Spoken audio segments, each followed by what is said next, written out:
Alright folks, welcome back. It's reset day again. We're on week 3. So just a slight recap of last time. We managed to actually hop into our first run of the dungeon. Appropriately on week 2 actually. The Imperial Citadel. And we managed to complete an advanced run off of a random group, which was nice. After having a week to reflect, I did get a chance to pick up 1 or 2 more runs. Another run late in the evening, my evening, on the NA side of things, and it didn't quite go so hot. There are certainly definitely stopgaps at the first boss and the third boss, interestingly enough. Not too bad. Then I tried again a little bit later, like I think it might have been 2 days apart, like 2 days ago and then 2 days before that. That one went pretty well. I still think the first boss is probably the most interesting. Lots of juggling, lots of things. Every role, you know, a lot of people have different roles. That's pretty fantastic. Although it's kind of lengthy if things go wrong, or like things go less efficient, right? Like the ground is lava thing catches people off. The snake being too close to the boss, but luckily I'm the one that's in charge of that, so you try to lasso the boss around. Sometimes the snake kind of moves really quickly. The snake heals the boss. We'll see if we can get in a random group for the Imperial Citadel again.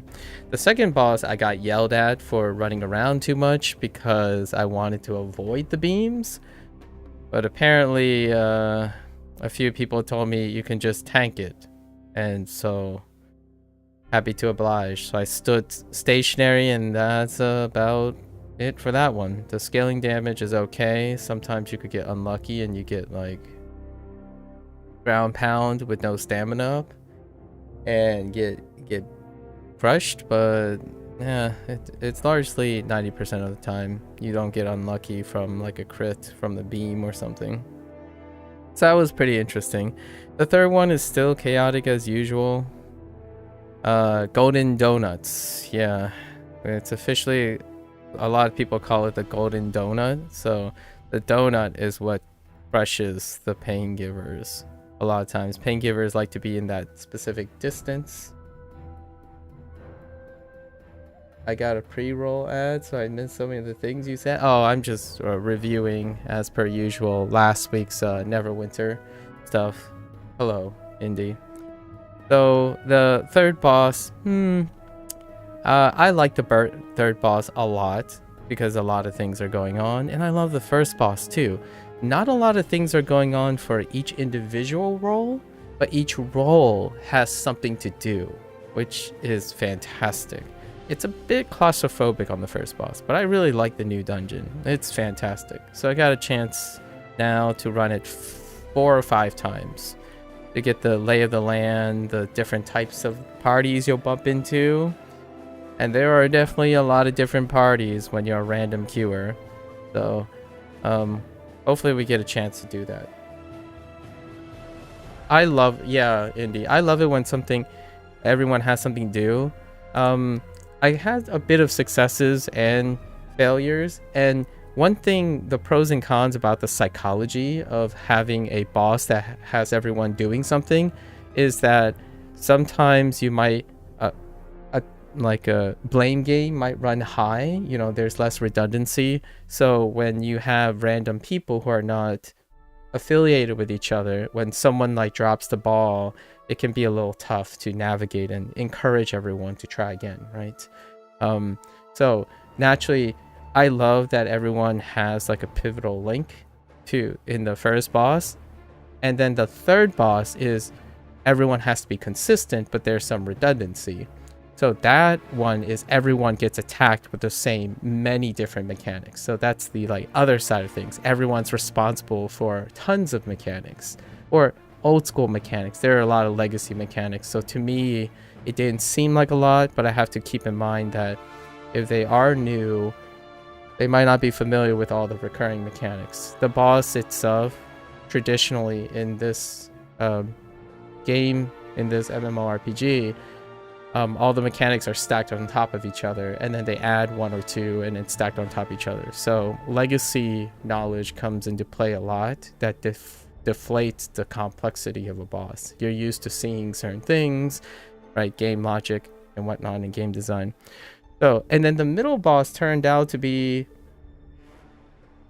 the simplest, which usually I tend to find that the middle boss is the one that they like to hit a bit hard. And then the third one tends to be the most complex, but the most scrambly, which it still is. It's the most scrambly, as in if you like just weave on by, but you like took a spill, you screw up here every once in a while, it's pretty all right. Like the third boss is very tolerant because you're at the home stretch. It's very complicated, but because of the increase of complexity, it's less punishing. Like you don't insta die, right? In the second one, last week, the point of failure is you instantly, permanently die if you stand in the middle. So that's kind of like the thing, right?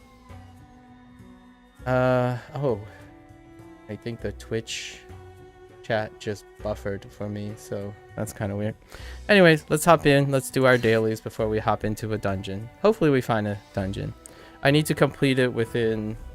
I need to complete all the tasks within 2-ish hours, or else we won't be able to find a party very easily because it'll be too late for the EU side of things, because EU has most of the players right now. Also, like traditionally, we moved our story quest to today.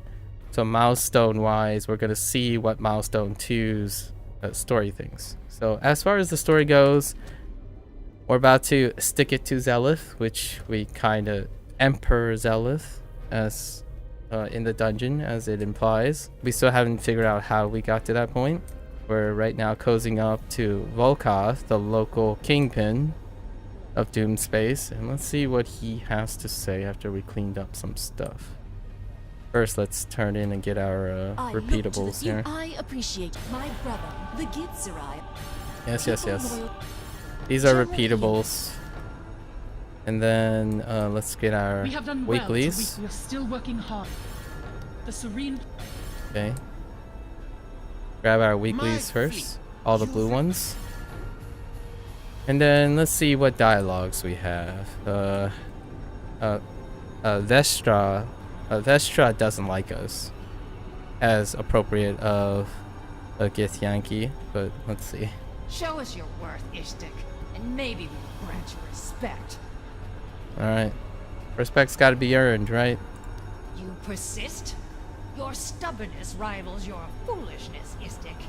Among the Gith of Tunarath, strength and unyielding allegiance to our queen reign supreme. Before a youth leaves the creche, they must demonstrate the strength required to survive in our society. Combat is the measure. A pivotal trial involves hunting down the most detestable of Geish, the undead beings you call Illithalich in your tongue. Those Gith who return, bearing the rare tendril rings of a fallen Illithalich, prove themselves worthy to exist. Do you possess such worth? Illithalich. Interesting. I didn't realize that's how you call them as like a whole. I thought it was like illithids, but illithids. Illithalich. Interesting. And then I see that they threw in some of the Gith's constructed language, like Geish? I don't know how they pronounce this just now. All right, so basically, call call the people they call the existing creatures that they don't like, right? The Illithilich. That's interesting. I think Illithilich has a better syllable emphasis than illithids. I'm not used to saying illithids. I keep trying to say illithids. I believe Kiek is an outside. Oh, okay. I see. Alright, I think this guy is supposed to be like a sun elf, right? Or something like that, or a high elf, this person. I appreciate your willingness to support the Coalition and Mutineer Underground in our sustained efforts to build up our forces in the fight against the Zarixian Empire. Okay. As we gear up for the imminent invasion, there's an urgent matter requiring attention. A band of our operatives stationed on asteroid Hymeria has been severed from our supply routes and is in dire need of arms. They recently faced an onslaught from space materia there and require weapons for their defense. By delivering these arms to them, we aim to restore their capacity for regular operations. Okay. Your assistance in this crucial task is greatly appreciated. Yeah, got it. Yeah, the outsider. Yeah. Well, gotta secure the supply chain. Space Battery. Yeah, you either got the Illithids or space or Battery. Perhaps space orcs problem too. Maybe there's a space orc problem as well. We'll see. Family feud. Interesting. I need your help, adventurer. This task is outside our focus of war preparation, yet it's a critical part of the war effort, so we must resolve it quickly. We source a large portion of our food resources from a pair of farms on an asteroid. Hymeria, to be exact. Same Hymeria. The last word I received was that two families are having a dispute of some kind, which has delayed shipments. Interesting. Travel there as a diplomat, and see what you can do to resolve this dispute, and get supplies flowing again. I imagine violence is probably the solution to this. We'll see.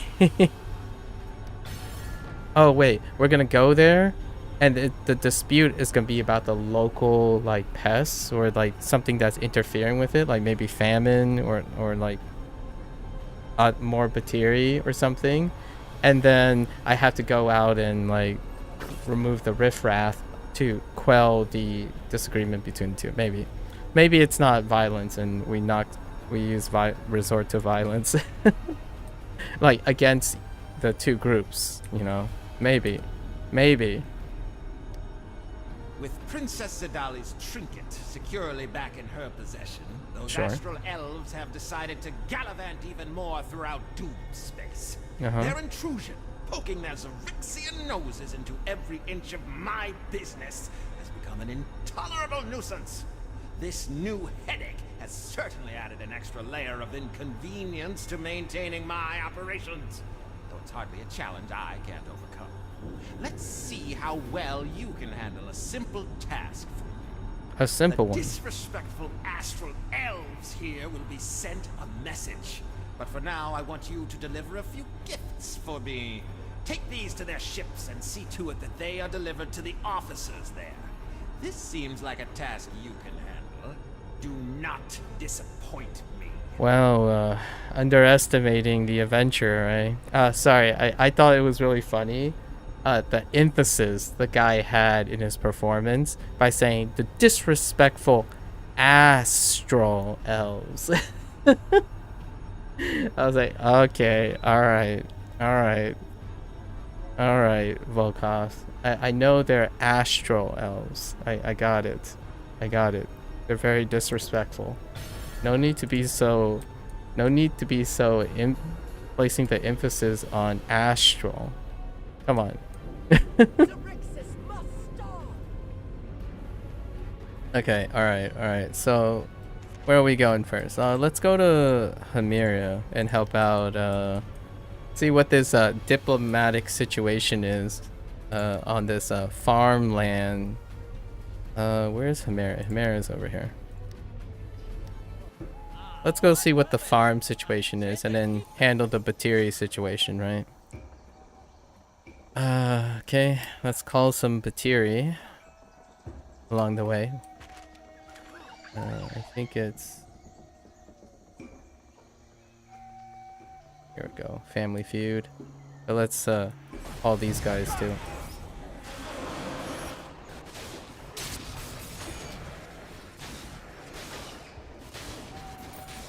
I forgot that I was playing Neverwinter. Wait, wasn't I supposed to... I could have sworn one of these was... Oops, that's the wrong place. Wildspace.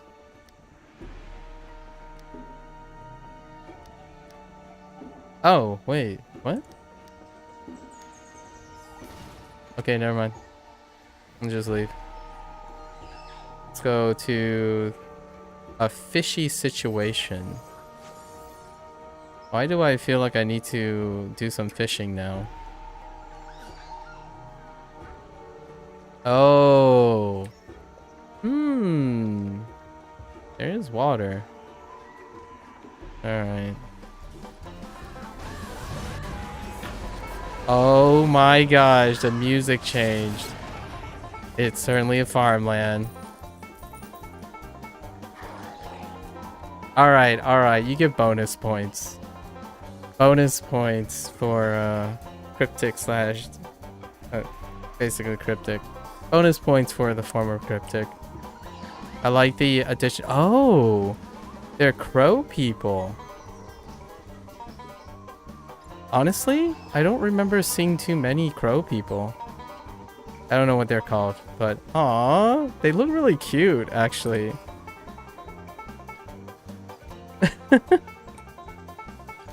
Clanker McCrow. The Huckfells causing trouble. Bad bird family. Ah! Okay. Those Huckfells always make trouble. They fight all day. You can stop them. Maybe you find a way. Oh, I love this character. Alright, I guess we're gonna go kick some astral elves, you know? Alright. Fair enough. Wait. There's something else in here. Oh my gosh, this is so good. Elves? Okay. With chicken? Why are you guys just kneeling here? We're almost ready to move out. Oh, general. Yeah. Excellent timing. We were overrun by the space material and took Oh. our weapons in the commotion. Do you have arms?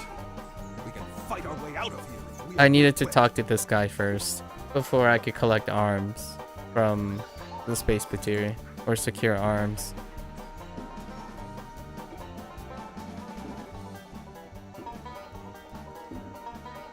Okay. Alright, let's go help out this McCrow. Let's go help out McCrow. Dude, these guys are really heckin' cute, man. What the heck, dude?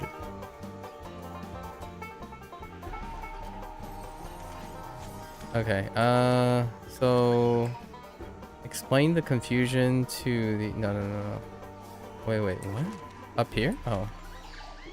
Oh, we're resolving it maybe diplomatically. Hold up, we're not going to kick their... We're actually going to talk. Alright, let's talk this out. Another farmstead here. Let's get rid of these guys though.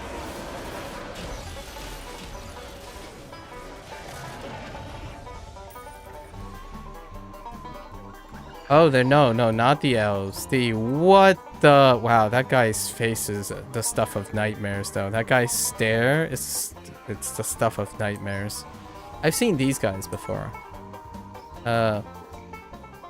Gork Huckfield. Alright. Those daggone crows never quit. We'll be watching them. Alright. Squawk. I hear you're having some problems with the McCrows. We sure are. Those doggone McCrows been causing all sorts of problems. Well, first they mess with our farmers, and then they blame us for stealing some of their seed. Heck, we don't even eat seed. We eat fish.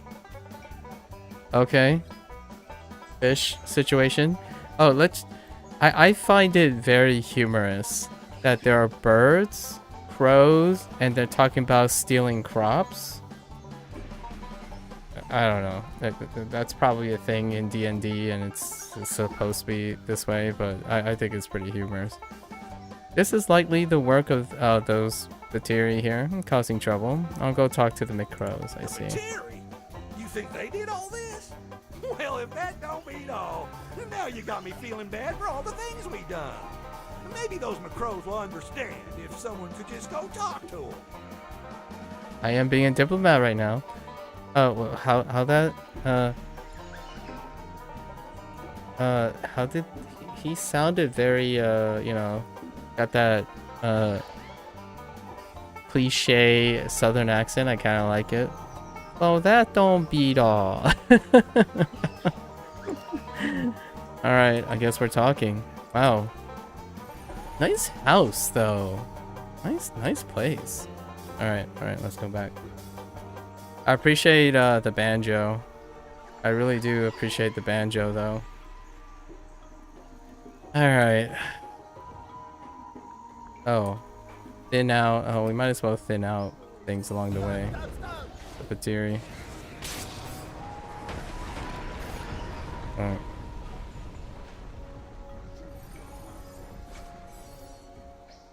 Well, I'll beat all. Okay.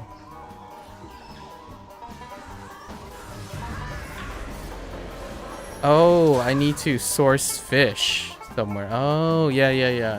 There you go. Yeah, there was a pond nearby. So we're just gonna go grab some fish. Oh, do I just use my hand? Oh.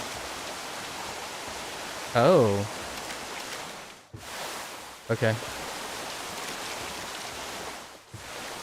The sound effects here are really loud. Okay. Alright.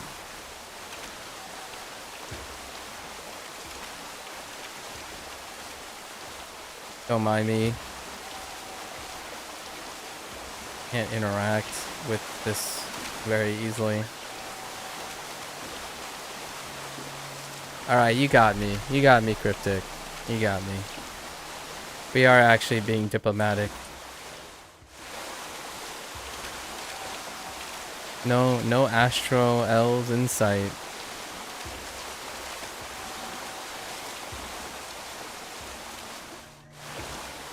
Although the sound effects here is kinda loud because they're overlapping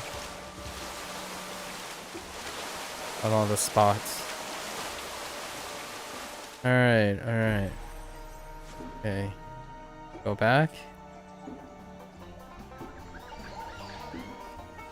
I love that banjo sound. Alright.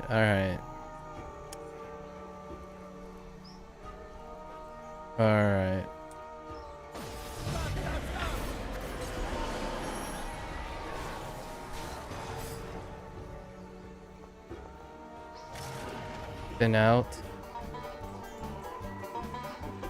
What do you guys look like? Just a bunch of tips. Here you go.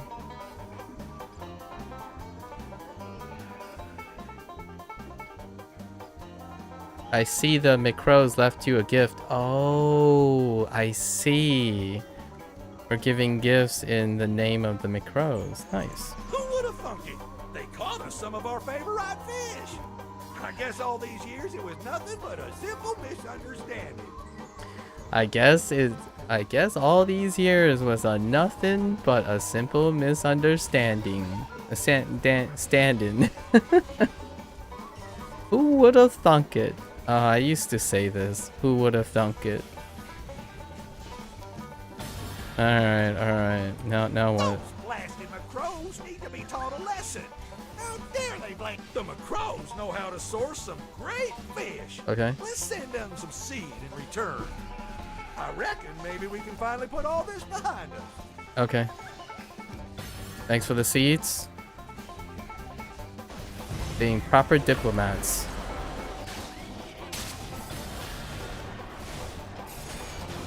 Although this kind of way is kind of underhandedly because it could backfire if word gets out that we're facilitating being a middleman without the consent, right?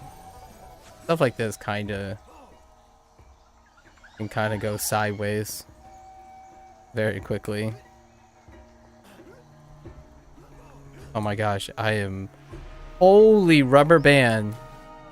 Alright, there's some serious lag right now. Okay. I see them. Those Huckfells. I have my eye on them. Oh, you're so cute. See? Good. Huckfells not enemy. We thank you. Ah! Okay. I hear you are having trouble with the hawk fields. Oh, I guess I should have collected it. Huckfell family. Always causing problems. Steal our seed. Pester our farmers. Okay. So the hawk fields eat fish. It's probably the bacteria harassing both families. I spoke to the hawk fields. Goblins? Always trouble. Huckfell's not so bad. We make mistakes. Okay. Oh, we had to source seeds? Okay. Oh, so I forgot to do both those tasks. You can probably pick up the seed task too at the same time. So what do we do? Oh, someone already cleared this. Yoink! My seeds now.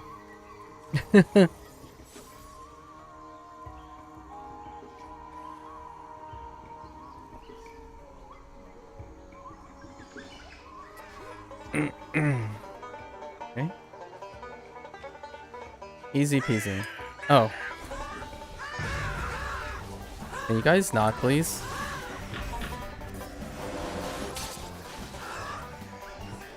Okay. What the heck? What's keeping me in... Oh my gosh. How did that thing move so far away to pull me into combat? Come on, man.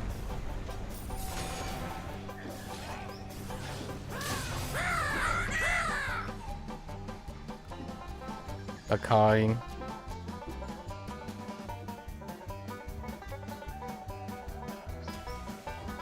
Okay. They left you a gift? Oh, seed. They left us so much seed. We're sorry now. Goblins cause big trouble. I'll be sure to let them know. Easy clap. Oh, I'm supposed to return back to Glark? Alright, alright.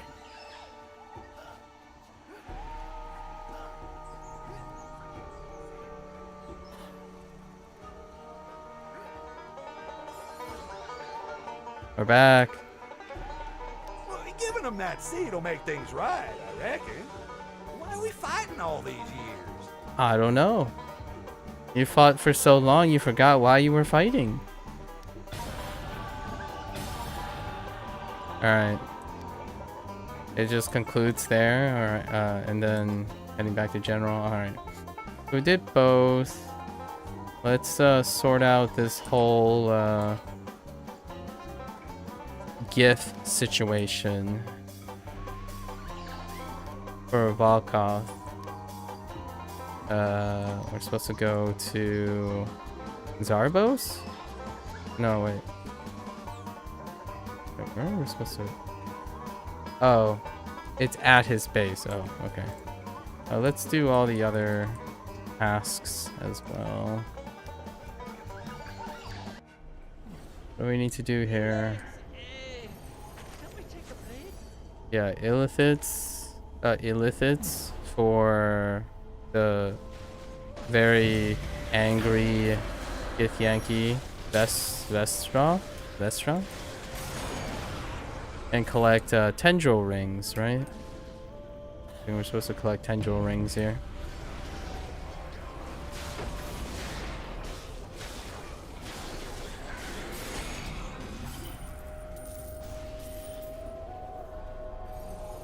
Didn't find one yet. I imagine they drop the tendril rings. I need two.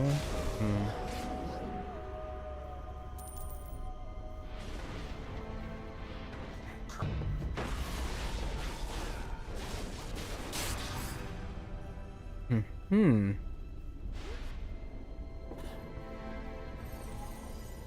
Perhaps I'm supposed to find it on the ground or something? You shall not survive this.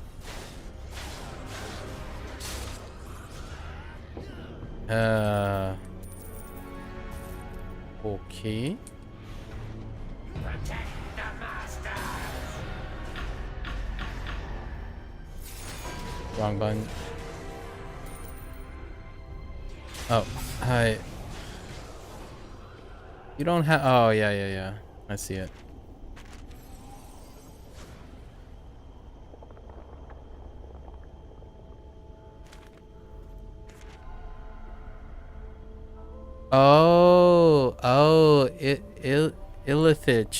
Ithelich are uniques. I see. Are a type of illithid.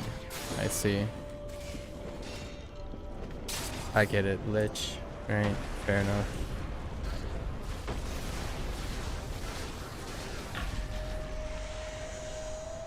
Oh, and then that's where I get the rings. Okay. Fair enough. There's another spot up here. Oh, hi there. Space lizard. Space, I said lizard. Space worm. We've seen that space worm model before.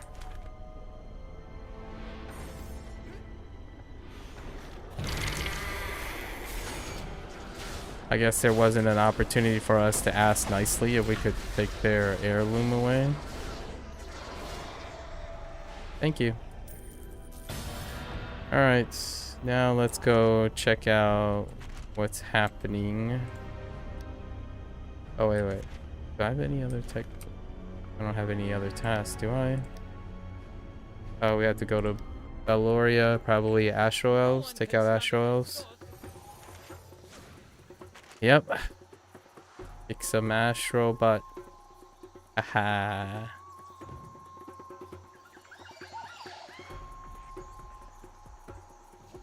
Okay.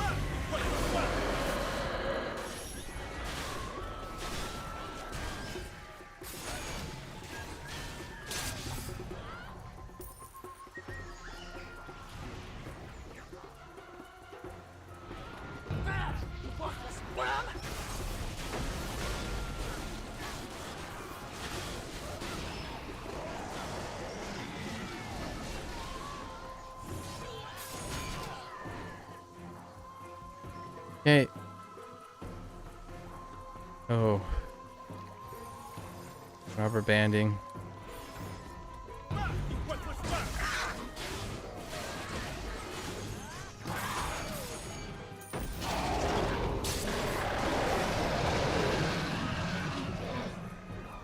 That's kind of loud.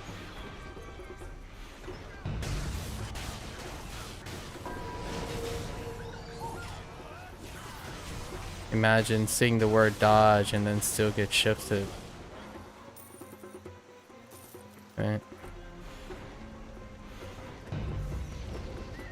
No other group. Oh, wait.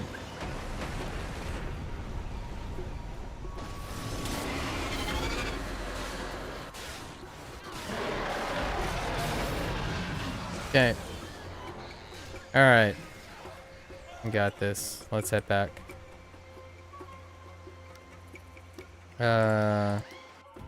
We gotta give a gift to the Star Moth office. People skipping on their taxes, maybe skimming off the top, you know. What's the hold up?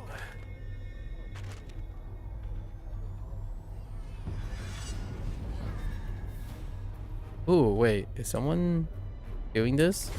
Oh, I can tag this heroic encounter.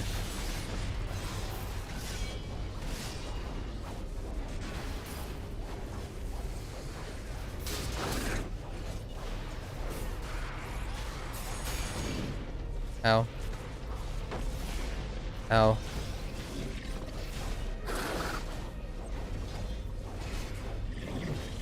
Ow, please stop hitting me.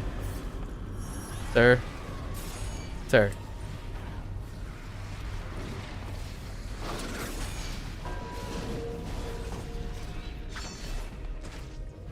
Okay. Oh, what's up with the ground? The ground is kind of weird. The lighting's all screwed up. Okay. Alright.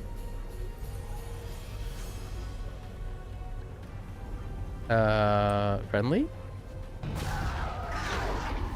No, not friendly. Why do I even bother asking? Oh, there's so much delay right now. So, what am I supposed to do here? Oh, I had. This is the daily. Clear out the riffraff. That's fine. We'll do this along the way, right? The riffraff. Hey guys.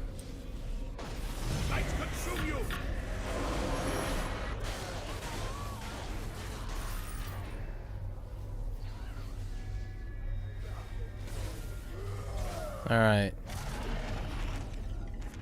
Let's try to do this diplomatically, right? Actually, let's take out these guys. Extra takedowns.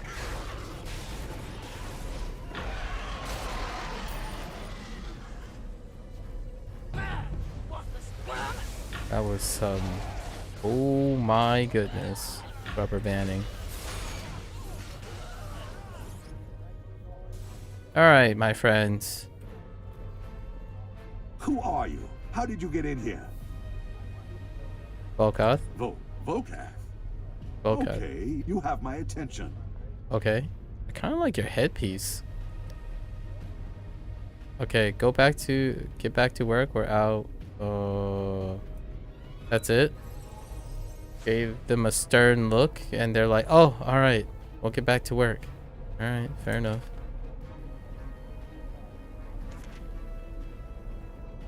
Now we have to go to the Southwest office. But yepsy daisy. Volkath sends his regards. And that's it. You know? No violence. No violence required. Alright. I like it. Alright, now the Southwest office.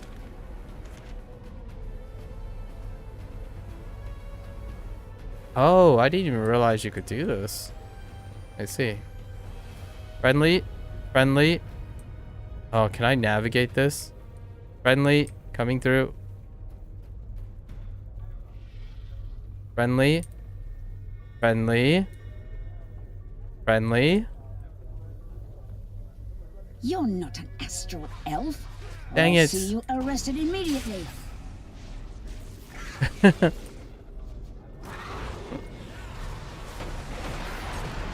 The classic stealthing, right? You know. All right, let's try this again.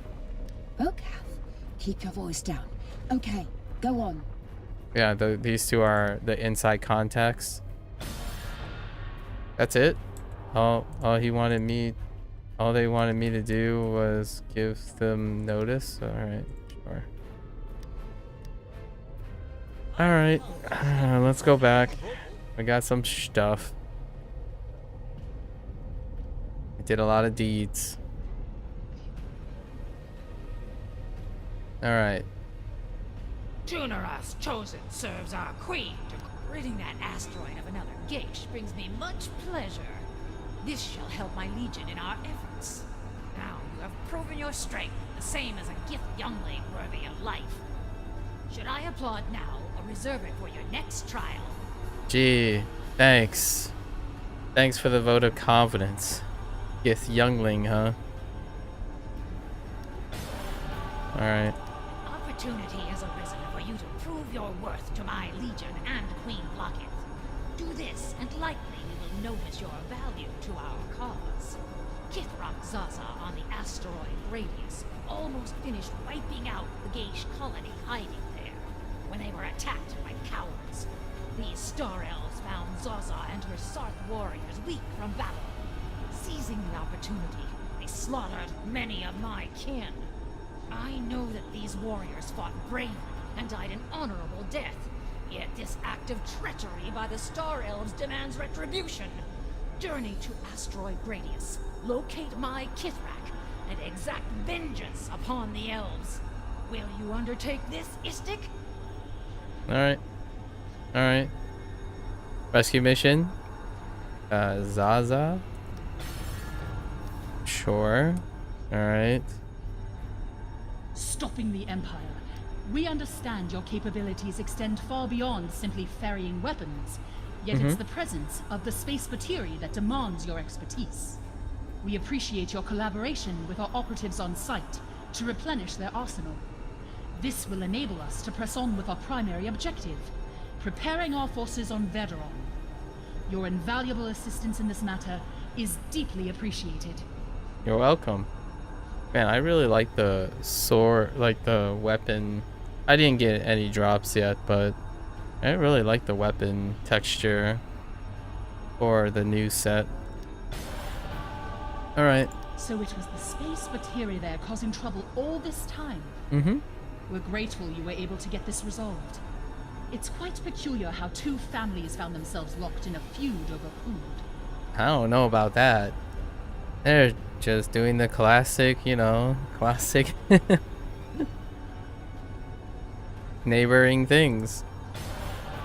Alright. The operatives you supported are responsible for maintaining our arcane anchors across Wildspace. Sure. These anchors serve to deter Xerixian Starmoth ships, safeguarding our safe houses and bases from interference. Your task is to travel to Tanis and secure the necessary crystals vital for channeling magic within these anchors.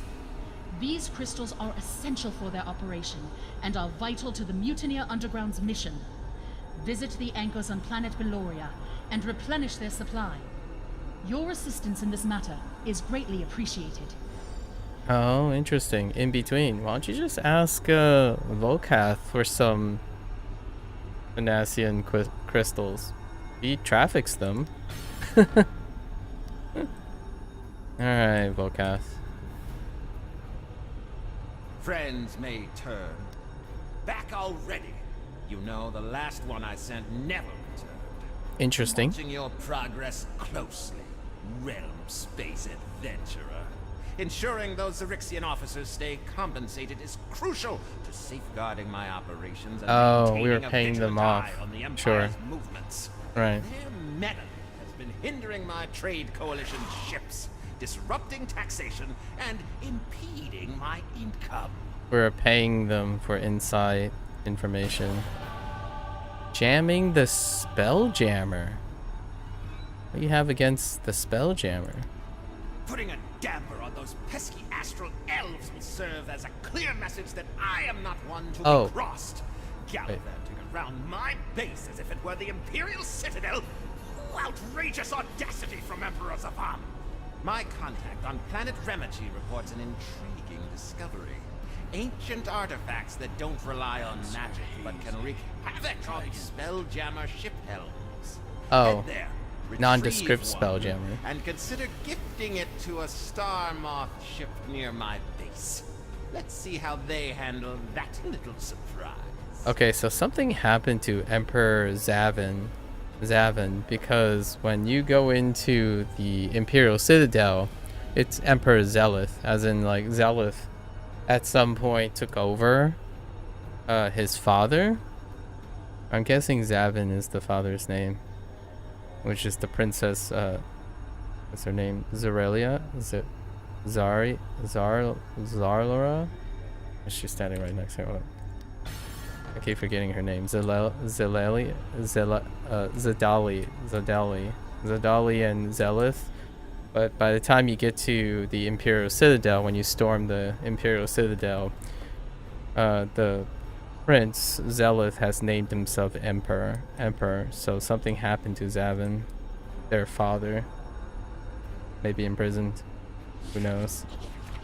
Perhaps they'll disclose that. We're at 47, so we can turn these in. When I am made Empress of Xerixis space, Yeah. Volcats generally the Hobgoblin Cog forces loyalty. Yeah, these are the repeatables. Alright, so go find What are we doing? Let's go and get the jammer, right? This is where we first met whatever race Volcath is, like the mercantile race. Oh, and it's the same platform actually where we met them. That structure back there.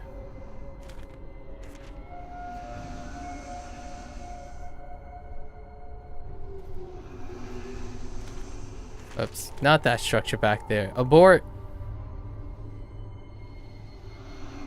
This one.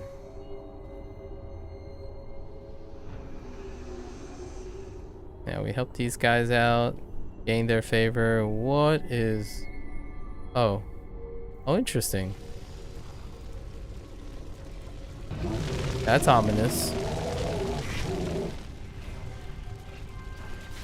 The Twisted Spirit?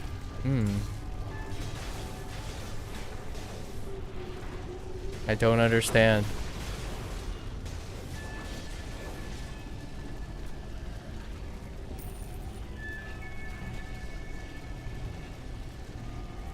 I don't know what that thing was doing there.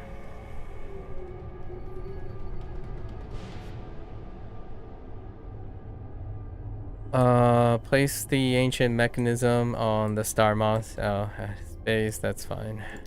What else can we do while we're here? In Remichi space? Zarbos? Oh, probably take out more illithids. Right? Yes, defeat more illithids. Of course. What is a hero adventure to do? Other than, you know, all races over and over again.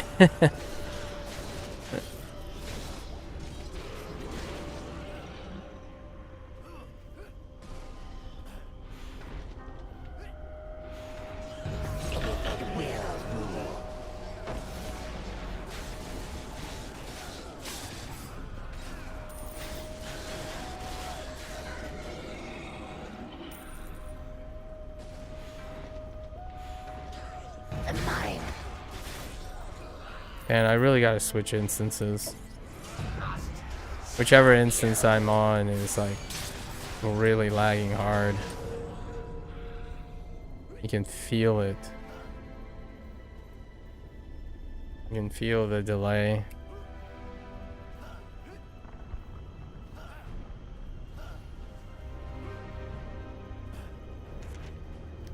There's another player. Another player just cleared like 3 groups. I need more groups, please.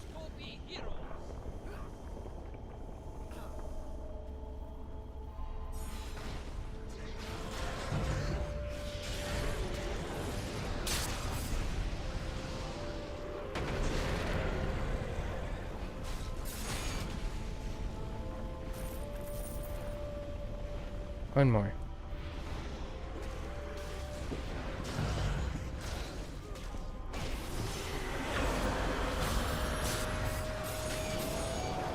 Okay. What else can we do while we're here? No. Wait, really? That's it? No one can stand against us. Oh. Oh, we have Gradius. 1 in Gradius. Fine. Alright, let's put it on his star moth. Here you go. That must be it. Hey.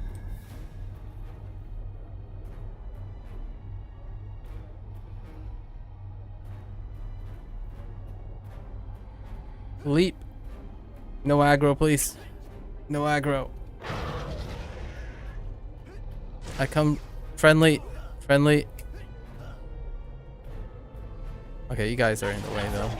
Sorry. No hard feelings. Here? No? Wait. What?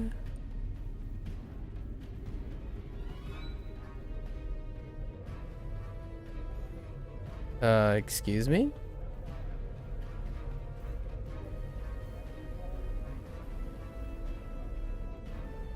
Oh. I see it. It's so faint. Alright, we're good. Jam in the spell jammer. Alright.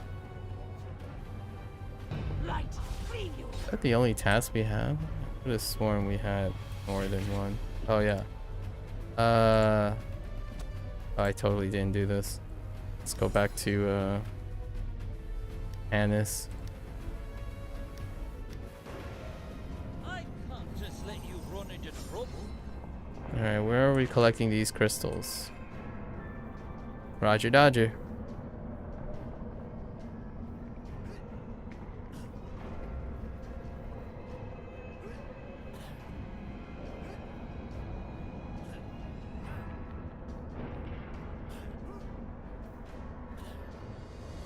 My crystals now.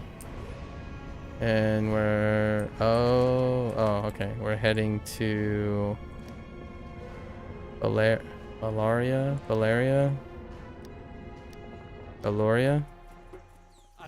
Distributing the crystals. Of course they would be in 3 separate locations. Oh, we're setting them up, right? Replenishing them. Let there be light.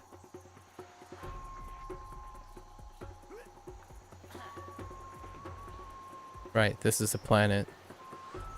Gravity.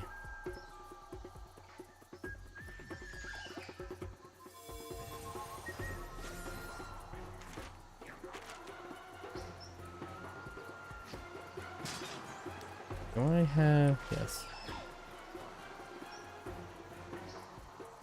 Friendly. Coming through. Friendly.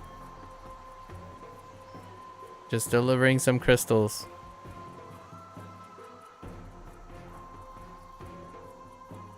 Okay.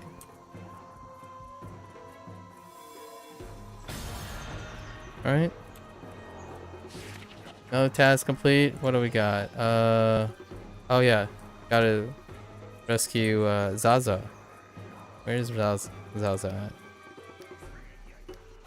Gradius? I have other tasks to do in Gradius, right? Kick some Astro Elves.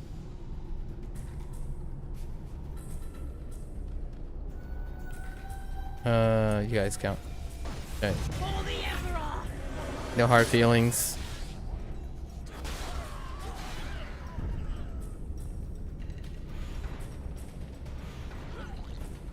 Oh my gosh. There's some... The delay between when I execute a encounter power and the feedback from the damage is at least... It's close to a second.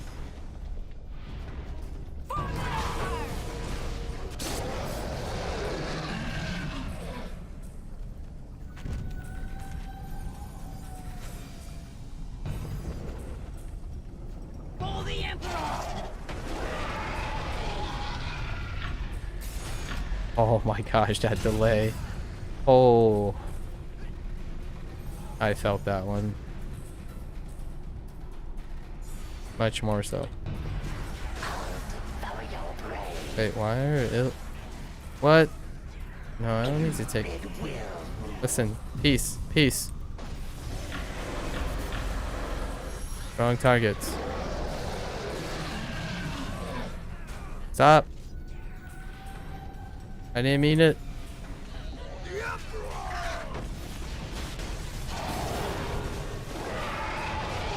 Okay.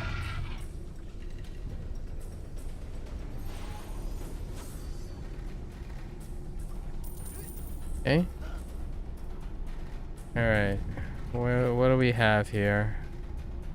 Are you guarded? Peace? Oh, you're fine. We shall not attack, as you are no star elf. I do not know you, Istik.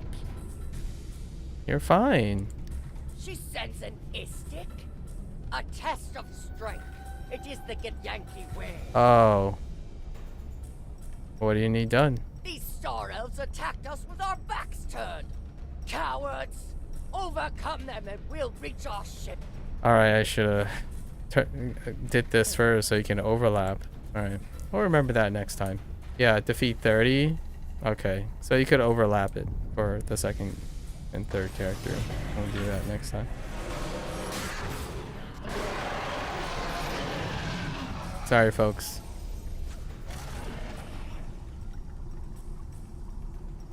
No hard feelings, right?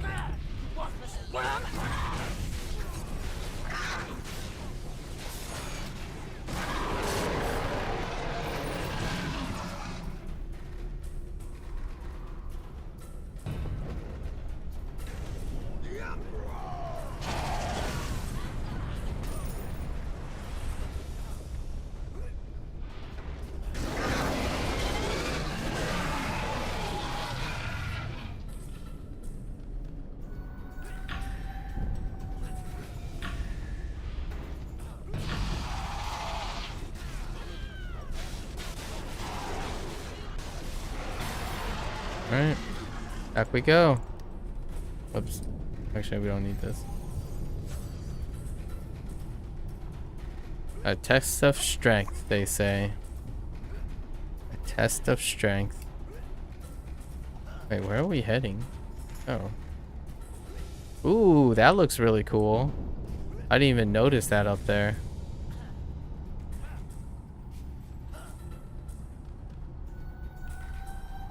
Oh.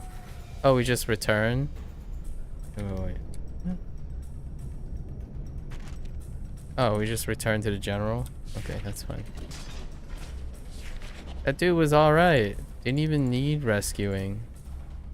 Yeah, we're fine. Let's go back. Hey, adventurer. Hey. Let's go be heroes. What's over here? What do we need to do? Oh. Collect the boxes again. Okay. We'll do this very quickly.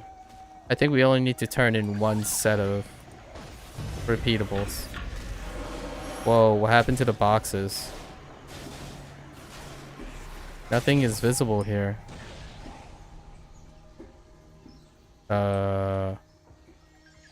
What? Oh. Wrong place. It's over here. Wrong place. My bad, guys. My bad.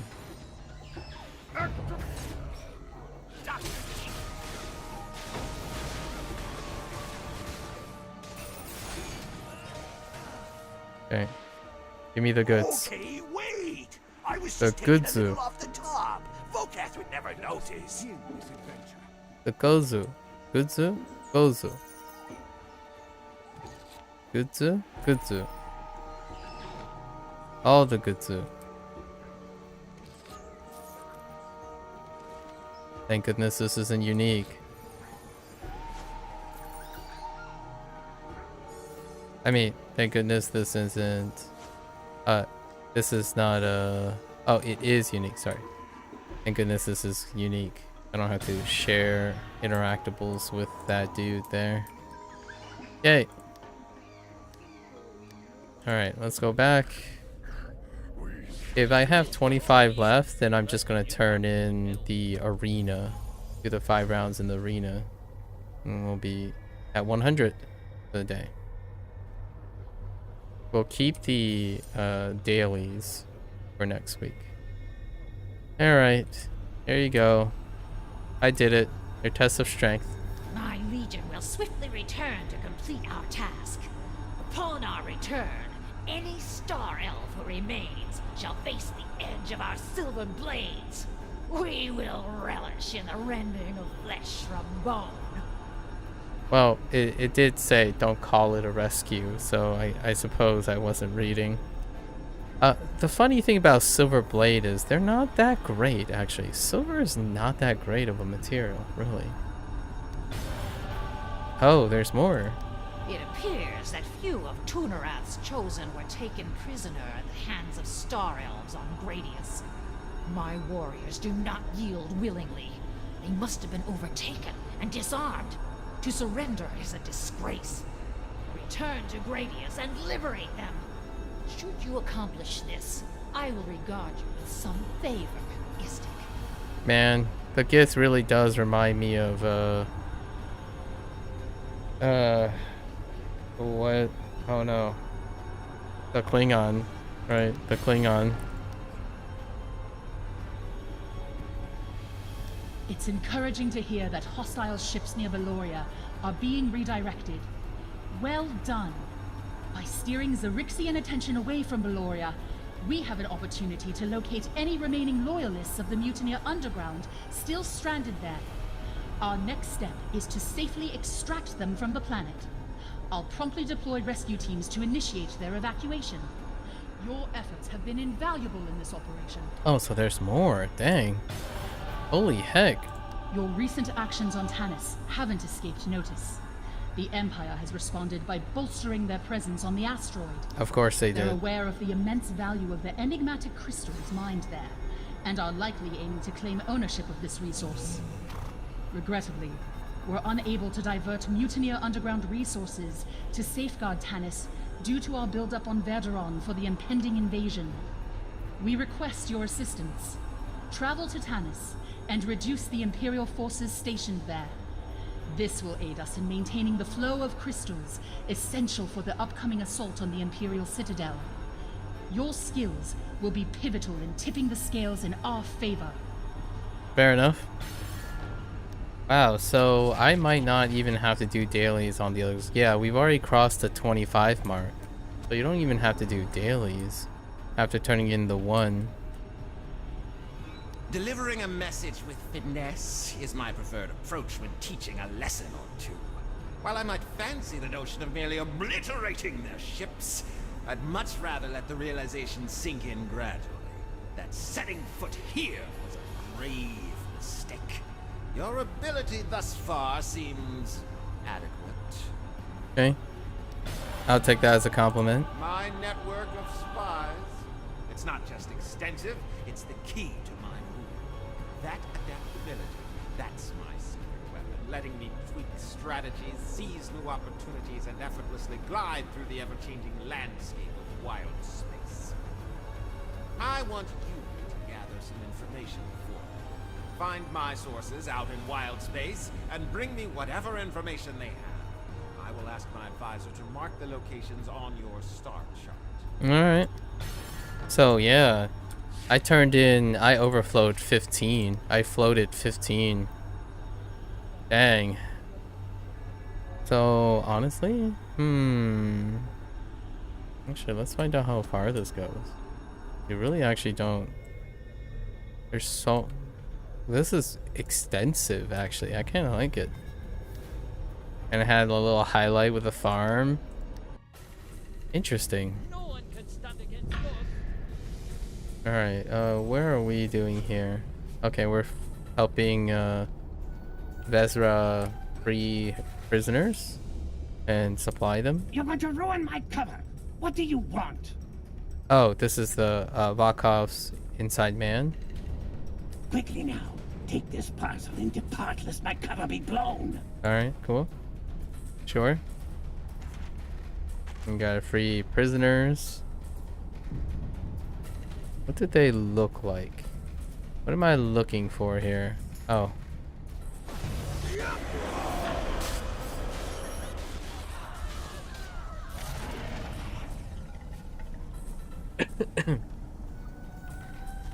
Okay.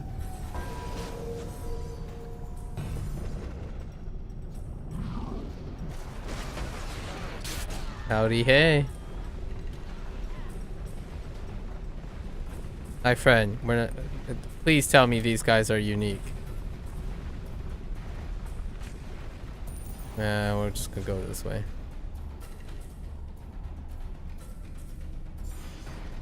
Is there a guy in there? It's kind of hard to tell.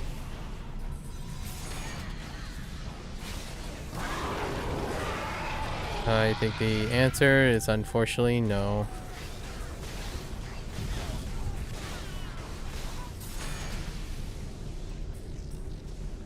Can you not, please? Alright, I'm changing instances. Oh my gosh, they're all evenly spread. With I don't know if they're unique or not, but I don't want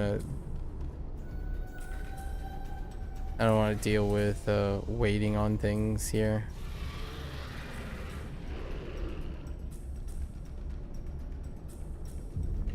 It's so hard to see. Oh, can you not? Oh, they are unique actually, because you can't interact with the same one. Okay, so can confirm they are unique. Usually if you can't interact with the same one, then they're unique to each player. Okay. They're not random spawn. I'll take it. Go free, my friend. Be one with whatever it is that you do.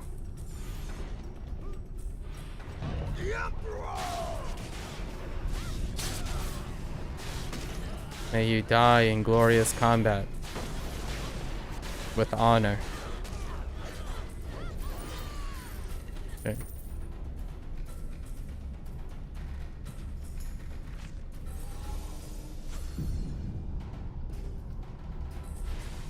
Your world deserves its fate. How about now?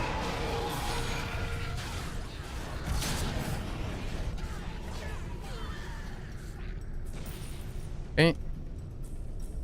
Alright. What else we got? Any other task here? Nope. Alright.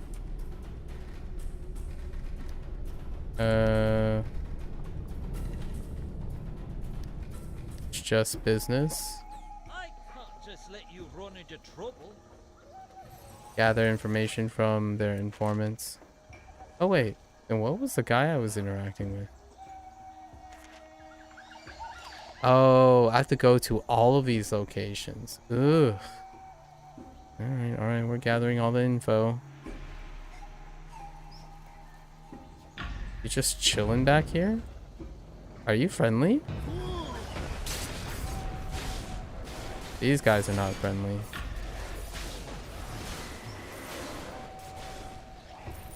Okay. Hush, hush! You're wrecking my hidey hole! Yes, yes! Take this! You All right. leave now before they see! Thank you for the information. Alright, off to Tanis. Man, this guy's network goes deep. Oh, I guess we have to kick some asteroid L's butt too.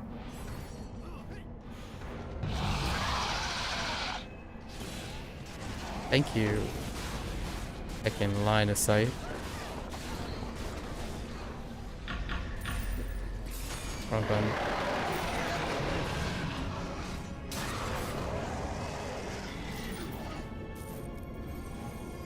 Yeah, so this is probably the longest series of main quest line. So my point about floating currency is even more felt now, because they would be floating over 100 currency, and I don't think this unlocks anything, right? We'll see if there anything unlocks. As far as I know, all the merchants and shops and stuff are good to go.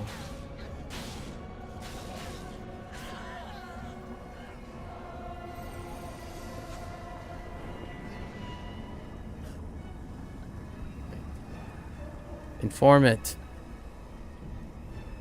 Who are you? I do. Take this scroll. Thank you for the But info. make haste before I'm discovered.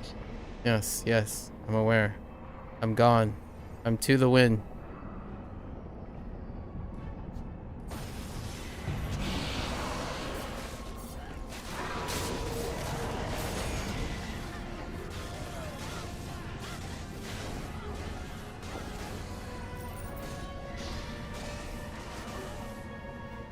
You will live in darkness.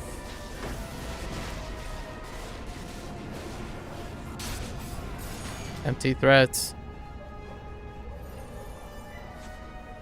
10 more. All right. Light cleave you.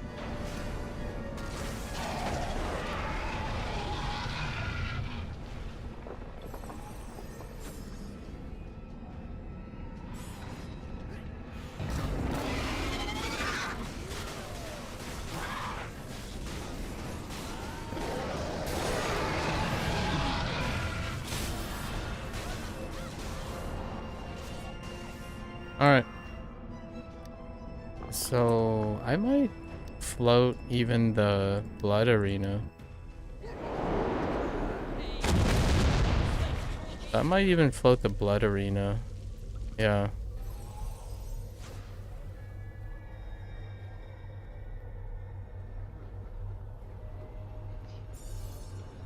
Hey, I'm back.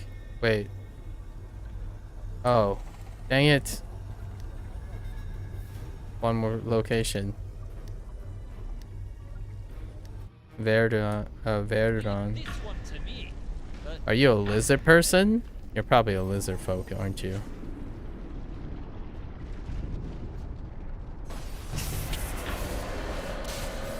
Oh, the dude's kind of adorable. Oh, there, little guy. So, you see through my disguise. Take this and move yes. swiftly. Be quick before anyone notices your presence. Alright. Alright, I'm out. Do the win.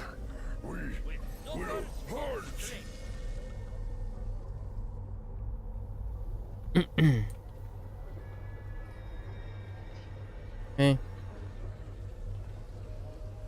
Why not put the game in Japanese as well? I don't think you can. No, I don't think you can.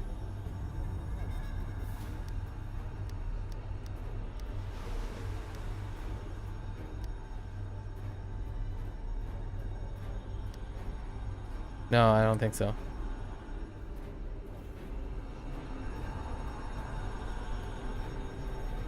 These returning warriors will face punishment, yet upon their release they shall rejoin the Legion. Allowing themselves to be captured is merely a passing frailty they will conquer through rigorous discipline during their confinement. Okay. Glad I could be of service. You have something for me? Good. My advisor mentioned your return. I'll peruse this information when time permits. You've shown me that I can rely on you. Excellent. You're welcome. I'll take that as a compliment. It's unfortunate that my people must die for the underground to survive. But we must remember the bigger picture. My people will not stop destroying worlds to fuel the Xerixian star. Emperor Zavon's will demands it. For each world destroyed, millions of lives are taken across Wildspace. If Princess Sedalia ascends the throne, the lives of countless beings will be saved. Okay. And yeah, that it even floated. It even floated 4. Dang. Oh, we do have something. We have the Artificer's Exchange. Oh, to get the. So, what does this do? This is a turn-in, 100 pieces, and 25 to get reagents. Do I want reagents? This is a low requirement for reagents. Interesting. So it's helping do refinement. I'll have to look into what's offered. Fashion pack? Fashion pack. Okay. Fashion pack. Open the fashion pack and find these guys. Okay. Alright, cool. Yeah. That's about it. I don't see anything else that's different. Nope. Okay. So we unlocked this. The Artificer's Exchange. I'll take a look at that another time. I'll do the arena on my own time. To float the arena.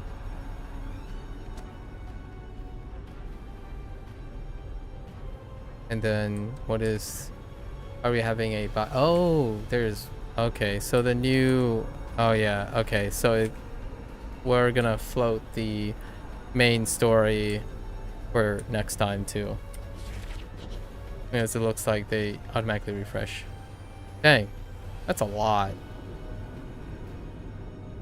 Alright, I'm gonna take a quick bathroom break beforehand. Before we bootstrap through the other two.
Alright. So let's swap up the... Oh wait. What does this thing say? Oh.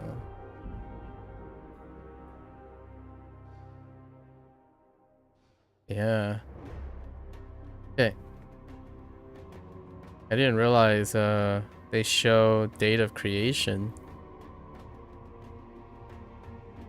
Man, September 24th, 2014. Yeah, this wasn't even my first tune. Back in the day when you only had 2 slots, I deleted my first like couple barbarians because they were test barbarians. September 24th, 2014. You guys been around. All right. Hold up. Let me hop in here. Swap up the background music here. I really like the banjo thing. I think the banjo thing was awesome. Extra points. Extra points for that. Okay. So. All right. So. Bootstrapping. Let's go.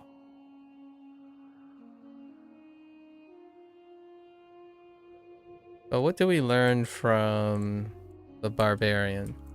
I could turn in, yeah, I'm gonna turn in and float the 3, including the blood arena, but I'm not gonna do it on here, like. We'll float the blood arena as well. So we turn this in, do 3 of these, and then it'll be 100. And we can float all 3 weeklies. Right. They naturally flow together, so...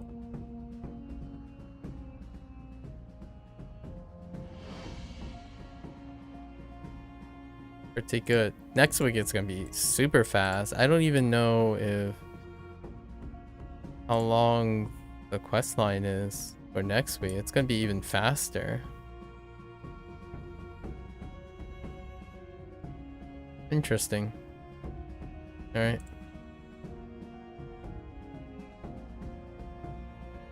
Time to deliver swift justice.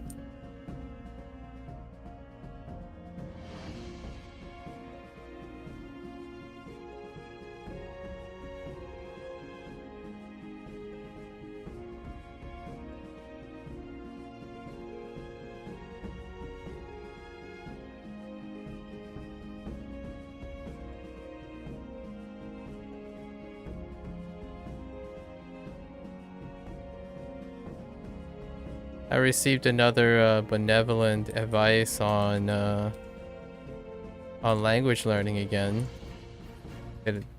Just this morning, I think. I forgot when it was posted. It was very direct. It was very harsh, and it illustrated pretty much that I still have not encountered. Well, actually, I have. There are one or two people that genuinely enjoy likes language learning and are very respectful and actually knows what they're commenting on. But it's another one of those comments that clearly shows no evidence of even remotely knowing what they're commenting on. So business as usual. You gotta have like one oops. These are illithits. Oh wait, I have to take out illithits anyways. Do these count? Oh, these count even though it's not on the same planet. Interesting. Okay.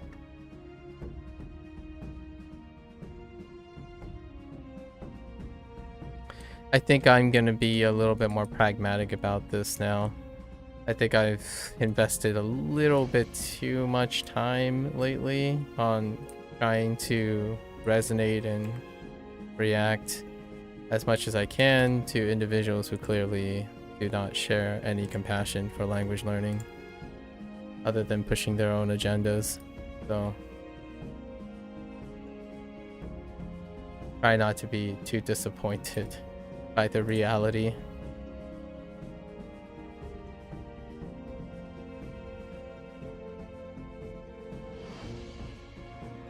It's one of those things, kind of like the internet meme. Tell me that you don't care about me and know nothing about me without telling me that. That's the type of comment that you get 90% of the time. Especially when it comes to language learning.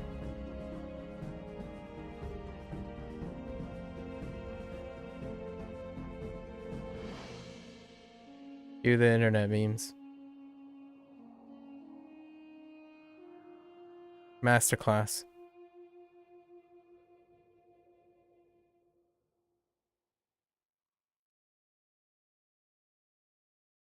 I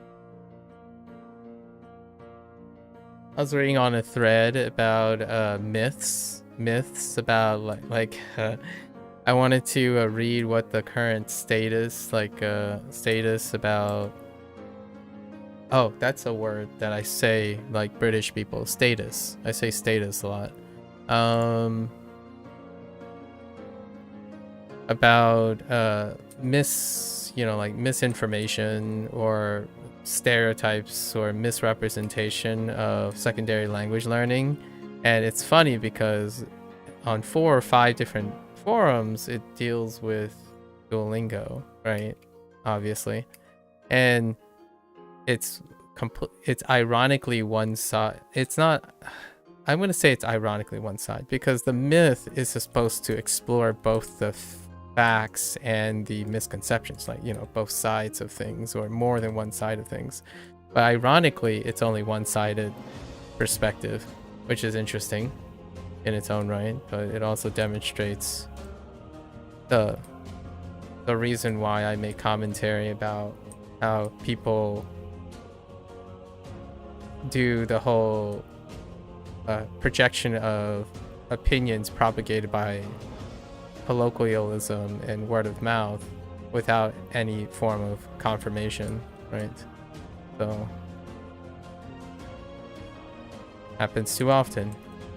And really, to be perfectly honest, that the majority of those threads are collectively groupthink.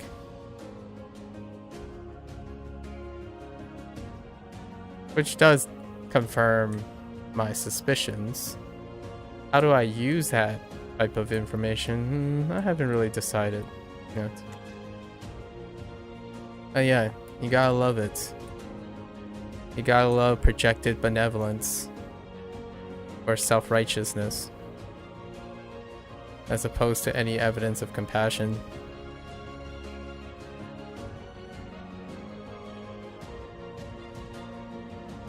It takes a very bold person, in my opinion, respectfully ignorant person, to define their advice or want to be heard on something they can consciously feel like it's alright to not know what's going on before making a comment.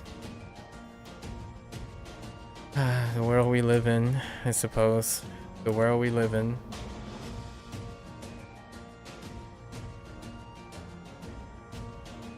Video games are kind of a different situation, actually. It's actually kind of a novel experience I'm having right now. So I'm kind of trying to navigate how to approach these things in the future.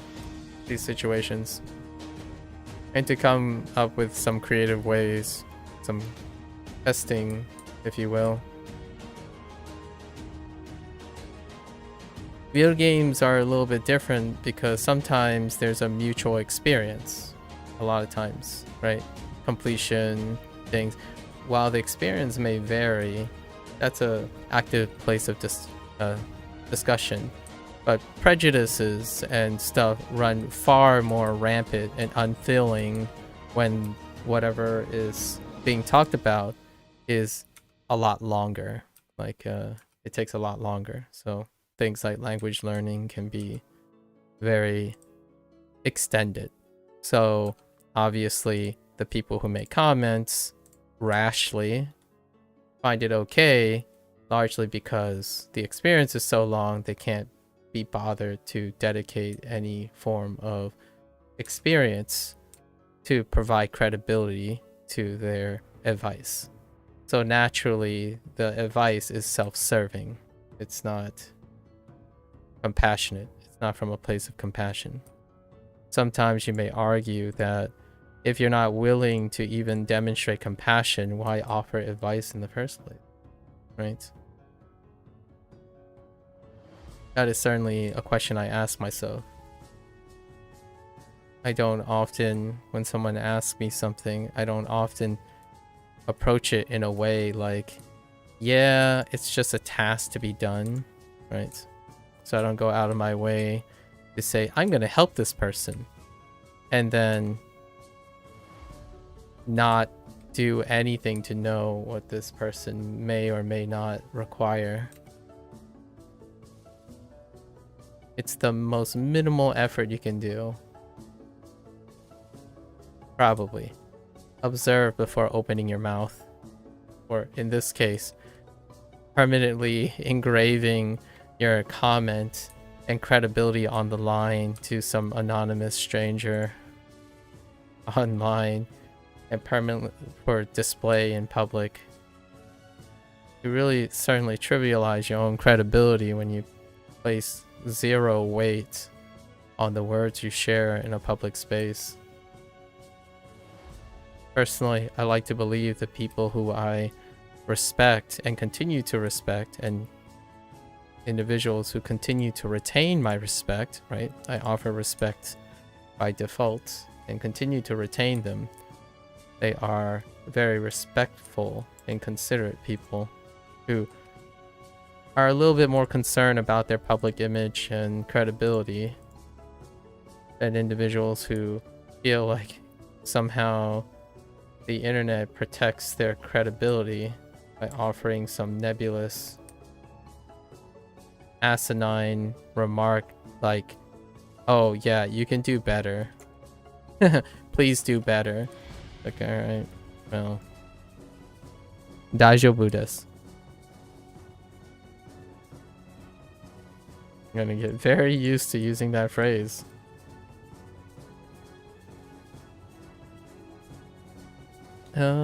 Let's see.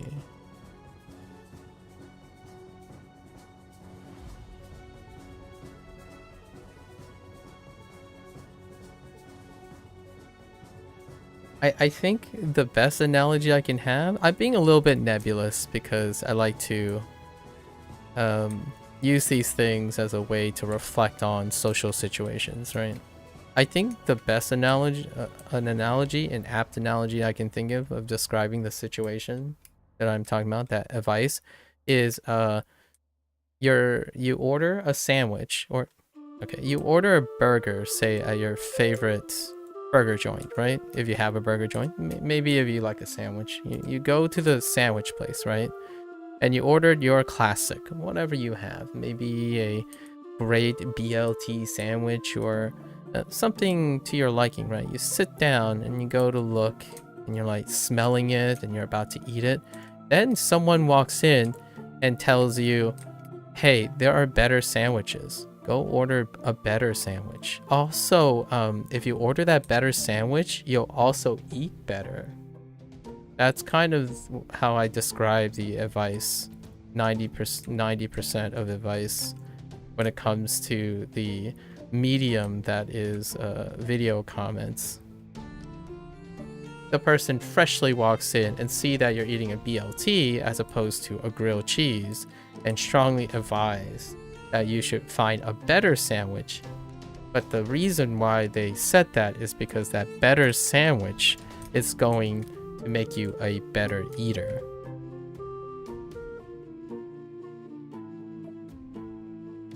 That is the type of advice that clouds 90% of secondary acquisition advice. And this is no different. About every 2 days, I would say. Every 2 days. What can you do other than I provide acknowledgement? That's as polite as I can get, honestly. Some people might criticize me for for even offering the time of day, but honestly, sometimes affirmation goes a long way, I suppose. If that's what they're looking for. But boy, do I like BLTs. And grilled cheeses. So, I have considered spending the next 2 or 3 hours and then delaying my stream today to spend maybe 2 or 3 hours talking about I do both. Like, I'm sorry if your menu only offers grilled cheeses. Like, you know, you go to an establishment and they offer like 10 sandwiches and you can only ever see yourself eating a grilled cheese. That's definitely your prerogative. But for me, I see a menu of 10 sandwiches and I'm probably going to have all 10 of the sandwiches from day to day, you know, swap it up every once in a while. It takes a very ignorant and selective person to think that just because something is better means that you should use it. Honestly, life is kind of dull if you keep focusing on the same things.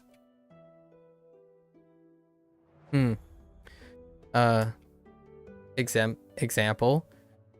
Someone comes to me, I mean, let's make it kind of relevant to Neverwinter, right? Someone shows up, it's like, oh man, this game's still going? Why don't you play a better game like Final Fantasy 14? Sorry, that's a jab at indie. I do like watching people play Final Fantasy 14 though. Like, well, you know, I would play both if I had the time. Whoa, what the flag? Okay. Yes. Agreed. Actually, I have no problems agreeing with the objective nature of things being better than other things. Does that motivate me to do the things? Not particularly, actually. It's actually kind of fun doing things ineffectively sometimes. You might be able to learn and a lot of problem solving skills that you typically don't use anymore. So there's inherent beauty in not being the most optimal and not being the best at things.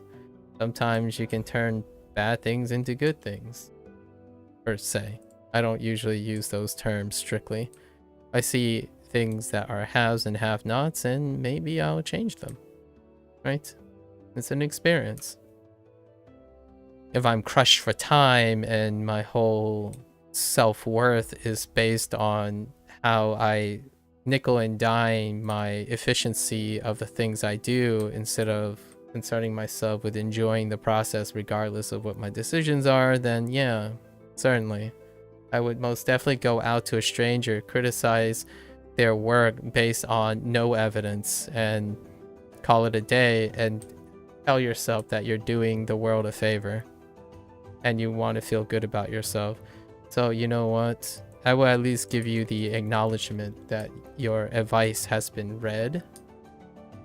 At least that will provide some actualization and be able... That's the least I could do, right? In my opinion. That sounds a little bit selfish, but the least I could do is acknowledge that I read the advice. However asinine it was. Something like, get good, bro. Like, okay, I will. Thank you. Thank you for advice. Daijoubu desu.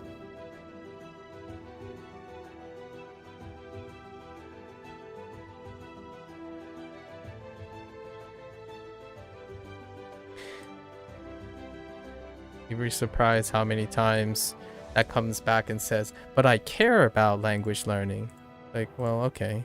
Apparently you care about every other language learner in the world except for the person that you're talking to. So could you perhaps advise other people that you actually care about as opposed to advising someone you don't care about? Logic hurts sometimes too.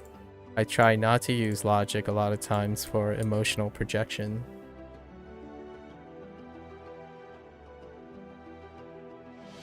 You don't talk to an emotional person with logic. That can backfire far more. Right.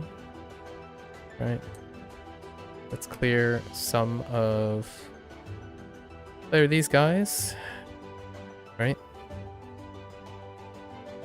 Oh, I wasn't keeping track of how long this is taking me. It's a 5. Ooh, we might be a little bit late. I don't know if we're gonna find a dungeon run.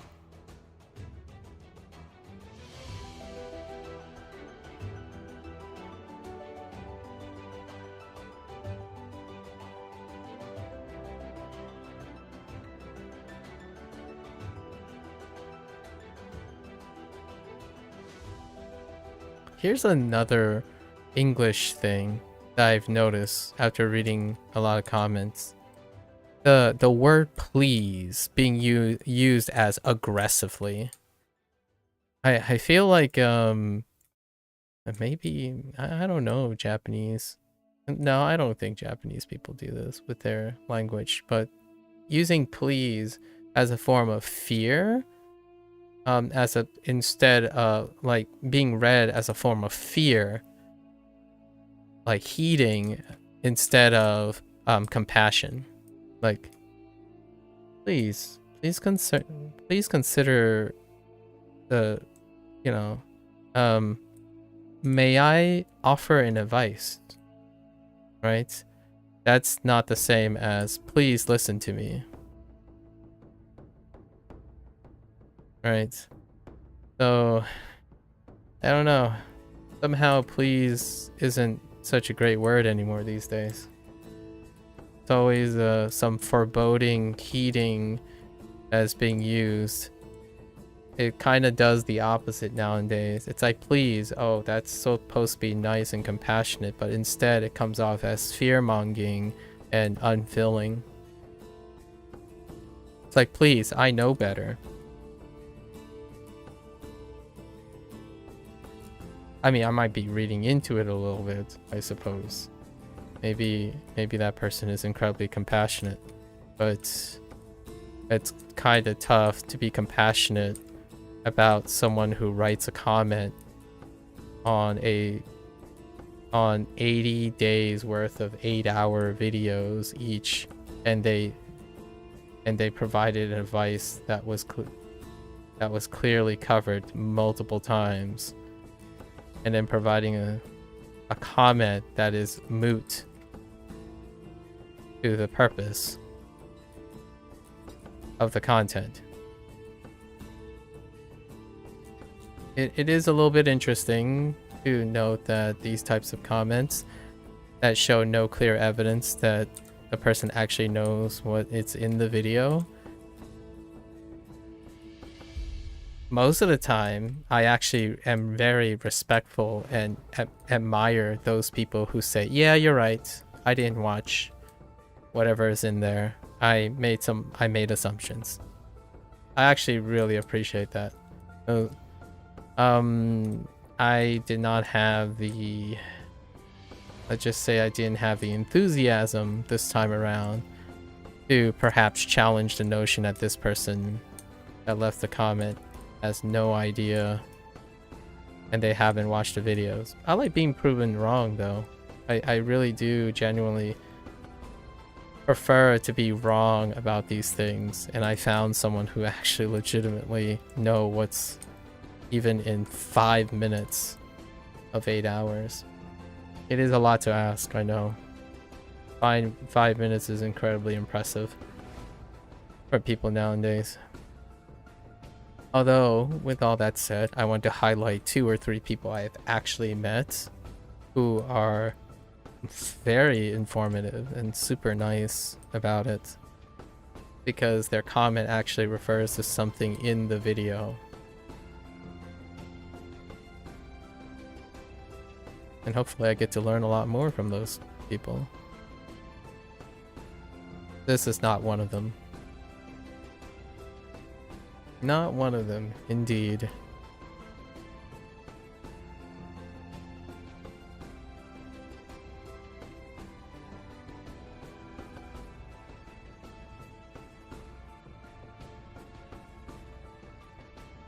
I'm still thinking back to that one ChatGPT prompt the dude used. Ooh, I can tease it apart quite a bit more, but man, to accuse someone of self-aggrandizement when they're the one that initiated the advice is something else. Order matters, man. If you go out of your way to provide advice, that's different than responding to advice. But hey,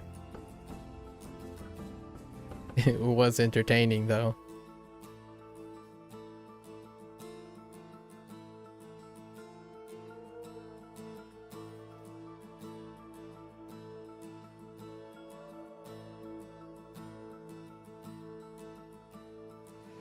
This isn't going as quickly as I thought. Huh.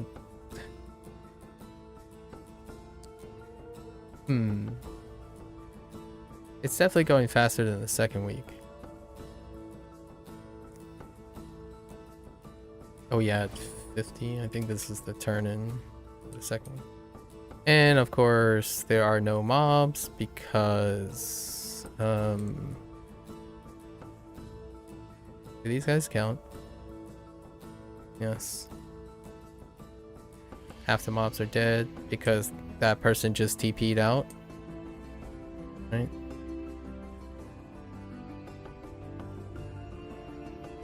Okay. What's next? Deloria? Okay.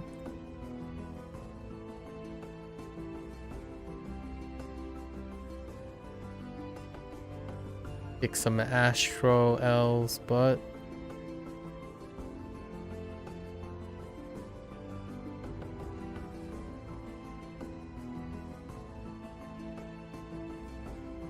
Last week was took a while because we had to look for heroic encounters, or not really have to. We decided to. It takes just as long as one might expect. Pretty average last week.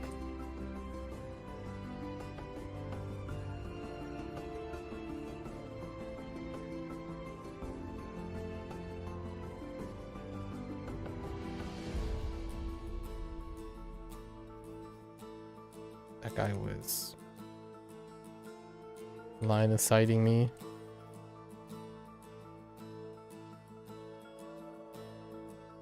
Hey. I remember the words from yesterday. Some of it is kind of difficult. Actually, there wasn't a lot of katakana yesterday.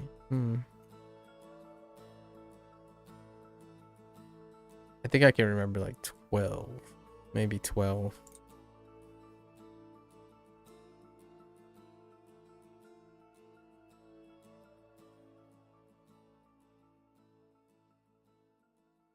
Can you not do that shield thingy, please? Thanks. Appreciate it. Good talk.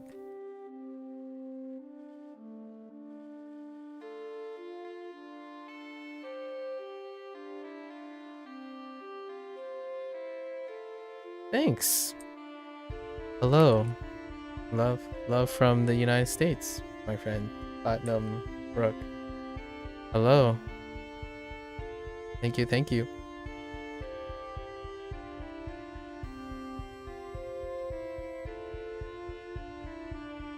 Let's see here. Whoops.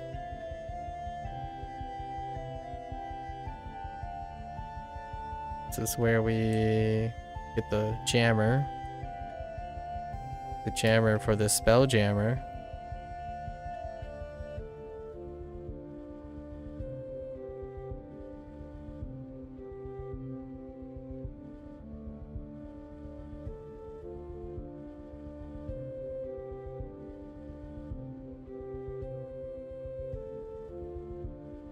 Honestly, the comment that I'm referring to loosely was on a most recent video, right?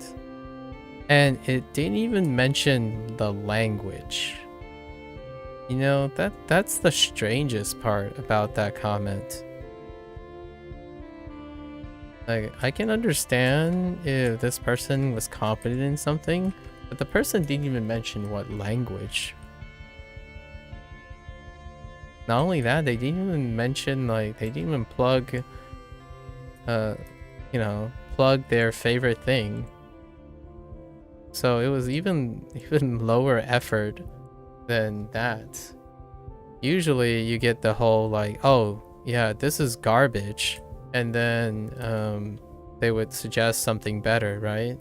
Or they would pick whatever their favorite thing is and plug their favorite thing, but I didn't even get that. It's the same type of dissonance that I generally talk about, where someone says like, oh yeah, well, I care for the betterment of X, Y, and Z, which doesn't include you, but hey, here's my advice. Stop doing this and do this. I didn't even get that this time. Instead, the person put something down with no credibility.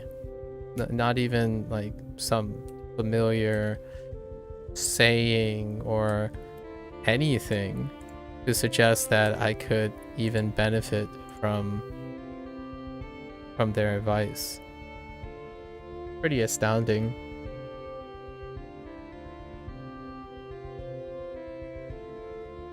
I try my best to not say something is worthless. It's insightful, right? I have a new bottom line, basically, right? Actually, there are people who deliberately type in their native language, or like whatever language they're most comfortable with, and actually they chose phrases that are deliberately Google translatable. So I actually really appreciate those people too. So you don't even have to speak or write in English, which is my common language, right? The common language that I use. So,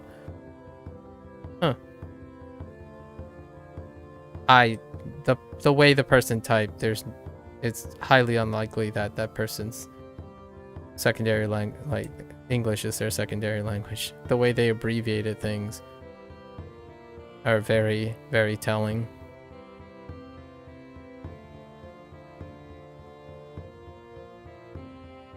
It was this morning. I just read it before stream, so it's kind of been on my mind, right?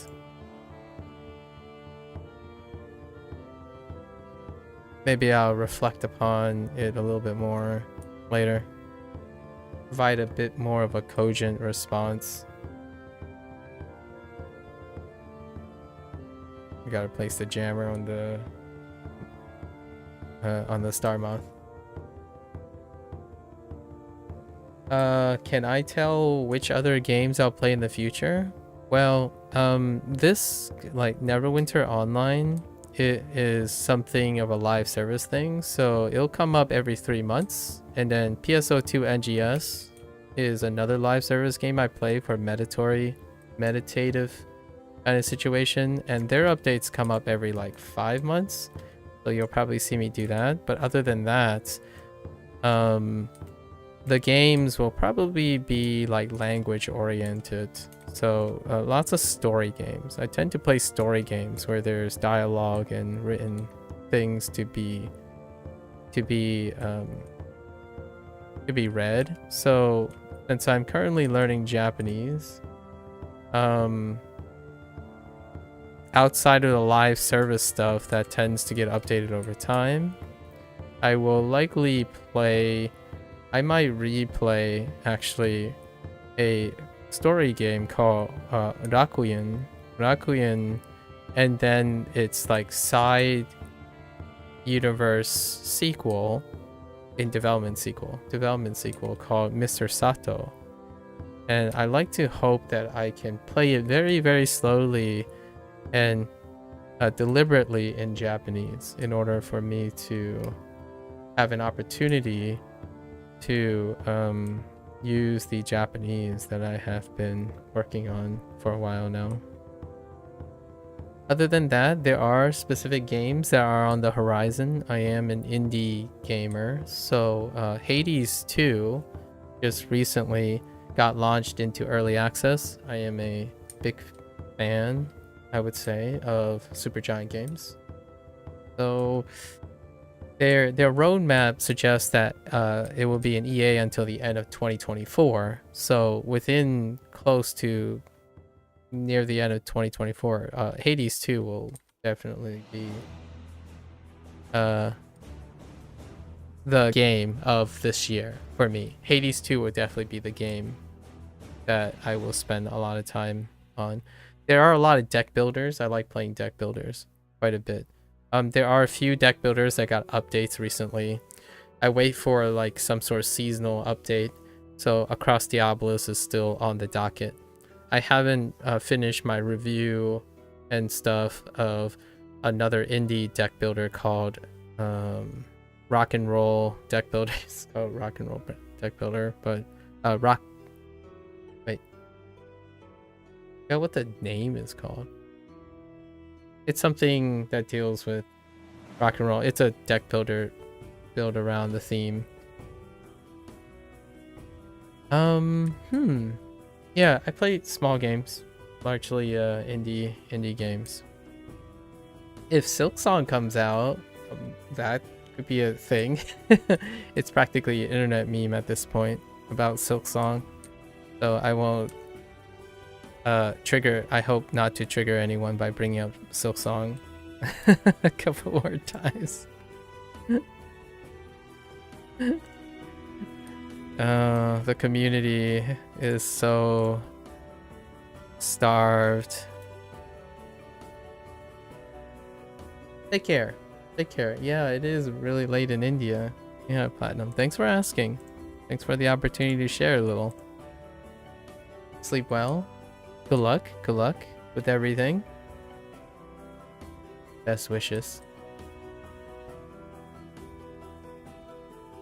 I think we're at the last end. Yes.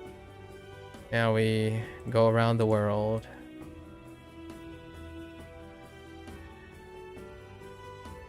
Around the world we go. Yeah, I didn't get a chance to talk about that actually. Hades 2 just went live.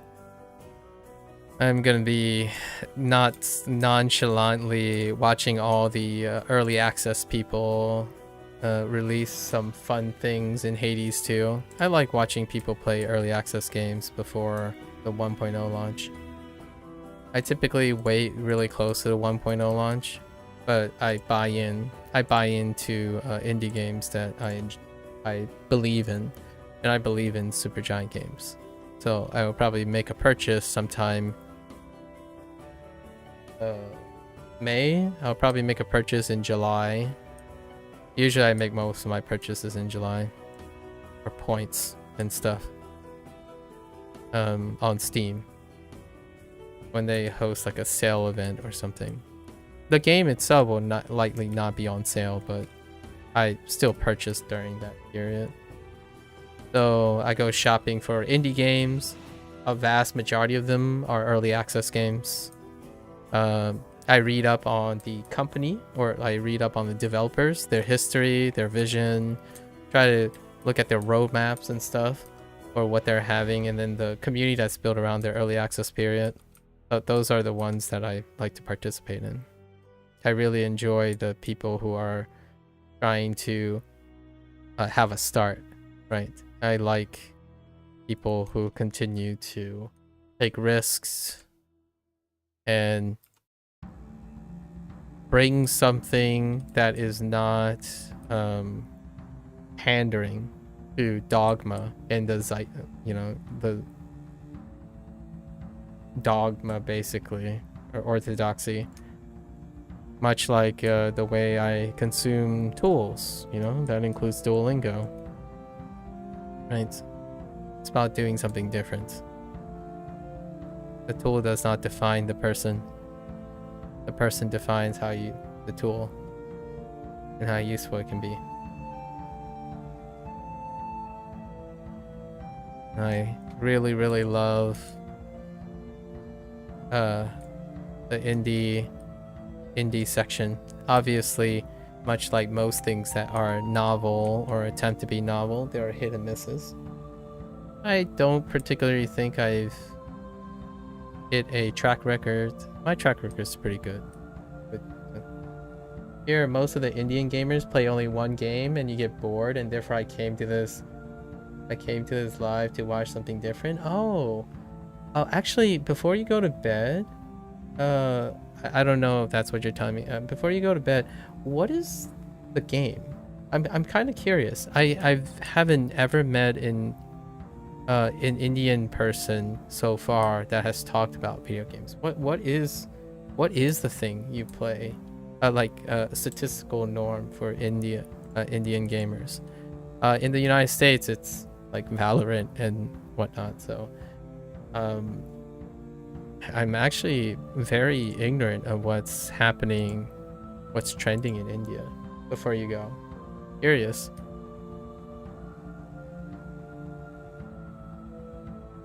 This Neverwinter stuff is live service, so I do it like weekly. It's kind of like language learning. It's about similar things.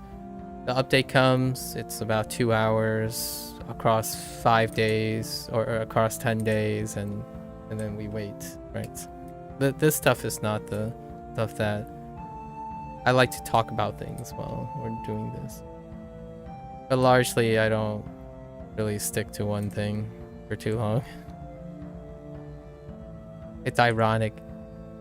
I'm saying that even though I spent like 80 days learning Japanese with Duolingo.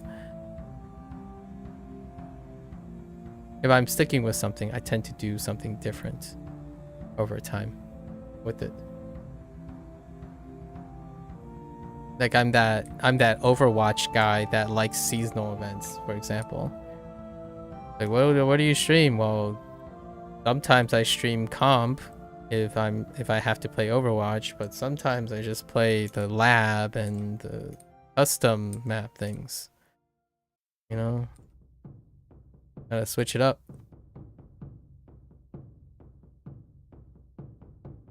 Most of the time YouTubers play Minecraft, PUBG, and Free Fire. Interesting. Is Free Fire kind of like Crossfire on the other side of the hemisphere? Like, it's a take on Crossfire. It's probably a third person or first person competitive shooter. Free live service, maybe? That's what comes up in my mind, but Free Fire, I haven't actually heard of what Free Fire is, but it kind of reminds me of Crossfire on the other side of things. So instead of like CSGO, right? CSGO or CS2 and the others, and Valorant, Free Fire kind of strikes me as, like, I don't know, Call of Duty, less costly, more accessible Call of Duty, and not necessarily Warzone, but something like that. Minecraft. Yeah, Minecraft is definitely a workhorse. I haven't played Minecraft in a long time. I have a closed, I remember I had like a early stage like alpha / beta account that I had to migrate like 3 times for Minecraft. I haven't touched it since then though. Free Fire is a battle royale game with 50 online players and 1 win like PUBG. Ah, okay. I see. Yep. Interesting. This is the first time I've heard of Free Fire. Pardon my ignorance. My battle royale is something that I don't follow very much. If someone brings up Fortnite, I'm like, yep, Fortnite, got it. You know, and then do a floss move or something. No, I'm just kidding. I don't do Fortnite dances, but my depth of understanding of battle royales is limited to things like Blade Point, PUBG, sure, Warzone, Fortnite, Apex Legend. I don't know if finals would consider that.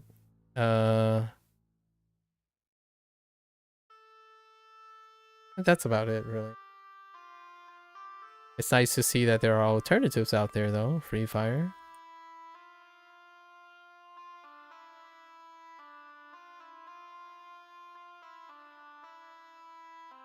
I guess you can actually throw in like Warzone stuff, right? Or like World of X things. I guess they might be considered battle royales too. Fortnite is not famous in the area. Very interesting. That's really do you have any idea as to what are the drivers of why Fortnite is not a thing? Is it an Epic Store thing? Is it an Epic policy thing? That's curious that Fortnite is not at least competitively, like not like being super famous or something, but at least competitively in the market, right? For exposure. That's so fascinating. What about MOBAs? How are MOBAs doing? League of Legends, maybe even Smite 2. I heard Smite 2 is drawing a lot of things. People are excited about Smite 2.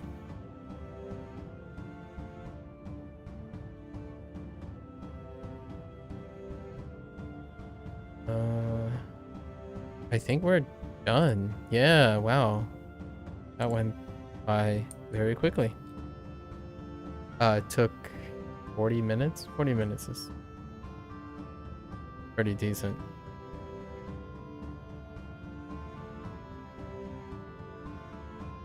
Let's bind these. Sure. Okay. A third time's the charm. One more tune.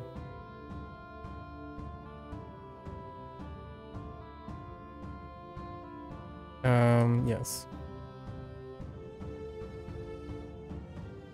So about 40 minutes, then we can hop into a dungeon. Hopefully we can hop into a dungeon. It's getting quite late in European time. Generalized European time. It's getting a little late. Can be a little difficult to find peeps when it gets a little late. This is not a NA friendly game.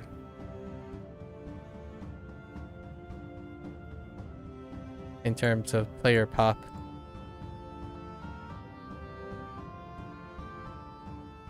Wait, what the heck?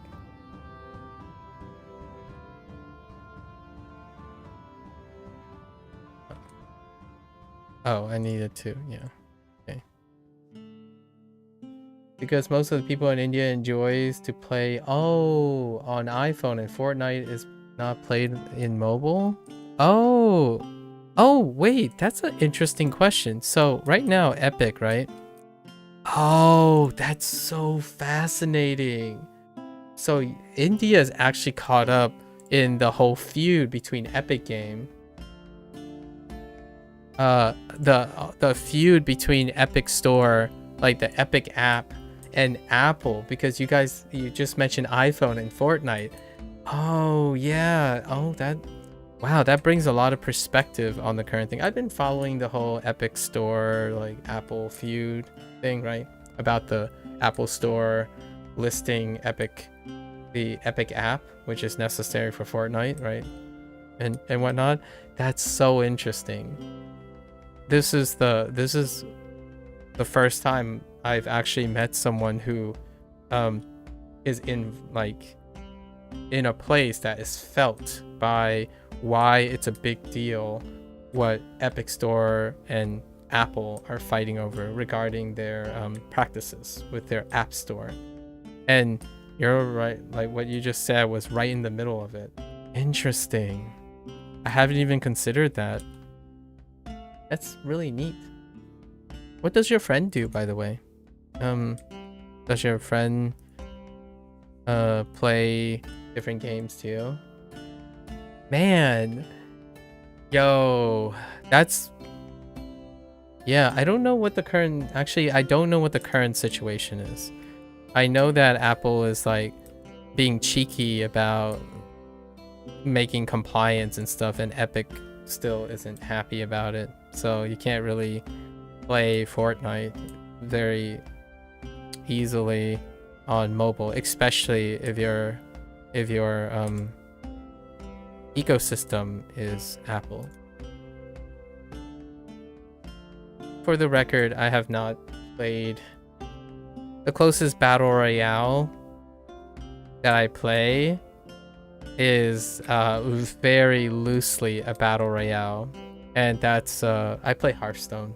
I play Hearthstone Battlegrounds, so it's more like a pseudo hybrid, right? It's still a free-for-all most of the time, and it has your loot cycles, your build cycles, and winner chicken dinner kind of thing, but much smaller scale because of the nature of deck building. Or in this case, it's even loosely considered deck building, right? So I play Hearthstone Battlegrounds daily, actually. It's like this. Although Hearthstone Battlegrounds don't have any like story content per se or things I can do commentary on, so you will probably not see me show Battlegrounds. It's seasonal, like your other things like your PUBGs and stuff. Seasonal. Every 3 months, new season happens. Do you play any video games, Platinum? I'm basically keeping you up at this point.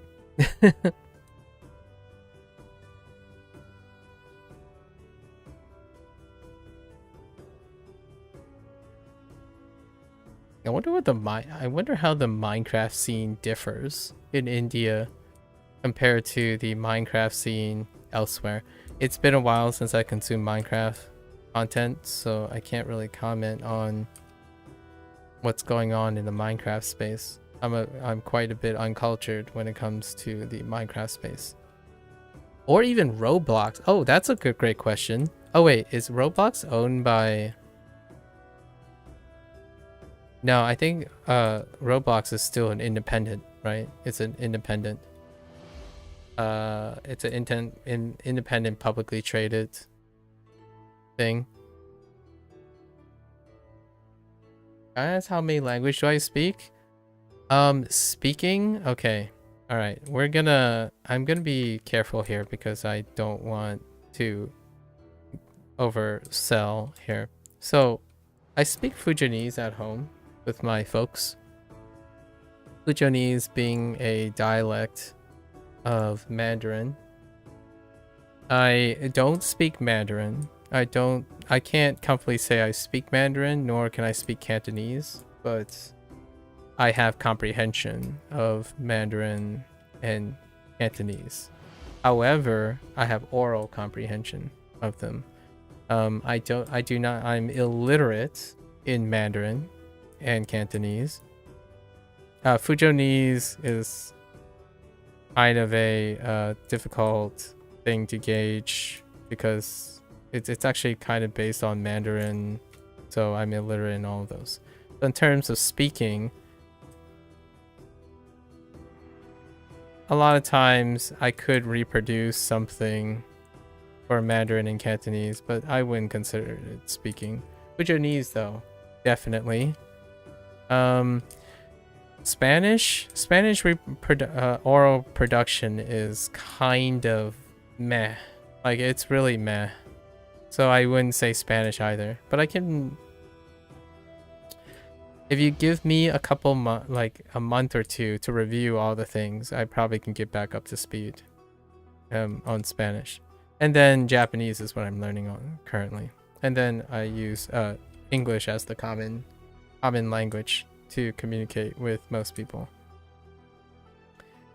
My goal is some of my future things are that if I reach a constructive level of Japanese, as in I can use it to learn more Japanese, then I will probably stop with the studying per se, the active learning, but more in the immersion experience. Then I'm gonna move on to Mandarin. And Mandarin, I have some sound production and listening comprehension already. That is very second nature to me. So it's a product of immersion. So incomplete illiteracy, but I can reproduce sounds and listening comprehension a lot quicker. So I won't need to go through that with Japanese. And then Spanish is both. I actually spent multiple years of my life doing Spanish, so it will largely be de-rusting and getting back up to speed so I can finally complete some of that stuff. And one day, hopefully, I could go back and forth between the four. The plan is I will probably practice Japanese while learning Mandarin, and then practice Mandarin and Japanese while learning Spanish again, or reviewing Spanish. So the approach that I tend to do is that I learn all of them, as many things as I can, in tandem. I don't usually like to focus on something, but interact with them.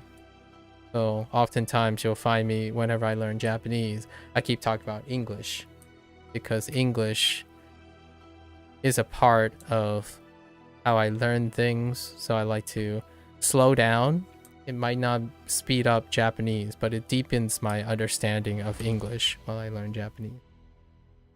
Roblox actually only kids play in India. I don't know why people didn't like much. Oh, that's interesting. So it's a very specific age group. I see. Now, I think it's kind of similar here. It's definitely younger age group, but sometimes you can find people who use it as a playground to test things like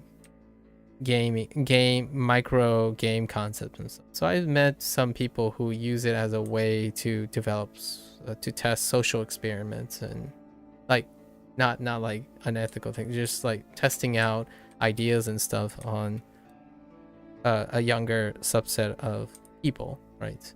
So I do see occasionally when Roblox is brought up, you have very clever little engineering projects here and there for game development, and then eventually those people tend to transition into a more like freeware, like a free to use coding thing like Godot or something for game development. At least that's why I brought up Roblox. Oftentimes when I think of Minecraft, I think the closest like competitor, right, to Minecraft and like its elements would be the Roblox platform. Largely why I asked was when you mentioned Minecraft, I was kind of curious if Roblox just had something different about it that Minecraft has. You can also upload videos from your live streams or best moments from game. Oh, in Roblox? Mind you, I have logged in. I have made one Roblox account like I'm gonna say like 10 years ago. It's kind of like Minecraft, like 10 years ago, like more than 10 years ago now, and I have no idea what the functionality of Roblox is like, but I am told, or I'm given the impression that it has just as a creative platform as Minecraft when it comes to content creation, like content creation, game development, etc. Why can't I interact with this?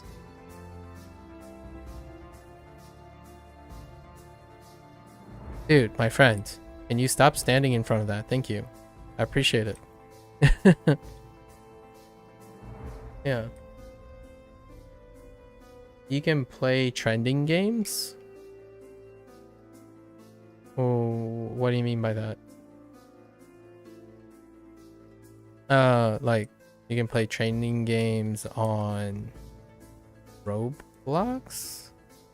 Or are you talking about like I could be choosing to play trending games?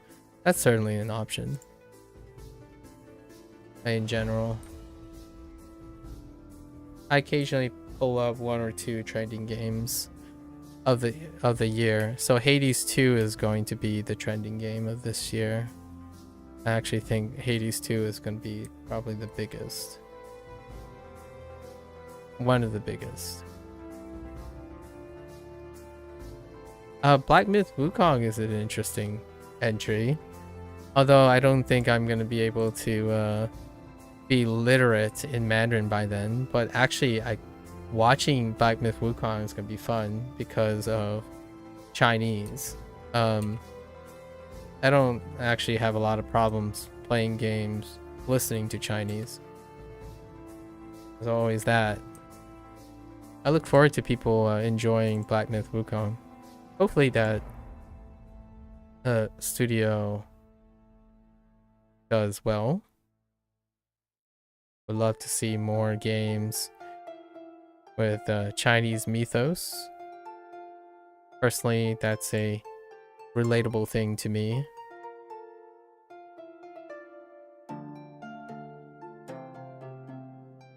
Oh, and to thin out. Wait, what's happening?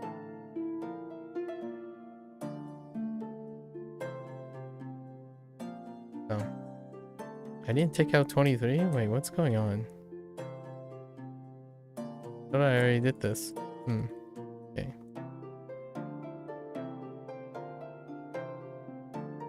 I'm a sucker for deck builders though, and they're rarely trending. Slay the Spire 2 was teased. I don't know when it's dropping though. I don't think it's this year. And I'm not sure if it is early access or it's a full release. But Slay the Spire 2 was announced recently. What is the goal of this game? The goal of this game is that's a good question.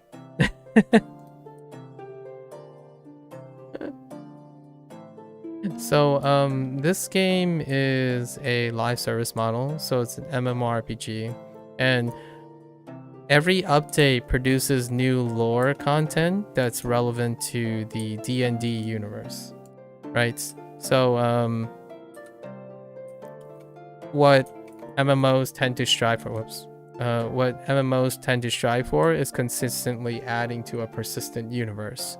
So there's a hub, there's a lot of connected worlds and instances, and every so often, which is like every 3 or 4 months is their development cycle, they will add a new piece to the world.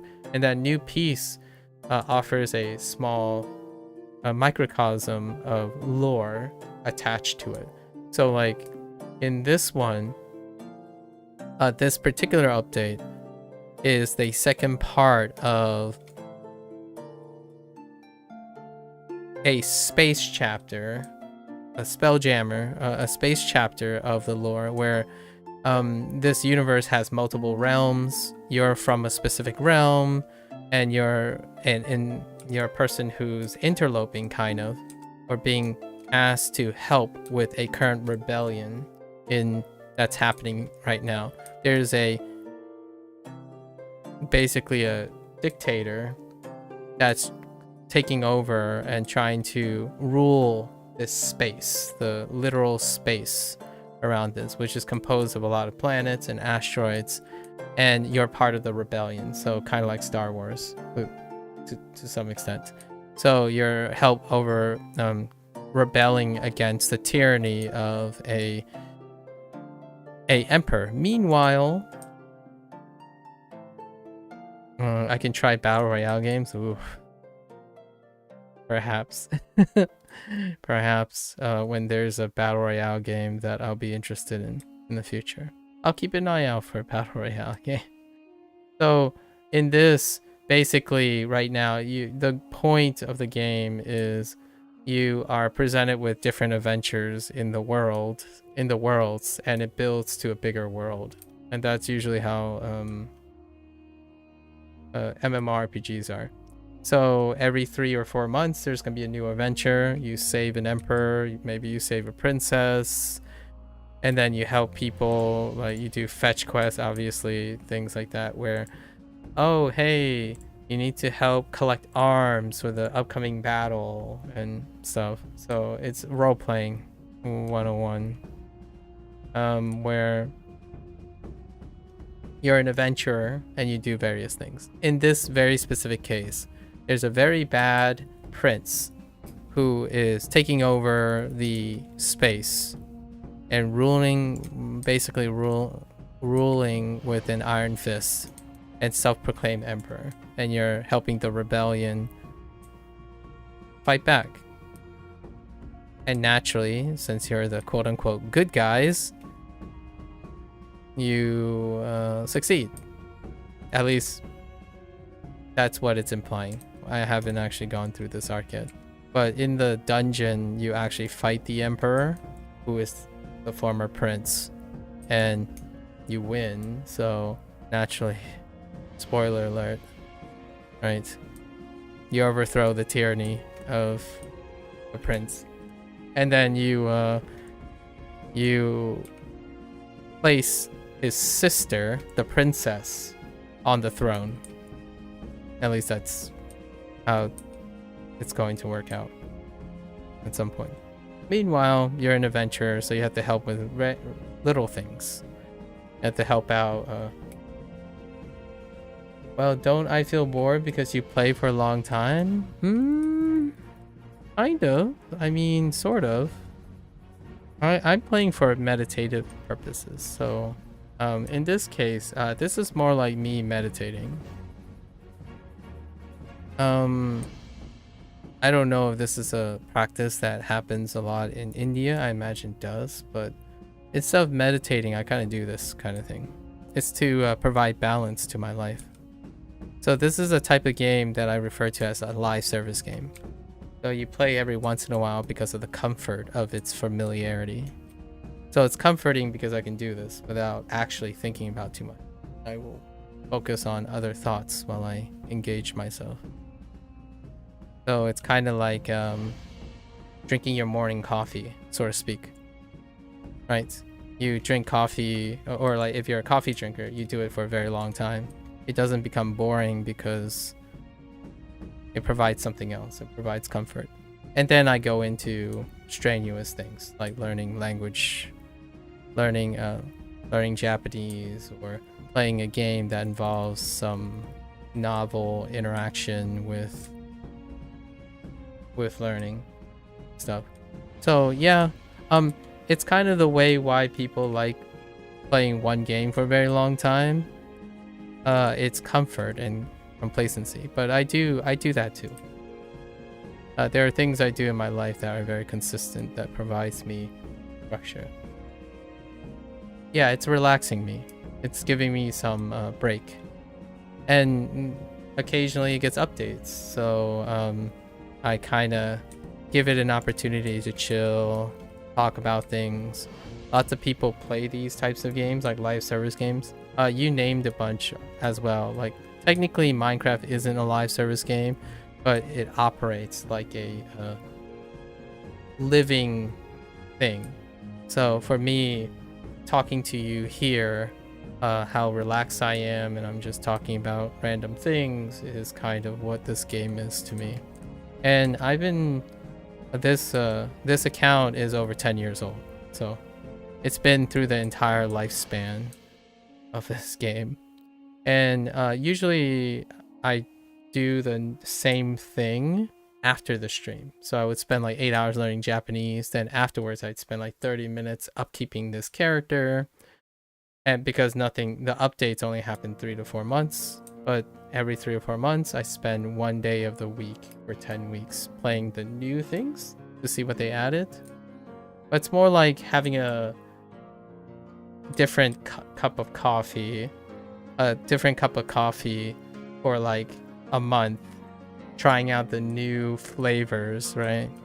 And then going back to the usual stuff.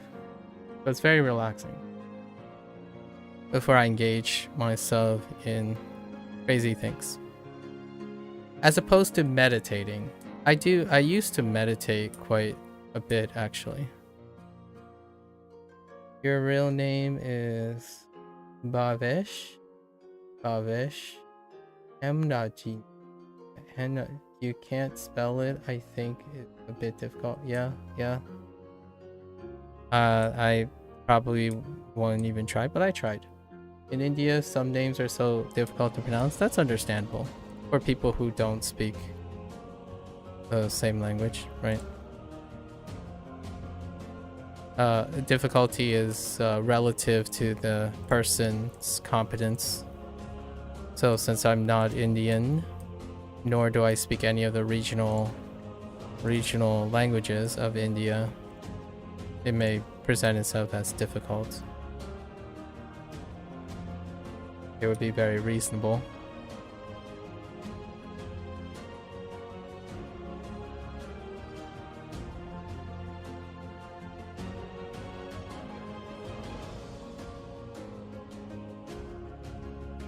You can always advise me on how you want to be called.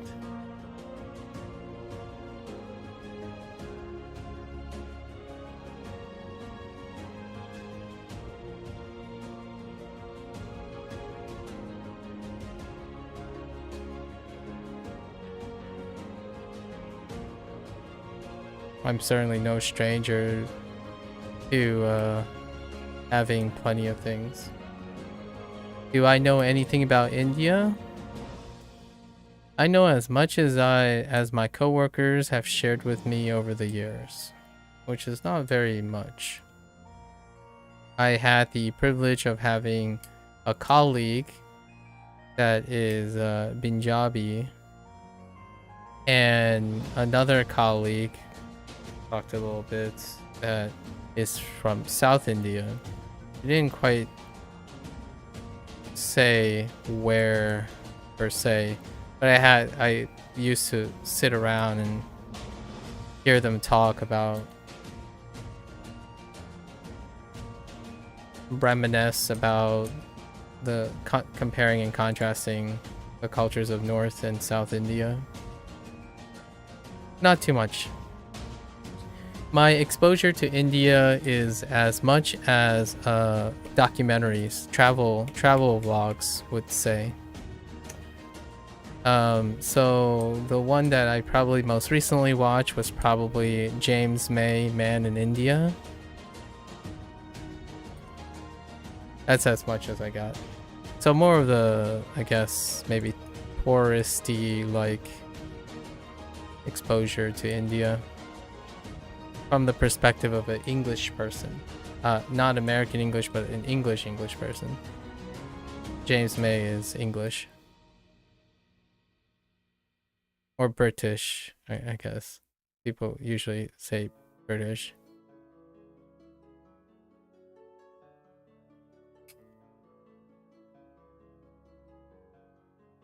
I personally like hearing what people want to tell me, as opposed to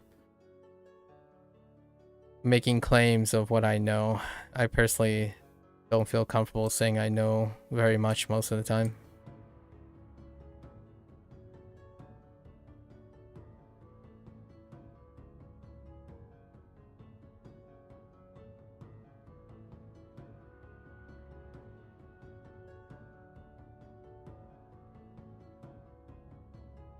I can imagine.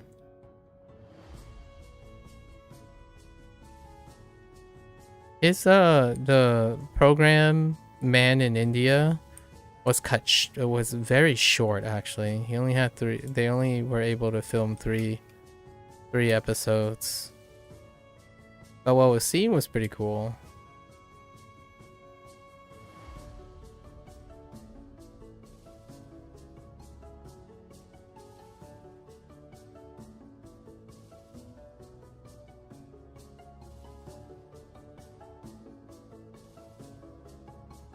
If you had to get someone to be interested in Indian culture, what would you typically start with?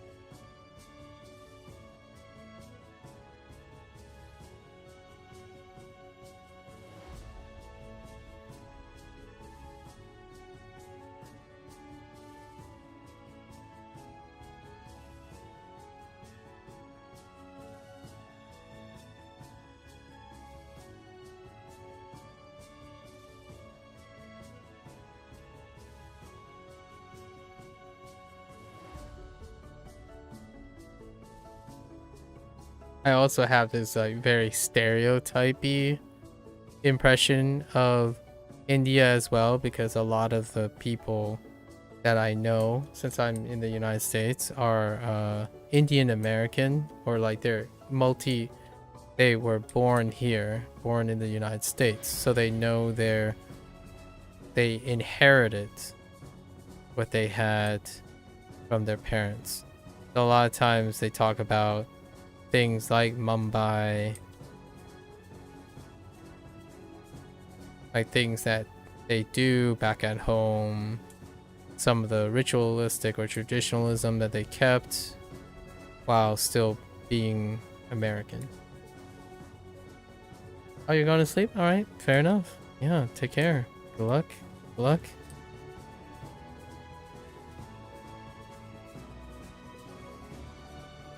Sleep well.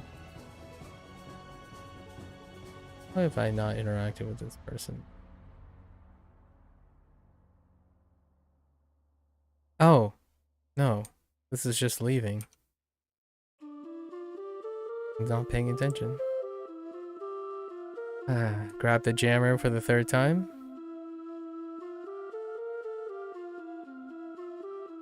Yes, it is indeed 3:30 a.m. I'll keep that in mind.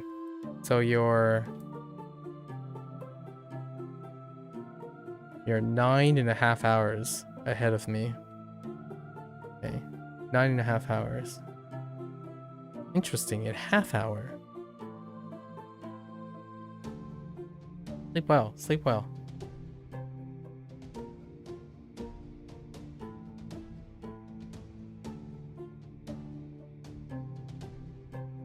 The only phrase I know in it is namaste. Sorry. I don't know how appropriate that is.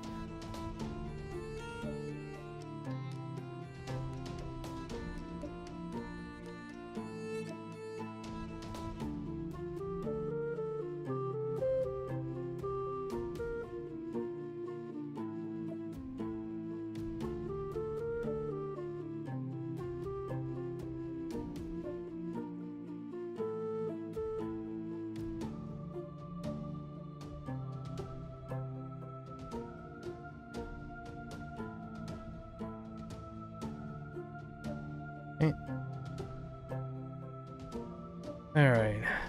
So one last set, and then hopefully we gotta return these crystals, or boost these crystals. And hopefully 6.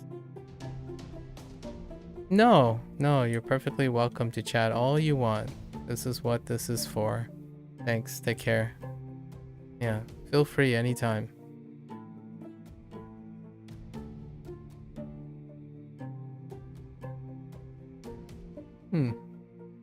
It's very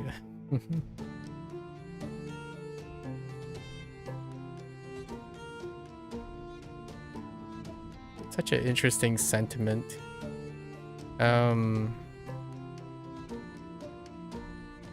Starting to wonder where that impression's coming from. Like the idea that it can be an inconvenience to chat with people live.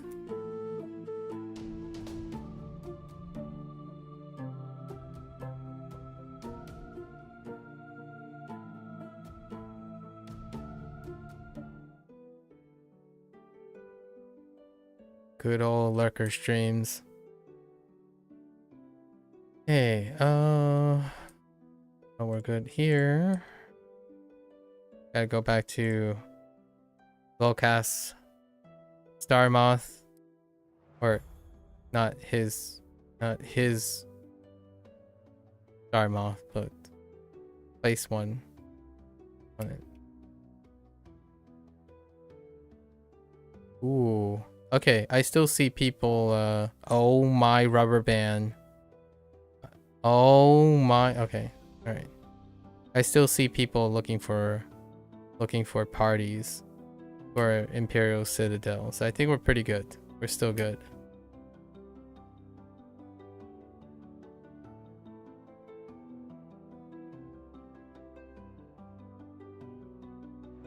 I really like the new dungeon. Good job, Cryptic.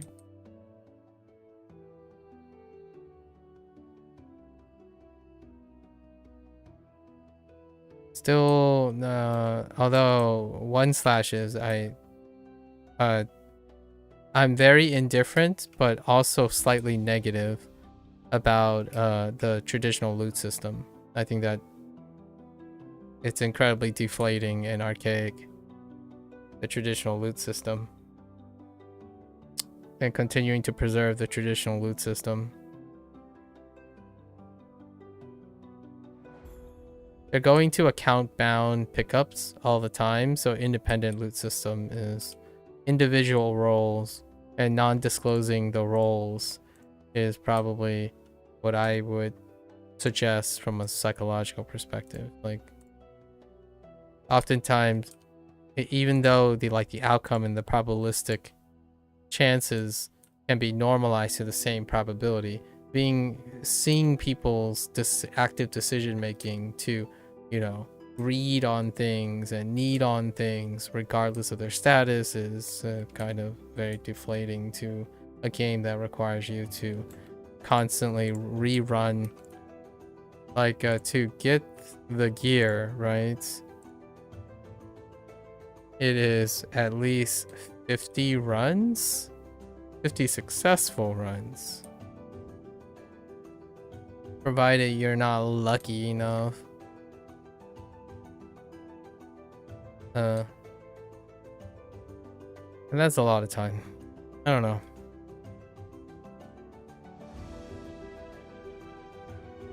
I already kind of sort of did some hand-wavy math in my head.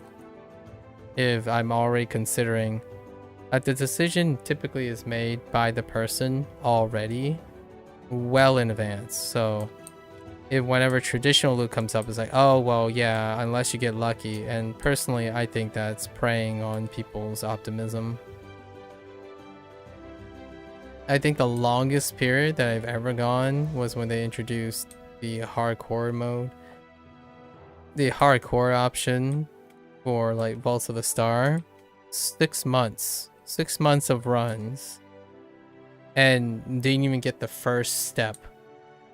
Like, didn't even hit a loot drop for the first step of acquiring something. 6 months of runs. That's probably like 200 hours of runs. Yeah. The preserving the traditional loot system is still pretty out of touch with times, and it's still here. Of the 5 runs, the 4 successful runs, basically you feel like you're playing a gacha game, even though that's like the default expectation. Okay, oh hey, oh okay, that same thing dropped 3 times, and then oh hey, look, it's the same. It's people just doing that, taking whatever they find is reasonable, which is always hitting that, right?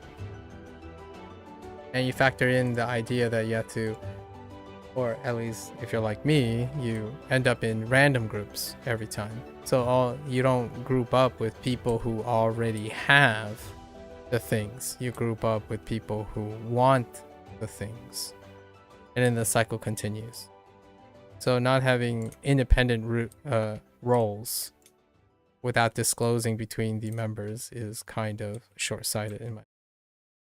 I don't think this game requires that type of transparency anymore.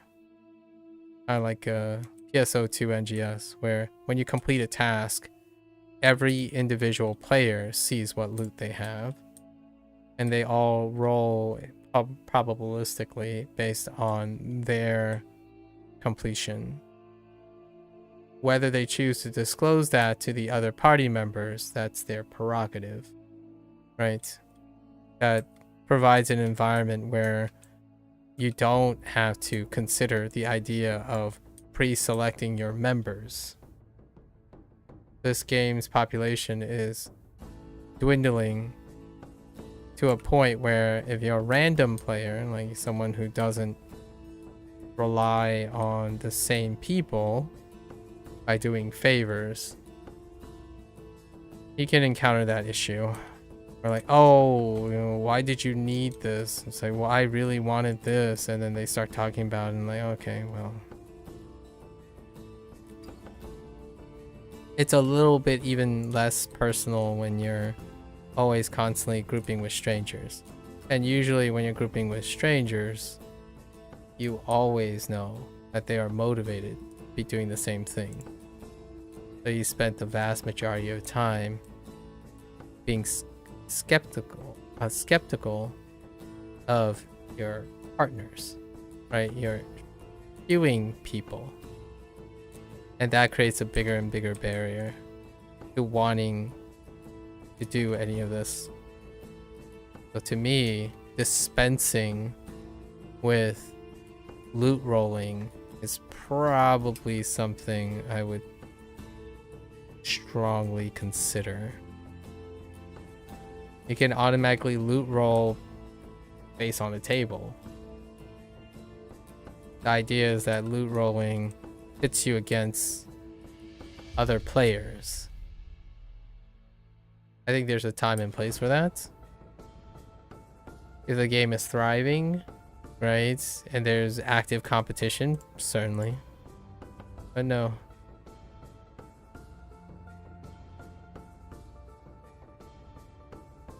Loot rolling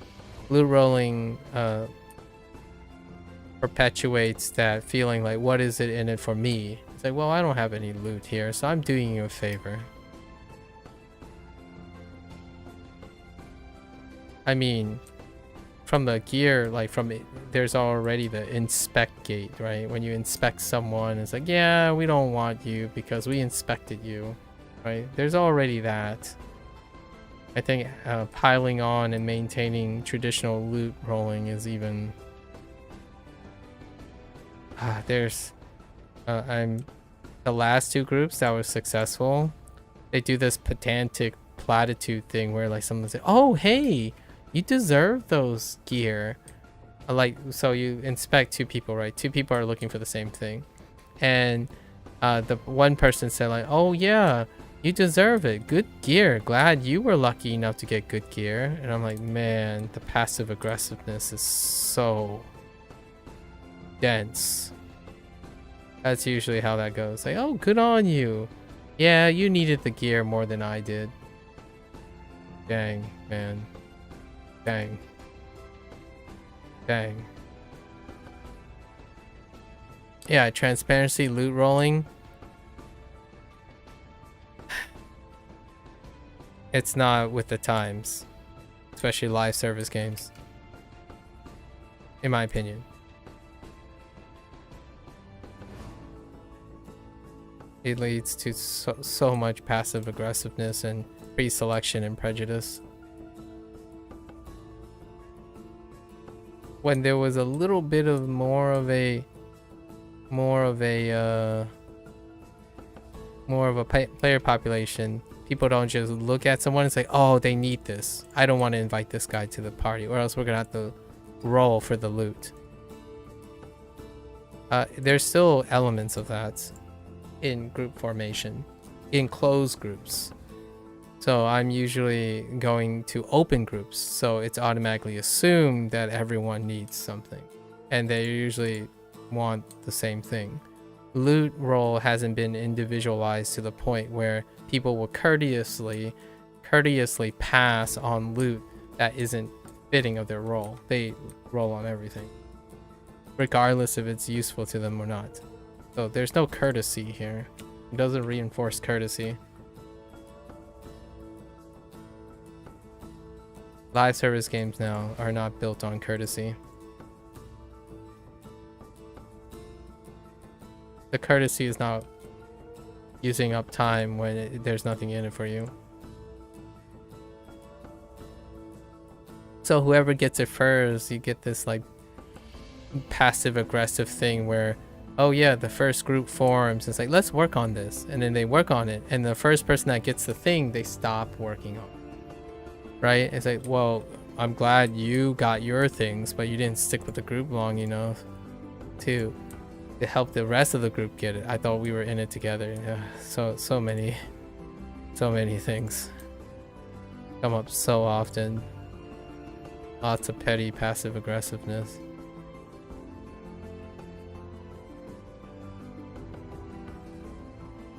Wait a minute.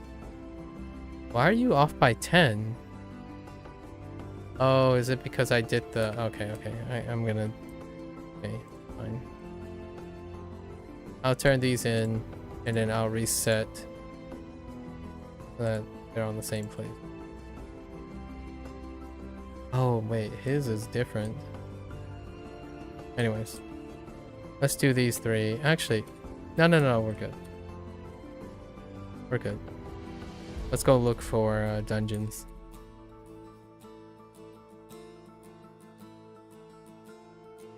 Hopefully I don't encounter that passive aggressiveness.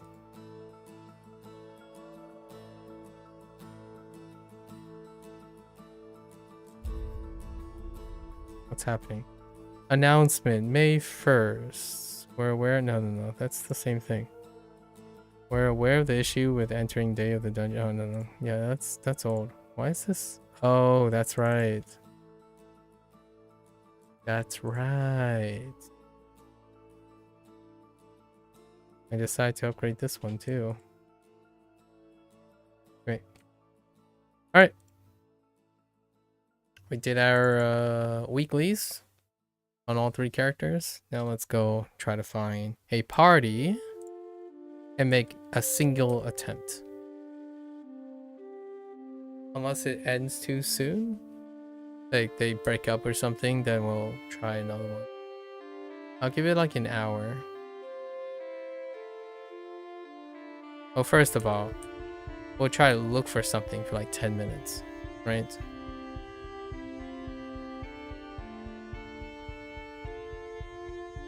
This is what we're running with these days. It's more than sufficient. Let's see here. Now we wait.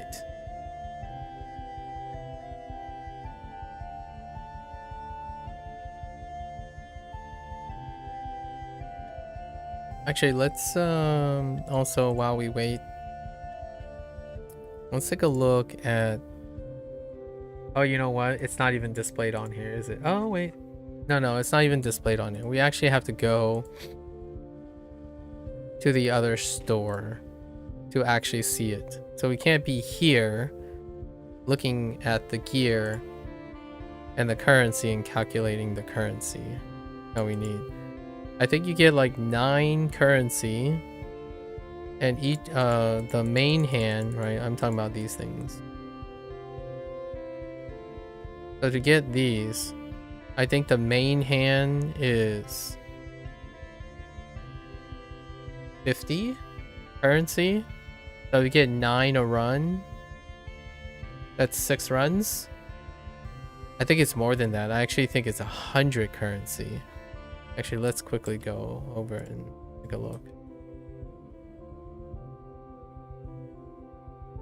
It sounds absurd, but it's Cryptic.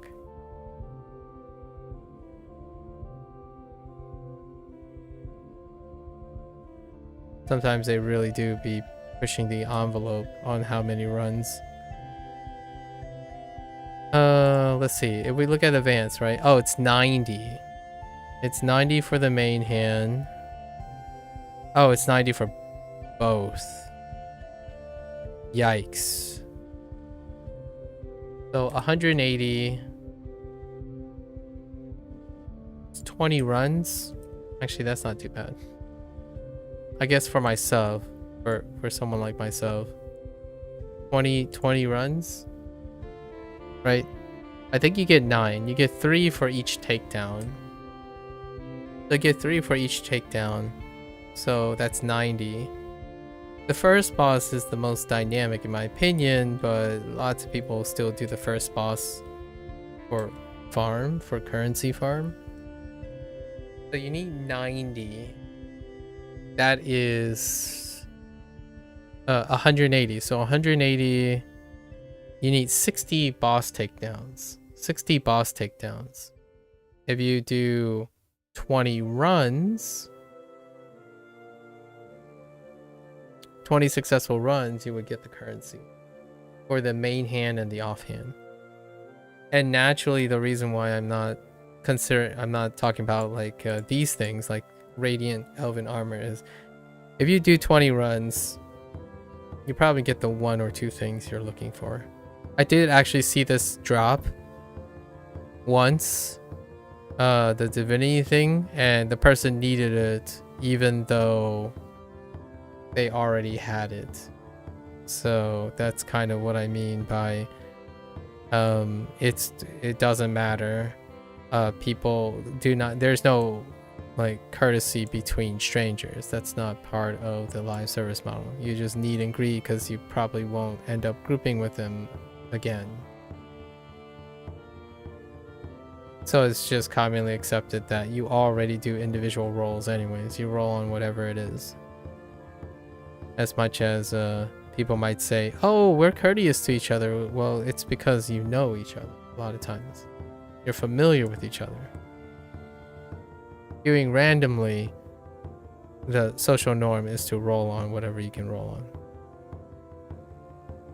Yeah. So what have I seen so far? I've seen 4 drops so far out of 5, so it's pretty generous. It at least drops fairly often.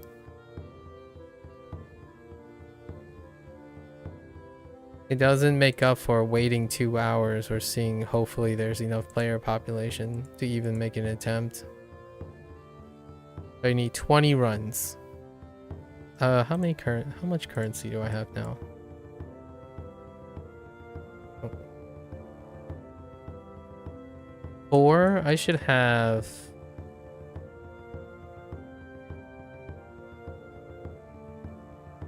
36. And I guess my fingers crossed that I get a hold of the main hand or the offhand, maybe.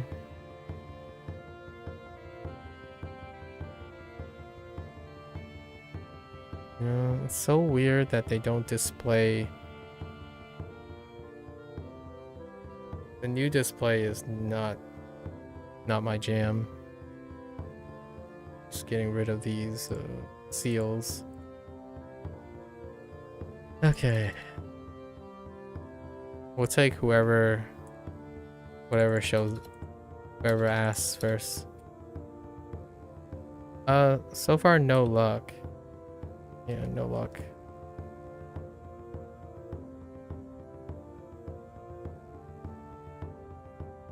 Got a DPS.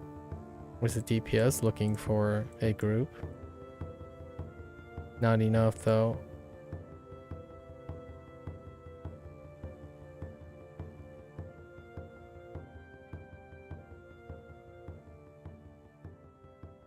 Yep.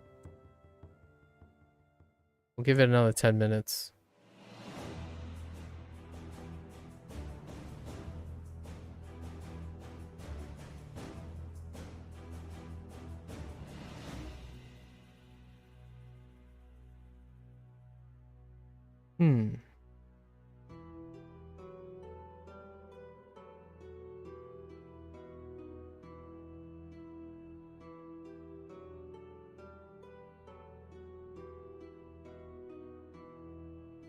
Yeah, these are the 3 rings we got. 2 repeats. And this one is like meh. It's really meh. And then the other 2 are the DPS rings. Sure, okay. What do they look like when you refine them? Oh, we can see what it takes to refine them actually. Can you not even view the thing without saying... Wait.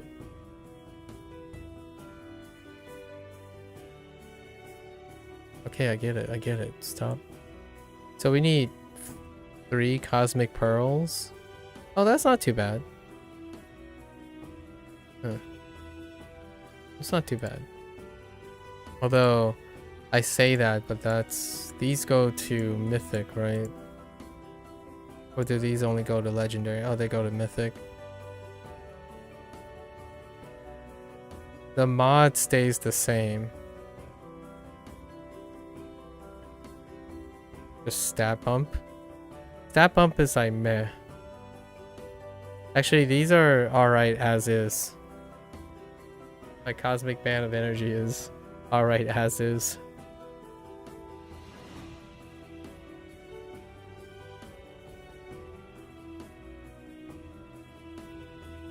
I think this is the only ring from Advance, right? No.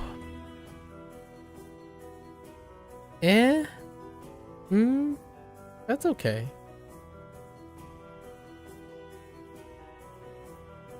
Oh, they separated these. Oh, that's good. They separated these 2 categories so it doesn't look like it's all clumped together. For every 5 seconds you are in combat? No. Yeah, this is definitely good. I have 2 of these. Maybe I should DPS sometime. Okay. We're not gonna look at these unless I find a particular group. If I'm able to find a particular group or get into a particular group, maybe. What else? So rings are something you can definitely get on your own, because it's an independent role.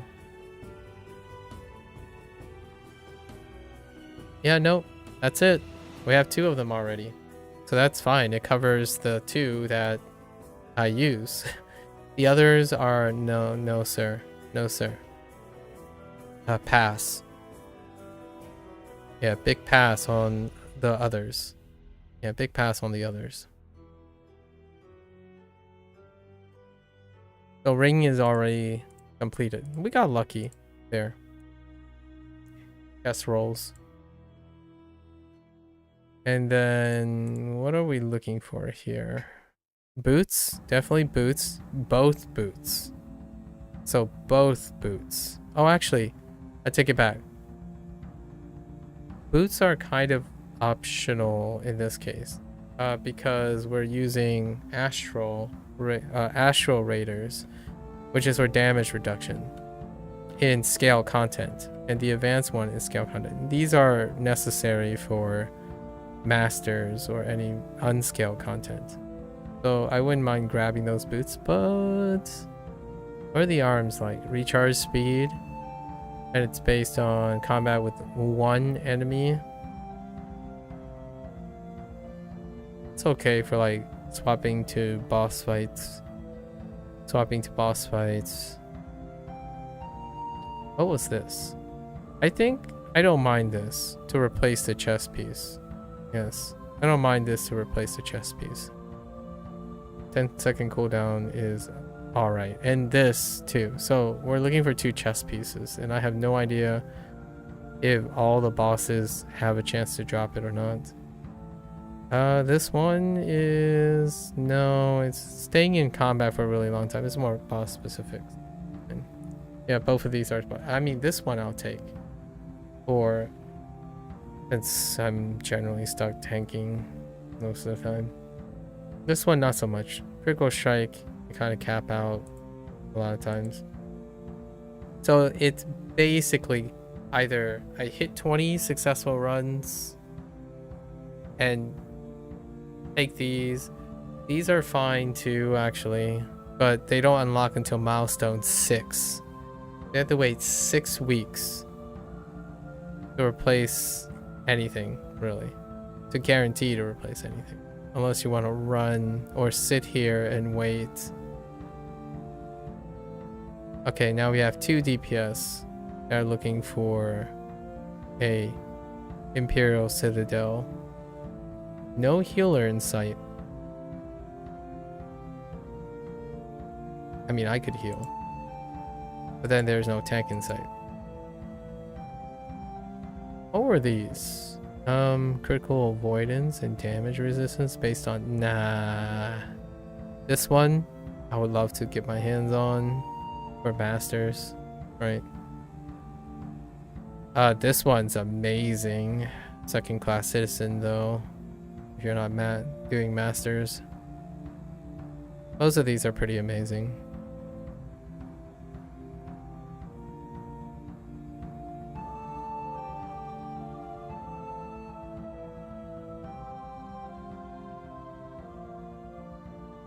I'll give it another minute or another 5 minutes. Let's eat.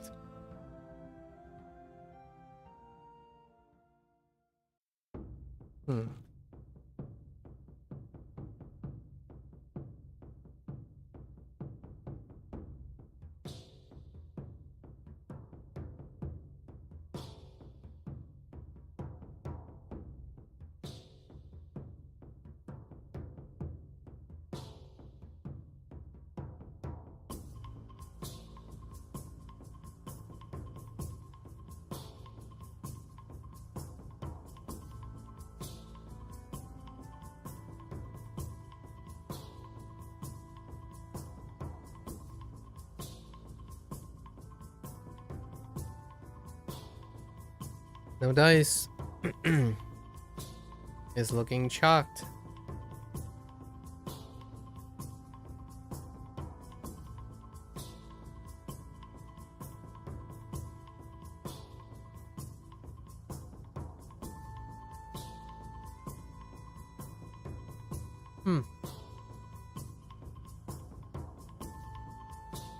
We got really lucky last time.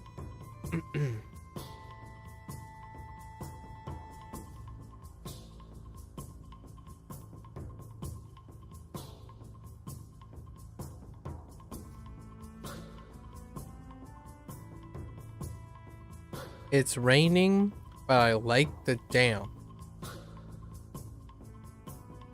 Says a character named Wet Hands.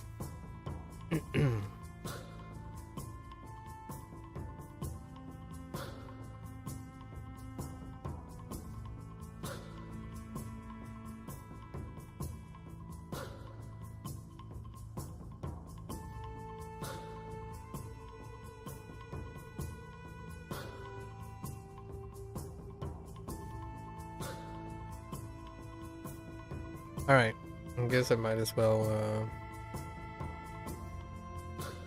occupy myself with an RTQ.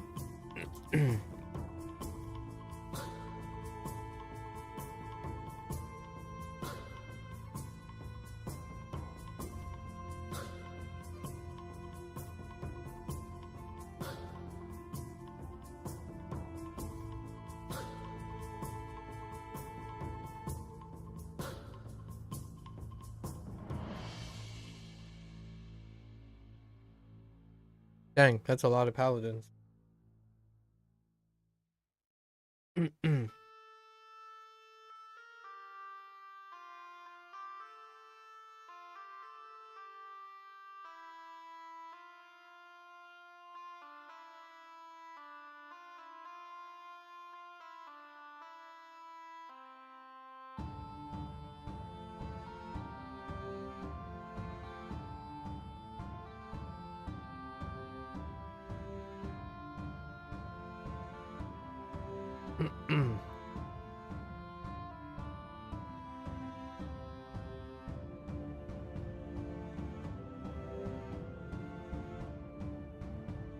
Had to wait for the had to wait for 10 peeps.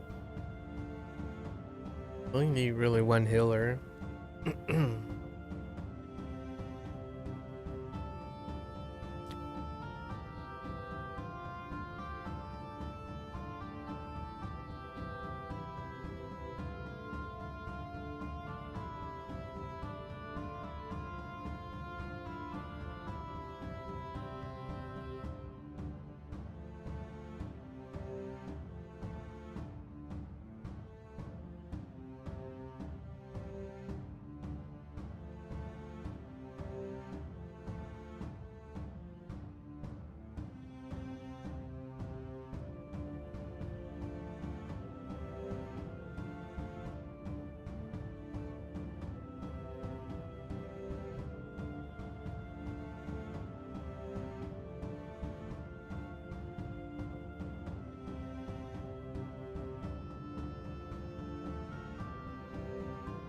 I like the name. Welcome to Costco. I love you.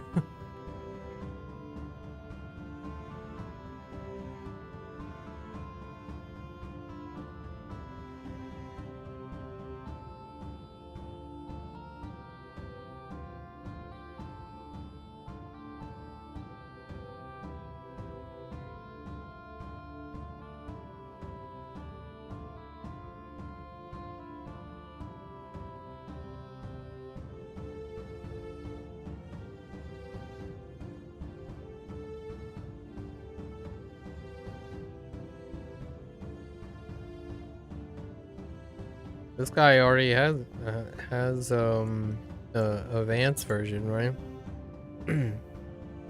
Yeah.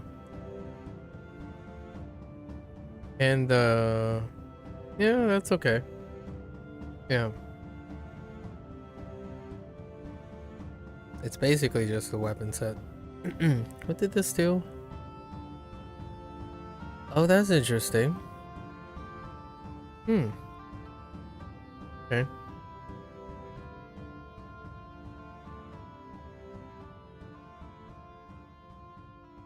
Not so active today.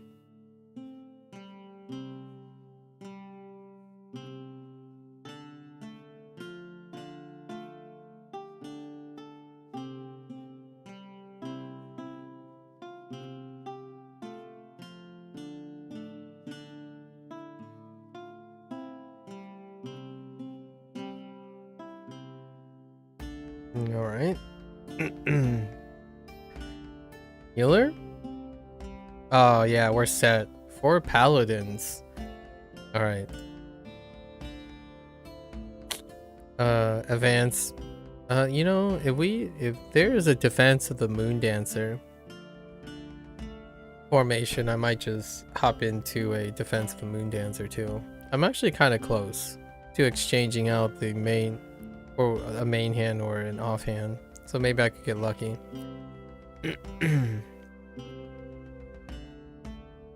4 paladins for support. Who would have thought? Oh hey, there's a cleric.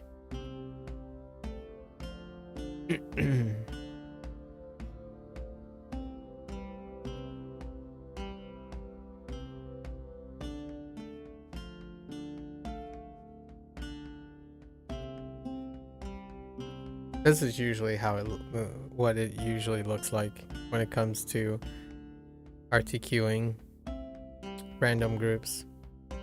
And then it immediately switches to wizards and basically just wizards. Oh, okay, that person also has a wizard. Fair enough. That.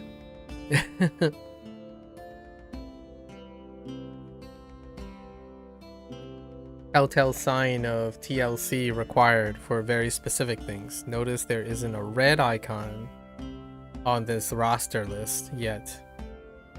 Do we have a barbarian? Nope, it's another wizard.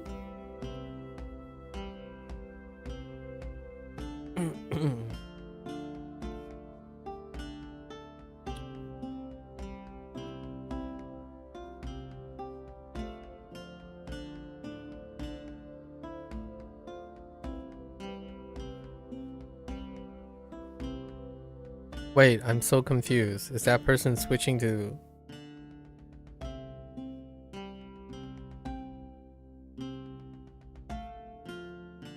Okay. Someone's switching, right? Who is it going to be? Probably the organizer. Come on. Come on. Let's go. Yeah, no, nope. No Imperial Citadel group forming yet.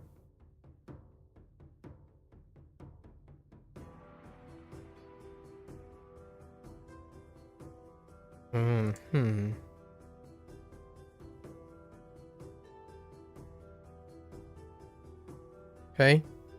I mean, this guy is ready to go, really.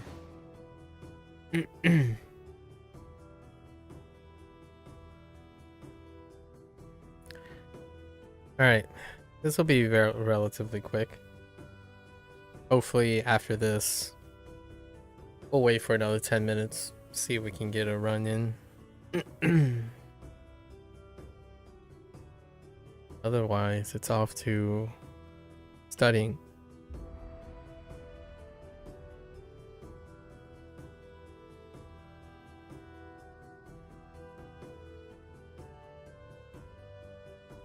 French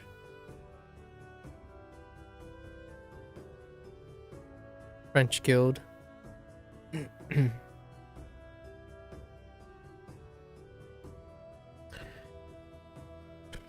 Okay.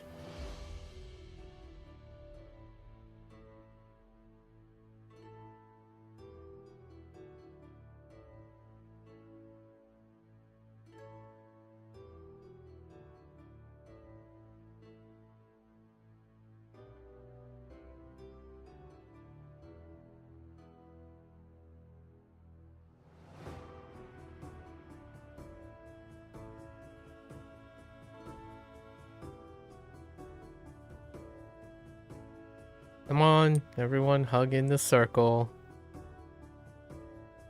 What the heck is...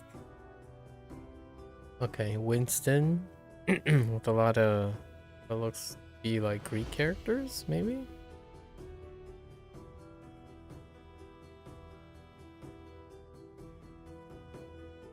This is where you stand here and stare at the people loading.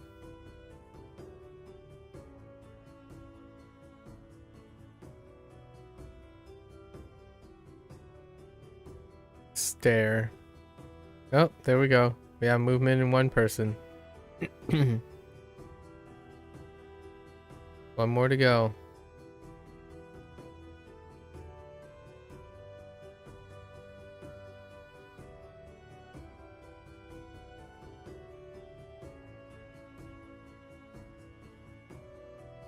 Anytime now.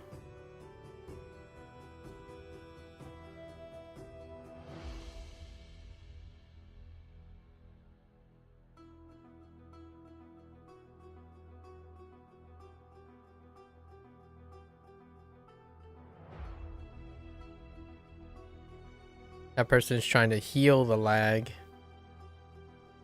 Or heal the potato.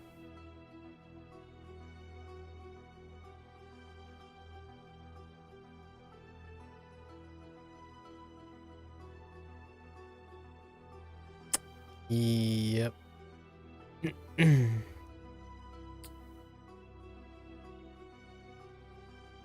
Mm-hmm.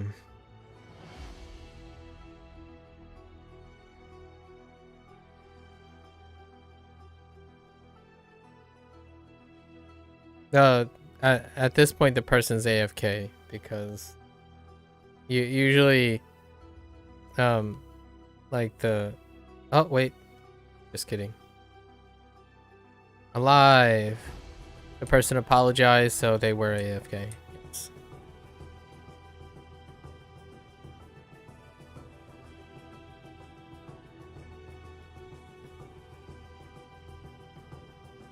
At least it'll go very quickly. Look at this.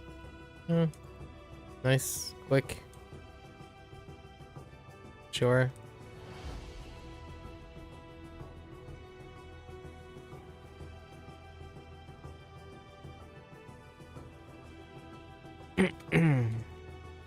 That punk. Oh, all the way outside dragging me. Punk. Can you not, please? Ooh, that actually hurt. Okay.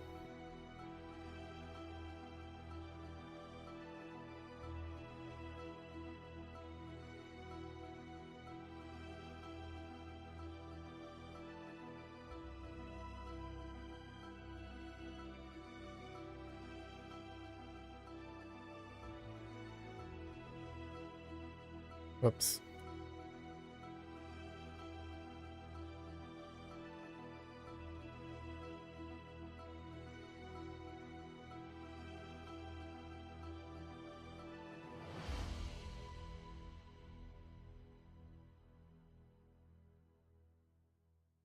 Ah, yes. Before that happened.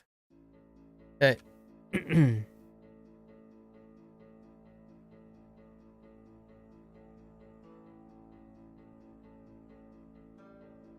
Random trial queues. You're basically seeing how many people like to run their face into lava cannons. There's one over there. That tank is dead. Oh, no. No? Oh, okay. They're just playing with fire.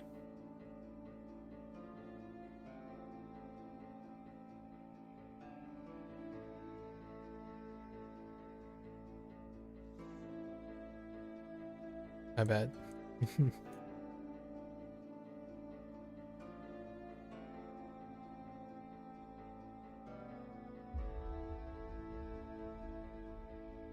Very fast. Very, very fast. Nice little easy, you know, random trial queue. Pocket something to pass the time. And there goes another one that eats a lava cannon to the face. And there that person go again. Oh, and this person. Hi. Lava cannon to the face.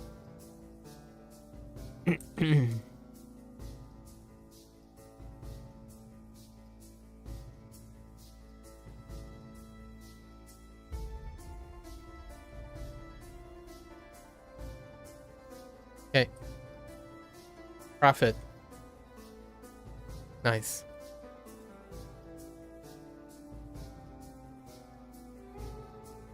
Off we go. Alright. We'll give it another 10 minutes. almost 7 p.m. local time. Let's see if we get another. If there are any other opportunities.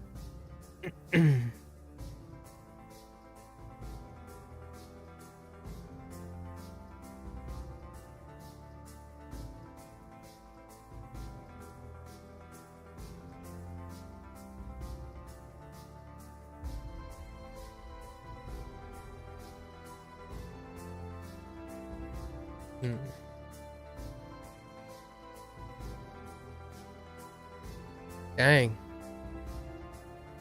All right. Okay.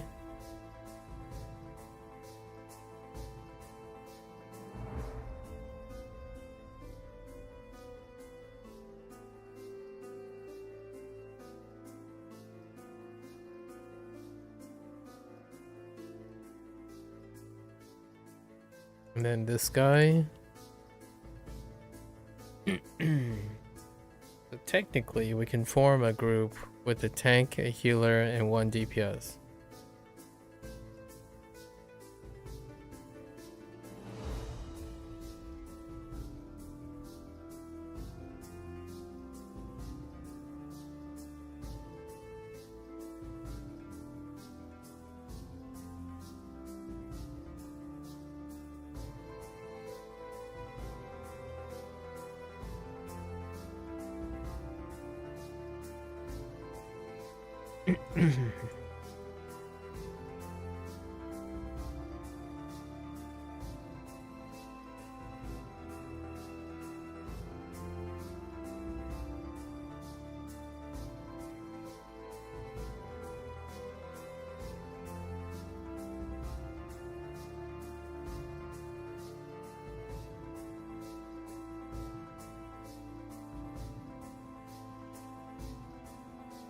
I guess I could heal? Since the other guy is tanking? Maybe?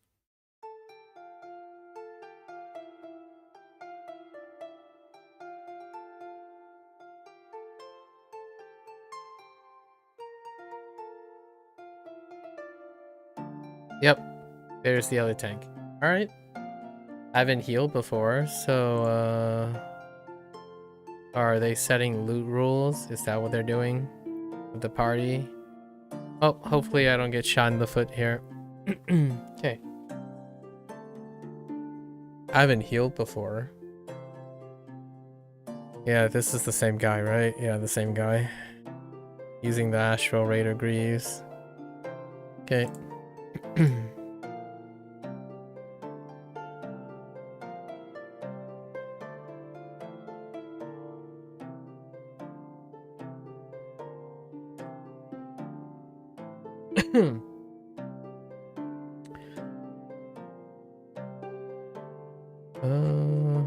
You know, I don't have a ward for this thing, right?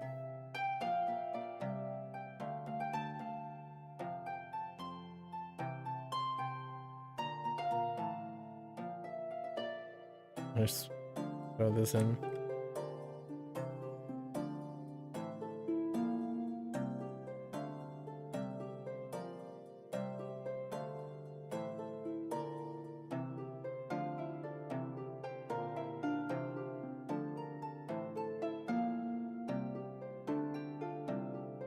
I mean, what else can I even raise? I guess I could raise crit severity if I had anything.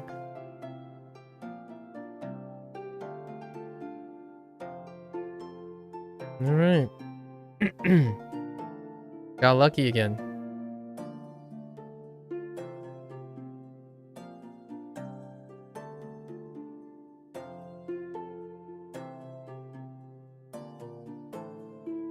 Okay. What the... Did someone just decline? Two people just declined?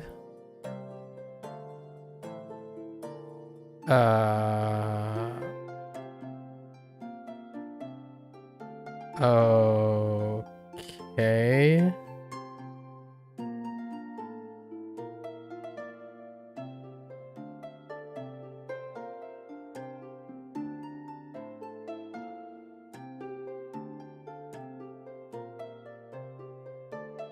the heck is going on? Oh, they forgot to private party. Fair enough. Alright. Forgot to switch to private party. Alright. Let's find out. Where's our almighty tank here?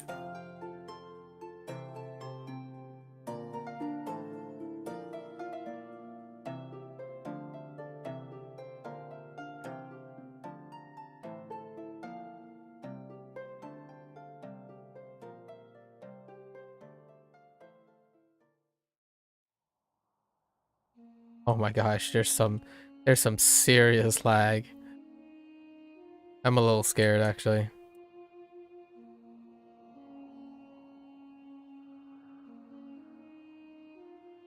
Please.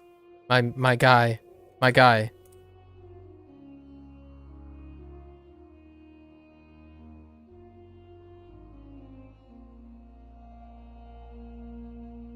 It takes a true blue blade master to realize that they're the only ones standing there.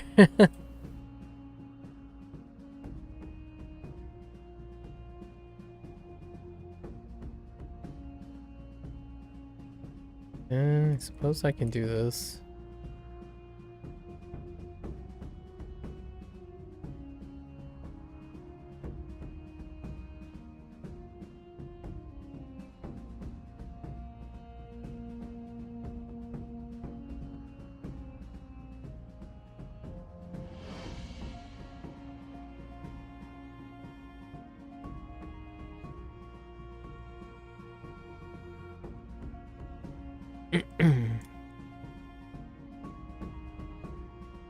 I see a lot of owl bears. Perhaps I should break out the owl bear now that I think about it. What the heck? This blade master makes me wanna taking pot shots in the face so often, man.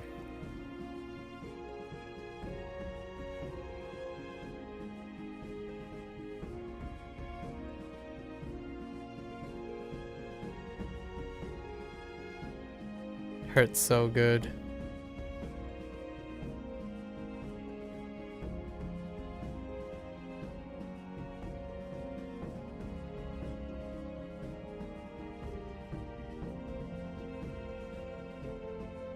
Definitely like what this guy is doing.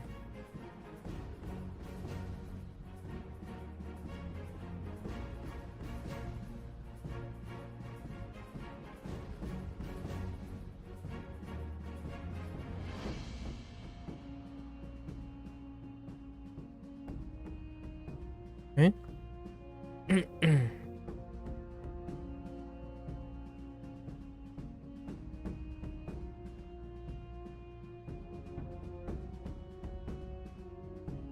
Oh my gosh, the stuttering. You can see it. What the heck is the guy wearing? Oh.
Alright, let's see how eventful this is on the healer side.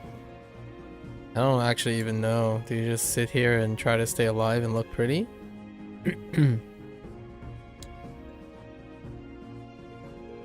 Walking out of the bubble.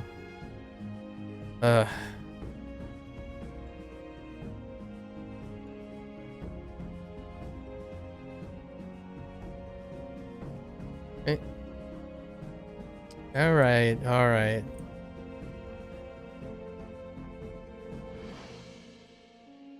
Okay, I see. Oh, I can learn from this tank, actually. See what they're doing. So they took the Scorpion. They didn't take the boss. Okay. Interesting.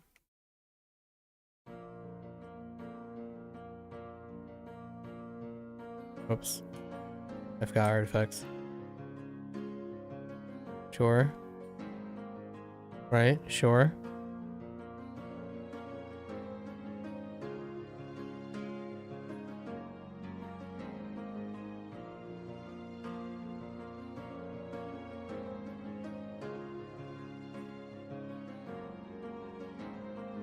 Always throw out the free heals.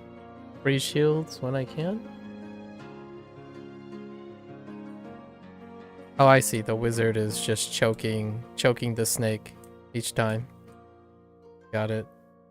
I get a better vantage point on whatever everyone else is doing when you're healing. You can see what they're doing. So in case I have to pain give or whatnot, it's a great way to start.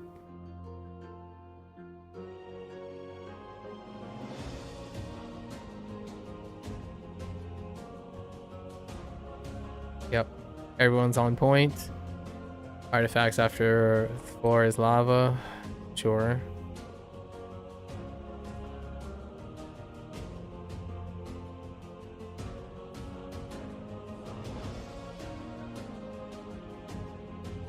Just protect the mage.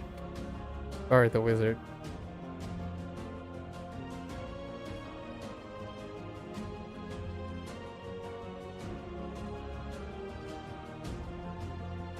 I see. So the tank goes out of their way to gather the spiders. Okay. Didn't know if the pain givers wanted to corral them or not. It seems like this is pretty organized.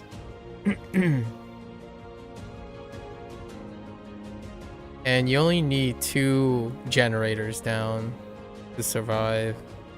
But having 3 is fine too. You can also attack the generators while up in the air. Just kind of a fun thing to see.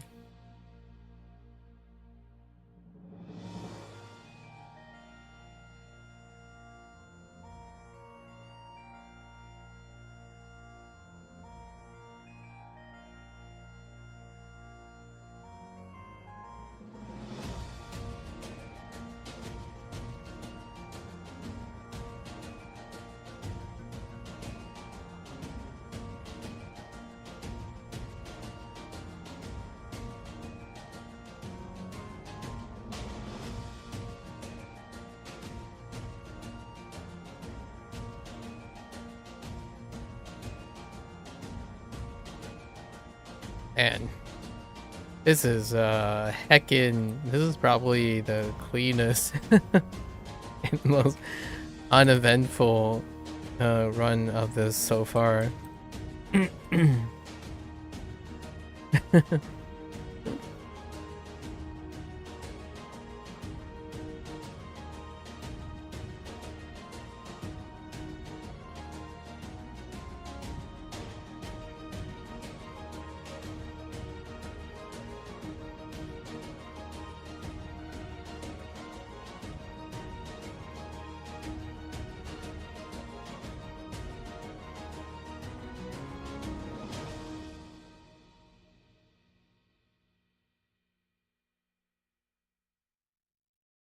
Oh, of course the Alliance would be looking for a run too at this, coincidentally. Wow, in the middle of a run.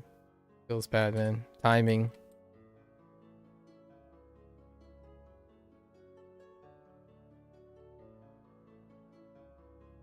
Okay. Well, that's great. Is there anything interesting? No? Negative?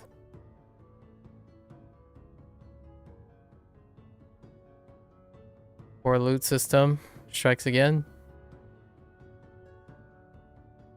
I'll take the currency though. Works towards that 20 run requirement.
Oh gosh, that line of sight around the corner.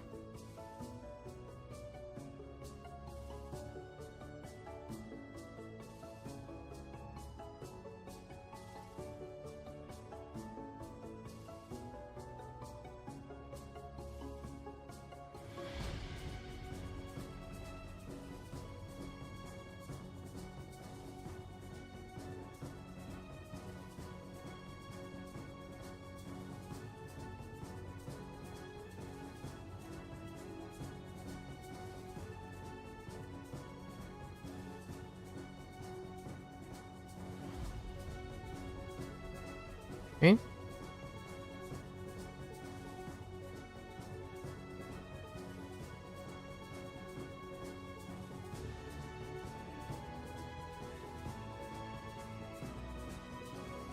Yeah, all right, all right.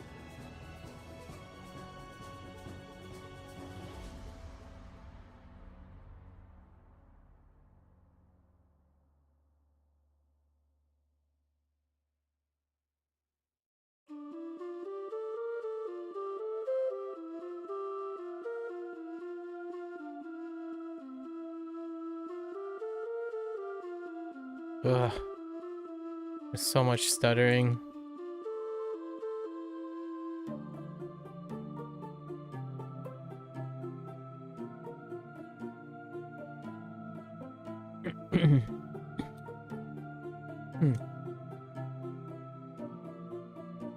Okay.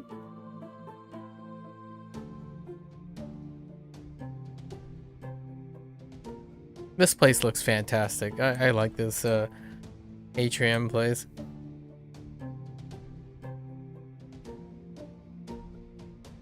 All right.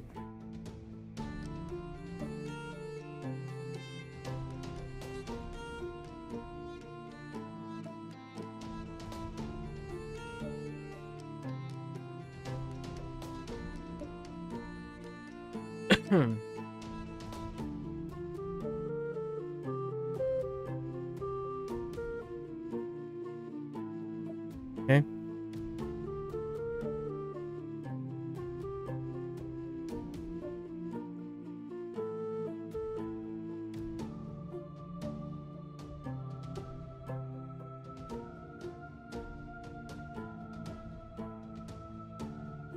Dude, people that run in and out of the circle, man.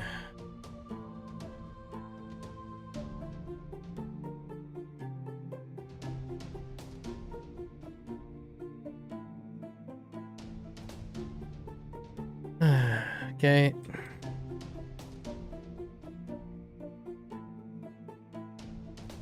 I'm actually kind of curious if this breaks my line of sight here.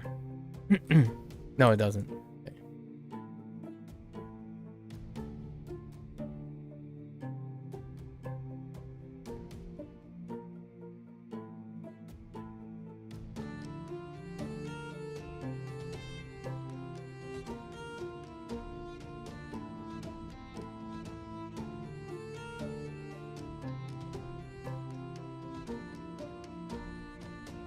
I don't want to stand behind the dude. Actually, maybe I can stand over here. I think I have enough distance, right? Not really. They know the pattern already, so everyone knows the pattern here.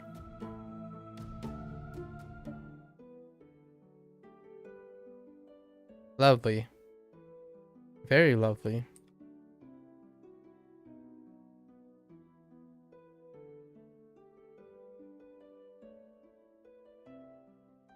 On point on artifacts as well.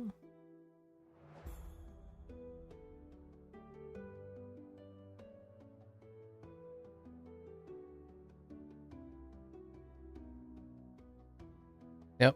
Now the clockwise. Or a counterclockwise motion.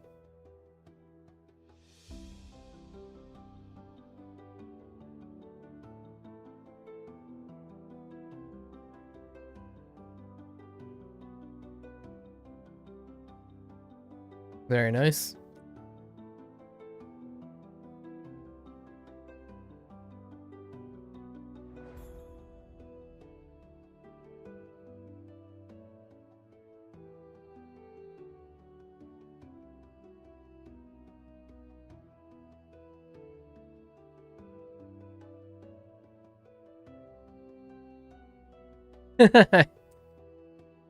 And decide not to go clockwise. I mean counterclockwise.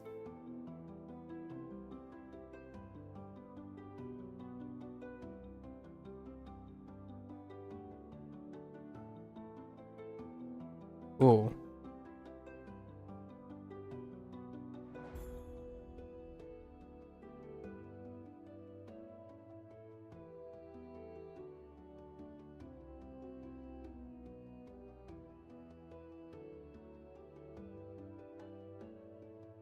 Here comes a slap.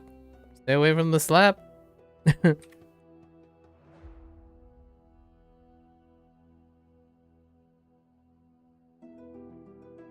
Oh.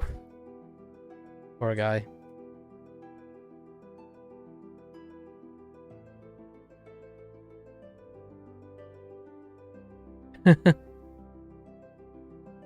Got slapped. Pizza got slapped. Okay.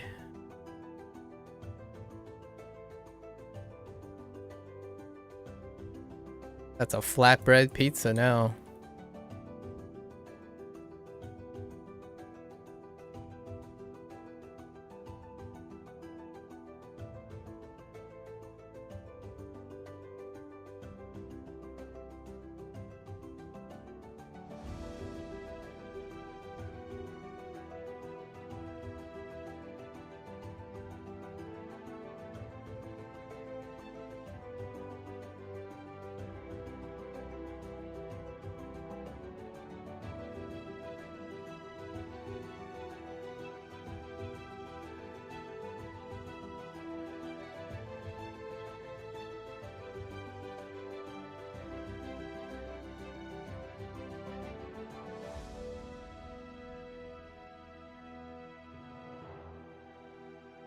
Holy, my man. Oh, yeah. They can just release and get rid of the summoning sickness. I mean, the rest sickness. And summoning sickness. MTG, anyone?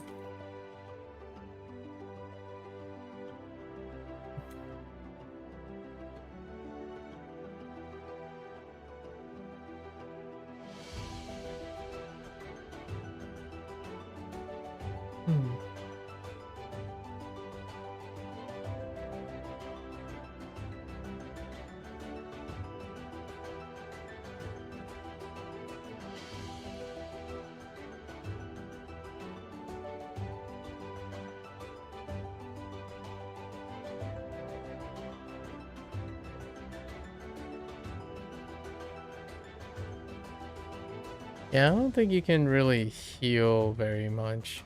Your party members either die in one shot? Or like instantaneously, or you just shield them a little bit. Oh, no drops.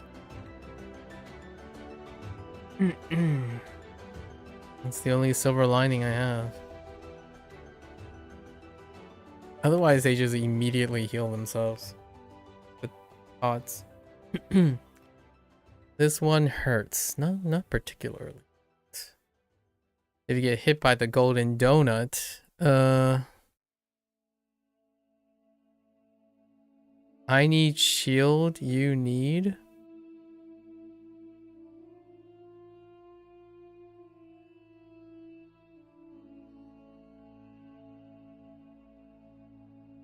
I need shield, you need. What?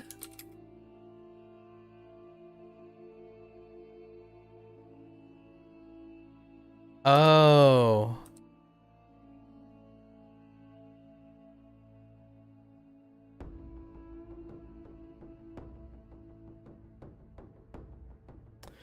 They're asking if the shield drops.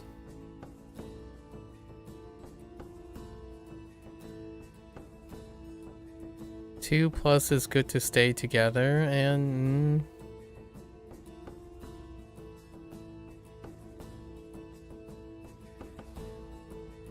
they're asking that Tech is asking to negotiate the drop. Well, I don't have either, so they need the shield. Can I take shield? If will be, you can take sword. I disagree with that, but alright. We'll see. That's exactly what I mean.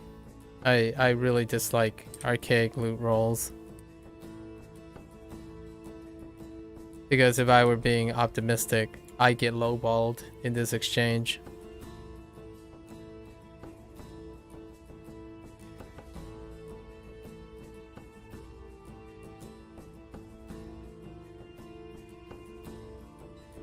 Oh, let's just hope the shield doesn't drop, because I don't want to be in this awkward situation.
No artifacts, huh?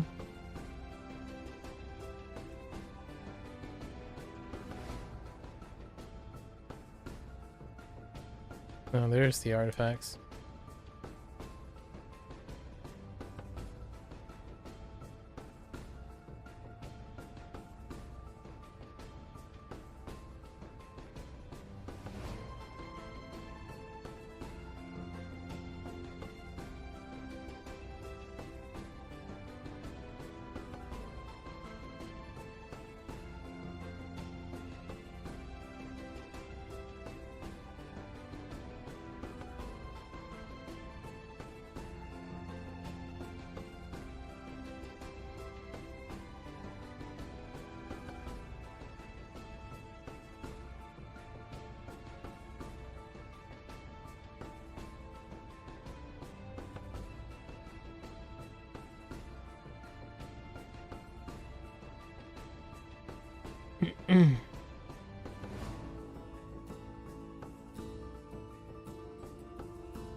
Oh, I couldn't hit it.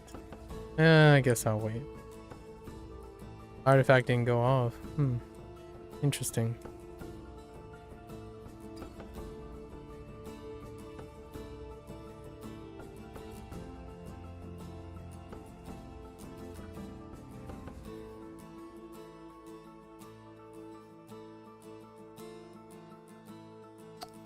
Someone pushed me into that? Wow, that's a little toxic.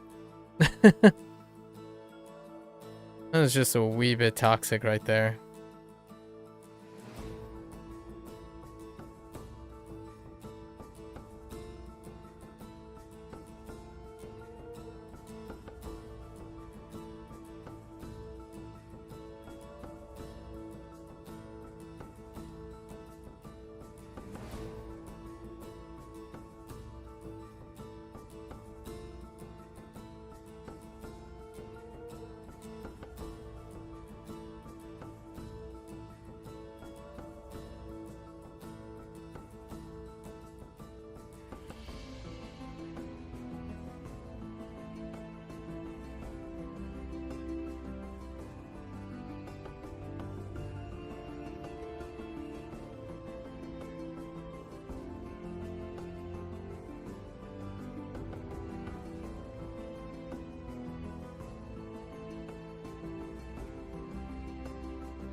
Rip.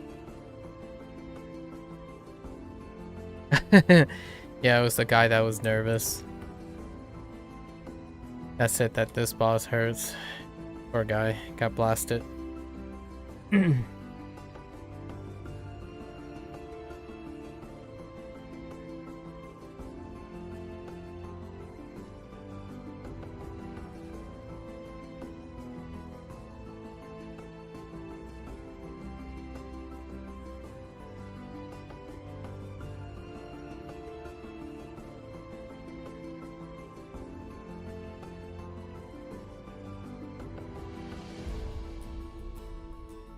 Yeah, that's what we're doing, buddy. That's what the artifacts are doing, man.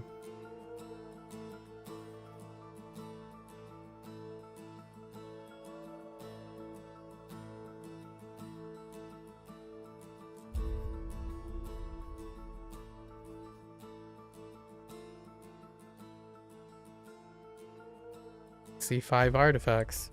Don't know what you're talking about.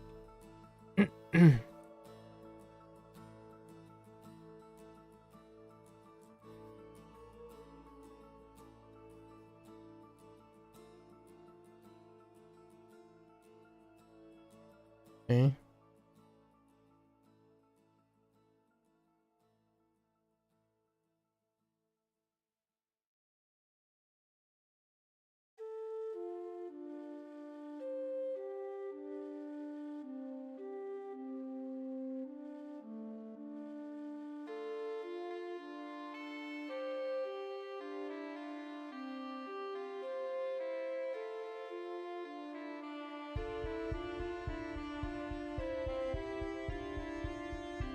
Positive. We're gonna get pushed.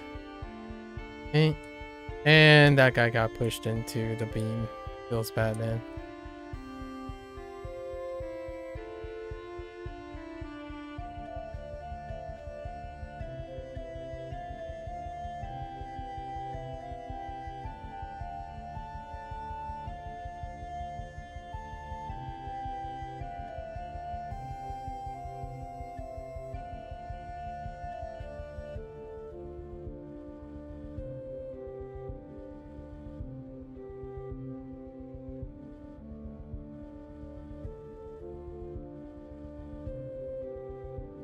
What? Why did I? The Blade Master ran the really long way around.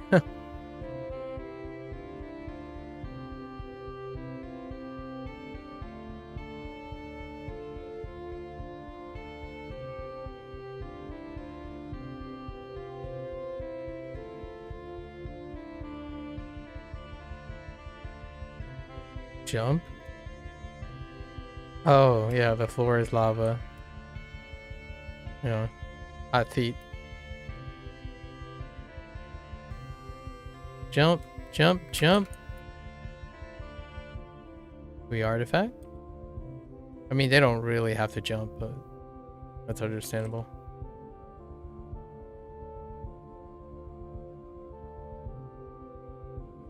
I saw an artifact, so I'm just gonna throw it there.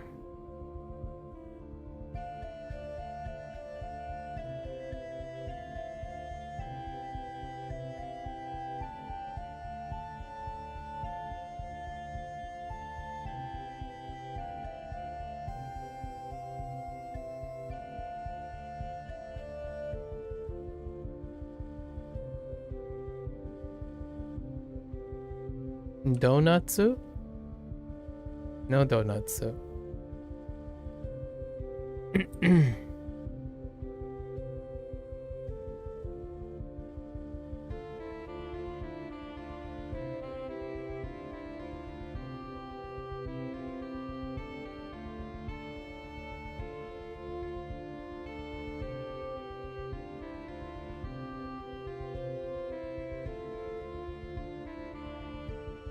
Play masters. Oh, he's in a different direction. Artifacts? Anyone? I see an art. Let's go.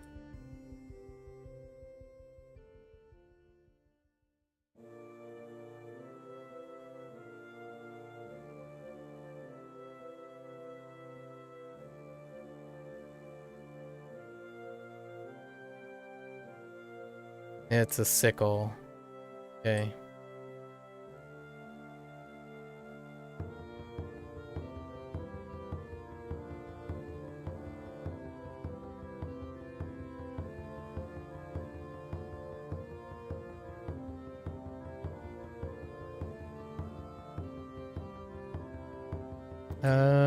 I can buy a key, right? Yeah, I can buy a key, right? Didn't buy the key today. Yep. Okay. All right. Honestly, nah. I'd rather spin. So lukewarm. Freaking hate, like, I absolutely despise this type of loot system. And amazing. Clap. Good for you guys. And of course, nothing like knowing getting outrolled on everything. Yep. That's MMOs for you. Especially old school archaic ones. Off to counting counting more runs. That was it. Nothing interesting. Oh, maybe I should play a rogue. Wait, is this a rogue thing? Yeah, I might as well just play a rogue, right? Okay, off we go. We did it. There's the one run. I mean, really, it's more or less up to how fast you can complete it, so then we can find like a master's group or something. There are peeps I see that are running masters.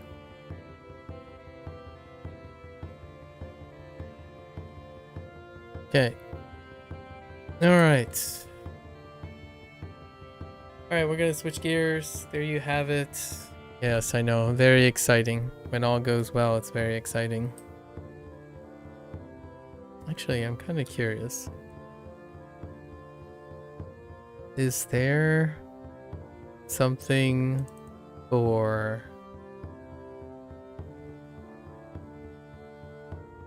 I doubt it.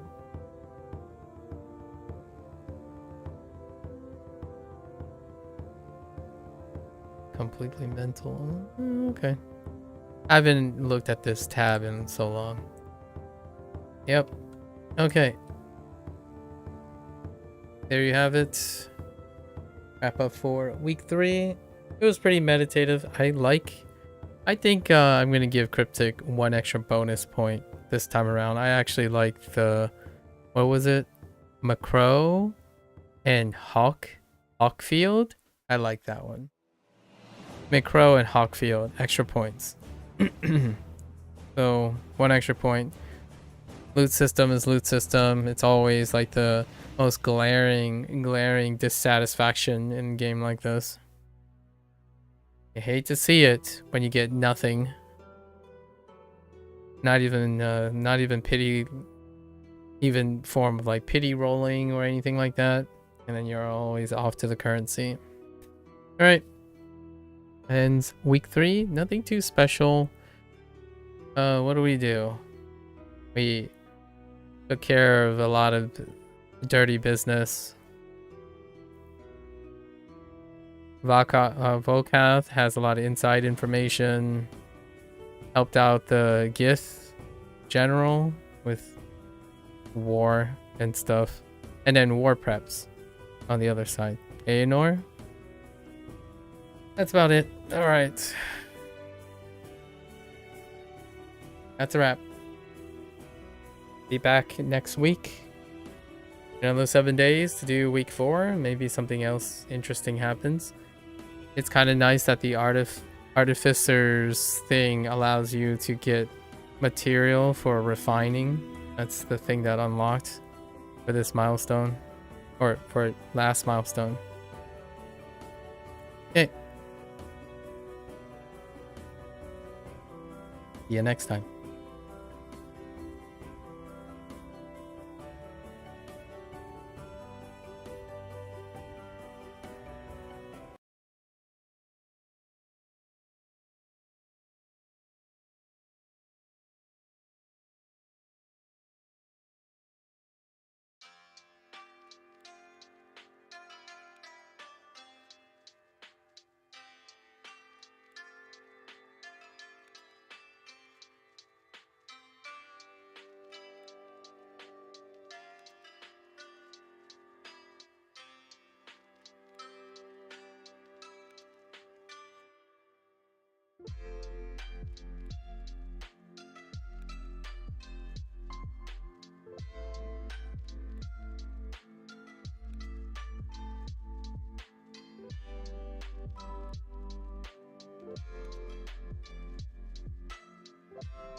Alright, quick bathroom break.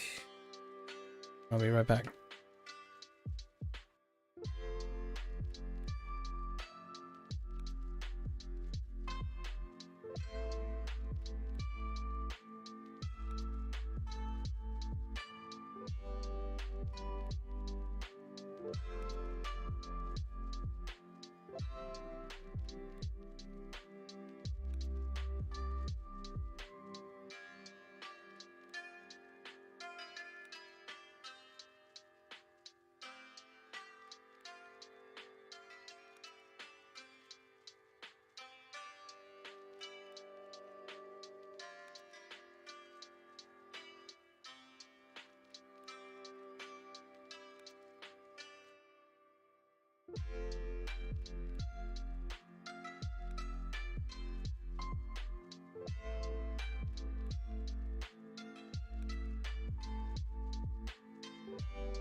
Alright, folks. Welcome back. It is day 82.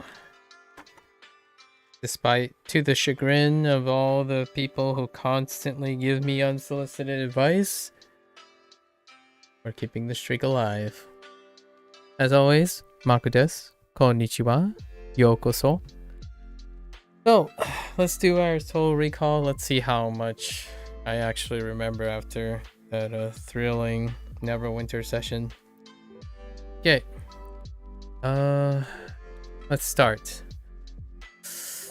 Let's start with the stuff that I'm likely to forget. That's right off the top of my head right now.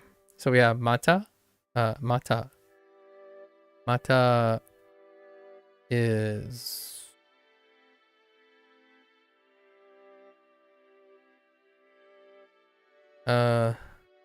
Wait. Is that how you spell again?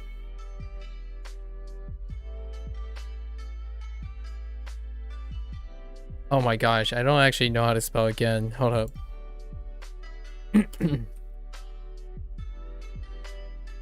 Okay. That is how you spell again. all I see is again. I'm like, how's that again? Okay. And then mo, right? Mo.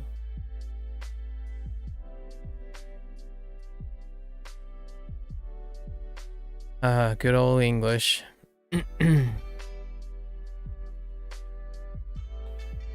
We have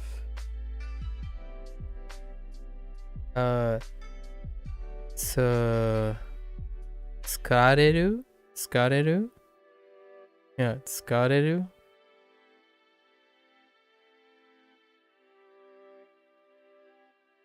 Like a state.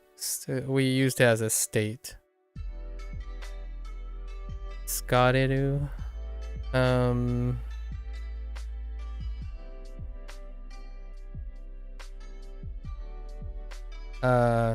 Narebu? Narebu?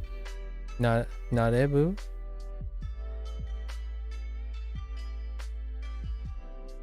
Yeah, Narebu? Narebu?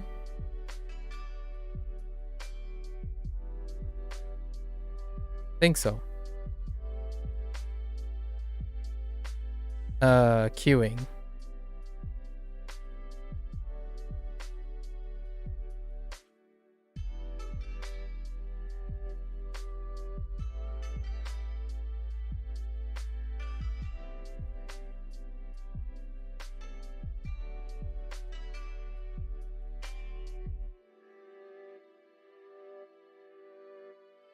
It's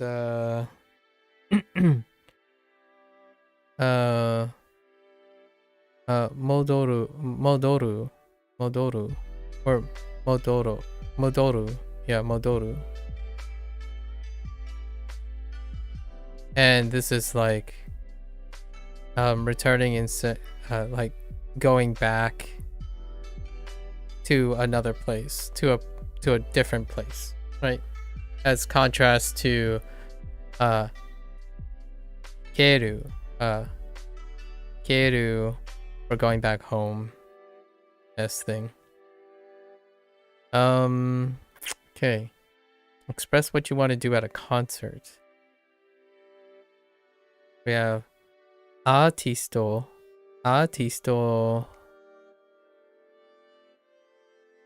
and I can't spell artist. No one saw that. Okay. I know why I spelled it with T-E. It's T-E-I. Artisto. Pen? Pen. Pen. And sign. They go hand in hand.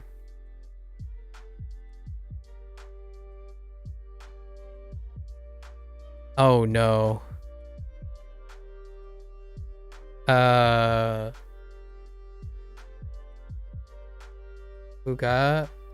Ugashikuchi? Ugashikuchi?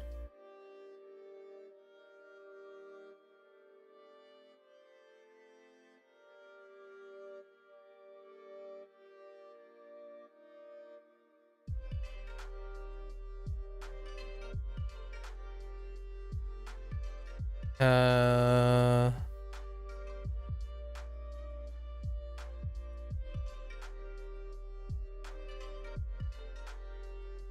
know I was exposed to this, but I can't bring it up right now. Something naka mannaka mannaka, yeah, is it yeah, mannaka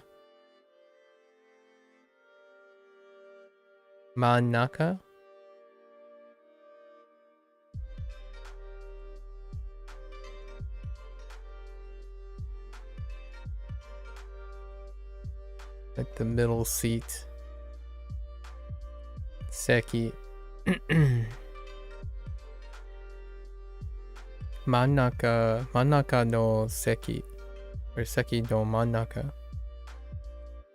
Or middle of the seat. Oh, that I just said middle of the seat. And then the first one's middle seat.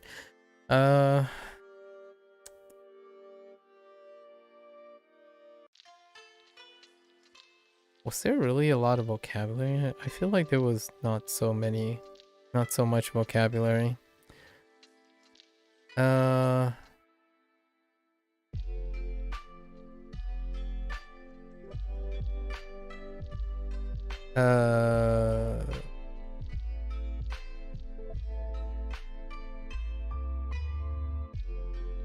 Soto. Right, Soto. Ooh, that curved. That's a little sussy, but it's fine. Hey, Lotus. Shu something. I'm guessing. Wait, Shu something. That's all I recognize. Wa do desu ka?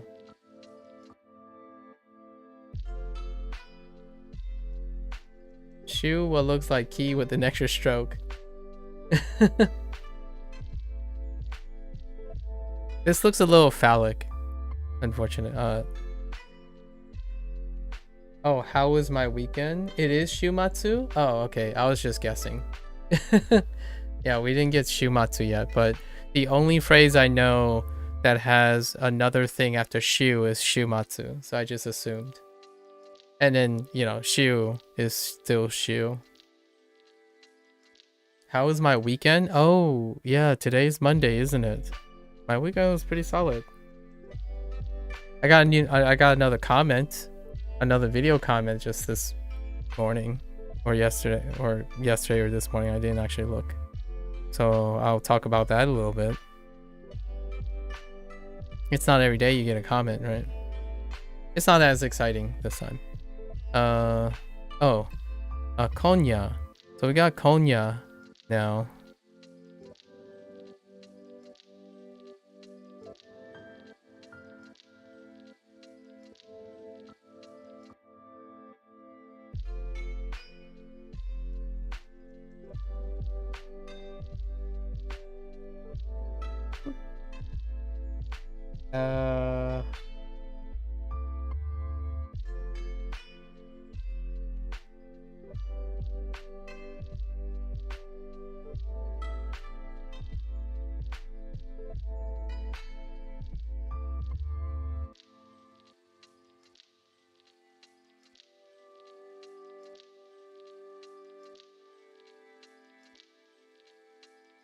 I only remember like one. I mean, there might be a radical like this, and I only remember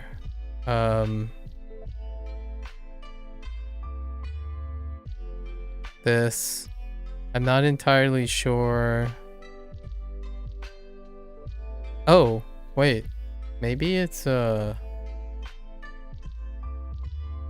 wait. I feel like there was something up here. Oops. Like, and then it was like this, maybe. Yeah, I don't remember. I know this one. It's over. I know this one down here, but I'm not entirely sure about the rest. So we'll leave it. Didn't get to do a lot of kanji bootstrapping yesterday. Too much talking.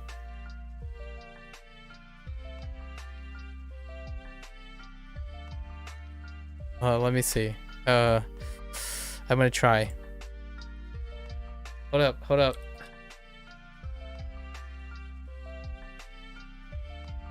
No, I think that's right. Right? I feel like that's right. My gut is telling me it's this.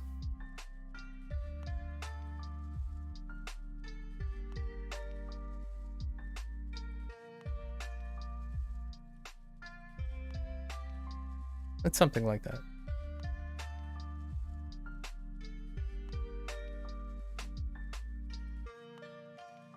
Nice. I found a Minecraft playthrough from some Japanese guy who's doing it completely without a wiki. Very fun to watch, and he uses super understandable language, so that's my current study tool. So you're basically cheating on me. Yeah, Konya. That's not Ima. It's not Konya? Oh. Yeah. This could be a little bit longer, but...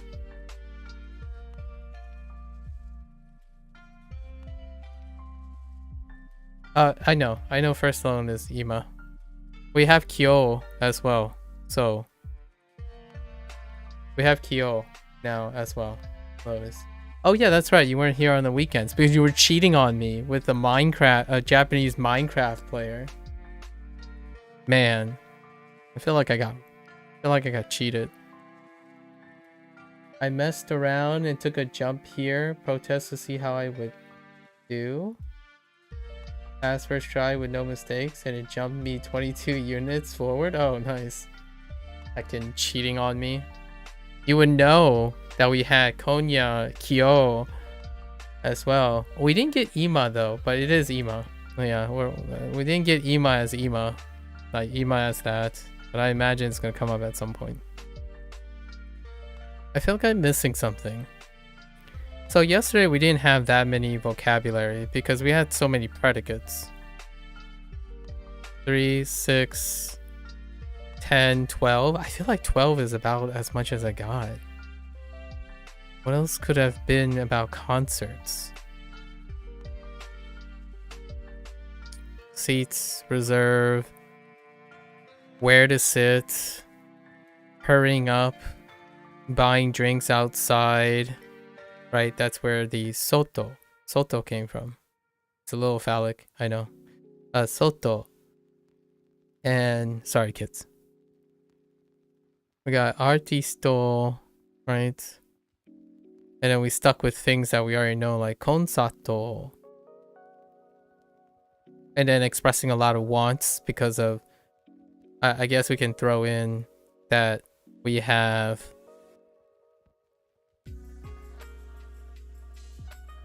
whoops.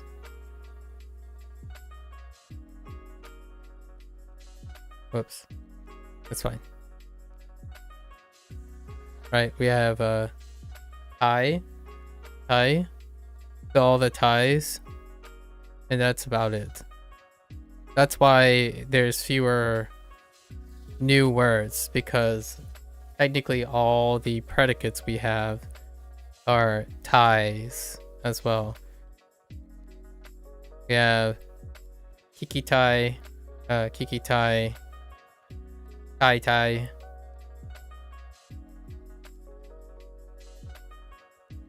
tabetai, nomitai. Yeah, all of them were using outside these 3 new predicates. We got these 3 new predicates too.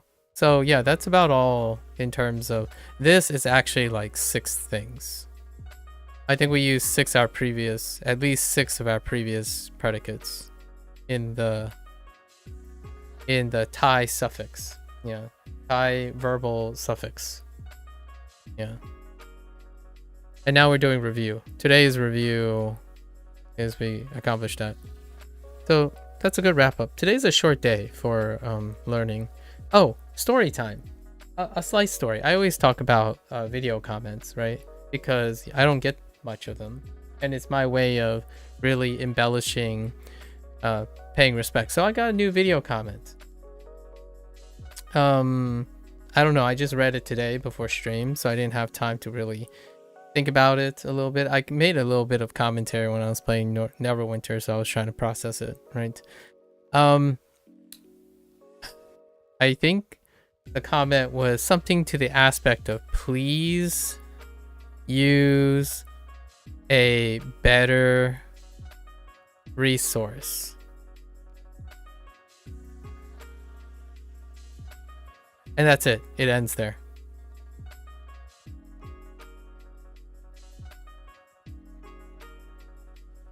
Honestly, one day I would actually give away gift cards and stuff for someone who could possibly respond to something like this that will reflect their understanding of me. I'm always genuinely curious if anyone really resonates with me. When you read this, what do you think my initial thoughts are when someone used this? Oh, hello there, Jamie. It's been a while. How are you? What's going on right now? We finished Total Recall, and I got a new video comment today. I think there might be 1 or 2 extra words, but specifically, this is a quote of the words. I think there might be a few more words, so let's put a ... There might be like for learning or something. Please use a better resource for learning. Nowhere in this comment did it mention Japanese, so I like to imagine, hopefully, that they actually read the title of the video and the description, right? And this is a comment on day 81. So yeah, they probably just hate Duo, unfortunately. But here's the thing, let's unpack, right? I told myself I wouldn't put time away to doing this again, but let's try to connect with this. Let's try to connect with this. At least this person isn't telling me they care about me, right? So it is pretty fair that this person doesn't care about me. I think that's fairly reasonable. You right? Doesn't care about me. Because first of all, how would I know if this person cared about me? Well, first they would know that I use multiple resources, right? So that's number 1. Please, and telling me to do something.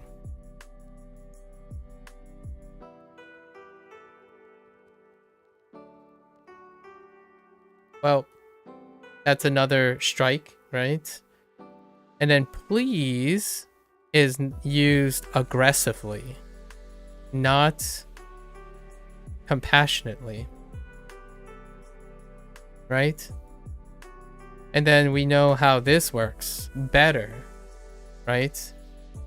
Better how? And then even more telling, what?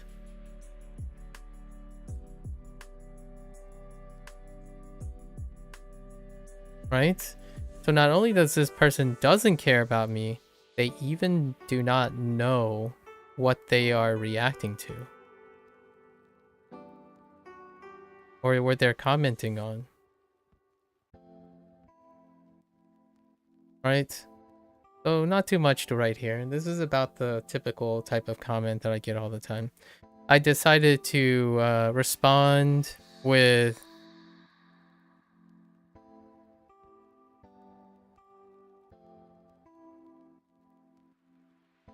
and see what happens.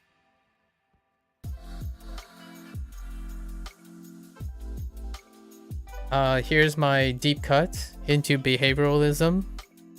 They can respond.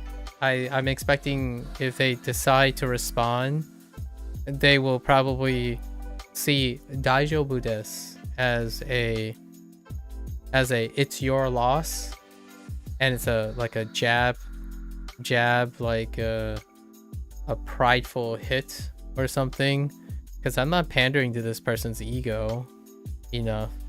So they might see it as sarcasm, and they're like, well, good for you, keep on wasting your life away, and something. Maybe we'll get a jab like that or something like that. We'll see where this goes. But I didn't have time to really think about it. Usually I would ask the person like these questions that I immediately have. Like, can you suggest some resources and then explain to me how they're better, so that I can better understand, right? I can be a little bit more cultured by saying that, and then try to gather if this please is a compassionate please or a heed, a warning. And then also that will give me the opportunity to explain basically that they're projecting their emotions again, and they know nothing about me. Not even enough to watch 5 minutes and pick apart the first 5 minutes. I legitimately don't think this person even saw the video, like anything. Usually something that I can respond to, maybe something that I can try to communicate with and share ideas, they would pick a random place in the video, right? And then tear that part apart. And that at least shows me that they saw something. This literally shows me nothing. It shows me that the person wanted to provide some sort of insight, but didn't actually provide any insight. Not only that, it only made me feel so indifferent to someone like this. But there you go. There's a short story. This happens very often, but usually right now this person has the winner for the least amount said. So far, if I'm being honest with myself, my track record is 60%. 60% got resolved mutually. Of the 60%, I say like 10% of the people, actually we are still like possibly exchanging ideas. As in, there's an opportunity to continue exchanging ideas with the 10%. And the other 40% is this, basically. I respond with as much detail as I can. In this case, I haven't, because I didn't have time, but I don't think I'm going to in the future. But I did respond with like a 4 or 5 hour essay that I'm actually genuinely curious if they read or not. And they haven't responded to it, so that's personally fine. The reason why I invest forward in so much time in my responses is because those are the people that I respect and trust, right? If I had to trust strangers, it would definitely be a stranger that understands how much time I place in the weight of people's words. So someone that says please use better resources without actually providing any sort of constructive criticism is someone that feels like they're entitled and deserving of attention that I can't really provide, right? So good luck to that person, best wishes to that person, and I'll continue using all the resources. Thank you very much. As opposed to seeing anything that they find disagreeable. It's pretty amazing. Is this the world we live in, honestly, where people do not understand that what you see or what you want to see is not the whole picture? I mean, do you need to really inculcate that nowadays? Let alone someone who obviously projects something that they don't understand. I've been seeing a lot of videos recently about hating on Duo, and I've always just been indifferent to it, as I am one who thinks just been indifferent to it, as I'm one who thinks a language journey is personal and you do what you want. But lots of YouTube videos are always saying blah, Duolingo waste your time, it doesn't teach anything. But the fact that you learn thousands of words and it does show some form of an outline just disproves that. I think people just don't use it correctly and it doesn't work for them, so they start to hate it. And then they see the video of a YouTuber doing the same and they regurgitate what they heard. Yeah, it's an echo chamber. Yeah, I call it the, it's usually the echo chamber, right? And honestly, to me, I understand. I really do. I understand when it's a bit of Duo's fault in a way too. Like, Duo make promises, right? They make promises in the sense that there's some advertisement to it, and I have seen these advertisements. They're fair. Like, Duo make claims like, quote unquote, best something, right? Best something. And that's fair. When you get betrayed by something, or if something doesn't work and you trust that it's the best of something, then naturally you'd be quite upset about it, right? It's something I can't resonate with personally, because I don't fall for that kind of thing, right? I don't fall for that. But a betrayal of trust can really hurt, right? So when trust is broken, it can come back really strong, and the echo chamber certainly intensifies that. And I feel like that's where it's coming from. Yeah, I mean, here's my 2 cents, Jamie. People who are incredibly hateful, right? Hateful also implies that they are incredibly passionate. They're also capable of passion, right? They're very passionate. So not only can they be very able of being incredibly hateful, they are also incredibly lovable. Or like they can love very intensely as well. So a lot of times it's actually two sides of the same coin. So oftentimes when you have a very passionate person and you happen to align with them, then they'll get their support. So this person clearly had felt betrayed by Duolingo's promises, which are the advertisements, and I can understand that. For me, when I see a tool, I don't buy into that type of thing very often. But when I'm using a tool, I'm not expecting to become what Duolingo promises. I make it happen. As in, as much as I use Duolingo, it's not like I didn't do anything. So I think when you touch upon a topic about how people use it, that's a great deep cut for me. Like, I use a tool to bolster my ability to learn something. I don't rely on a tool to provide that service for me.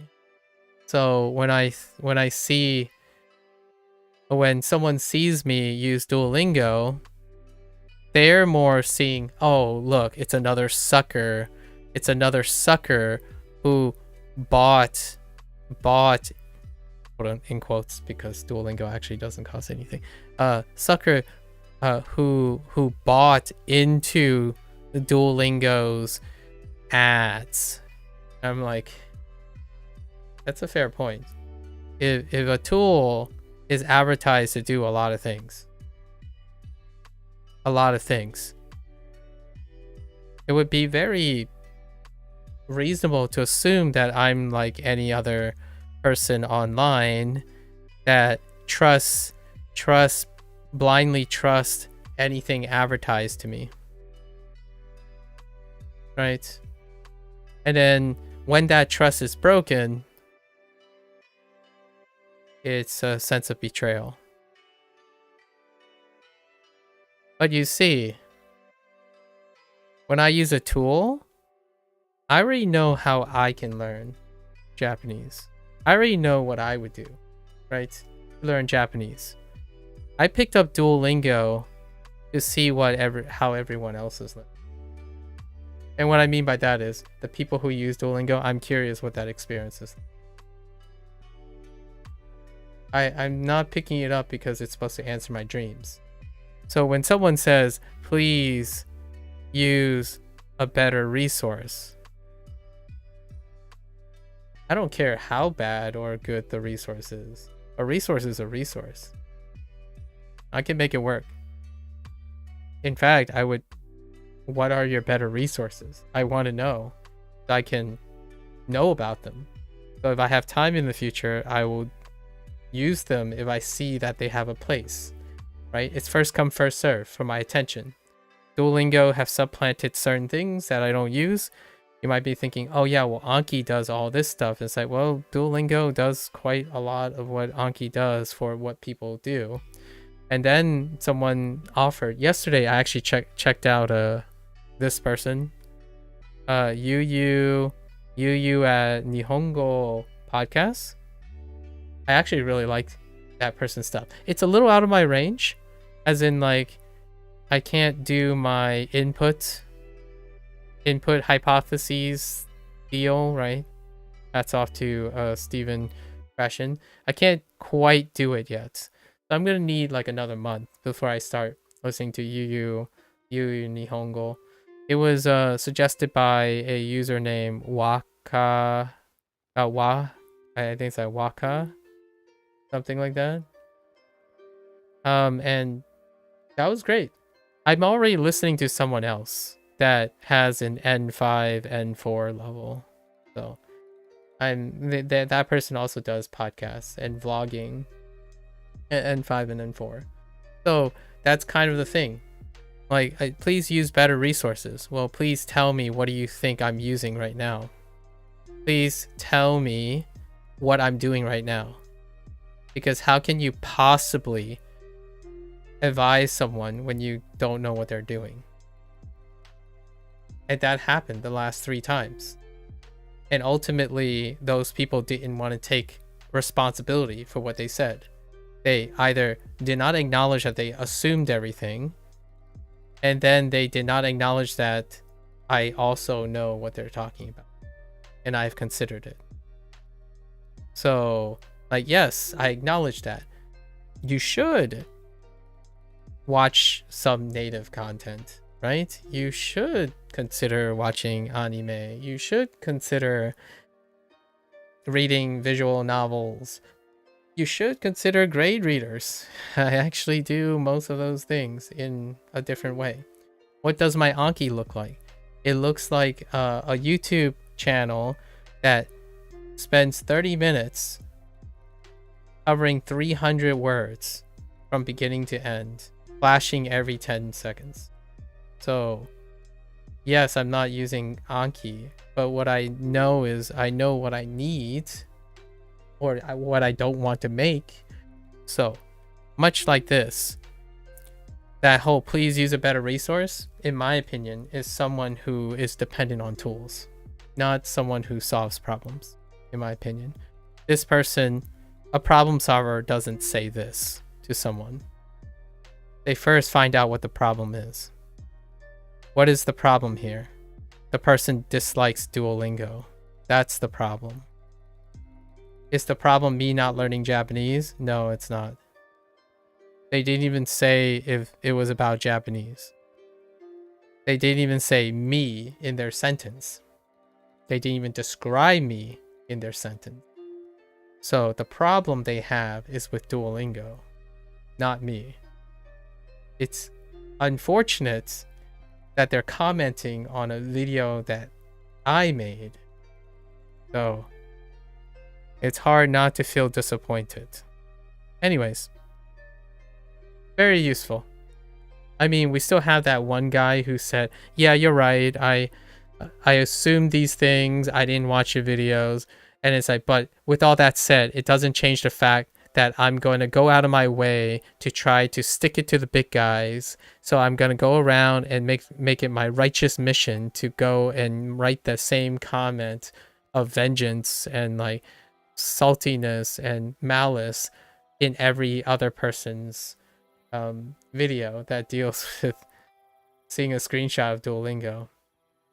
Which, by the way, I just a little funny side story that I brought. I finally got a chance to watch the Barbie video, right? The Barbie movie, and there was a Duolingo reference in it, and I thought it was hilarious.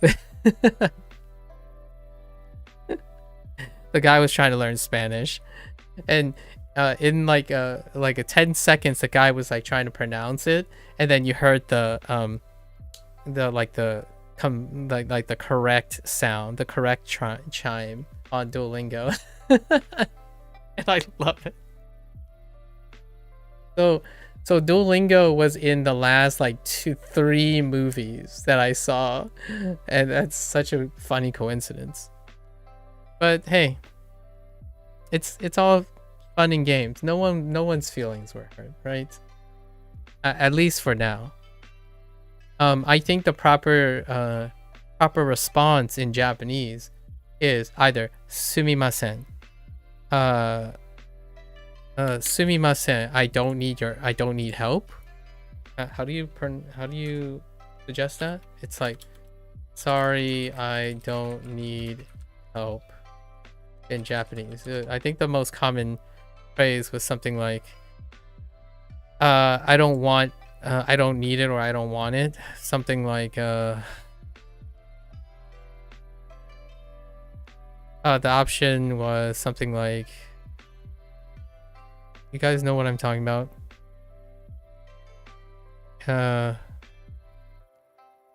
It's not like no thank you, but it's more like, sorry, I'm okay. Outside of like Daijoubu desu. I stuck with Daijoubu desu because that's what I know, and that's probably the most polite way of saying thank you for your concern, but I'm okay, right? And we'll see how it's interpreted. The thing that gives it away that this person could go both ways is how they spell please. I know it's a deep cut and it's a big leap, but when people use this word in a comment, it makes it almost over a 60% chance that this person is of a specific group that will likely take Daijoubu desu as sarcasm. So we'll see. More tune in tomorrow for the results, I suppose. And 60% is not a high percentage, right? It's almost a coin flip, but it tips into that group. All right, let's review. Right? Hey, how can you hate this cute little face, right? How can you hate this cute little face? Look at that little guy. Don't you just want to squeeze his cheeks? I'm just kidding. Duo really reminds me of an owl, and I kind of like owls. I think owls are cute. Especially tiny owls. Anyways. I digress. Okay, let's see if I missed anything. どこに座りましょうか? This one, the mistake was because I slid. Duo is an owl, unless you were joking. Oh, Duo is an owl? Oh. I wasn't sure if Duo was an owl. It wasn't quite clear. Because there are birds that kind of look like Duo too. That aren't owls.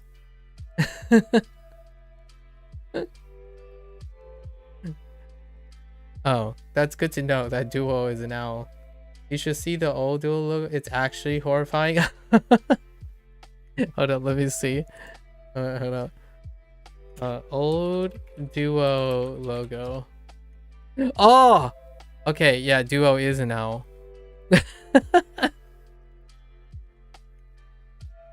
Okay, alright, fair enough. Alright, I see the owl. Wow, Duo was in 3D. Oh, interesting. I was not aware that Duo looked like that. Okay, that's definitely an owl. Fair enough. Now Duo kind of looks like a non-specific like tiny bird. So I wasn't quite sure if Duo was an owl. Good to know. Oh, one part that probably make it a little bit less like an owl is because Duo is green. If you know what I mean, but that might be a logo thing. But Duo is green. I don't know of too many green owls. I think he's more like I would, when I think of green, I kind of think of a parakeet. Right, a parakeet?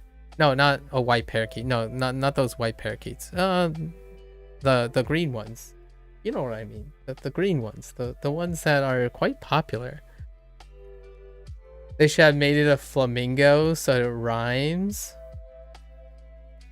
Duolingo. Oh my gosh, heckin' Duolingo flamingo. I'll show you a flamingo, Sub-Zero. And show you a flamingo.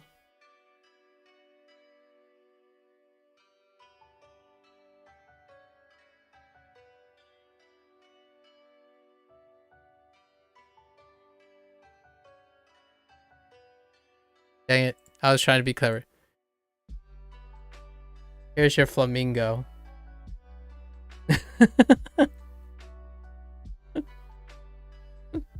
Flamingos are weird, man. Okay. That's horrifying. What? What's wrong with flamingos? I think they're neat looking. Oh, wait. I can show you. What was I thinking about?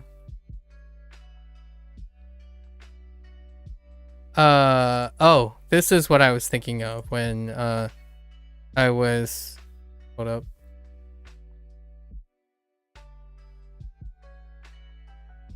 This guy. I don't know these are parakeets. I don't know a lot about birds. But I was thinking of this guy. This is what I thought they were going for. The very common house bird pet thing. Like something like this. Like looks like this. That's what I was kind of thinking. But you know, they were doing a cartoonish thing, so they made the eyes really big, right? But I don't know. They're really cute. I think they're really cute. Is that horrifying too, Sub-Zero? Don't you dare call that horrifying. You take that back. Don't even think about it. Where should we sit? Right? Doko ni suwarimashou ka? Actually, how are you doing, Sub-Zero? It's been 2 or 3 days. The owl logo is definitely not cute when you haven't used Duo in a while. Oh. That's fair. It changes. Yeah. どのアーティストのグッズが欲しいですか? どの Artisto. Oh, I forgot Gutsu. How could I forget Gutsu? I actually said that during my earlier session today. Gutsu. I forgot Gutsu. The goods, man. The goods. どのアーティストのグッズが欲しいですか? グッズが欲しいですか? I've been doing pretty well. Been alright. Actually made some garlic pasta. Oh no, how could you do that? Where's my garlic pasta? I've been doing pretty well. We were just talking about a video comment that I received yesterday or this morning. That's about it. That's all you missed. Oh, yesterday we talked about a lot of deep topics, like philosophy and stuff. That was pretty deep. I got sidetracked all the way past midnight, my time. どのアーティストのグッズが欲しいですか? Okay. I got COD yesterday. That's why that's a mistake. I forgot to add COD. Yeah, we got into philosophy. No, today is a review day, so I swapped up the schedule now. So the schedule is I do N1, R1, and then plus or minus P1. So this is like first half new material, do the review, and then there's the personalized practice. And then day 2 are the longest now, which is N2, R1, and R2 plus or minus P2 position. So because this reviews the first half, I've been doing this. So we're actually plus by a set, plus 5 set lessons on day 2s. But today is day 3, which is usually, I think it's only R2 plus or minus P3 and the final F1, the final, just like one exercise. So today is day 3 where I get to talk and leisurely do things without actually trying to push myself on schedule. Yeah, so that's the new setup now, because I need to have a second exposure. Without the second exposure, my recall is not that great. Seeing all the words like 3 times for one day and trying to recall like 90% of them is a tough ask for me. So I need to at least see it twice over. Outside, soto. Soto. No, wait. Soto. This is Tatemono no soto. I think that's the mistake I made yesterday. I said, wait. Yeah, I said outside building instead of outside the building, I think. Yes. 真ん中の席に座りたいですか? I know how that sounds, but if you reversed it and said soto, right? If you reversed it, whoops.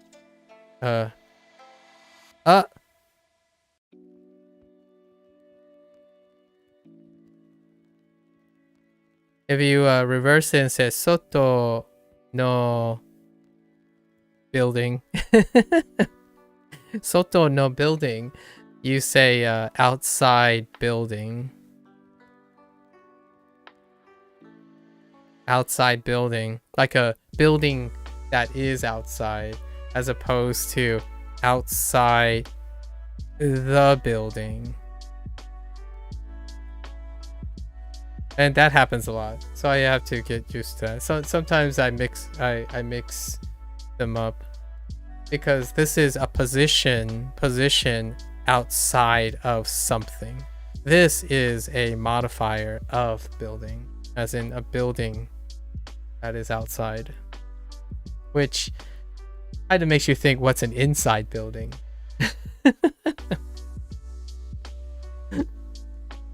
So you're probably not going to say inside building anytime soon. Although I can see a very specific example, like like in a shopping mall, the shop is inside, the inside shop or something, you know, like as opposed to an outside shop, or maybe when you're trying to describe something, it can come in handy. 真ん中の席に座りたいですか? I don't remember how I screwed this one up yesterday. 真ん中の席に並びたいか? I might have called myself, maybe. 真ん中の席に座りたいですか? I might have called myself on this one. Forgot this. か. 真ん中の席に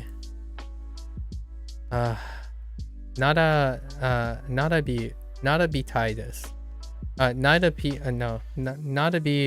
並びたいか。Oh, wait. 真ん中の席に座りたいですか? Where's... Sorry. 寿司 Wait. 並び座りたいか? I'm like, that doesn't make any sense. Oh, maybe that's the mistake I made. No. This is we must we need to return. We need to sit down. I mean, are you going to, or we are going to, are we going to sit in the middle seat? Are you going to sit in the middle seat? You know, that. Are you going to, do you want to, no, are you going to sit in the middle seat? Or you, all of the above. Because of subject. 真ん中の席に座りたいですか？真ん中の席に座りたいですか? Do you want to sit in the middle seat? Alright, fair enough. Oh yeah, this is Thai. Whoops. So Thai, do you want to sit in the middle of the seat because of Thai? Thai does. Thai, the desire. このバンドに会いたいですか? So, このバンドに会いたいですか? Do you want to meet the band?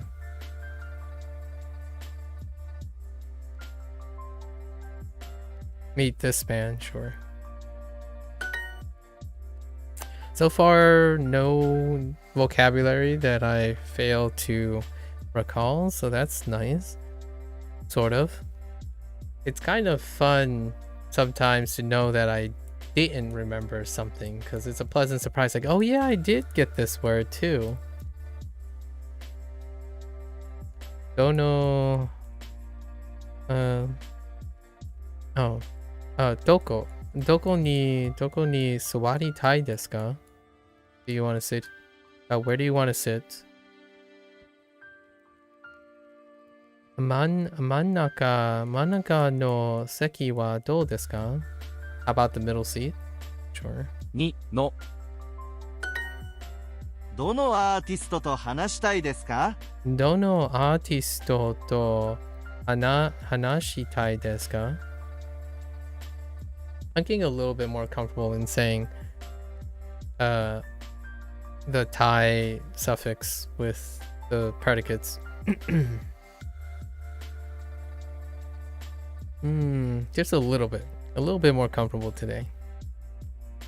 Which artists do you want to talk to? Talk with. Yeah.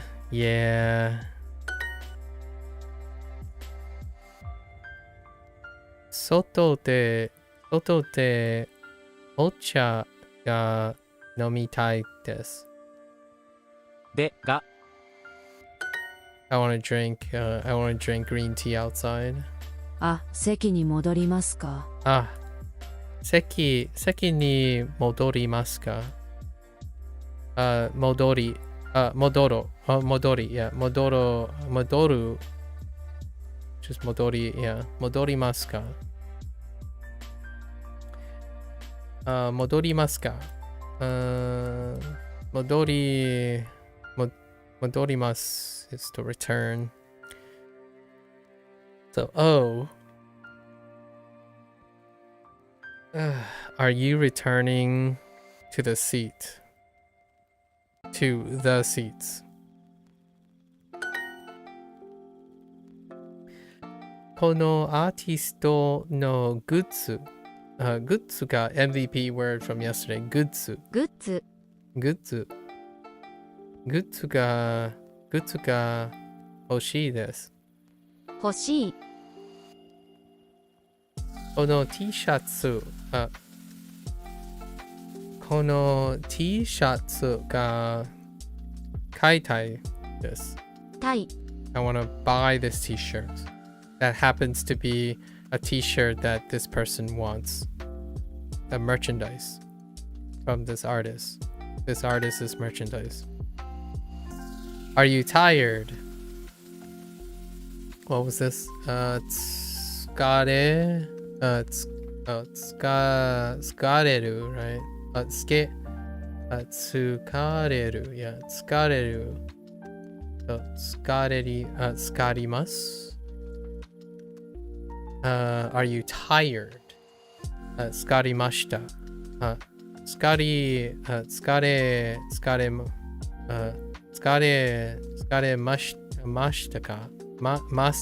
mashtaka.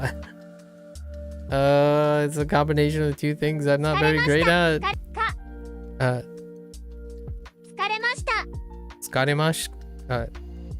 Okay, skaremashita. Oh, skaremashita ka?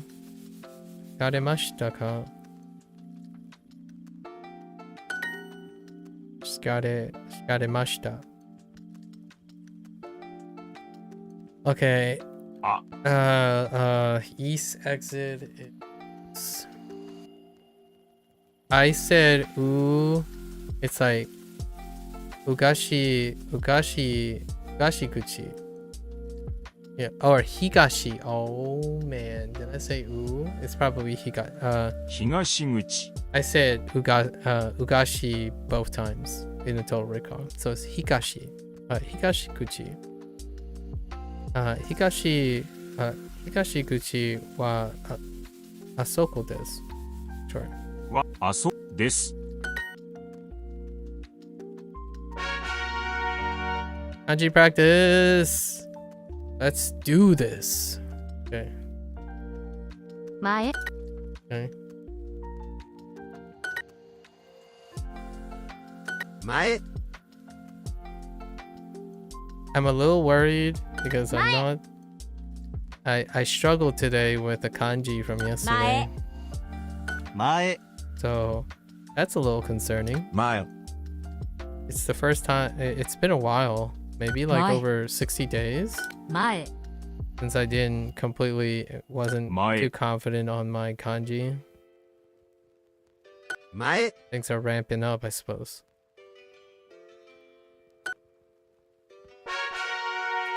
A little concerning. Get more with super. Yes. Yasui. Yeah. Yasui.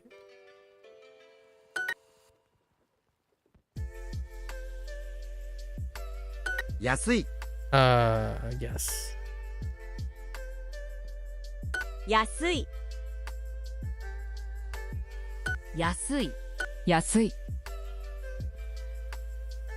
Yasui. Yasui. Yasui. Yasui. Yasui. Sorry, I'm still picturing Lotus watching a Japanese Minecraft player. Kyo.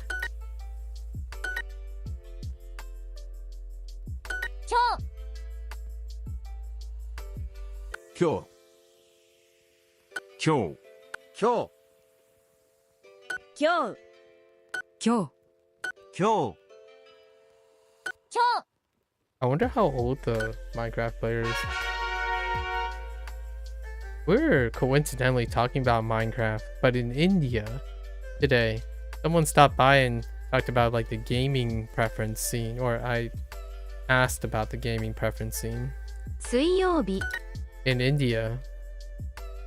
今日水曜日 And we talked about Minecraft a little bit actually.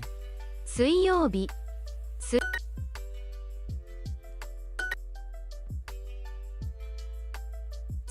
水曜日水曜日今日明日今日水曜日2日 Okay. 1日 Don't 今日 ichi nichi me. 今日 Heck you and your ichi nichi. 2000時500今日水曜日水曜日今日1日日曜日2日水曜日今日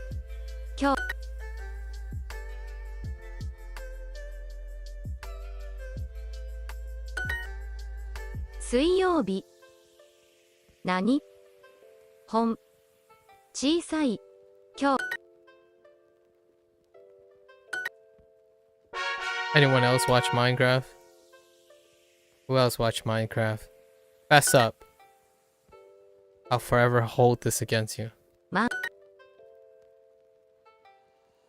前 I've watched Minecraft before. I watched Minecraft when during the time of the Yogcast.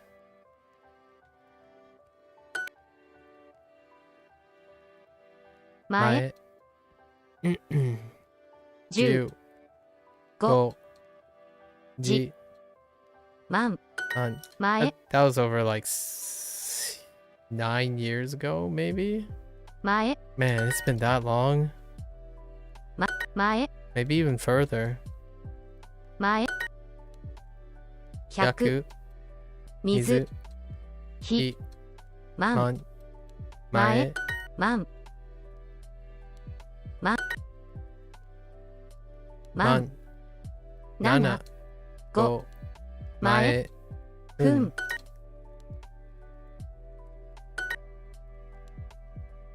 前万 Okay.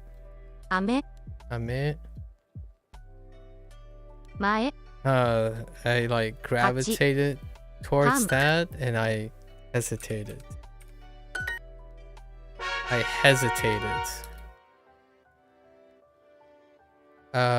Is it Nopyaku? Nopyaku. 今日600 Nopyaku. Right. I keep getting the first 600 syllable.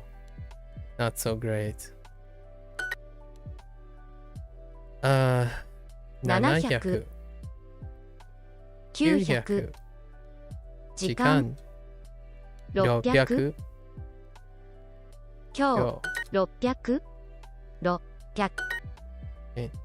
600 600 Okay. Okay.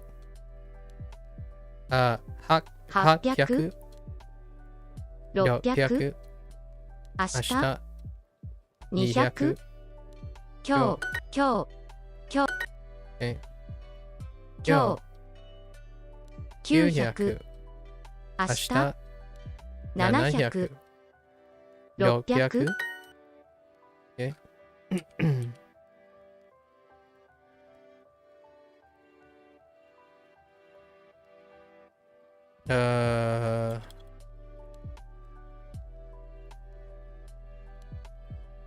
Wait a minute.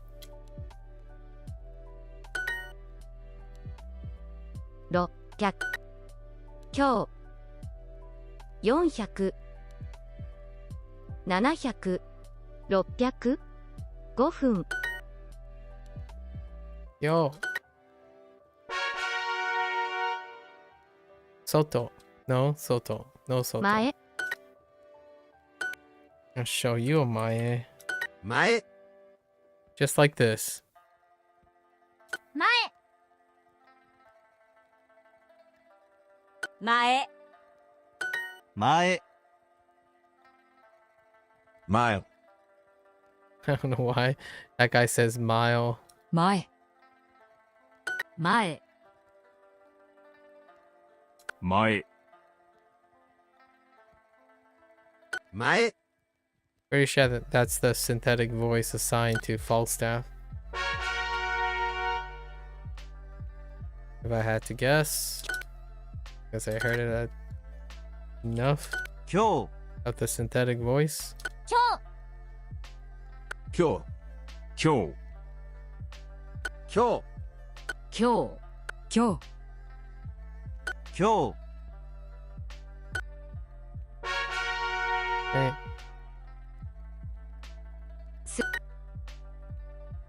水曜日水曜日水曜日今日 But you didn't really tell, you didn't really answer Sub-Zero. How are you doing with scheduling lately? 明日明日今日11日日2日水水曜日今日500 2000今日水曜日水曜日水曜日今日日曜日2日1日水曜日今日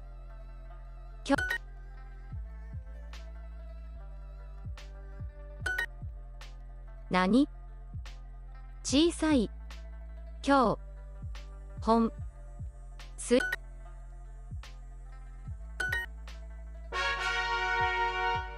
Ever? Oh, okay. Okay. 1万1万 Ooh, I formally protest. I formally protest 1万 this stroke order. 1万1万1万1万1万1万 Second man.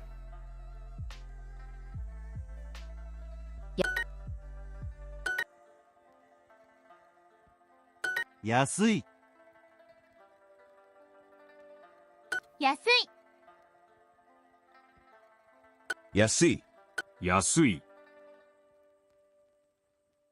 安い安い安い Oops. 安い That was a little bit wobbly. Whoops. 安い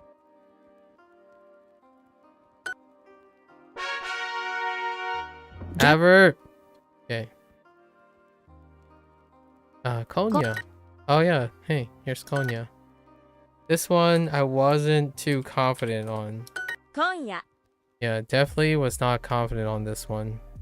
今夜 I think it was largely the left 今夜 bottom, like this one right here, this 今 element 夜 right here. That's like, was that in there? 今夜 Was it not? 今夜今夜今夜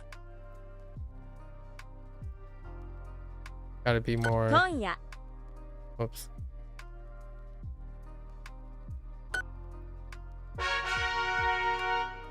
Gotta be careful.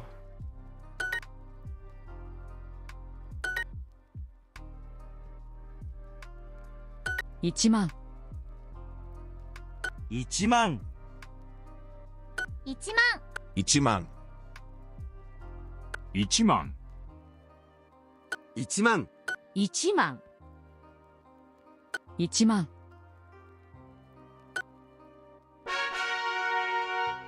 Formally protest. Oh, okay. Now Duo is 1万 just being toxic. 1万1万1万1万1万1万1万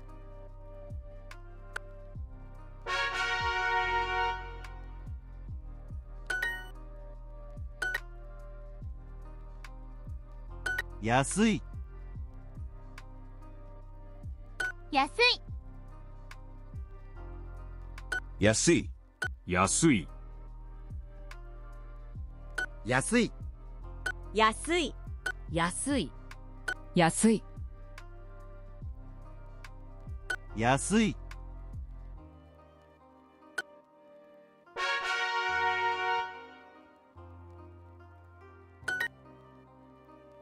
Okay. Okay. 600 600 700 700 900 900時間今日600 600 600 600え200 600 Oops. 600 No one saw that. 今日明日800 今日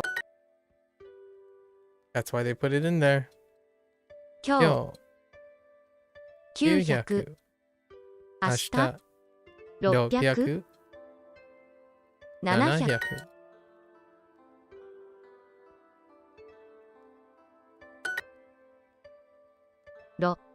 600 600、700、400。今日、5分。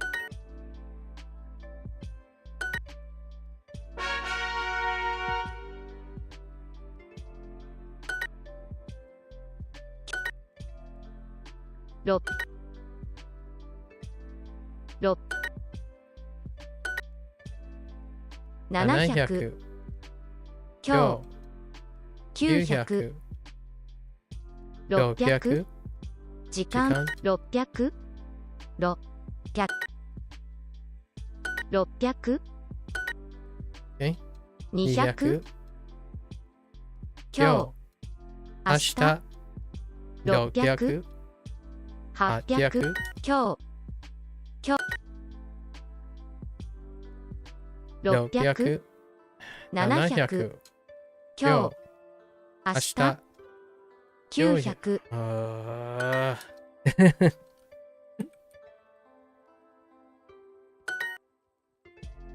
600、I've done goofs. 600、400、5分、700、今日。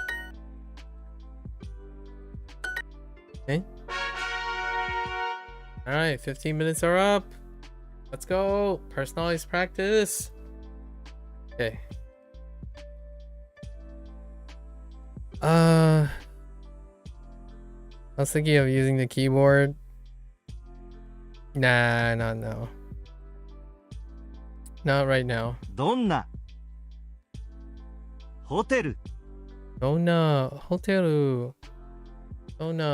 ルを探しましょうか。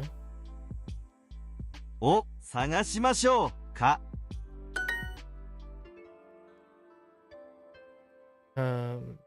公園でバーベキューをします。公園。フィリピン人。フィリピン人です。フィリピン人です。フィリピン人。フィリピン人です。です。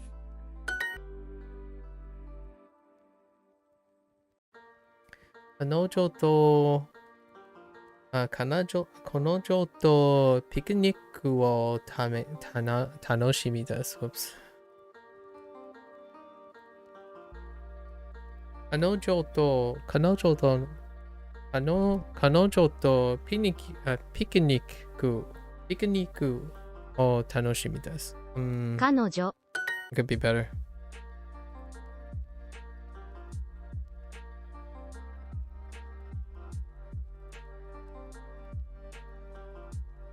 Nuts はよくバーベキューをします。バーベキューをします。バーベキューをします。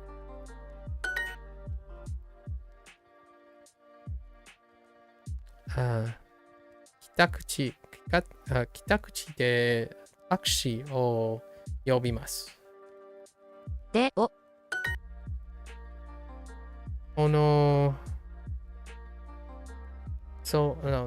something.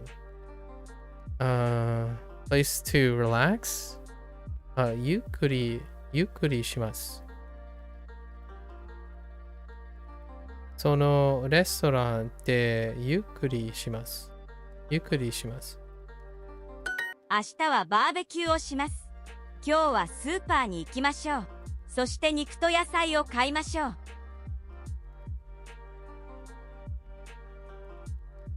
They're gonna buy groceries for the barbecue あの動物と遊びませんか。あの動物と遊びませんか。Let's hang out. We should hang out. Or we should play with it, I guess. True. We should play with it. 動物。どんなホテルを探しましょうか。どんなホテルを探しましょうか。Should we look for or what kind of hotel should we look for? 猫と遊びませんか。Neko to asobimasen ka? Would you like to play with kitty cat?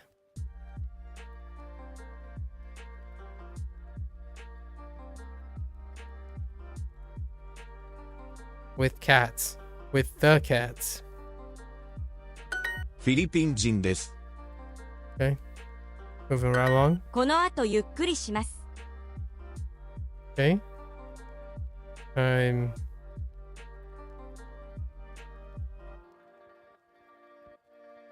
Okay. 山を楽しみます。山を楽しみます。Oh. Did I know this? 楽しみます。Yeah, I did know this.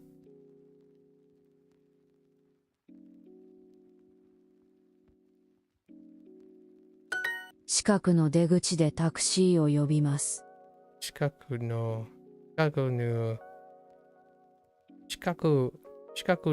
出口でタクシーを呼びます。Okay.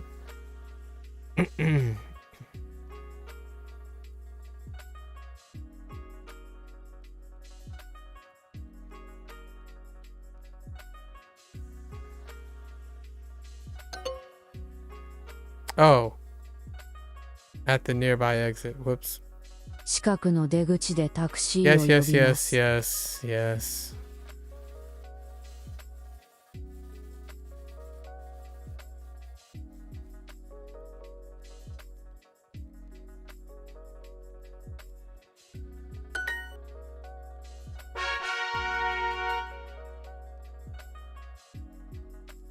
1年生。1年生。え ?1 年。会います。8、1日、雨、5月、1日、100、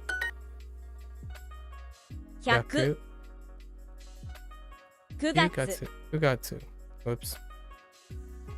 5月、1日、大きい、2日、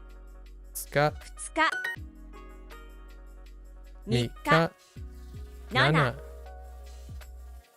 高い、水曜日、2日。Oh, this is the exercise where it's all kanji and kana, and I love it. And then they're like matching and stuff. 5つ。Yeah, 5つ. And like flashcards and panels. I really like this personalized set. 1000. 話します。1年生。2年生。何年生。雨。4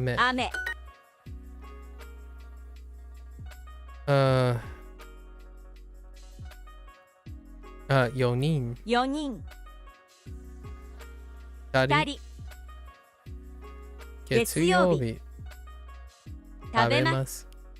5つ。5月。1年生。4年生。2年生。3年生。何年生。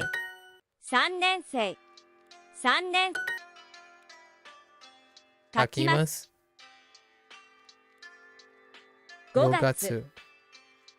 休みます。買います。1日。Alright. Play with the hamster. ハムスターと遊びませんか？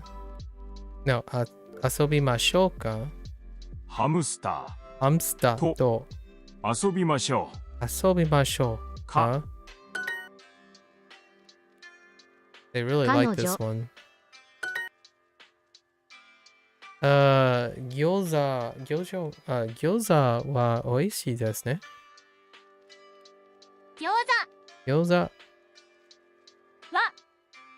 美味しいですね。Wi-Fi のパスワードは何ですか？パスワード。明日はケンさんの誕生日です。プレゼントを買いましょう。何を買いましょうか？ They're talking about Ken's birthday present. What are they gonna buy, right? 飲み物を飲みませんか？飲み物を飲みませんか？What do you want to drink? そこで水を買いましょう。We should buy water over there? Sure. その犬の耳は長いですね。とても可愛いです。何歳ですか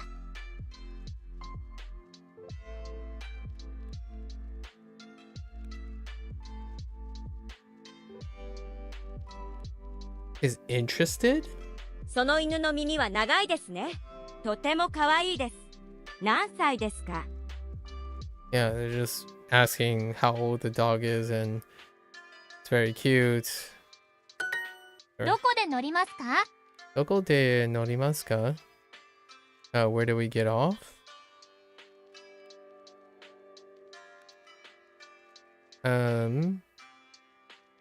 この駅で乗りましょう。We should get off at the station, sure. ツアーの切符はいつも駅のインフォメーションで買います。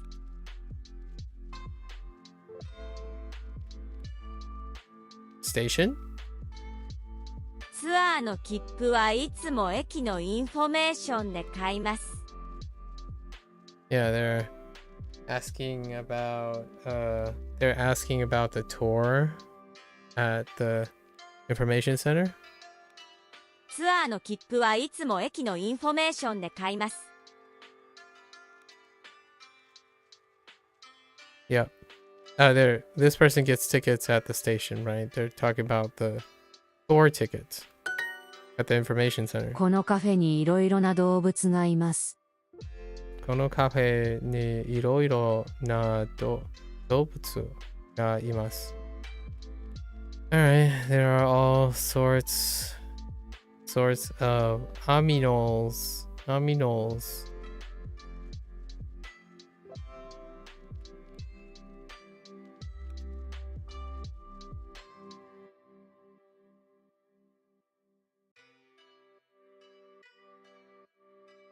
In this cafe? Yeah, sure. 猫は何匹いますか？何匹いますか？ Oh, hey, I forgot about 何匹. How many cats are there with a question mark? 彼女はどんな腕時計が好きですか？ I wasn't paying attention. 彼女はどんな腕時計が好きですか？どんな Wait. 彼女はどんな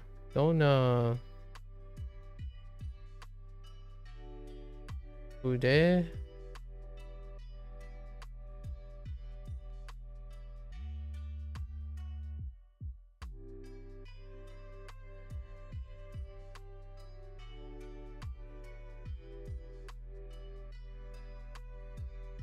腕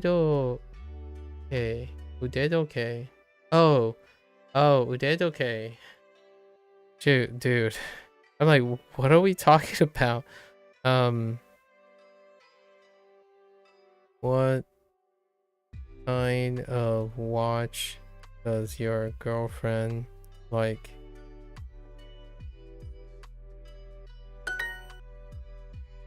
Like,腕時計 What the heck is udedoke? Alright. 15 minutes of kanji. Let's go. Okay. What do we have?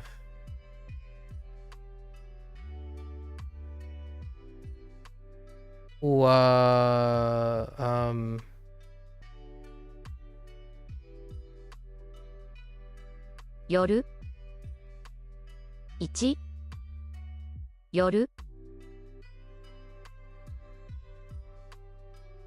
I don't have this one. I didn't have Yoru. Oh, well, at least I know it's Yoru alone. 今夜夜今夜 No, I don't have Yoru 今夜 alone, but that's fine. 今夜夜夜夜 The more you know. 夜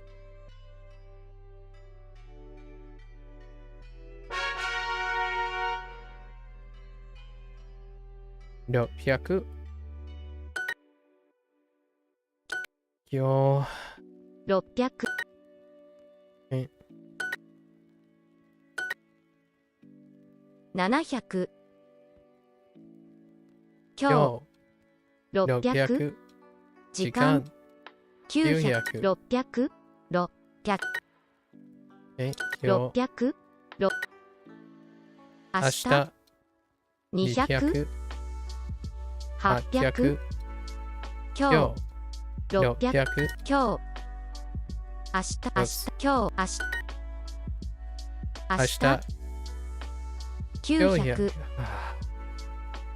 900 900 600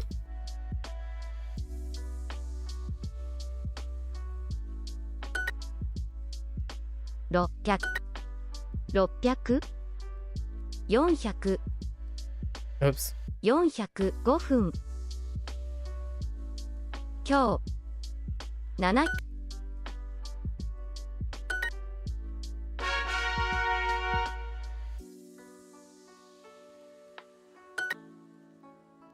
Oh, hey. Okay. Konya and Soto. 今夜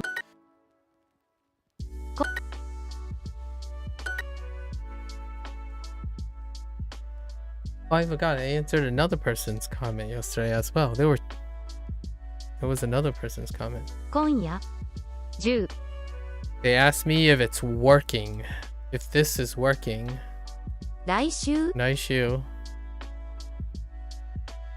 外 Soto. 先月先月今夜今夜 Soto. 今夜今夜明日明日外先月今夜水外今夜先月山来週外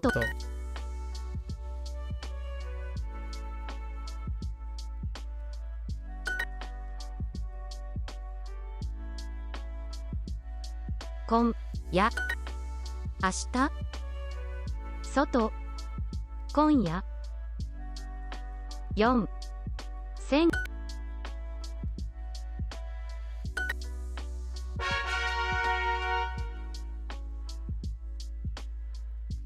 1万1 Sure. 1万1万1万1万1万1万1万1万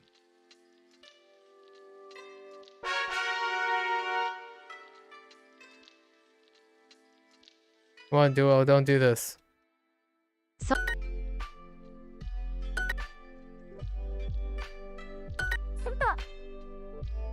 The cursed, whoops. 外外外外外外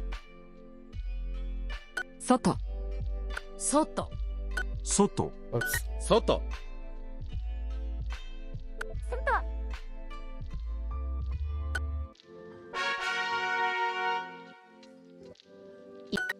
Okay.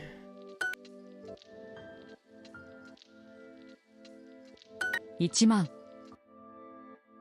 1万1万1万1万1万1万 Oh, 1万 stroke order, formal protest. Get more. No. Formal protest. 安い 安い I think we might have to pull the trigger on 安い 2 weeks. 安い On 2 weeks super. 安い安い安い安い安い I want to use like the flashcard feature. Oh, stroke order. What the heck is that? 名前 Namae? I mean, I definitely didn't have that either. Namae. Oh. That makes so much sense. Ah. Oh. 名前 I don't want to talk about it. 名前 Okay. 名前名前 What's up with all these ones I don't have? 名前 Yeah, name before. Yeah. 名前名前 名前 Yeah, our first name, yeah. It's also Namae. related to namaiwa, right? As well, which is a phrase that I've been introduced to.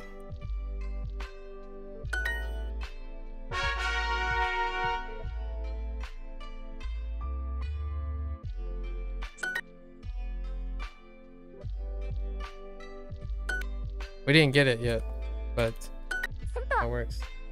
Yeah, onamaiwa. Yep, onamaiwa.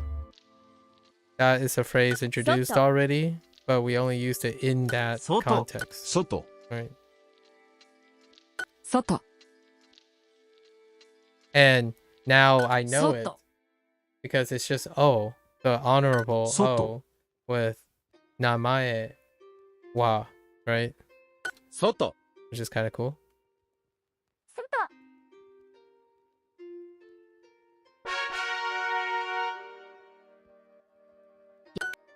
Unintentional though. Unintentional. Because 安い maybe it's in the next unit or something. 安い Right, the last time this Yasui. last time this happened, 安い like for sensei, it's immediately the Yasui. next unit.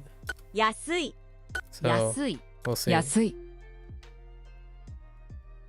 安い Oh wait, I didn't check if my time is up. What was Konya's one? Yoru for the standalone. I don't know what that is. Night? Maybe as a standalone. I don't know what Yoru is as a standalone, but they introduced it here. When it's not Konya, it's Yoru. 今夜今夜今夜今夜今夜今夜今夜今夜今夜 Yesterday I took a look at the nuances between Kairu and Modoru, which was kind of neat. 今日 Kind of neat.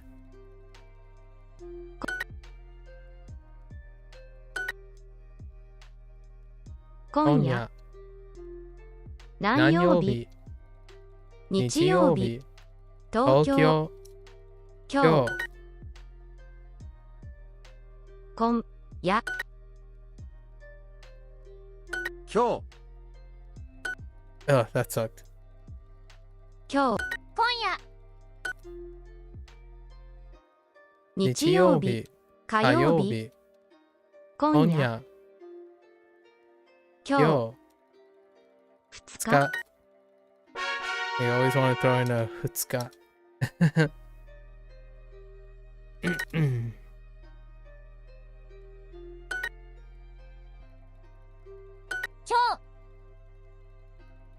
今日今日今日今日今日今日今日今日 Did you hear, Indy?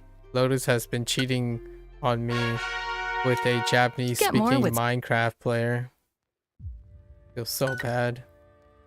I'm gonna get him back for it. I'm gonna start playing Minecraft. No, I'm just kidding. Ma- I don't know. Minecraft might be interesting. Like in Minecraft. 前 10 Jew. 前 Ji. 5 Go. 万 On. 前 Indy, you might be interested. I don't know if Lotus is still here. He's probably busy hanging out with this new friend, this new parasocial friend. But apparently, Lotus got hooked on this guy who speaks very understandable Japanese while playing Minecraft. You might be interested. Sounds interesting, actually. I don't know how old the person is either. 前前 He ghosted me already, so 万 can't 前 really ask him more about the this Minecraft player. 前万 Man. 前 Hi. 100 水万万 There is a chance he's not talking because maybe he was... No, he's not at work anymore. You've been watching Valorant streamers? Have you learned a lot of toxic phrases? I'm just kidding. That's a terrible stereotype. Never mind. 万前 My... 7 5 Go 分 on. Sorry, that was a slight jab. It's kind of funny though. 前 It's so true. 雨 Ame. 8半前万 What is it like listening to a Japanese Valorant streamer? What'd you pick up? 前 Anything interesting that stuck with you? Mae. Any speech patterns? Mile. 前前前前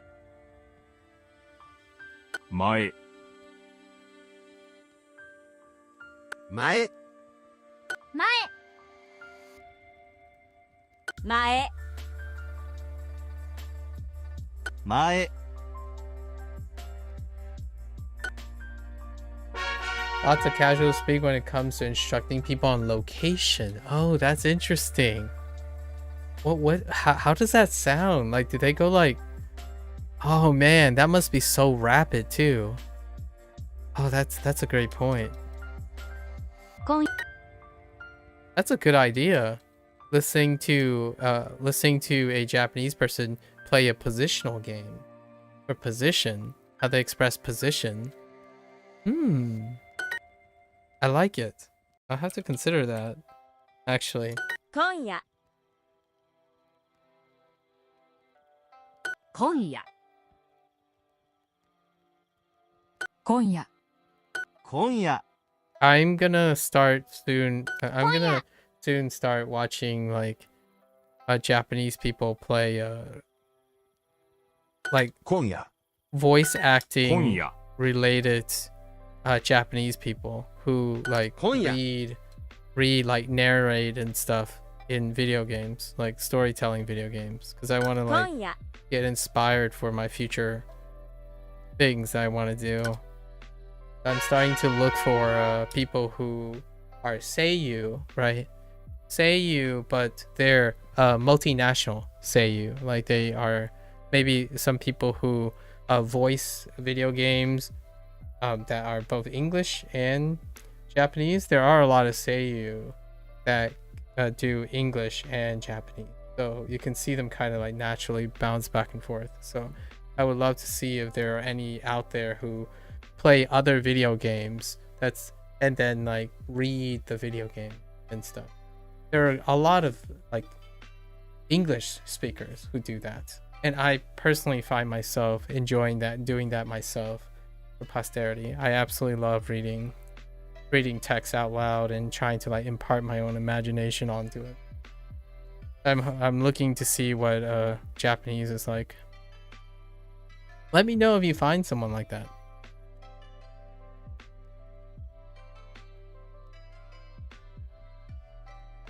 I would love to see someone play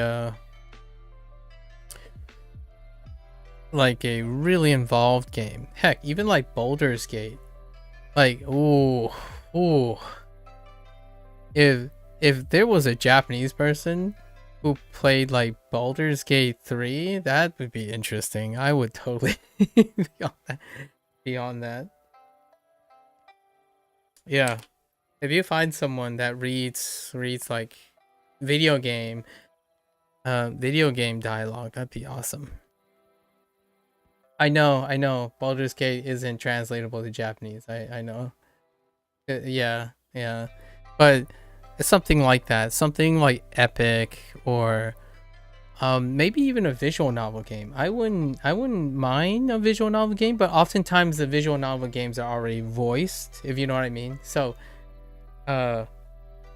really looking for that person who likes games that aren't voiced. They're like text heavy, so they like spend time reading it, and that's kind of cool because you can kind of see how they're reading it, and then you're reading along, right? You're constantly reading, trying your best to read along with them out loud.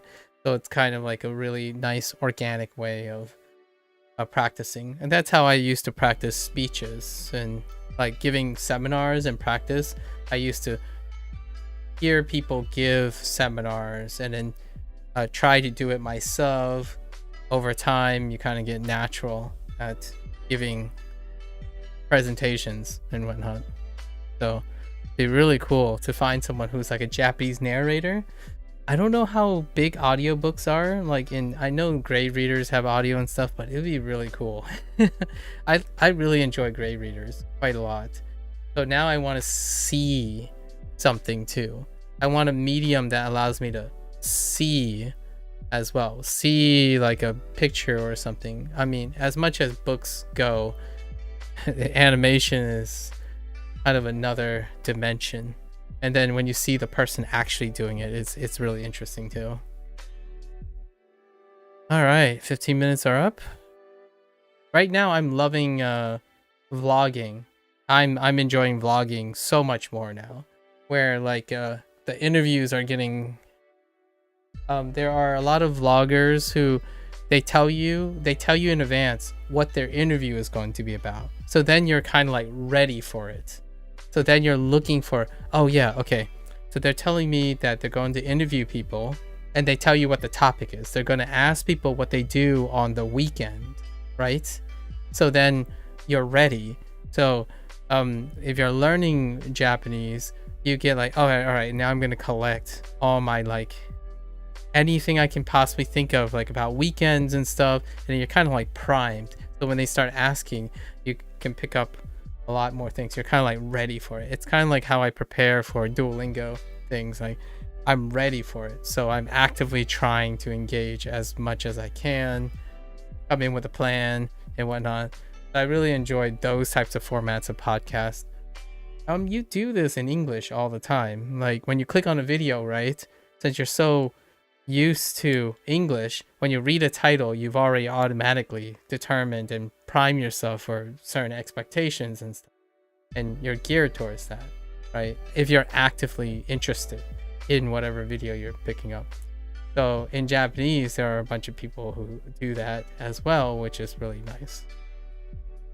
There was this interview about this guy was interviewing just that, what they do on the weekends, right? What do people do on the weekends? So immediately when the guy comes in, all I saw was a backdrop of Dotonbori, which is Osaka, it's the tourist location of Osaka. So the guy like introduced like, I'm here in, you know, the place, it's Dotonbori, Osaka. And the first thing he always asks is, you know, they do the standard greeting, thank you, nice to meet you, right? And then he asks, so where are you from? And I'm like, yep. Where are you from? And almost all of them are Osaka natives, except for one person who was from Tokyo. And they were two friends. Like one was coming to hang out, and the first one was a lovely couple, and they were talking about long distance relationships. So I learned a bit of vocabulary regarding long distance relationships. And then they talk about what they would do.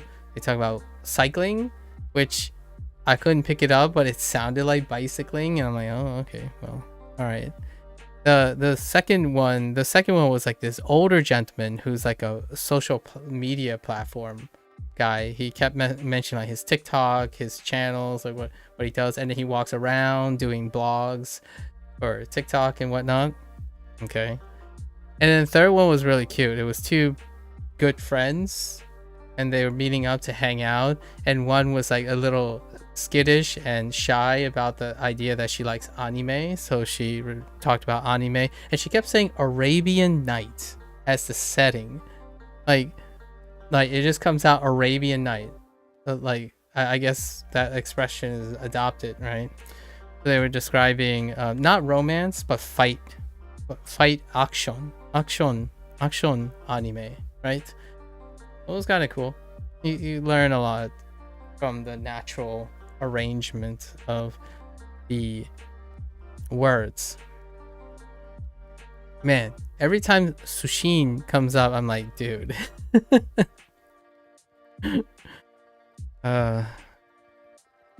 Duolingo drills Sushin into your face. If it's not in your face, it's in your hands and in your legs. Like, you live, Sushin. Okay. 今夜 Okay. 今夜。今夜。今夜。Sushin はどこですか?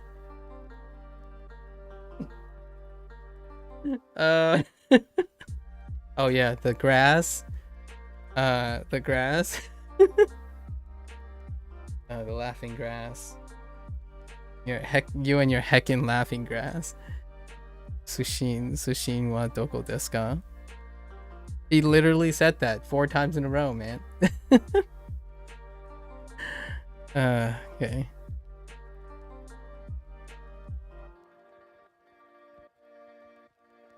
Oh, what the heck? 東口 Higashiguchi.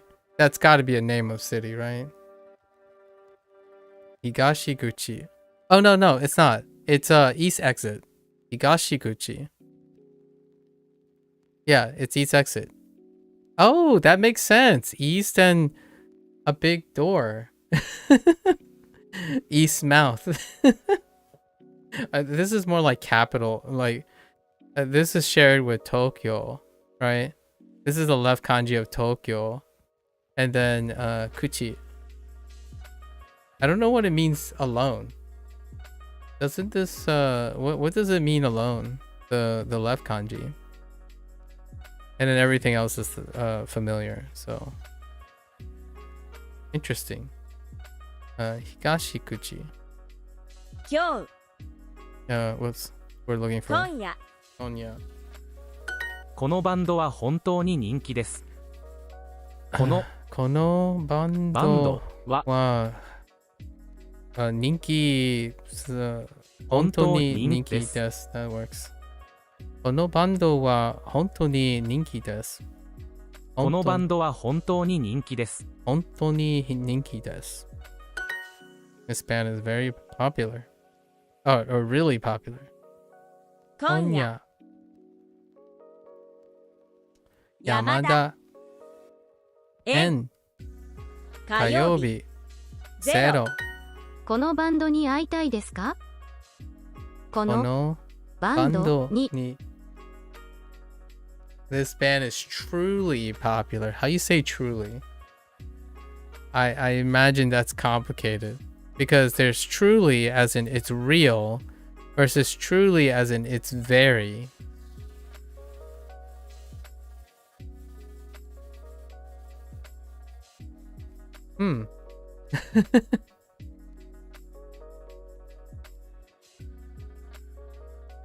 Are you truly popular?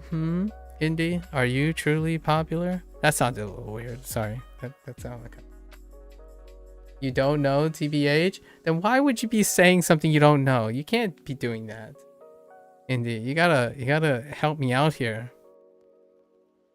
Someone said extremely popular, and I already forgotten what the word extremely is. It sounded extreme though. このバンドに会いたいですか？会いたいですか？会いたいですか？会いたいです。3。会いたいさんか。3。このバンドに会いたいですか？ You know? Okay, Indie, real talk. Have you watched anyone else do long sessions of Duolingo? And do they have super? And also, do they make errors? Because I kind of feel like Duolingo has this spot where the only reason you make errors is because you are goofing off like I did. I can't reasonably... I don't have the perspective of expecting people to make errors in Duolingo. I don't actually know. I don't, there's not a lot of people who actually... I'm going to be real here. It's very difficult to find someone who is... I can resonate with the level of engagement that they're trying to do. Like, I understand that there are people who know the right answers, but I'm talking about like people who are engaging in a sense that they can be distracted. And how often do they make errors? Like, is this even relevant? This like heart thing, right? This heart system. It's hard for me to appreciate since I don't know if people actually makes errors in these. It's kind of more like a comfy thing at this point. Like, errors are self-created. Couldn't be me, Kappa. Like, I make the errors, not because I don't not because Duolingo is forcing the errors. I'm making the errors, as in these are unforced errors. It's kind of like watching an athlete, right? And it's a standard shot, it's business as usual, and then suddenly it's an unforced error. The athlete like had a random slip and just shanked whatever it is they did, right? That's how I feel about Duolingo errors. Ever since the beginning. I mean, like, okay, maybe not the first like week when I was learning Hirakana and Katakana. That was a little bit rough, I think. But beyond that, this doesn't ever feel like they're forcing errors on me. So that's why I kind of like grade readers to balance me out. Grade readers and vlogging. So grade readers and Japanese vlogs, there's things I don't understand. Like it moves on and I have to get over it, and you have to make sure you get over it, right? And then come back next time or something. But I don't see I can't imagine other people having significantly different experience than myself, considering how long I take. Hello there. I'm sorry I can't read that, but I like to think it's hello. Oh. このバンドに会いたいですか？会いたいですか？このバンドは本当に人気です。We just went over this. このバンドは人気 Oops. 本当にです。I can't read that either. 私もこのバンドに会いたいです。What? Did you say 私もこのバンドに会いたいです。このババンドンドにに会いたいです。会いたいです。 Sure. 私もこのバンドに会いたいです。私もこのバンドに会いたいです。I want to meet the band or this band. Or this band. I like this artist's music. 音楽。ここののアーティストの音楽が好きです。Where's アンドリュー that's アンド not リュー it. アーティスト I totally get why they put Anduryu there. Just because I would only read the first kana. の音楽音楽がが好好きできですす。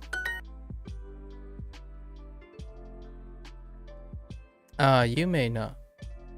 有名な有名なアーティストに会いたいです。I want to meet a famous actor or artist. Sorry, artist. Looking forward. What was the looking forward? Oh, hey. Here's another one for you guys, for you English chaps. Sorry, not British English chaps. Actually, I'm not sure of English. Oh, this is a Brit versus USA thing.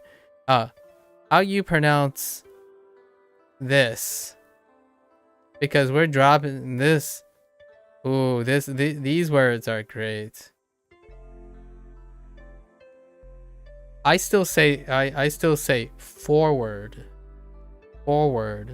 but just now I was making light of you're still saying forward. Yeah, so forward,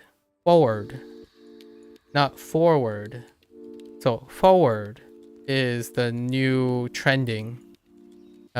Forward is trending. So the no more R's. So forward.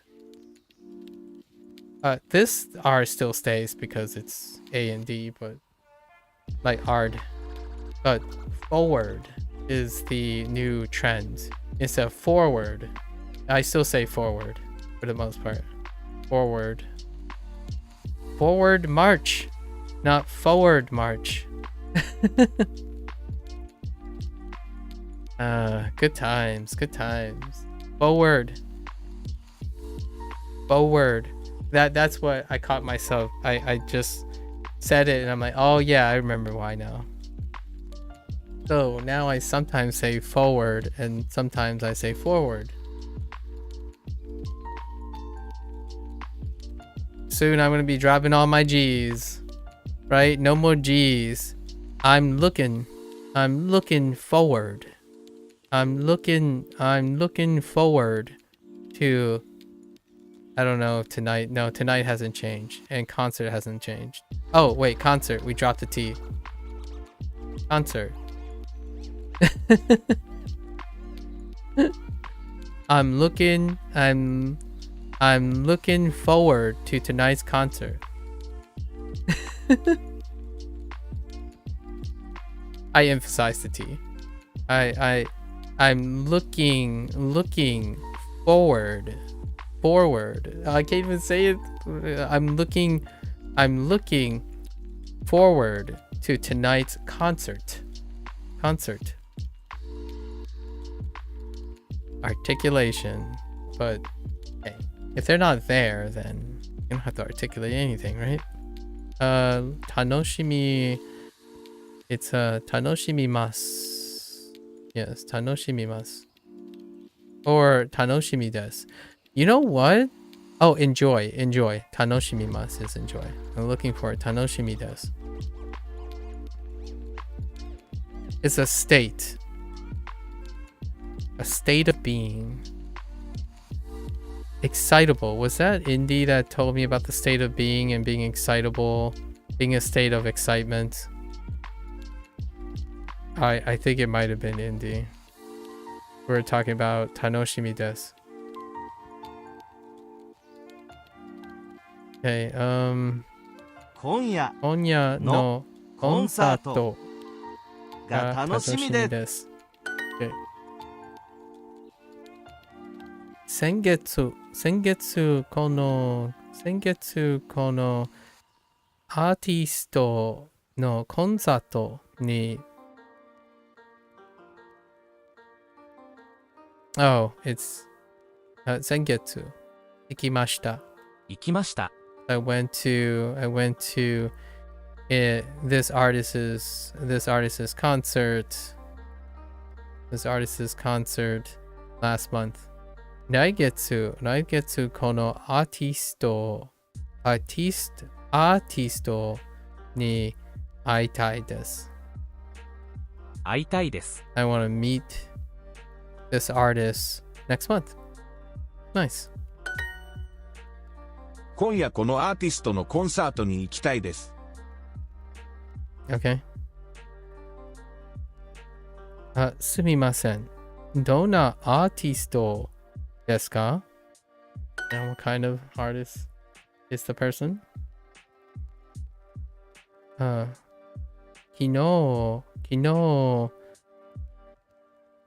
日ウエンチに行きました。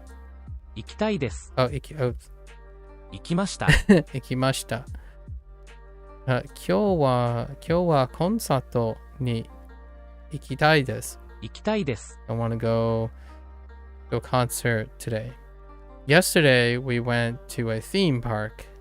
Yesterday I went to a theme park, or we went to a theme park. Tomorrow, or today, I want to go to a concert. I should probably know this, but I really don't. I'll ask anyways. If you know, for Kanto, is the written language the same as for Mandarin, like grammar-wise? I know Kanto often uses traditional characters too. I think they use the same characters and the same grammar structure. I don't know if there are unique characters between them. Is probably what I'll say. And I think they both... Oh, that's a good question. I don't know if Kanto has a simplified... If they're simplified just as simplified as the national Mandarin simplified. There's a dialectic difference between the two. There's a dialectic difference between the two. So like the written one, they could literally be using different dialectic choices. So kind of like it's kind of like Kansai and Kanto, where there's a phrase that just isn't the same kana. Like the kana is not the same, right? So in Cantonese, at least I know a few examples. In Cantonese, to express it in writing would be a character that is used that can exist in both languages, but they're not used in those phrases. Like let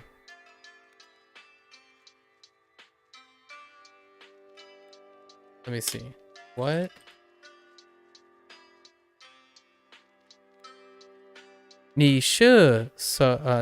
Like this phrase, right?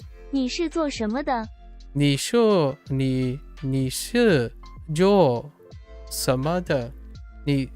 And I think the Kanto version is not those characters. But the problem is there's no example. Wait, hold up. Maybe I could find them? Because Google Translate doesn't do that.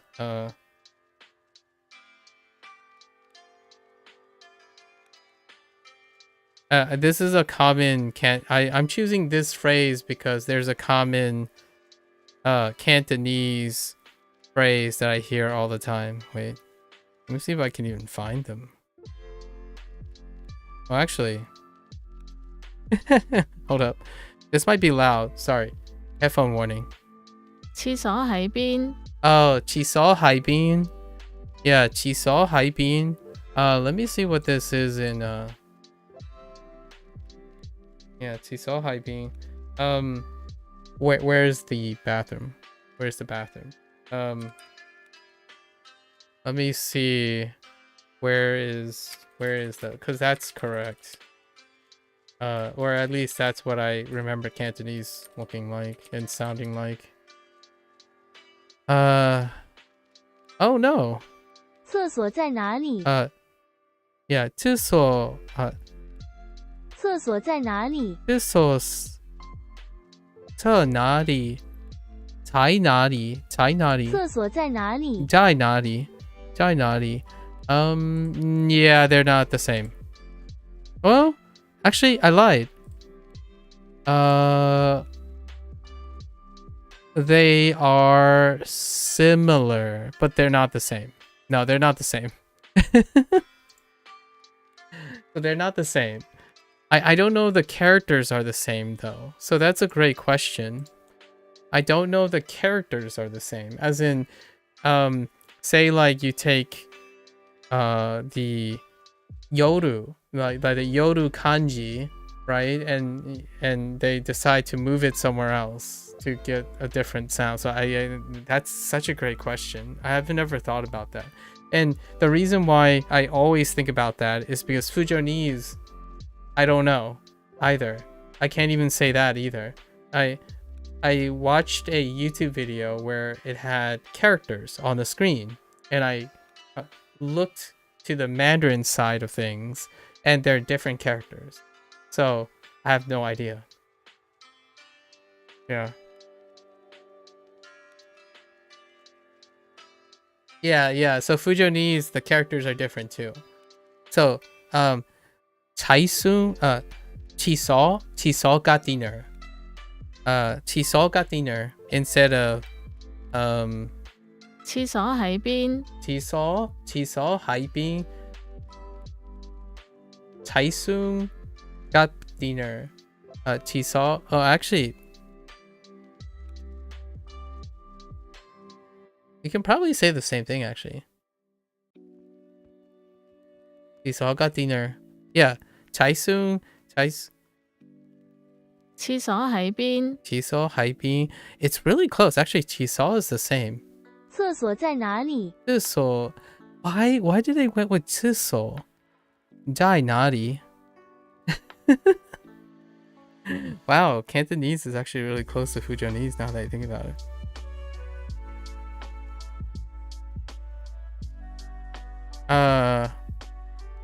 對唔住。 Yeah, 對唔住 is pretty common. How does, and then, oh no. 对不起。对不起 versus 對唔住。對唔住. And actually there's really no common expression. No really common expression for Fujonese. I had to ask my parents how to say I'm sorry. But it's more like, instead of saying I'm sorry, it's more common to say I'm incorrect or I'm mistaken. So, 我當 你冇啦，not 我當 I'm wrong, as opposed to saying I'm sorry, I'm wrong, right? So it's very uncommon to use the expression I'm sorry. You learn this is, I hope we learn this way in the future, Sub-Zero. I love this stuff. I love comparing languages. It's like it's my passion. I love comparing and contrasting languages. I don't like learning languages in isolation. Personally, this is what makes learning so much fun, where you leverage all your existing knowledge. I think this is my favorite way. The older I get, the more this is far more interesting than like trying to immerse, I guess. I don't like the word immersion. Immersion is too nebulous. This is how I immerse. Oh, I forgot. 唔該. Oh, 唔該. Yeah, 唔該. 唔該 is please. And I don't actually know how to say please in Mandarin. 请. 请? Oh, 请. Whoa. Okay, I can assure you, ngoi is spot on. Ngoi, but ching, I haven't ever said please in Mandarin. So qing, which makes sense because oftentimes when someone enters the room and then you're like speaking and then you're welcoming the person in, you also say qing. I've heard this before in like older dramas, like please come in, like on your way, but I'm not sure if it's please as well as in like please do this or something like that. Ngoi is also please. And of course, I've already mentioned the Fujonese. It's kirang, which is using both. Kirang could be please as in please do this, or please as in please thank you. Right? So like sumimasen. Like sumimasen. Interesting. Oh man. And you have to look for alternative like resource for Cantonese as well, which is pretty cool. If it wasn't for simplified being more common, I would definitely learn traditional instead. Yeah, dude, I looked at the traditional stuff. It's pretty cool, but also at the same time, like, you're only gonna have time for Chinese. If you know what I mean. Like, I get it. It would be cool to dabble in it, but man, if you really invest yourself into traditional, you're gonna leave zero room for everything else, I suppose. Kind of feels like how people treat Japanese. Like, how do you get... I think Dogen made a clip about this. Like, how do you get good in Japanese? Forget that you know English. It's not exactly those words, but that's kind of the joke. Like, how do you become a native Japanese speaker? Forget you have other languages. You might think it's funny, but you know, it's funny because there's an ounce of truth to how people, their perspectives on if their goal is to become native, they're willing to give up their other languages. I mean, Indy basically said that. Sub-Zero, weren't you the one that asked me hypothetically if I were to give up a language? Like, if I gave up English, what would I trade it for? And then freaking Indy betrayed me and said like, yes, for sure, I just give up English. I would give up English for Japanese and Korean. I'm like, come on. Yeah, I know, right? Hoping that will kind of come more naturally after I've already somewhat learned simplified. Yeah, that's a good... I feel like that's a healthy way of thinking about it. Picking up patterns and such, right?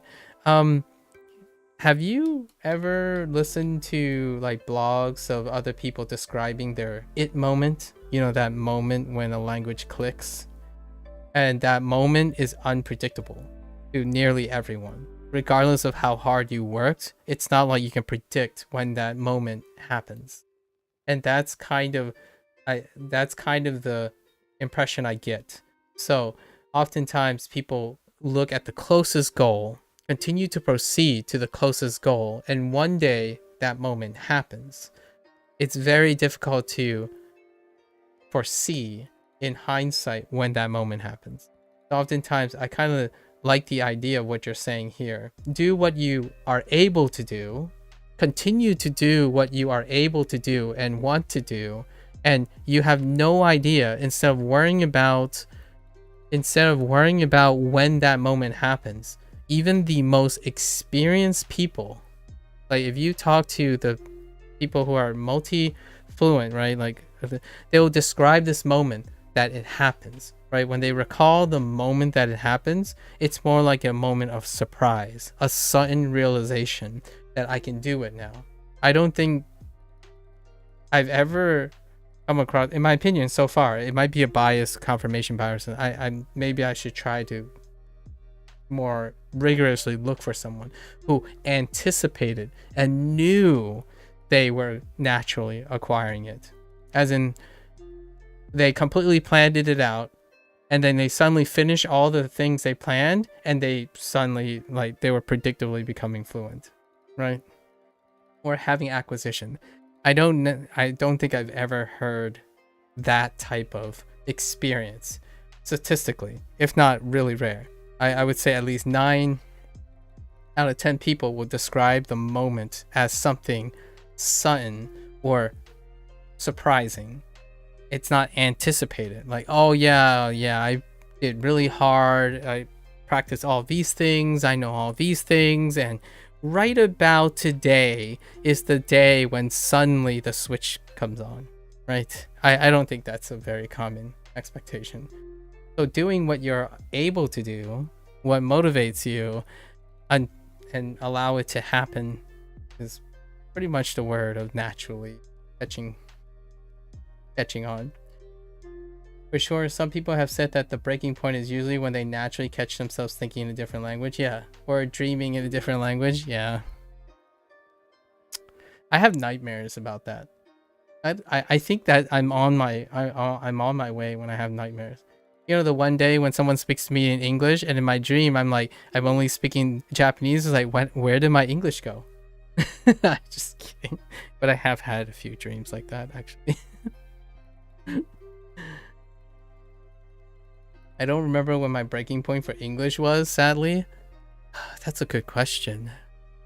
I know when my breaking point was for Spanish. Ooh. The breaking point was we had to do a project. And it had to be a Spanish skit. We had to do a skit, right? And the night before, like, you know, you spend like a week planning it out and all that stuff, and you're always practicing the lines, right? You're constantly practicing the lines. You're like, man, like, you're basically memorizing the lines, as opposed to doing what I typically do right now, where I'm improvising all my English, right? Like, I don't rehearse this. I'm not reading from a teleprompter or something. But when you're learning a language in class, it almost feels like you're trying to memorize the thing, and you're doing skits. So then you're having, like, you have to act, right? You're doing a skit, so there's like some playfulness, like, but during that time, just also subtle, when it was my time to appear in the room, like, I was supposed to knock on the door at the classroom door, and I was supposed to enter and then give something. It was a cute skit because I had flowers for the teacher. I know, but what happened was, the moment I spoke, I went off script. That was probably one of the earliest moments for Spanish. I went off script. So, like, I'm like, wait a minute, that's not the lines. Those aren't the lines. Wait, but that works. It's fine. But I can tell you though, you can still lose that feeling. You can definitely still lose the feeling. So I'm not saying that once you acquire it, you don't lose it. You can actually lose it. I don't have that feeling anymore. I feel apprehensive and all that. You can definitely lose that feeling. This is when I was learning Spanish, like, back-to-back years, like straight 3 years plus.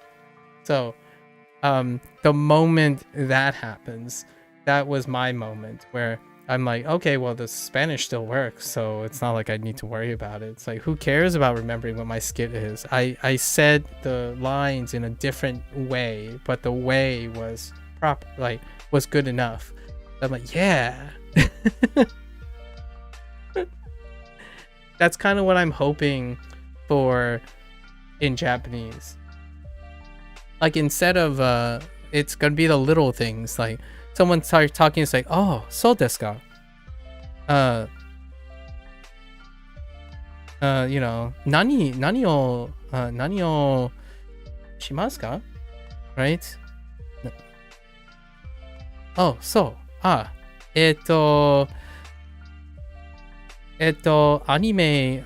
ga hoshii desu.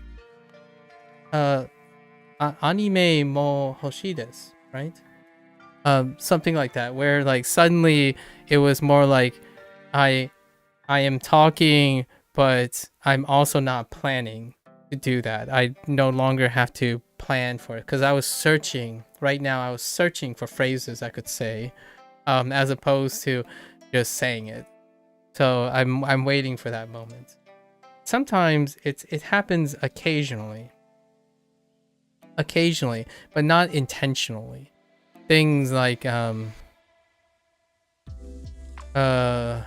I do Spanish sometimes. Spanish happens. Like I occasionally the first thing I say when I'm like I get excited and I watch someone is like "Cállate," like just silent. Like when my mom is really like loud and I'm trying to listen to something, I like yell to myself "Cállate," sometimes, which means shut up or like quiet very, very aggressively, right? Or rápido, right? Like hurry up. Hurry up.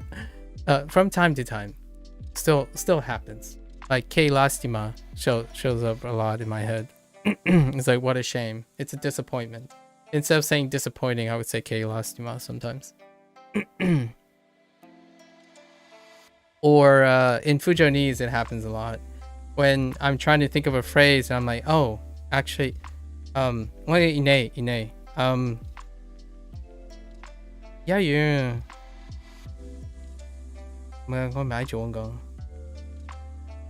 So instead of saying I sometimes I forget if I'm thinking in Fujonese, I would react in Fujonese. And so as opposed to properly switching back and forth, like okay, I don't know how to say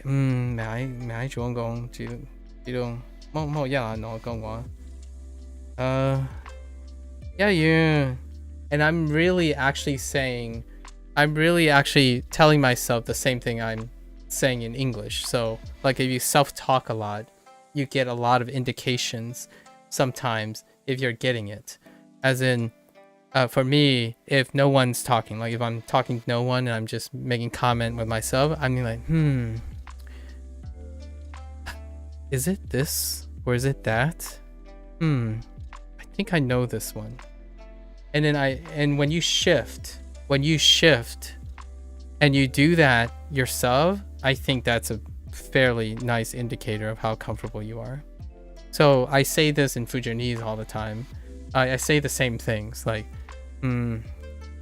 yeah, you,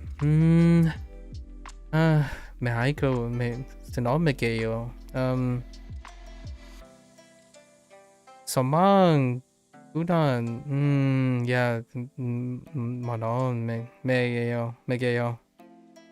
Ding na bai. So I'm basically saying the same thing, like,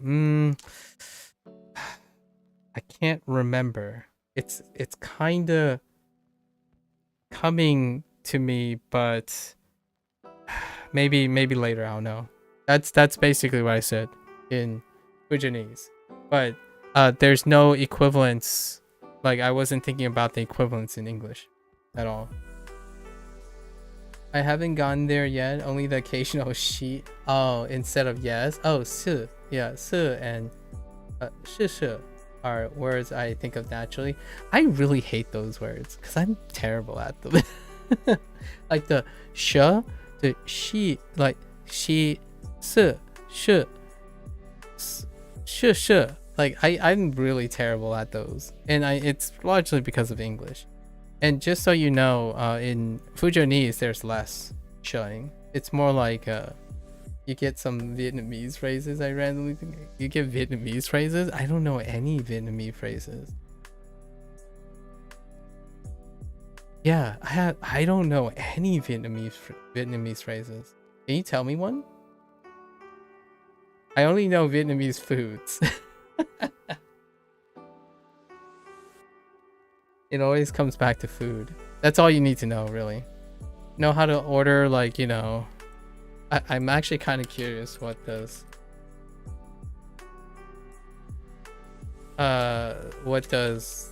this translate to? What does bami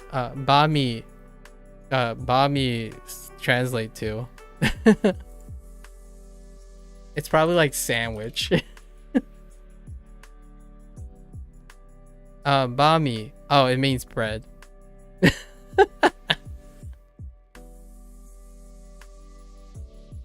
Banh mi. Bread. That's all I got. I got pan. Pan is all I got in Vietnamese. I was practicing Viet one time and only remembered a few.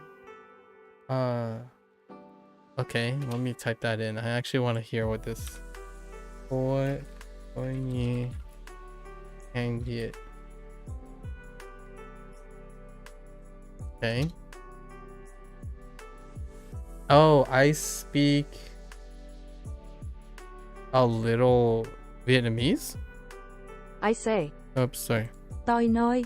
Tôi nói. Tôi nói. Tôi nói. Oh, English. Oh, English. Wait. Oh, Vietnamese. Oh, I speak Vietnamese. Oh, that's how you say. Okay. Tôi nói tiếng Việt.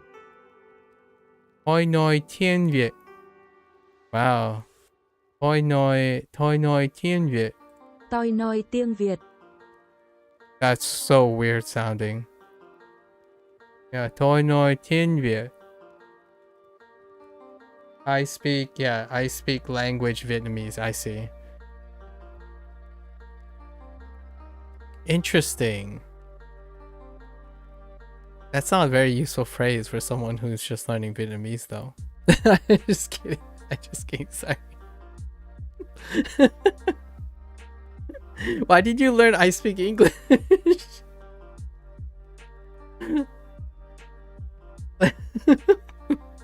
Wait, how do people say I speak English? How does Vietnamese say I speak English?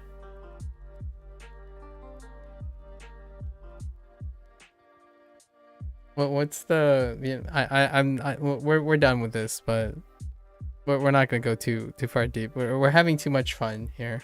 This is just too much fun.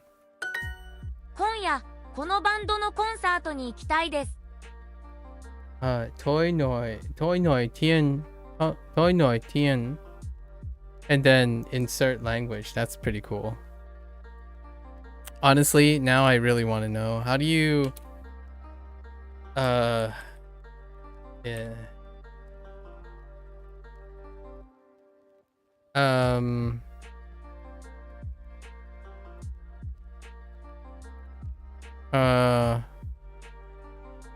Okay. I gotta put this in. Hold up.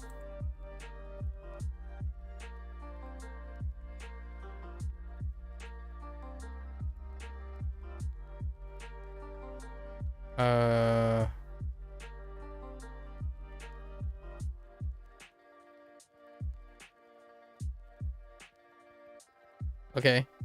Xin chào. Xin chào. Xin chào. Xin chào. Xin chào. Xin chào. Hello? Xin chào. Xin chào. That's actually pretty cool. Xin chào. Xin chào. Xin chào. Xin chào. Xin chào. Xin chào. Wow, that sounds so different. Good luck. Good luck. Do you have an interest in Vietnamese, actually?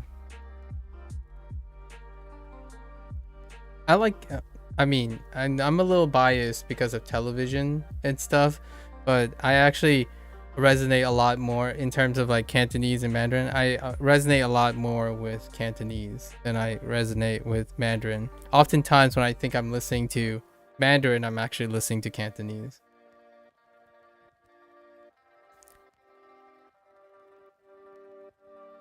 Dona bando desu ka? Yeah, what kind of band are they? このバンドはとても人気です。I know, they're very popular. Alright, this band is very popular. Alright, move along.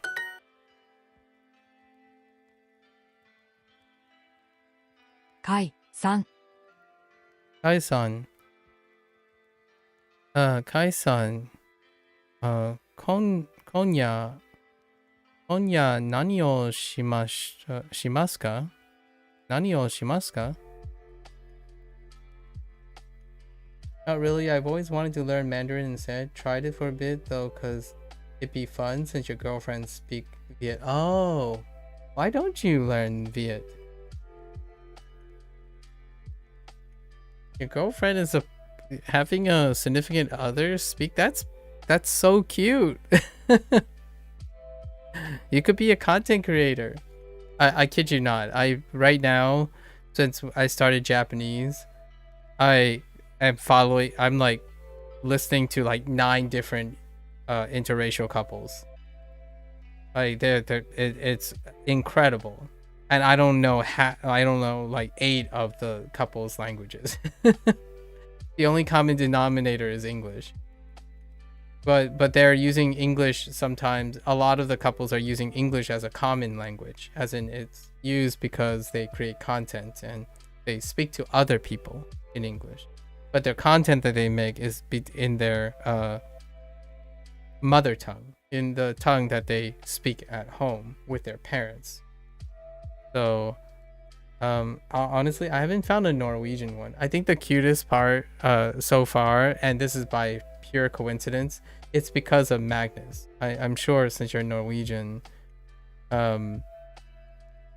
you're probably familiar with Magnus. And then Magnus recently hung out with PewDiePie, right? So Norwegian and Sweden, right? And then they like went back and forth, and they kind of like let slip a bit of their rivalry, so to speak. I know, right? It'd be really cool. It would be really hard to learn alongside Mandarin. And I mean, her family still speaks Norwegian, so it's not like there's a language. You have a girlfriend that speaks Vietnamese and Norwegian? That's pretty sweet, actually. I haven't ever met a person that speaks both Norwegian and Vietnamese. So sweet.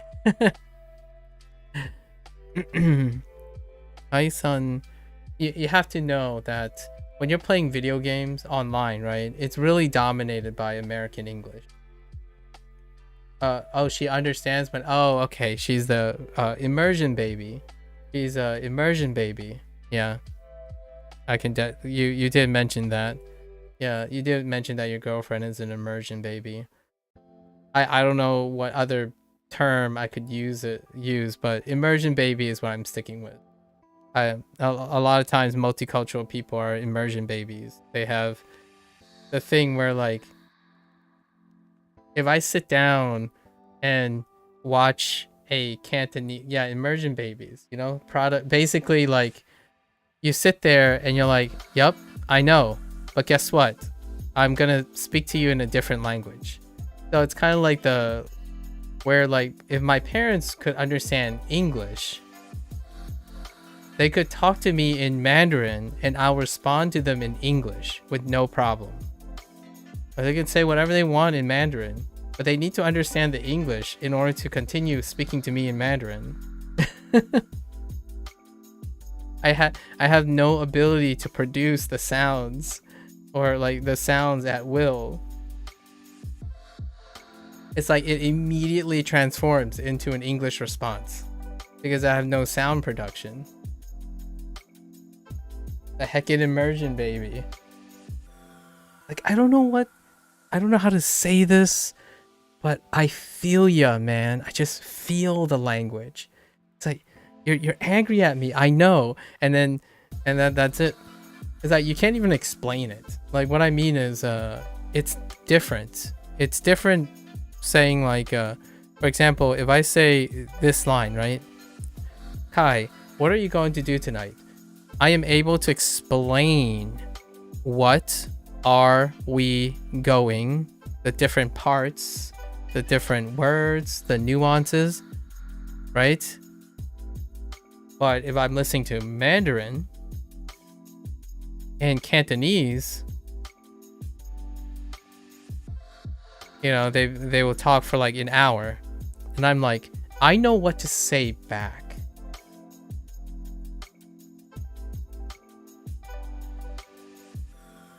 You see what I mean? Like, they could tell me a lot of things and I wouldn't know the exact words and all that stuff, but because of the sound and the combination of sounds, I know exactly how to respond, but not in their language, in the language that I'm using to bridge. So when my mother is talking, my mother is talking to someone else, I know they're probably talking about how I don't have a girlfriend. Not like exactly the words about that. They're talking about my relationship status.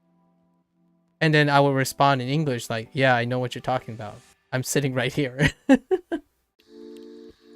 So it's one of those things like, I need to bring structure to it. It's structureless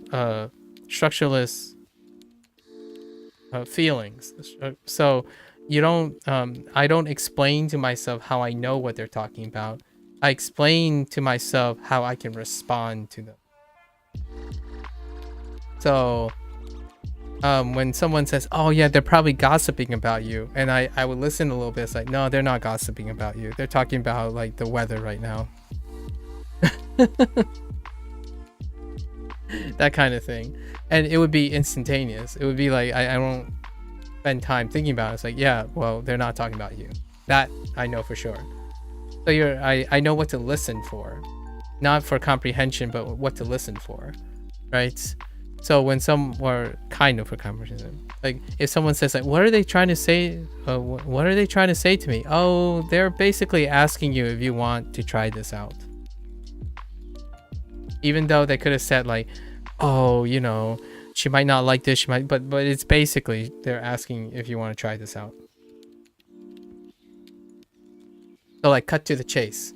It's kind of like the filter you use when you're listening to English, for example. I use myself as an example. The joke is like, you know, you'll sit here, I'll talk for like 4 hours, and then when I ask you, what did I just say in the last 4 hours? You could summarize it in 2 sentences. And it would be useful. Like it'd probably be effective, right? And that's kind of what I mean by immersion, baby. So, you could watch a whole program, but you would still be satisfied about capturing the meaning of it because you can summarize it in your own words. But you can't explain all the exact words and all the sentences that happened in those words. You're not detailed like that. What you can do is describe what is happening in that scene in your own words. But you don't use the native language because you can't output it anymore. That's kind of the idea. Fujonese I can still output. However, I can't output Mandarin. It's like, oh yeah, well, thank you. Immediately. Like someone, it's like, oh yeah, you know, something like I heard, oh, this person thinks I'm impressive and my mother is talking me up, and it's like, oh yeah, thank you. Thank you. That's really nice. I know exactly how to respond to them, as though I know how all the details they're saying, but I clearly don't. I clearly don't know all the details. I know enough.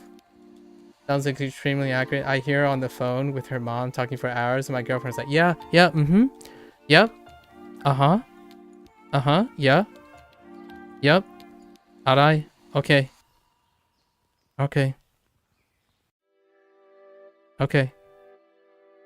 waiting now. Alright, abayo, okay, bye. Sometimes I say bye, but usually it just clicks off. And when I go as what they talked about for 2 hours, she summarized in like 2 seconds. Yeah, exactly. That is immersion baby 101. Like you get on the phone, the thing you just described is pretty much whenever someone hears me on a phone, like my friends hear me on the phone with my parents by happenstance, or my sister, how they my sister's friends describe, it's very similar. It's like yeah, okay, abayo, okay, abayo, ding na, abayo, okay, bye. Like no, it just stops at okay, and it just hangs up. And it's like, oh, so who was that? Oh, it's my parents. Oh, what did they ask? They just asked if I ate.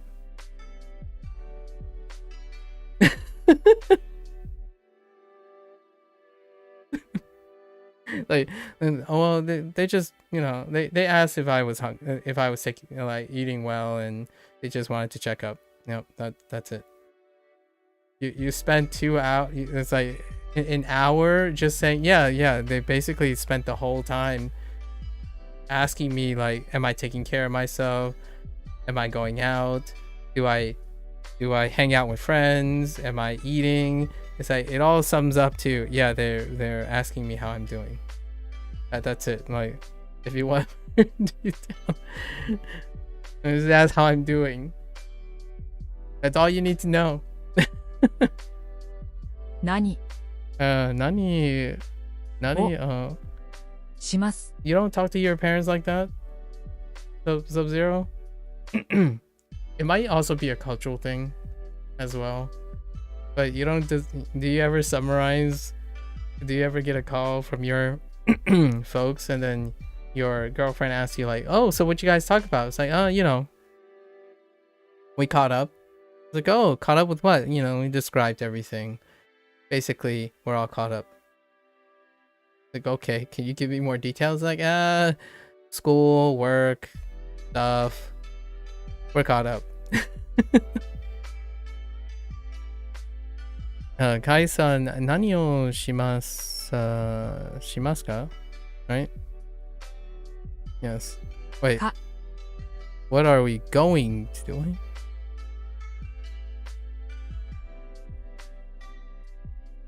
Konya. Yeah, we're good. Oh. Konya. Kai-san, konya nani o shimasu ka? I want to go to this artist's concert. Don't worry. When I get to Mandarin, we're going to have way more of these discussions. And you're gonna be the coach, so I'm holding you to it. You're gonna have like a 3-month half start, okay? So no slacking. I'm holding you to it, okay? It kinda used to be like that as a kid maybe, but now it is definitely not. If I say too many then my parents will catch on and be like, well, screw you too then. Like, don't know, I don't want to do that. Oh yeah, that's definitely a cultural difference. Yeah, it's a very big stereotype, or what I mean is it's a funny stereotype that I think is transferable to a lot of Asian cultures. Generally, the younger person is assumed to have, the older person is assumed, in my opinion, this is just my personal opinion here, by experience, it's assumed that the older person has all the leeway in attention. So there's a unconditional trust there. So if you're on a phone with your parents assumes that they have your attention because it's a social norm to expect that, and that unconditional trust is often not betrayed. So I'm saying yeah, even when my sister and I, for example, were like American raised, right? Even then my parents would be like, yeah, you have to, that's the assumption, like they're gonna backhand you if you don't, like, kind of thing. My girlfriend will sometimes get pretty angry and tonal with her mom if she speaks too long, but it's like her mom doesn't catch on to it and keeps going. Yes, exactly. You can't stop the Asian parents. Especially my mother. It's funny that you mentioned her mother. My mother does the same thing. It's for everything, even for like the mother. It's a motherly love thing that is stereotyped in Asian cultures a lot. Like, even for the cute things, where the cute things is the same. Where like, I get up and I'm about to go out, right? I always check the weather. I always make sure that I'm wearing appropriate clothing to do what I need to do to run. But whenever I get up, if my mother feels like it's cold, she will say like, you know, it's cold outside, you should put something on. It's like, I'm okay, I know how cold it is. Well, I think it's cold, you should put something. And like, I'm okay. Like, no, like I actually think you'll feel cold outside. I'm like, I'm okay. And I do the little Janeiro wa yeah, okay. And then I would like, as I'm walking out the door, and then when I come back, it's like, see, it's cold outside, isn't it? And I'm like, ugh. Meanwhile, I'm like perspiring and like concluding my, it's like, okay, all right, I'm going to wash up now. Like, yeah, okay, Janeiro, all right, okay, all right. It won't stop. I would rather freeze. Every day, because my mother, my parents sit in the living room, so every day when I go out and I strap up, it has something. There's gonna be a comment. Like, it's really hot out, and I'm like wearing a shorts and short sleeve, right? Most of the time, and they're like, it's really hot out, isn't it? And I'm like, oh, I sound like Japanese just now. And I'm like, yeah, I know, because I'm going to run. It's like, well, are you gonna do something different? It's like, I do this every day. It's been 560 days plus.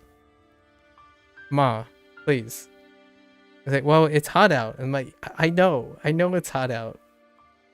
Like, okay, well, just be careful, it's hot out. I'm like, okay, I know. Step out. So I'll come back and say, see, I told you it's hot out. It's like, all right, I'm going to wash up. And then my father would come back home and my mother would say, like, you see, it's hot out. Even your son said it was hot out. I'm like, I didn't say anything. I get out after washing and come down, and they're still talking about how hot it is. And then she just looks at me and is like, don't you agree? I'm like, huh? Yup. And I just keep walking. And I come down here and I'm streaming and you can hear the outside. It's like, yeah, it's so hot out, isn't it? Everyone thinks it's so hot out. I'm like, oh my goodness, please. That's... And then just transfer it to a phone call, and that's pretty much, it's very persistent. It works the other way too. Like when you're eating, like you finish eating, right? Just make sure you eat very slowly if you don't want to eat more, because if you eat more, my mother will say like, oh, you must be really hungry, do you want more? Like, no, I'm full. It's like, it sounds like you want more. It's like, I'll go make more. It's like, no, I don't really need any more, I'm really full. Like, okay, well, I'll just go make a little bit more. I'm like, oh, okay, but just a little bit more. And then you eat it, right? You eat it and you're like, okay, I'm really full, I'm gonna go now. It's like, wait, but do you want some more? I'm like, do you want some more for later? What happens if you get hungry later? I'm like, I'm fine, okay? It's like, I'll just go and make something just in case. Oh, it was like that when my girlfriend's mom made food for us too. Yeah, that's almost universal. Like, it's so stereotypical, but it happens all the time between like a East meets West kind of thing. It's such a common skit. It's so relatable if you are either in a East meets West relationship, or you have East meets West friendship and companionship. These types of stories are immediately recognizable all the time, right? And yes, sure, I understand that if you go to Italy and other places, it does happen to that extent, but it happens to an extent where there's no, like, no matter what you say, no one is responding to you. That's kind of the essence that kind of differentiates a little bit between, yeah, if you go to an Italian place, right, an Italian family, yeah, it's about food, it's about being full and stuff. But it's not in the extent that I'm describing, where the person who's older doesn't listen to you at all. And that's just how they show. It's one of the things that, instead of, that's not disrespectful, it's over compassionate. It's over compassionism, right? Like that's their way of expression, right? Meanwhile, in the West, while you know you always get food given to you and lots of food cultures still exist, there's still an element of respect by like actively listening to each other. And when you don't argue with the mother. Well, you can't even argue with them, because they'll just say, they'll just like keep going on their business, like, oh yeah, I they don't even acknowledge that they hear you. Like, just go with it. Like, don't even question. Don't question it. Well, so it works both ways. And if you're like, if you've done something wrong, you're not gonna hear the rest. You're not gonna hear the end of it. Not for like the next 3 days. It's one of those things, you know you're never gonna hear the end of it, so you fear ever making that mistake again. Like they will hold it against you. It's so like all the passive aggressiveness, like all the sorts of a passive aggressiveness. Like there's so much passive aggressiveness. There's definitely a cultural difference, but I actually didn't see it coming because my girlfriend herself is so similar to you. Yeah, because she's also Norwegian inclined, right? Love her fam though, and in one way I'm kind of jealous because everyone in her family seems so close. There was just a little bit more, a little tiny thing. Many of the times when my multi-American friends always constantly there's this thing at the intersection of this a lot of times when they talk about being close, right? The close oftentimes is, there's close in like directness, direct closeness. And then there's, in my opinion, the Eastern version, the closeness in indirectness. So like when there, so for example, there's like this explicitness that comes with displays of affection, right? But the display is often indirect in versus direct. It's not to say that neither is ideal or like which one is better or which not, but the closeness often is hyper aware to the form that you don't see too often. So I'm doing a perspective shift. So your sense of ability to pick up on the nuances of her family dynamics is due to, in my opinion, due to the cultural differences, the cultural dissonance, right? Like the unexpectedness of things. So it's very nice to pick up on them, and they're very hypersensitive to that. Meanwhile, your girlfriend probably could say similar things about your family dynamics if she's around your family dynamics. So a lot of times the thing that very much appeals to my American friends are the idea of things like oh hey, your family hangs out all the time, like hangs out, talks all the time. And my closeness is my parents show up, they pick up all my stuff, they feed me, and we move on. Right? There's no element of like we need to remind each other we love each other. Right? It's one of those things like I don't know. I flip the car. I call my parents and they're there. That's it. Like, they're not gonna even ask anything. They're just like, all right, I'm here. Let's take care of this. Let's go. It's kind of like the indirectness of things. Like parents fill a role. Parents fill a role and they must fill it. and you as a child fill a role, and you must fill it as well, right? As a child, right? You hold yourself to a standard. So if you got into trouble, your parents probably assume that you've done your best, and it was an unavoidable trouble. And then when you ask your parents to do something, if they can't obligate to do it, but they're trying their best regardless. In contrast, the amount of time you spend explaining these things and possibly excusing these things and then reaching a compromise and stuff, that's how togetherness is felt, in my opinion.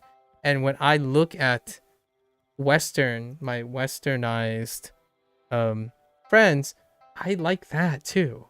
It tells me that your families are really close together.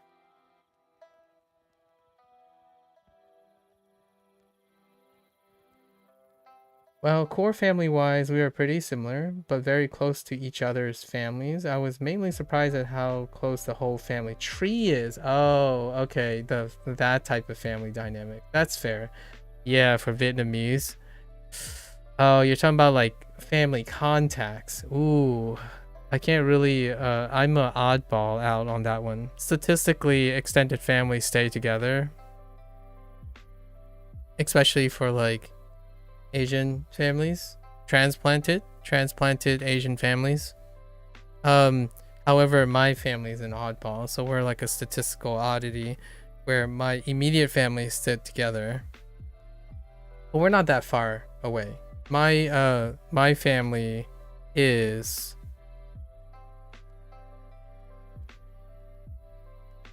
you're in trouble when you have to count your family members, right?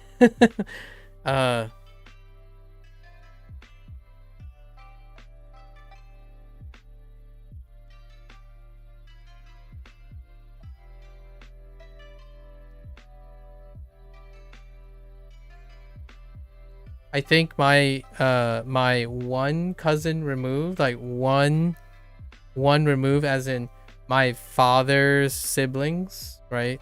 For example, my father's siblings and my mother's siblings, right? My mother's siblings, they're the immigration generation, the immigrant generation, right? We're looking at 30 plus members of the family.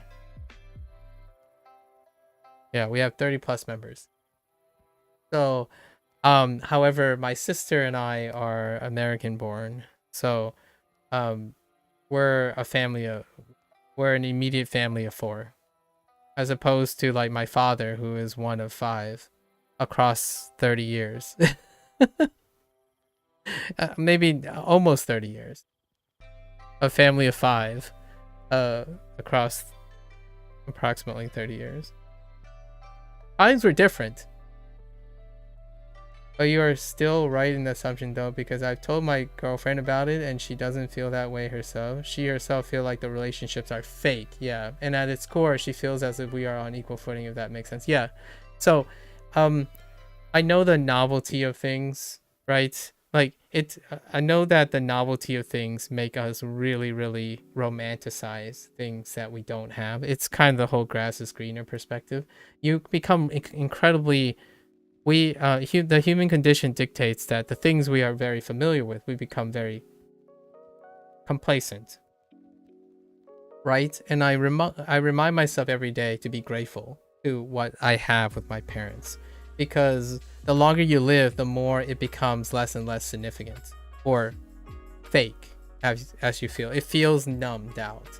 So I keep trying to remind myself how grateful and different my parents express their love while participating. In order to gain that appreciation is to participate in other people's culture. So I love being around my friends' families because they share a relationship that is so contrastingly different, and you can't quite put your finger on it, what it is.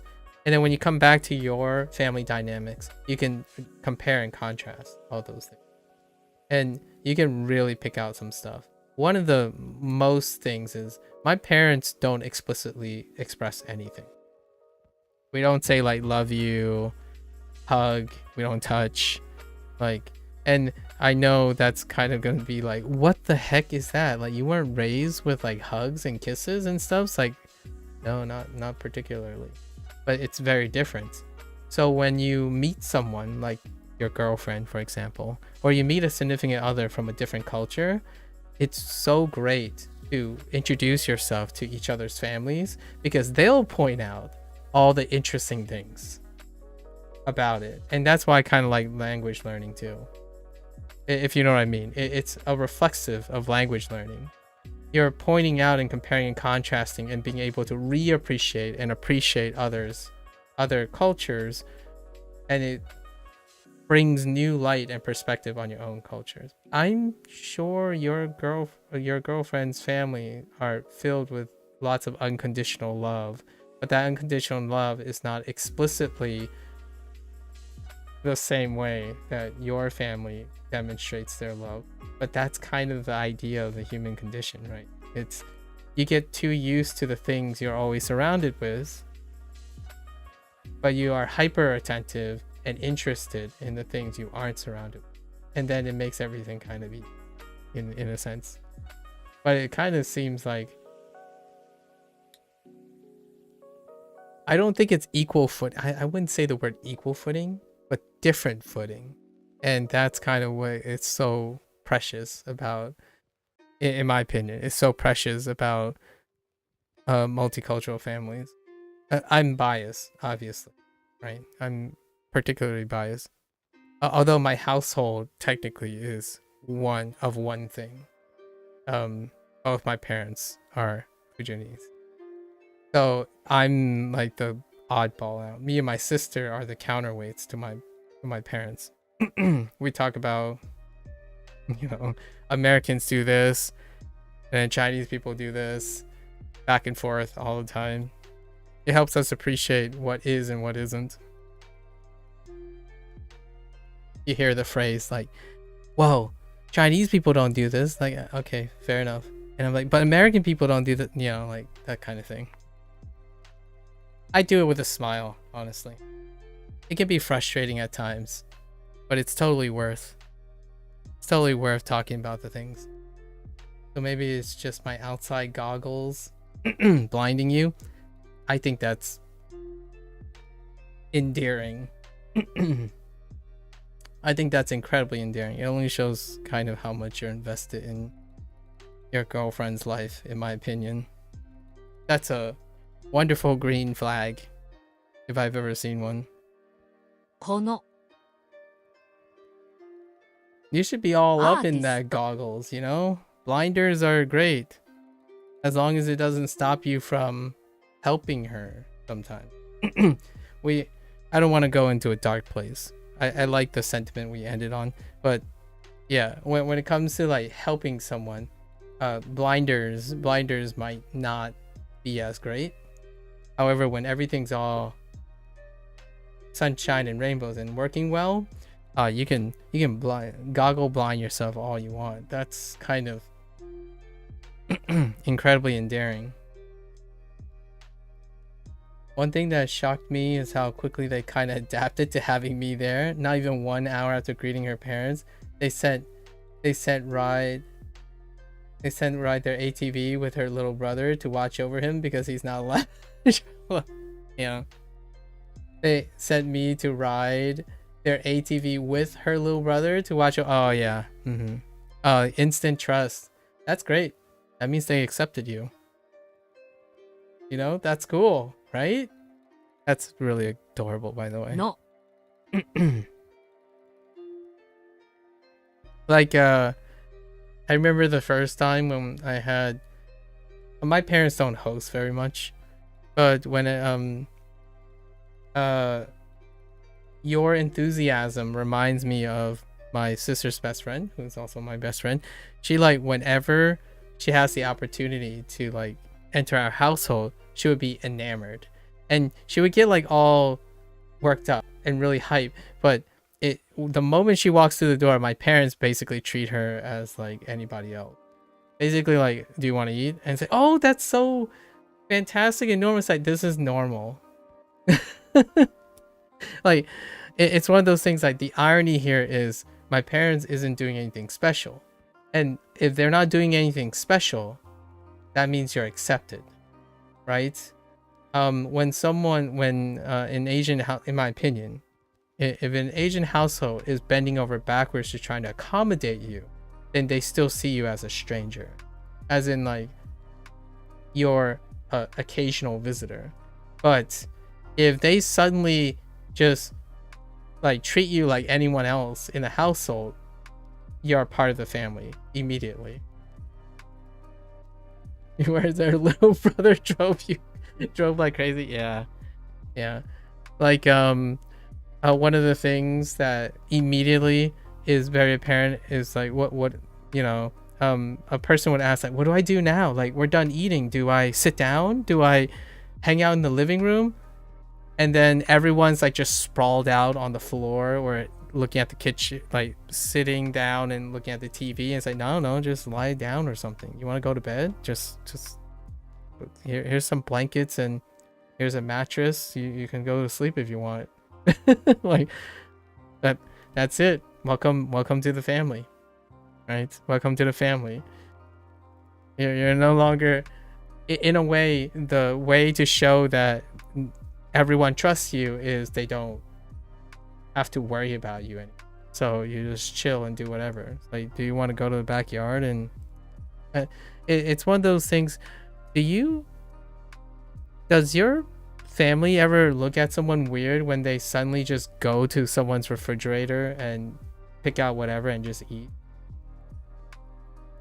I think, to me, both Eastern and Western, if you can do that in someone else's house, I think you're a part of the family, in my opinion. I think that's one of the funny coinciding things.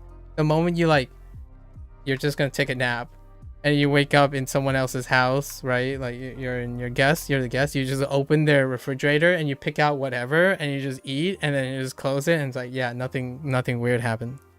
That would be strange for sure. They wouldn't look at my girlfriend strangely for it though. Yeah, exactly. So I think that's kind of the fun East meets West thing. If you're the refrigerator test, I don't know if there's a skit out there. If someone like did a skit out there for like multicultural testing, but I feel this is something both would be constitute as a little weird in both lots of Eastern cultures and Western cultures. But if you can pull it off, that means you're basically a member of the family. You walk in, you open up the fridge, and you're like, oh, hey, some cheese. Yoink.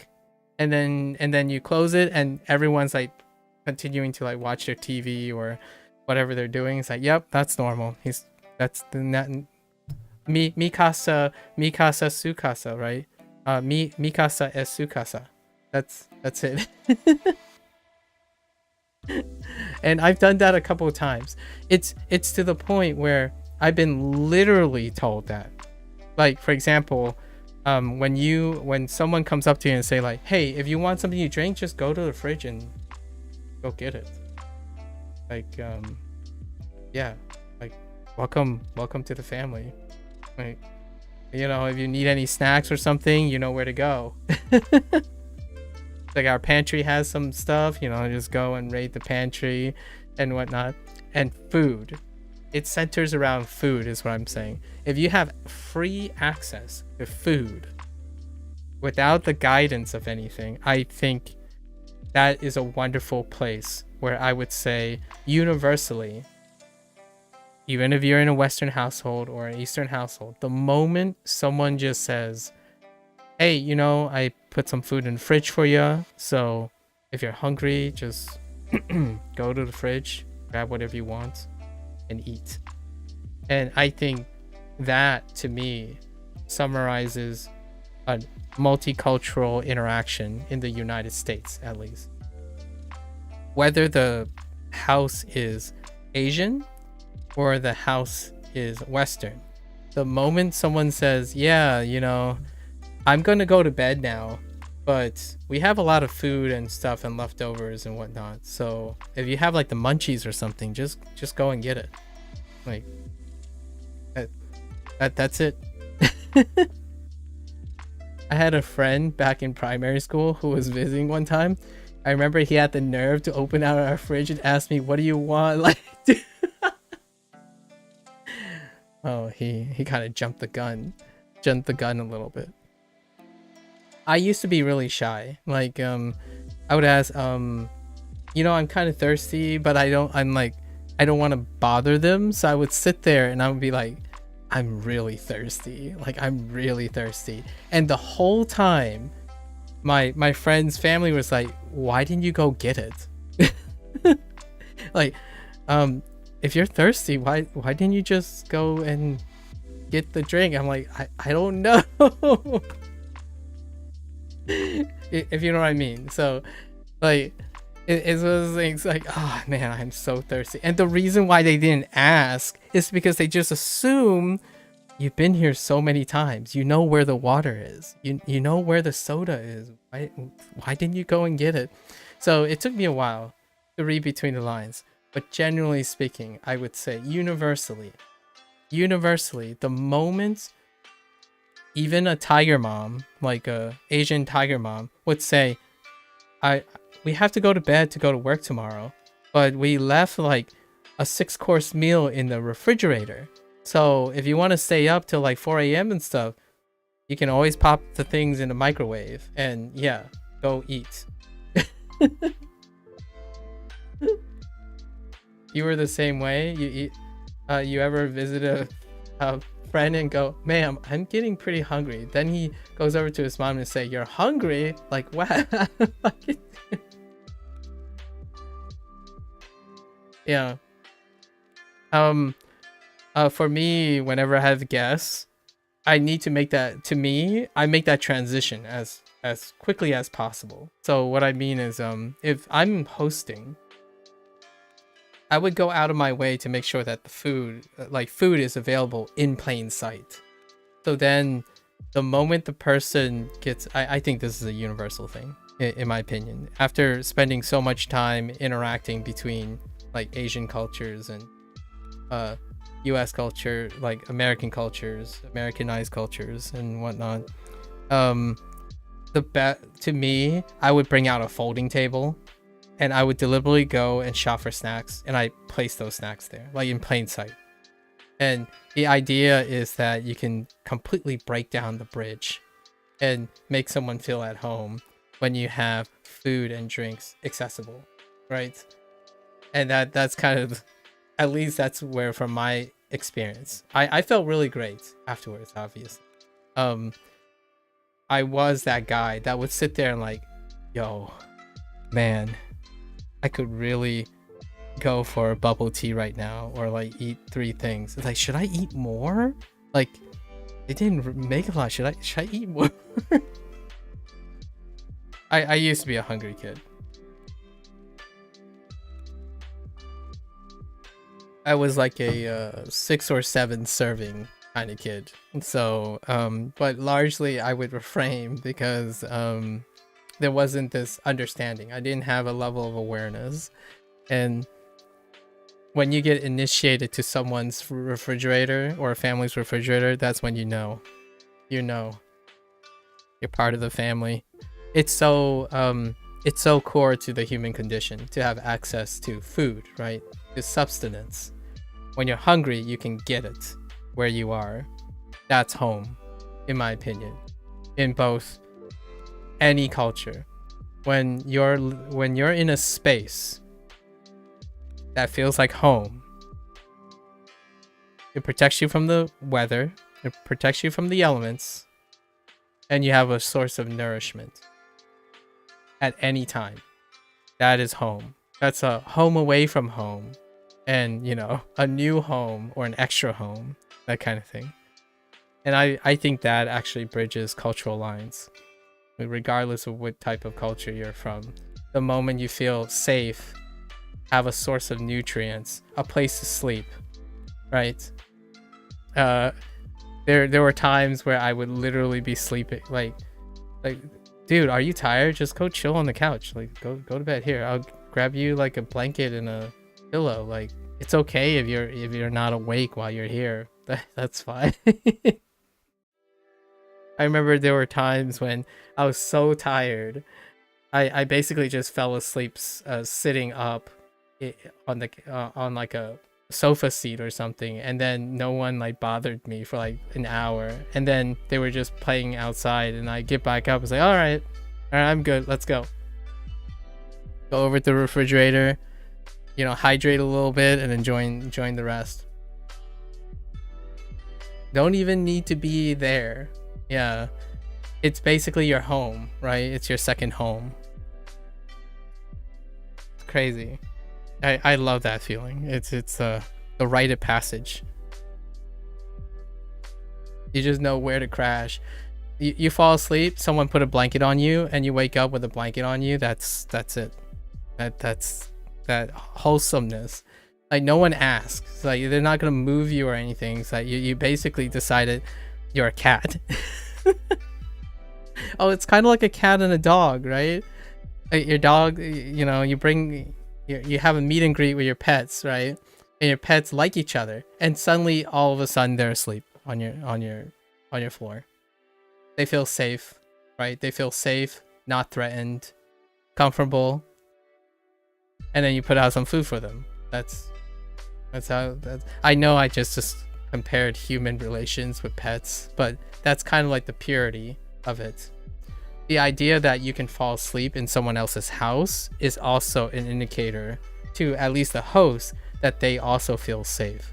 So it's like a mutual understanding. It's so implicit. It's like, in my opinion, is almost essential for human interaction. It bridges cultural lines. It removes the intellectual component and make it so core to the human condition. If you come to my house and you ate something and you're so comfortable that you could go to sleep without feeling insecure, then you're treating the place as a home, right? And I have also succeeded in making the person feel comfortable. So it's often a win-win, right? People don't choose to sleep really well or eat really well in a place that they're not welcomed, or they don't feel welcome or belonging to. And I think every culture strives to at least be that when they are welcoming a new member to the family, right? So that's kind of the stuff that anime captures a lot, actually. There are quite a lot of anime where there's a stranger, and then the first thing they discover is they feel at home. What do? They take a nap. Sleeping is scary. I mean, you can look at animals all the time, but humans are still very primal. So in this nature, you don't sleep well in a place you feel unwelcomed, or you don't even sleep well when you're not well fed and sleep. Like the whole expression sleeping in a stranger's house, if you can sleep, it's no longer a stranger's house, right? Because humans are easily most vulnerable when they're asleep, outside of, like, you know, going to the bathroom and stuff. We're not going to talk about bathroom things. Bathroom things is like a even higher level of trust. When you just suddenly be like, I'm just going to go to the bathroom now. Couldn't help but think of a homeless Mako on the street when you said going to the street, then going to sleep, then waking up with a blanket on you. Dude,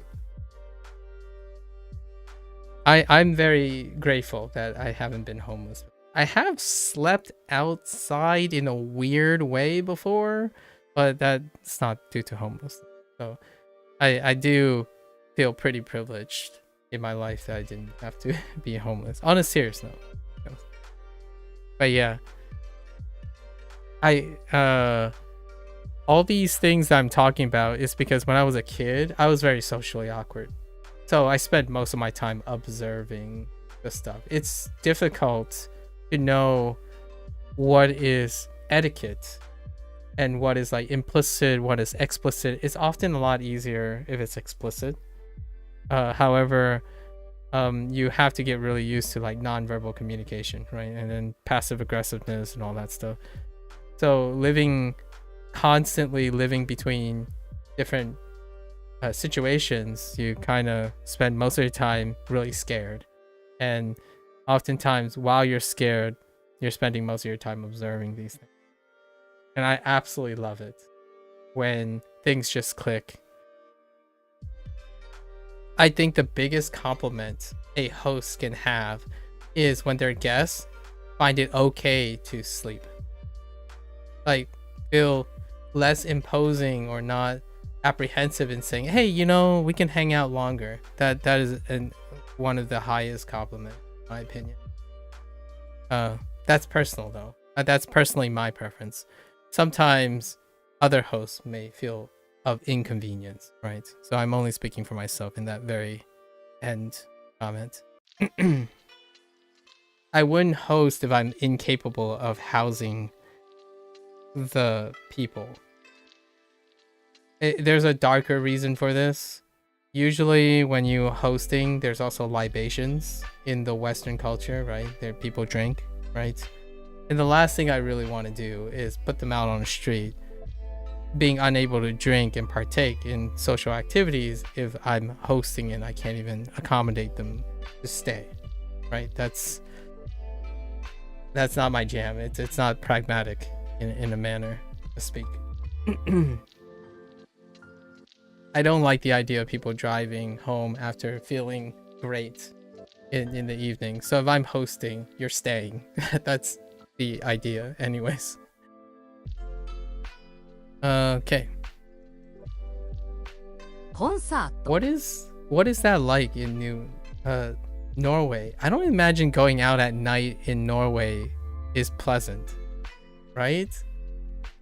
Or are you guys just built differently and it's like, nah, it's brisk.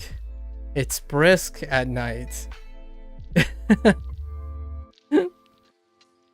Just a casual thing. Going on or sleeping over at someone. Sleeping over. Like when you're hosting and hosting family, do you often go with the expectation of the family staying over? Or like, and by family I mean any type of person that you treat like family, right? How does that work in Norway for you? Kono, and then I'll try to finish this lesson.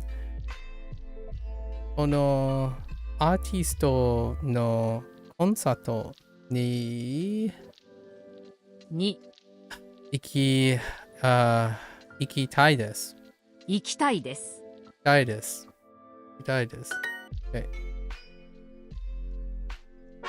Get more with Super Duolingo. Yes.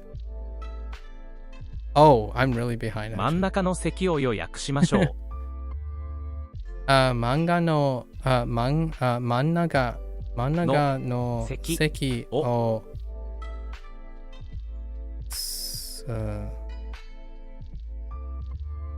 真ん中の席を予約しましょう。予約しましょう。予約しましょう。We should reserve a middle seat. Okay, sure. What time do you want to go out?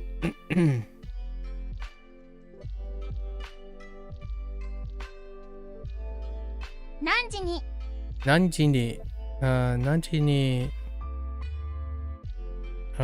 出かけた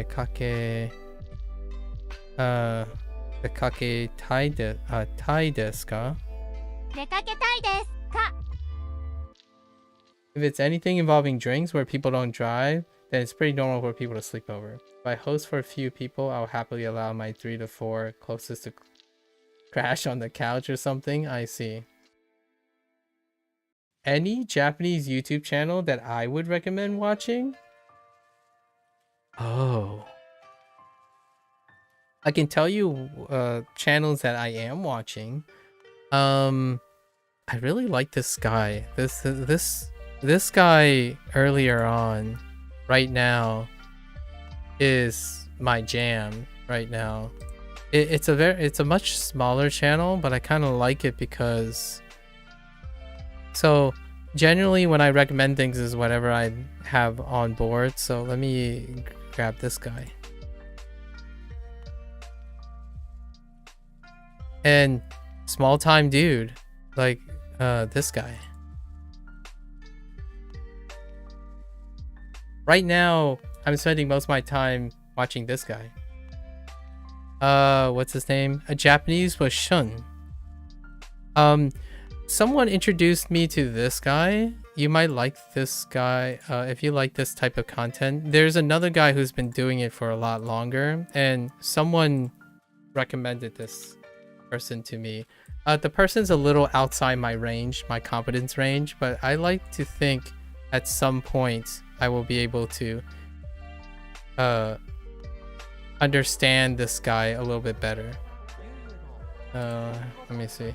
Apparently this guy is very influential in podcasting and has a Spotify thing, but you can view most of the stuff on his YouTube channel. He even had like an introduction where he said, "This is my new podcast YouTube channel thing." So that guy. Although they're both very similar, only the guy in the beginning, by coincidence, I encountered that guy, and he's newer to the scene. Hopefully those are kind of interesting. I like the. I don't know too much about Yuyu at Nihongo Podcast, but Shun is a really vibrant kind of person, and he was one of the videos I saw originally was when he was in Osaka interviewing other people on what they do on the weekends. So I felt it was around N5, N4 to me personally, and I'm an N5, N4 person. But if you want to review something or native stuff, that's kind of what I'm watching right now. They're like doing like nearly kind of out of my reach. Sometimes it feels like N3, but that's what I'm watching right now. Yeah, so Shun focuses a lot on trying to make talk about random things and like vlogging at an N5, N4 level. So I enjoy it quite a bit for now. And Yuyu is higher. Someone else who knows Japanese a lot better than I do stopped by yesterday and suggested that. So I scoped it out. They have like huge read-along segments of their podcast. So there's some complex topics in there. I haven't explored all of it because I only had one evening, but I listened to the person's casual podcast talk, and they talked about like moving and living in a different place kind of topics.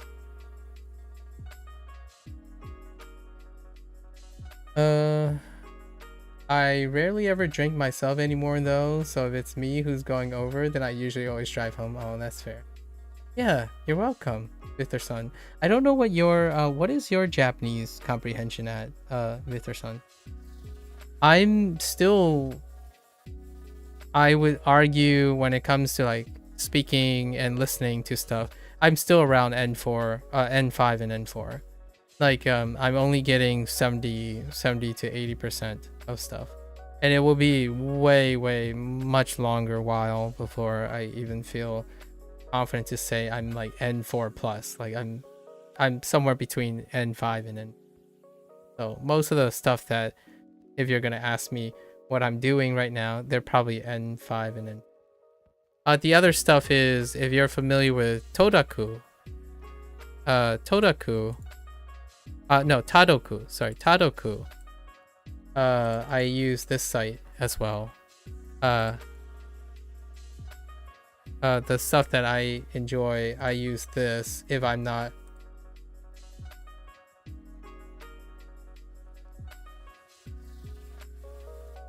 I can't really tell, but it's really beginning phrase. Okay. For this, Tadoku is a free book source. It's grade reading. So it's the other type of kind of like popular way of, if you don't want to listen too often, Tadoku grade readers, you can choose to listen. There's an audio track at the same time. There's also pictorial things in the books. And they also have the words printed out. And the whole idea is you have to pick a book that is slightly out of your reach so that you can listen along. You can even read along if you want, however flexible you want, and it's free source. Tadoku is the other one, which is recommended by another person that I know who's like cheating on me with listening to a Japanese Minecraft streamer. I'm still waiting for Lotus to suddenly come back and say, nah.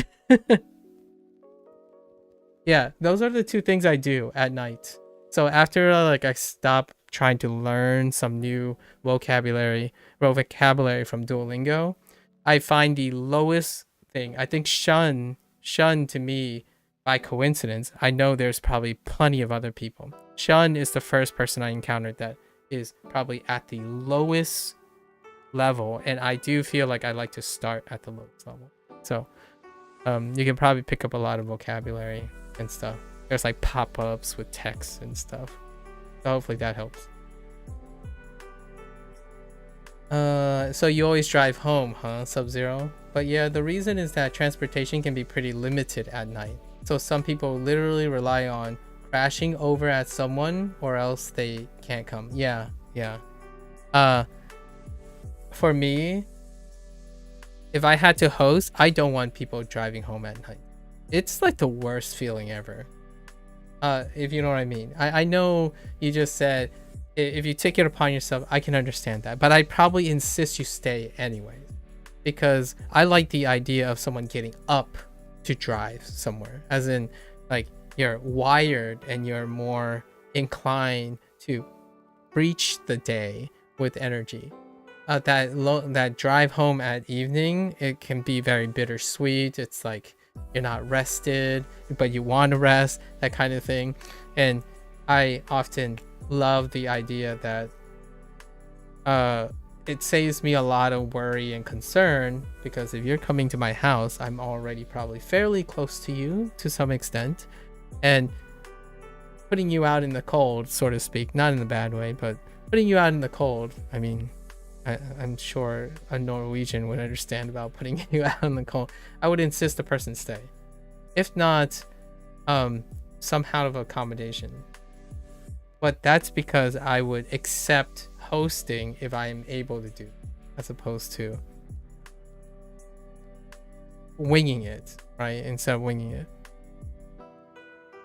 No one drives home in the evening. Come on, Sub-Zero. I want to put you out. I'm just kidding, of course. I've done that drive before.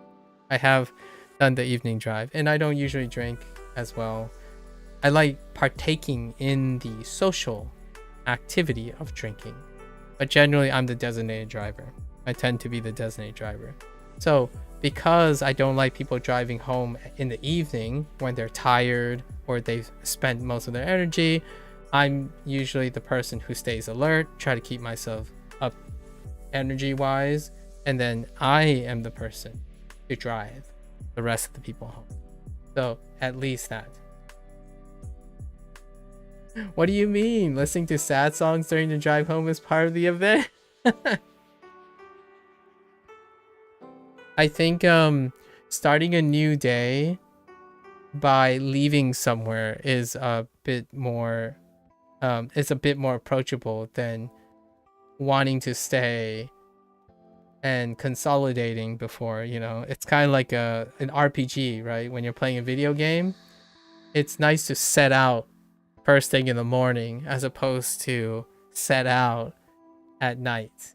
And farewells at night are not are a little bit universally not as nice, in my opinion, right? It's a little bit more bittersweet.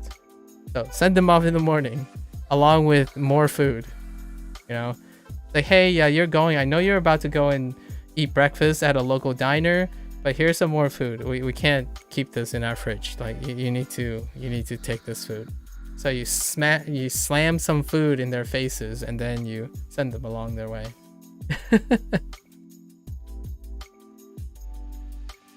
That's how you do it. If my mother asks you, like, do you want some food to go? and you're like, nah, we're gonna go eat later. It's like, you want some food? Like, okay, I'll go make some food. Like here, and then, or like, I'll go pack some food, and then you're given the impression that my mother is going to pack some food, as in like the leftovers. Then you suddenly just hear the oven turn on, or like the gas range turn on. It's like, wait a minute, I thought you were. And then you stand there for like 30 minutes at the door. It's like, wait, I thought she was just gonna give us. No, sometimes it turns out that they're going to make more food. You know, like, but we gotta go soon. It's like, wait, just wait for 30 minutes. Like, we're working on packing some leftovers. Immediately, like, some new food appears, and then they're on their way, and then you send them on their way. Sometimes it's like the person's about to leave, but then 30 minutes later they're back at the table eating again before they leave. You know, it's like, okay, just one more meal. Let's just eat one more time. Let's go back to the table and eat one more time before we leave. We're okay. We were gonna run 30 minutes early anyways. Sounds like your mom's trait has chat. Well, it's certainly a cultural thing, right? It's tough. One of the difficulties a lot of times though with this approach is when people are on tight schedules. I think to me, I wish that everyone has the flexibility to just say, okay, that's fine, I don't need to be on time. Like, the problem with that is there are people who need to be on time, so you have to at least be compromising. My parents might not be as compromising. They're like, what's the big deal? Like, what if you are 15 minutes? It's important to them, Mom. Like that's important. Like, we're not, you know, it's not the decorum, right? This is a lot of times you get that whole stereotype about the Americanized way of schedule, right? Scheduling, lots of time management. So it may not translate all the time, and I can understand that. I would definitely try as best as I can. I feel like it's not only a cultural thing, but a generational thing too, right? My parents aren't as bad when it comes to it, but my grandparents were definitely like that. 3 plates of food was never enough. Yeah. People, I earnestly feel like, this is a deep cut here. I earnestly feel that, I don't know if it's societal pressures, whatever country you're in, whatever country I'm in, but the internet has often perpetuated this urgency to do everything, right? And as someone who is almost 40 years old, I naturally think that the current generation I'm looking at, like Gen Z and the Gen Alpha, they've gotten so much urgency, and I don't know where that I have suspicions of where that urgency is coming from. I talk about the internet hustle culture a lot, but I'm kind of a bleeding heart when it comes to seeing someone who's having such a great time, and then you see their faces like, oh, I really want to, but the only thing that was keeping them is, I gotta keep up. Like, I got a lot of things to do. I'm like, that's too bad. Like, sometimes I guess life don't wait for you, but man, there are people you see in the younger generation, in my opinion, there are people I see that if there was a way I could get them to say, just take a little bit longer, and then like maybe they'll smile more or something like that, you know, like be a little less stressed out. The pace is really fast these days, and I even annoy people by how slowly I go about doing things. And I think I'm only getting slower as I'm getting older. Be a little stressed out, Kappa. Yeah, I've slowed down a lot. I think that's probably one thing that if you're 20 and if you're still constantly trying to hold up maximizing your time, it's not gonna hold up into your older age. it's not a time to be so stressed out about time. And sometimes you'd be really surprised at how much happier you are when you can slow down and take a deep breath, right? Breathe sometimes. And if anything, if you're a person that can host something, honestly, I would buy a house. I don't own a house, by the way. I would buy a house just for the sole purpose of maybe like, if I meet someone like that, invite them over for one day. And say, hey, can you give me 2 days? Plan for 2 days, but we're only gonna chill for one day. Come over, slow down, right? Chill, do less, have a great meal, and my attempt would be to try to make you temporarily forget about something, right? Temporarily just relax out of that thing, because nowadays you're always reminded of what you need to do, at least what you feel like you need to do. And that's kind of it's overrepresented in someone's schedule, in my opinion. Balance. So I'm here to balance that, I suppose. A good conversation is worth having. 4時頃出かけたいです。 Meanwhile, someone's like basically triggered like, dude, you haven't completed your lessons today. Get with it. 4時頃出かけたいです。 Yeah, nothing beats having some friends over and just zoning out from life for a bit. Yeah. Actually, one might say that's something that you need in your life, right? Like, my thought of it is, I don't know if this happens in Norway or not. This is kind of a Americana vision a lot of times where I live, but slightly cold outside. We're not gonna say like whatever is slightly cold for you. Being around a bonfire, and you're just chilling and staring at the fire. You know, relaxing, like maybe your favorite beverage, and then someone is like, hey, you want some, I don't know, something that maybe like cheese or some meat, and then you just sit there, watch the day go down, the sun sets. I'm sorry if that's not something that's very relatable, but sun sets, you see the slow passage of time, but then you see your company. You're around your company, and you just have this very mellow moment, knowing that you can exist in the present with other people. Yeah, outdoor movie night. Oh yeah, outdoor movie night. I haven't done that in a while. Since COVID, really. COVID kind of really wrecked that whole scenery. And I think people are still coming out of that funk, in my opinion. Not, I call it a funk, but calling it more of an isolation. Going out. I can't wait. Every year I volunteer at an anime convention, and that's where I get my kicks. Just sitting there watching these people, like, they have not a care in the world for the next 3 days, other than shenanigans and anime. And anything unapologetically otaku. Just saying, a convention is pretty electric. 4時頃出かけたいです。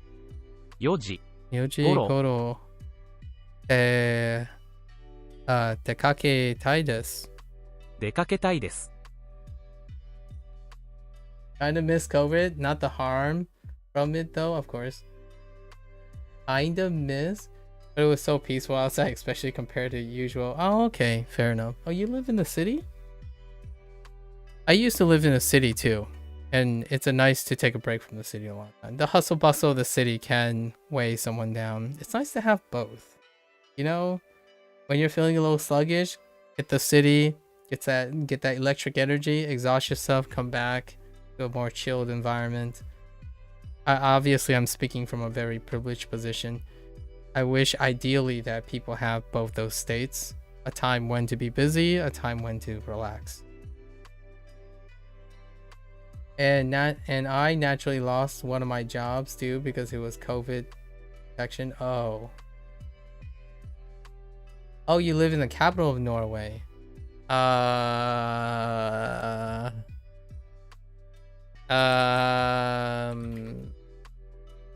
Is that Oslo? I don't want to mess this up. I almost said Helsinki, but that's your neighbor. It's Oslo, isn't it?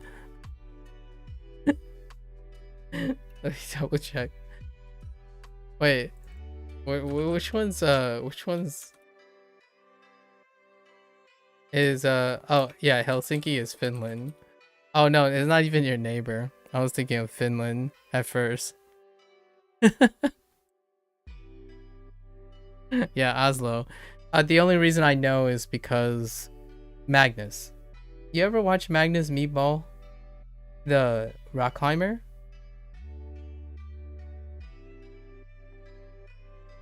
He's pretty much your de facto representative. Sorry. He's a great guy, by the way. He's practically the Norwegian the climber, yeah, but I never heard of him until recently. Oh, okay. He's a great representative, in my opinion, in the content creation space. He's incredibly charming, at least within frame. It's wonderful to have content creators that have a very desirable charisma, right? And less sensational but humble charisma to them. Can't really say that for the United States. It's a mixed bag.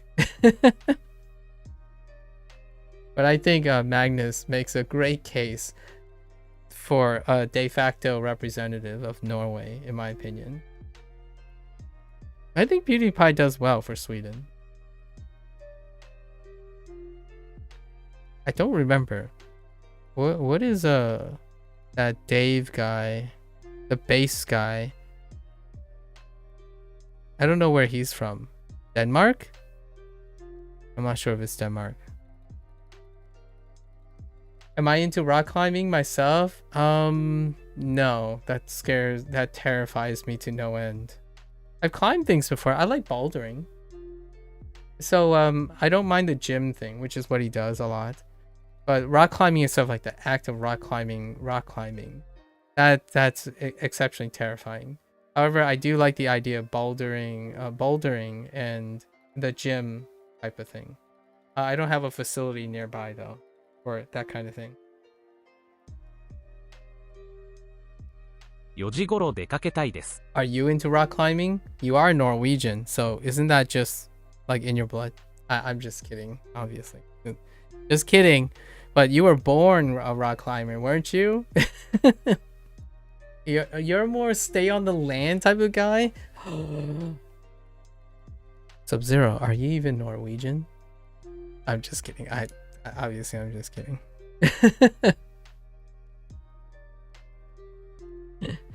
Here's one that I typically do all the time. I'm not that great at math. You know? I know, gasp. An Asian not really great at math. Who would have thought? No, sir. Oh, and I don't do gymnastics, and I definitely cannot dive. I'm a terrible diver. I don't actually like the water that much. Just to like balance out the stereotypes, right? In terms of the whole perception. Although I do have to admit, speaking of the Japanese culture, recently Magnus had an opportunity to hang out with the top Japanese rock climbers, and apparently the Japanese scene, they're one of the highest performing teams in rock climbing, like almost undisputably one of the highest. So it was kind of interesting to see Magnus interacting with a Japanese person. And guess what? The Japanese they spoke, I could understand it. He had a translator. He had an interpreter along the way, but they were very humble. They spoke some English. You can clearly hear their English, but the Japanese, when they were talking, like they were a couple, they were like a super couple. It was very cute, like a husband wife, like superstar team.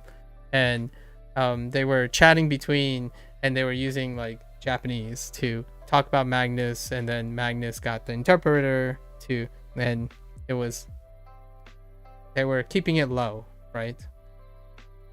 So it was very casual, low level Japanese, and it was pretty good. Pretty good, pretty cool. I didn't expect to do that. I mean, I didn't expect that to happen.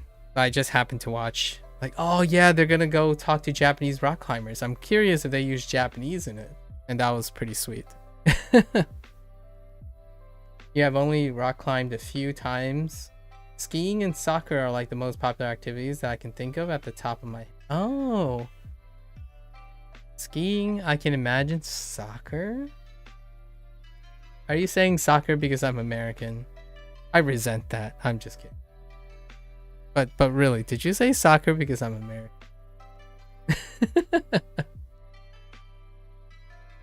If you did, that's pretty cool. Like, you automatically did soccer. I personally appreciate it.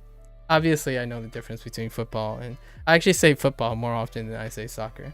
I'm not a soccer player. Or I'm not into soccer. So, most of the time I refer to it by as international activity. Although that's funny I say that, right? Funny I say soccer. And in Duolingo, soccer in Japanese is introduced as saka. There is a Japanese word for soccer, though. Someone told me. It's... Kaikyu? No.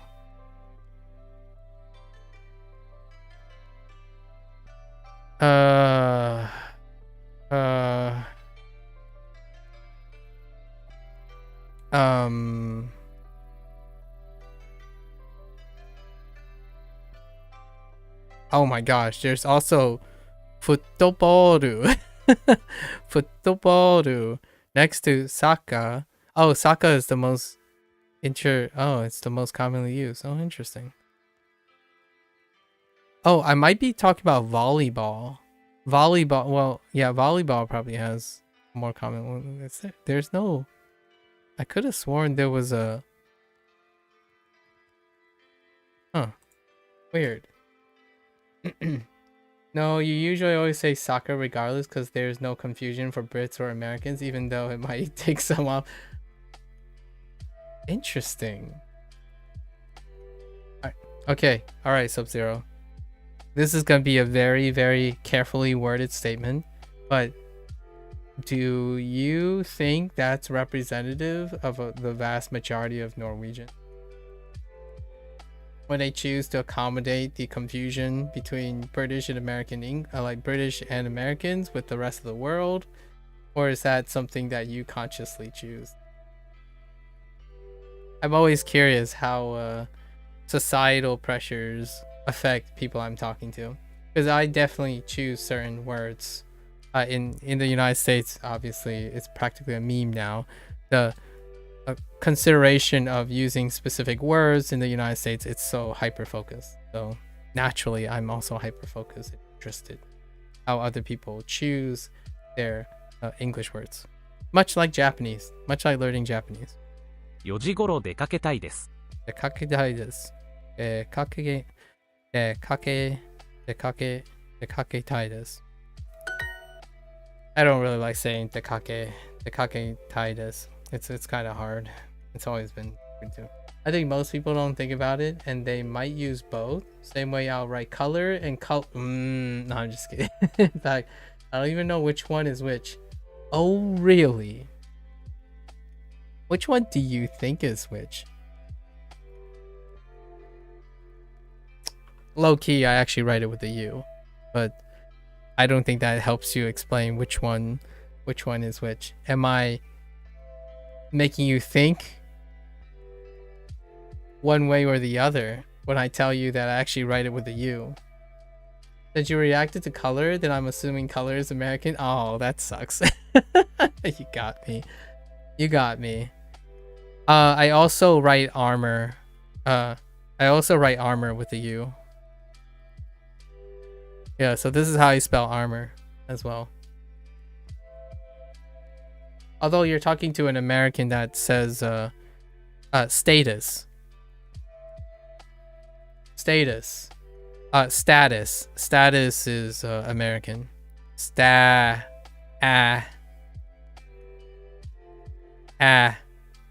of a status. Right. I don't even know how to represent it, so that's the best I got. I say status a lot. I don't say garage though. Heck, garages. Do you have a garage? You live in the city. I'm not even sure if that's a luxury. Like I feel like if you live in the city, why have a garage?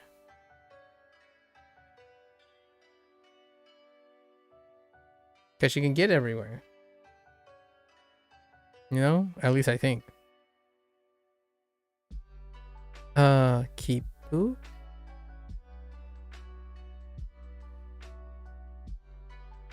Where the heck is Kipu? Oh, wait. Oh. Chiketto. They want chiketto. Chiketto or the middle seat. Okay, so like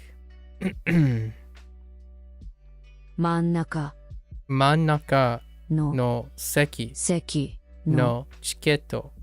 チケットはは高高いいで。ですす。You found another kanji that is talkative?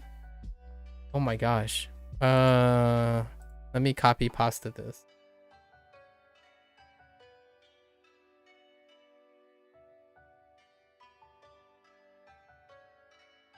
I can't. Oh, can you? Wait, can I copy pasta this? How do you? I don't even know how to do it in. Wait, did that work? Oh yeah, I got it. Okay. Whoa. Whoa, wait. I need image. Oh, interesting. So it's like two dragons. That's still the same dragon, right? Two dragons on top of I recognize the bottom kanji. In the kanji on the bottom in my context is to say, or like ite. Someone introduced ite. Oh, you introduced ite. You used ite the other day, and then I recognize it as iimasu. So that one, or the left radical of many things. Left radical of many things, like hanashi, right? The left radical of hanashi. So it looks like two dragons on top of speaking. Some sort of speaking. That's pretty neat. I don't even know what accent I have, to be honest. I was talking to this one Scottish dude, and naturally I picked up his accent while speaking to him, and it almost seems like I was imitating him. Dude, I do that all the time. It's actually kind of fun. I don't know if it ever irritates anyone, like if I'm like being patronizing or not, but I actually like picking up accents. So there was this one time when I watched a lot of Sherlock, like the BBC Sherlock, right? And I was kind of engrossed into the whole portrayal of that British thing. At some point I didn't realize that I was still listening to British English, so at some point immediately I started talking to someone else, and I realized that I don't sound like the person I'm talking to, because I was assimilating the British television too much. There are times that I forget that I'm watching British television. Like, wait a minute. Oh yeah, this is British accent. It happened recently. What movie did I watch recently? Hold up.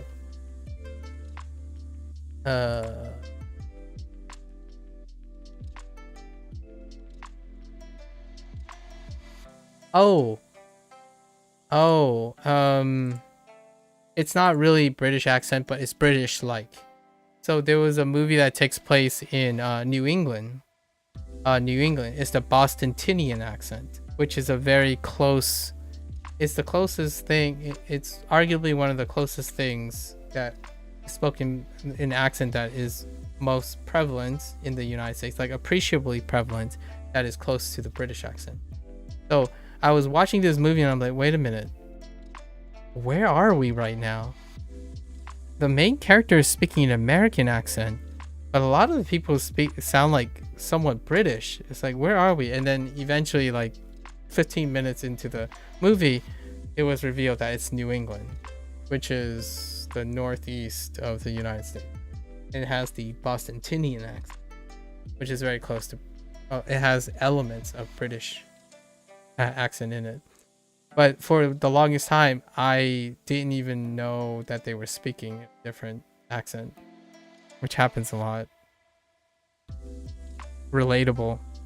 And then you start sounding like them. That's kind of how I feel about Japanese right now. I need to find like someone I resonate with, right? Eventually. And then I will probably naturally try to assimilate their accent over time, because I watch them so often. I sound like a lot of people. Earnestly. The people I watch, the diction and the English that I use are very reminiscent of them, to the point where you can probably pull out 15 or 16 eccentric or maybe unique word choices, and they actually frequently come up because it's the pattern that's indicative of those people that I watch. Using words like indicative, you know, peculiar, a lot of times, or even filler words like interesting. In the way that I use interesting, not interesting in the way that other people use it. Most of these people tend to use the same filler words, which aren't necessarily considered filler words to other people. Like, instead of using the word like all the time as the filler word, I use interesting. I assume two dragons speaking, I guess roaring, which would mean very talkative. Yeah, Gabriel. Still those dragons though. Still those dragons. Mm-hmm. 何時に出かけたいですか? 何時に? 何時に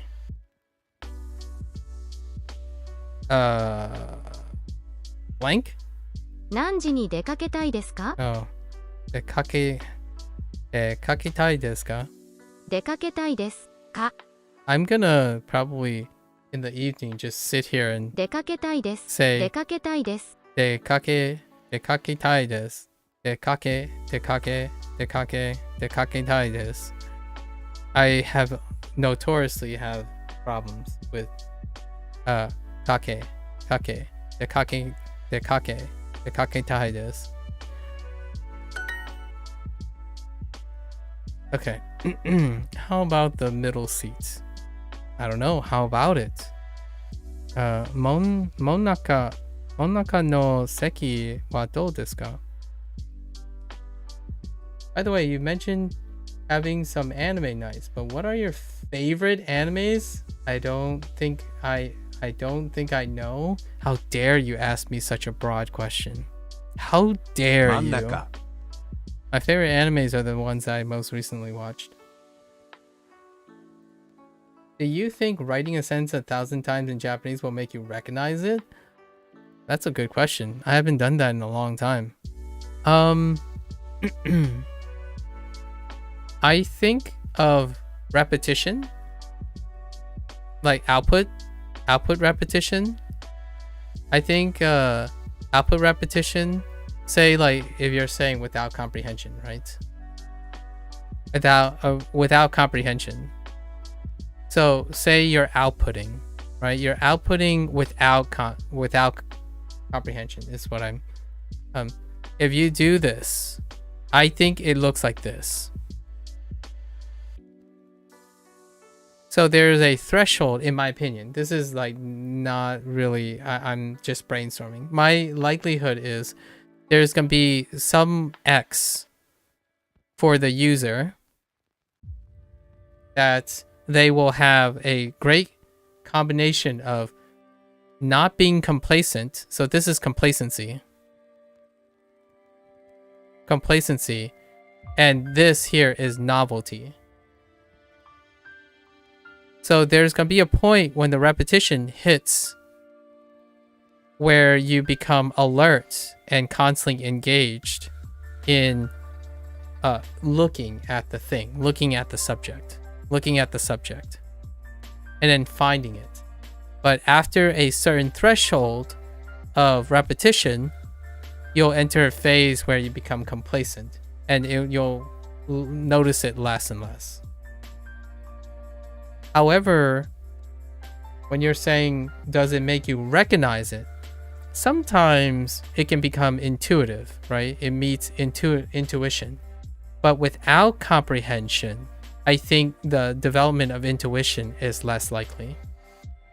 If you manage to establish comprehension, like encoding with like associated memory, like if you added associated memory or meaning, if you attach meaning and other things, then there's a chance that intuition goes up. And at that point, certainly you will become complacent, but it would taper off, like here, with comprehension. So that's kind of how I would pictorially say it. So 1,000 times for me, I would say where I am is, we're gonna say we're gonna say like 7 times per exposure. So usually exposure, I'm gonna say per day, is probably almost excess. However, my attempt is to constantly bolster this by using engagement. So most of the time I try to add new meaning. I try to develop new meaning on it, so that then the act of repetition is associated with new meaning. So then you can recognize it more. There are many different ways you can recognize the context. So then say like if you're trying to recognize mannaka, there are many ways to get to mannaka, as opposed to just completely dependent on the one action of writing it. If that helps. And this is how I approach Duolingo, by the way. Duolingo relies on raw input, and that input is static most of the time. I know there's some dynamics and choices and all that stuff, but it's largely, in my opinion, static from prompt to prompt. So what I can do is to try to change my approach over time. So it's better if I use days. So how many days before I enter a phase of complacency is how I would say this. So for me, is usually at a month's time. So a month's time is when I have to add something to it. I have to add to the method or change the method. You can change the method temporarily. So instead of like writing the same sentence for another 30 days, sorry, not 30 months, but 30 days, I would try to change the method, and then I could come back to the original method. But the idea is I must starve my complacency. I have to keep staying alert and not being complacent. To be complacent is when you relax. So if you want to know where complacency is useful, is when you're relaxing and meditating. So I use methods like Neverwinter, like playing live service games, to deliberately and intentionally allow me to be complacent so that I can relax and meditate.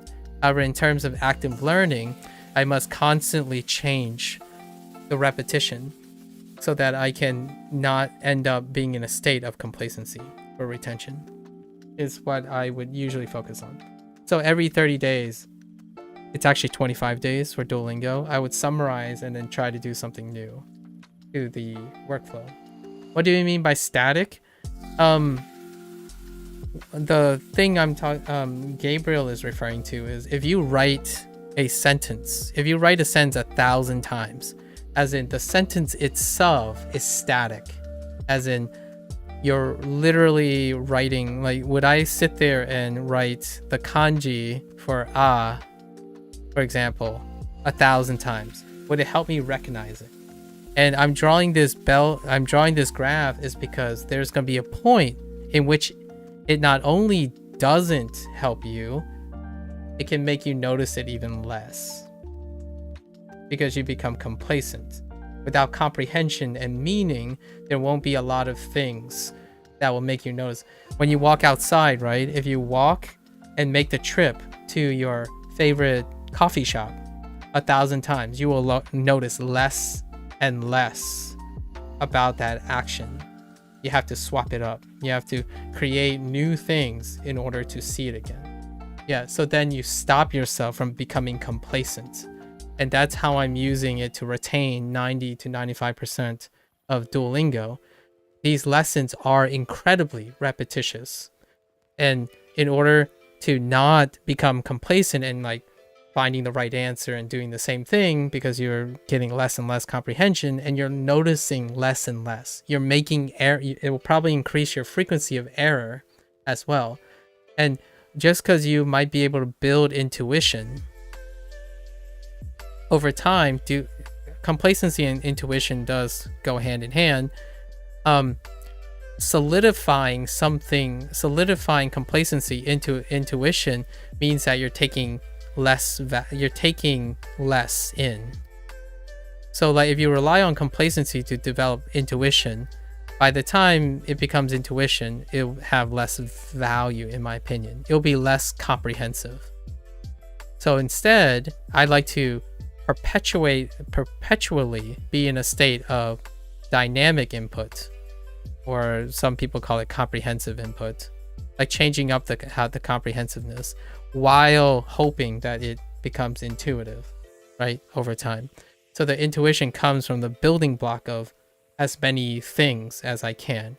So in kanji, when I'm thinking about Gabriel, right, Gabriel, when you're introducing to me verbose and the other verbose, the first thing I notice is you mentioned 4 dragons. I want a story about 4 dragons that I'll save for later. That makes that meaning stronger. And then when you say there's another verbose on top of another kanji that I know, that kanji, knowing that bottom kanji and saying it to myself helps me remember the 2 dragons above the kanji that I know. So all these like holistic ways are helping me retain things.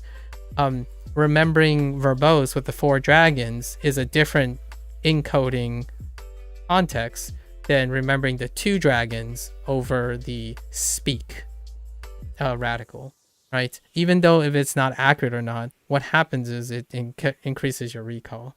At least that's in my opinion, and the recognizing of it. So you should study kanji that you already know the meaning of to better know it in different contexts, or should you try and recognize characters that you don't know in one context? That's a great question, actually. They're very different, and my answer would be both, but obviously you can't do them simultaneously. I think when you know something is novel, you can rely on repetition. So in this case, it's 2 situations, right? If it's a new kanji, I do exactly what Duolingo does. I repetitiously use it. So I use the kanji section right now. I use the kanji section every lesson complete, every lesson set complete. I use that 15 minutes of bonus XP to repeat the kanji that was introduced. And then I do that after each lesson. So usually that means 8 repetitions. and as many times as I can in 15 minutes, right? So that's where I developed the repetitious nature. But now, after that, it's usually climbing up here. So the next time I enter the kanji phase and repeat, usually I already went through another bout of novelty. So then when I repeat this, this is no longer as familiar. So for example, like I stagger my kanji. So if I learn new kanji, I'll repeat this. Then Duolingo introduces new kanji, then I repeat this and this. Or the previous one, sorry. The previous one. And then a new one is introduced, right? Then I repeat these two. Because when I know new kanji, it can help me reflect on old kanji. And Duolingo kind of does this on its own, where Duolingo would introduce repeated kanji while introducing new kanji, and they separate it. It's about 1-to-1 now, where 1-to-1, where if there's an old kanji being reused, there's also new kanji. And that's kind of the pattern that Duolingo is using. So I'm using this pattern as well. So it naturally works to my advantage. When it comes to the kanji section, I actually think the way Duolingo introduces kanji is fantastic. The downside is it's the pace. I think most people will find the pace not to their liking. Oftentimes, Anki is faster because you determine the pace, right?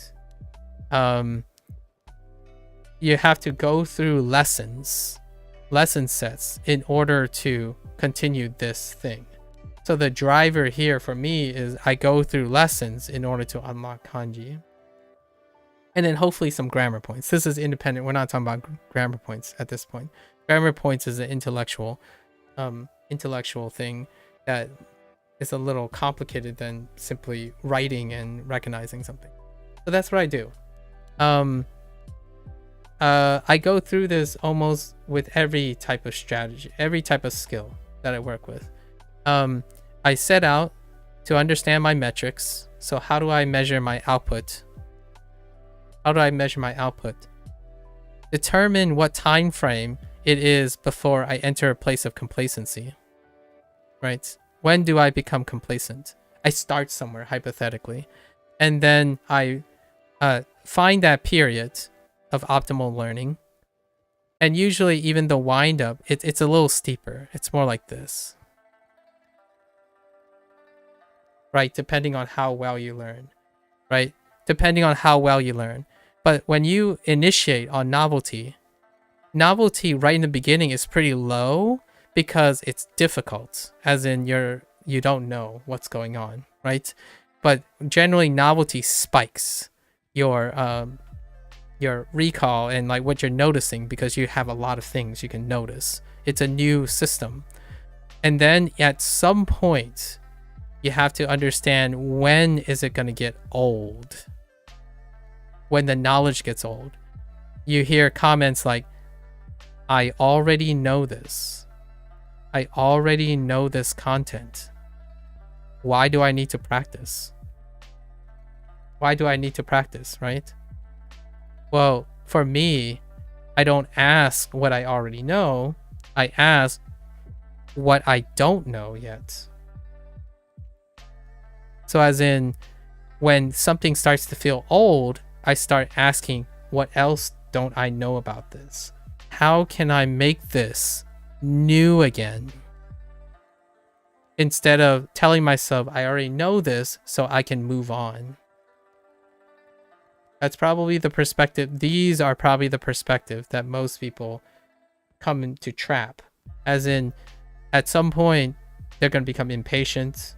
They don't slow down to review old foundations. They don't, eventually you become complacent. And what is the element of complacency? You overlook foundations. So some people might say, oh yeah, it's not that big a deal. You can get away with being high level all the time. That is fair. there's a skill that's invaluable when you're always practicing foundations. It teaches how you can be happy with patience. Like, it forces you to understand, to explore how can you become patient? How can you practice self-motivation? What happens when things are diminished return? As in, like, when you plateau and stuff, diminished returns. All these skills only occur when you are challenged to do so. So you could be the superstar and just keep moving to new things. And you're never complacent, right? You drop, when you learn Japanese, you're done. You drop it. You might forget a lot of your Japanese, you move on to the next language. Then Japanese falls by the wayside for the next new brand thing. That can be very great. I think there are plenty of successful people who are able to combat complacency by constantly relying on novelty. And that's excellent. As in, the world is filled with so many wonderful things. The moment you can barely finish learning Japanese before you're moving on to the next thing, that is very healthy. That is absolutely very healthy, because you'll be happy, you'll always constantly be engaged. For me, I call myself an endurance person. So most of the time, I spin and reinvent the wheel most of the time for myself, not for other people, right? I'm not telling people like, oh, this is the way you need to use Duolingo or something. I'm reinventing the wheel for myself to keep complacency down. The more complacent you become in your techniques, the less and less you take in. And that's the deep cut here. After a certain amount of repetition, you actually get worse, in my opinion. I would argue that you actually slow down and you start taking in less. Because now you're doing what humans do so well. It's actually a good thing. It's actually a good thing, but not in this specific case, where you're so good at pattern recognition. I've already demonstrated this to myself. I know the answers. I can know the answers without ever looking at the prompt, without even listening to the prompt. All I need are the available answers, and I'll get the answer. That is repetition. You can learn to pick up the answers so well that it might as well be intuition. That's, in my opinion, why Duolingo, quote unquote, is terrible, right? It's not because it sucks at what it does. It's actually really good at what it does. And what does it do? It creates habits, like providing motivation. It makes things effortless, because you need a lot of motivation if things are very hard or motivated. So what happens is, when you establish habits, you become complacent. So one of the dualities, this is called, in my opinion, this is a duality of this type of gamification. And that's why I love Neverwinter, by the way. That's why I play Neverwinter. Gamification creates habits. And the habits, you stop doing less. You stop engaging in them. It's supposed to help you feel comfortable and relax. What is the major criticism of Duolingo? People eventually, after an extended period of time, think that they're learning, right? They're learning, but it no longer works. They're no longer learning. And to me, it's because they've reached a level of complacency. Duolingo can't provide any more novelty. It's not engaging you anymore. You're doing it as though it's a habit. It's a sustainable habit. Keep your streak alive. You're not learning anything anymore. The most engaging periods is when you stay non-complacent. So for most people, they don't develop the habit of negating complacency. They're not reinventing what Duolingo isn't reinventing. So Duolingo, the people at Duolingo, has this job Their job is to constantly rotate like a game, like live service games. When do live service games die? Is when they stop rotating their content. If their content stops being novel, the engagement is gone.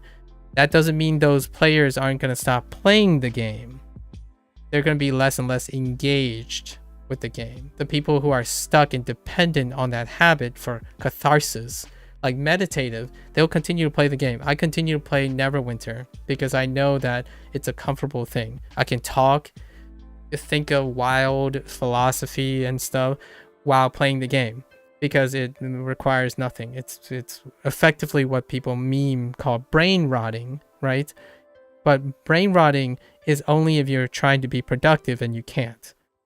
I deliberately set time aside so I can do tasks like what most people actually do at Duolingo after a year. And sometimes it's earlier. I'm going to give people, I would say statistically, like myself, after 30 days, they're probably going to enter the complacency phase, which is when you're doing it as a habit as opposed to a learning input. So you'll retain less and less over time. You actually recognize less and less. You can always get the answer.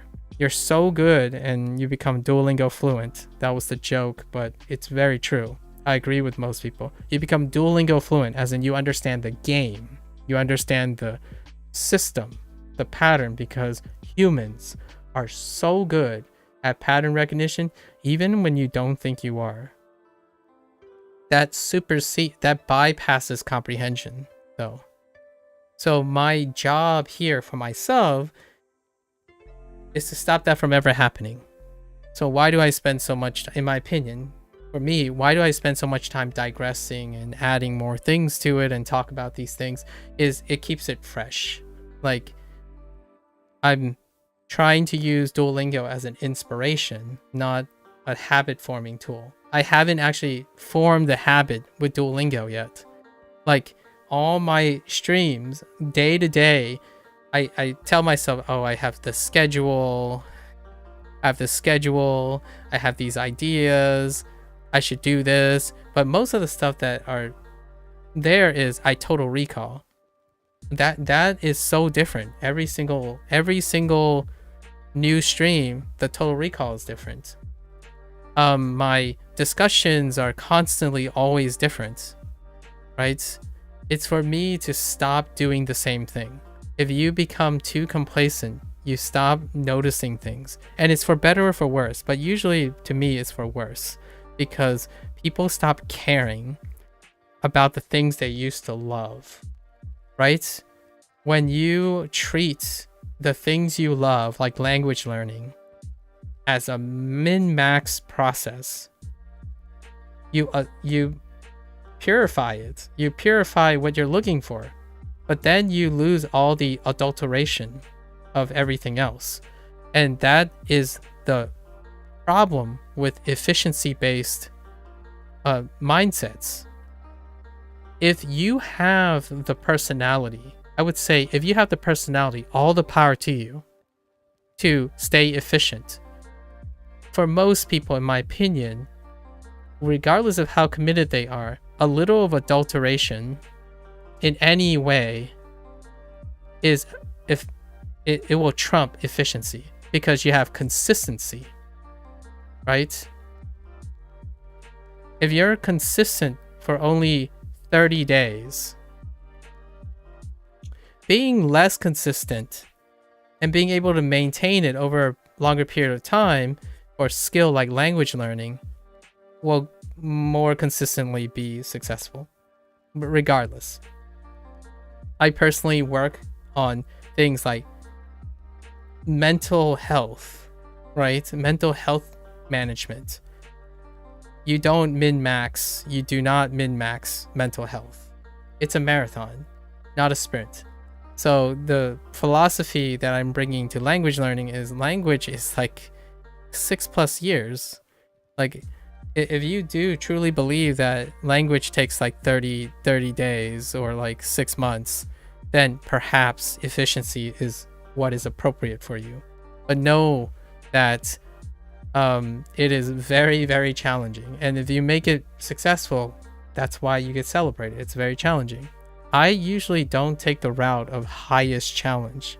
I'm not here to flex on anyone. I'm a journey person.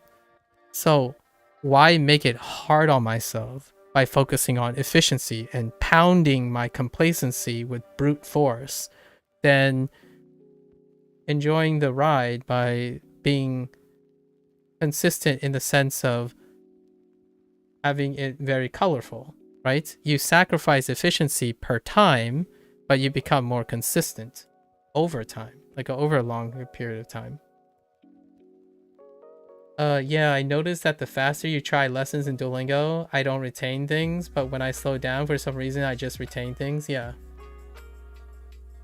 And it's even better if you can resonate with someone. So as long as you can establish more meaning and like other levels of complacency is like the worst thing in the human condition. Complacency is so you have, like, in my opinion, a lesson on the human condition, on how this works, and allow yourself to determine when you know, like, what are the, I can't tell anyone what the answers are to these things. You have to be able to be aware enough to know, yeah, I'm getting bored.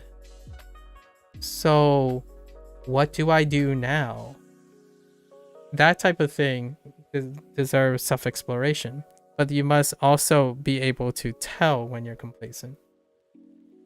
And all the things I'm doing now, why it takes so long, is because I don't care how slow I'm getting new vocabulary. In the long run, I have to repeat less. I have to repeat less. And I get to say more. Say more about anything. Like Gabriel, like, I won't forget verbose. Because we have dragons, 4 dragons, 2 dragons, right? 2 dragons and a, I'm going to call it a pedestal, right? And a pedestal. I can't draw those dragons yet. But these words mean so much more than someone who says, oh yeah, I need to remember that it's, guess what? 64 strokes, right? So I'm remembering these details. I slow down, I remember these details. And these details are what makes the unaccountable difference, in my opinion, in the value I spend my time with. Like, yes, I'm not getting to more vocabulary. Yes, I just spent like the last 2 minutes talking about the wholesome cultural differences between East and West when it comes to food culture. I'm sharing experiences with Sub-Zero, and that it's absolutely priceless, in my opinion, compared to trying to rush your way through. It makes it very colorless, is what I'm saying. And if you're a person that finds yourself feeling like you don't have joy anymore, like no joy, but you started with joy in language learning, I think what I'm saying might be helpful. It can be potentially be helpful. If you're still blitzing and you're like a polyglot and you're like acquiring 6 languages, this is not helpful to you. Like, slowing down, you don't need to slow down. But for me, I've been on the like high speed lane, and I have no fond memories because it was execution, execution, execution. As in, the only thing that was important to me is what I was focused on, as opposed to sitting back, doing something and seeing what happens. You rarely ever see more than you want to see if you're really focused on efficiency. I love this. I will forever, when I maybe learn pitch accent one day, I won't forget Jiao. Right? I won't forget Jiao. I still remember Kurai, Gurai, Gurai, and Kurai, right? So that's kind of the thing. So that's kind of my element of, I'm not using Duolingo just because Duolingo does one of this stuff. I know my capacities. I've learned in so many ways. Graduate school, college, high school, they all went through different phases. I've learned self-study. I've had teachers. I've had mentors. I have parents. I have siblings. I have all of you, all the collective knowledge. If you can synthesize that information, memorizing things like another language is trivial, in my opinion. And I know that sounds very harsh and direct, but if you can understand yourself and how to maximize making yourself, like, motivate yourself to do anything, it's rarely a concern what you choose to learn. You'll make it work. So in my opinion, why am I using Duolingo? Well, oftentimes if someone tells me that a method is bad, it might be interesting to try to make it work, because to me it helps me practice the things for the important things in my life, right? How to keep someone happy, how to help someone when they're depressed, how to provide motivation when they don't have a source of motivation. Those are the important, in my opinion, personally, those are the more important problems to solve. Learning, being fluent in Japanese and being a native speaker, native-like speaker in Japanese, that's extra. So if I can encourage people to learn out of sheer spite that I'm learning Japanese with Duolingo and they can do better with other tools, so be it. I will sit here and I'll gladly congratulate them on demonstrating that because I exist, they decided to prove me wrong. Good for them. Am I any less happy knowing that they got the goal, get to the whatever their goal is faster? No. Because any happier or any sadder is because we don't have the same goals. My goal is to learn something using Duolingo. Did I learn something using Duolingo? The answer is yes. So no matter what someone says about how you don't learn anything in Duolingo, that is factually incorrect. Even if they wanted to be objective about it, it's actually incorrect. So I don't need their affirmation. However, if it motivates them to like improve Duolingo, or even pushes them to show that other tools are better, that's what competition does. Right? If it's not for their pride, for their arrogance, if they want to prove me wrong, let them do it, because it also means that whoever follows them also gets another method that works for them. For me, I just make anything work, honestly. Like, if you can't make something, this is going to sound a little condescending. If you can't make something like Duolingo work for you, I think we need to talk about how reliant you are on tools first. Instead of arguing what is a better tool. Because if I'm talking to someone who's relying on tools, how can you advise someone who doesn't rely on tools? You have to meet the person. Like, you have to understand my perspective.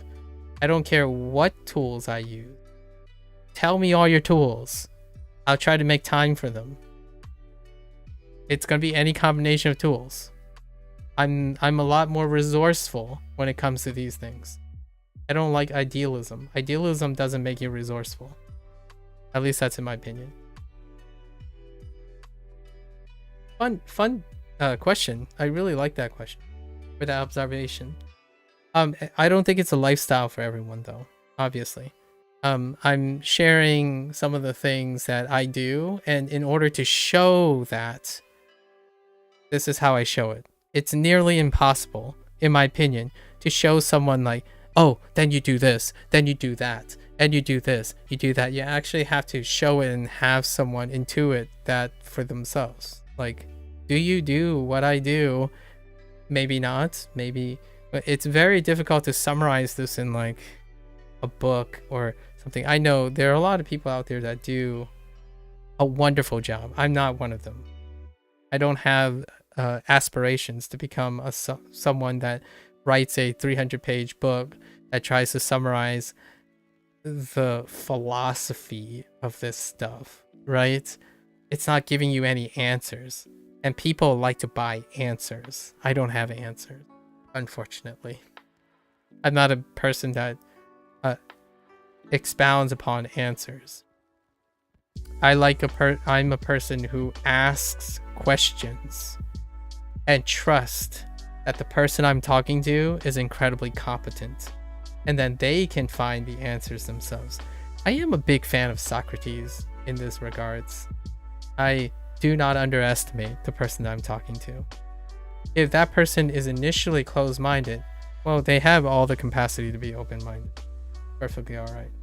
But for me, the well-being of the person I'm talking to far exceeds whoever's right or wrong.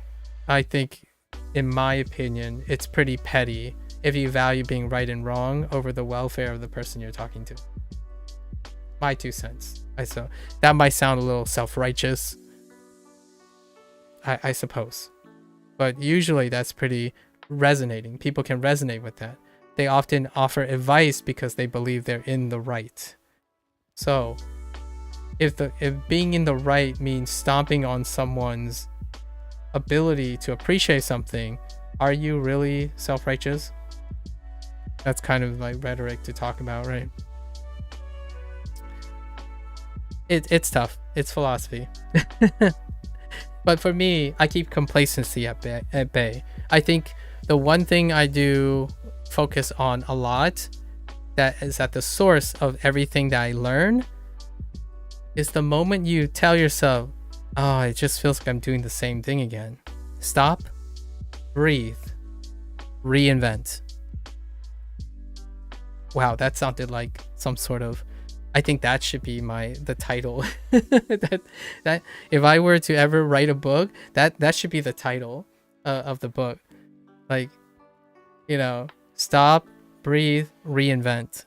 Because when life starts looking like that, or the things you do, like if you're spending like 60% of your time learning a language, and you're telling yourself, if you have any inkling that you feel like you're doing the same thing, really do stop, breathe, take a nap, go for a walk for a week or something, gather some ideas, bring them back.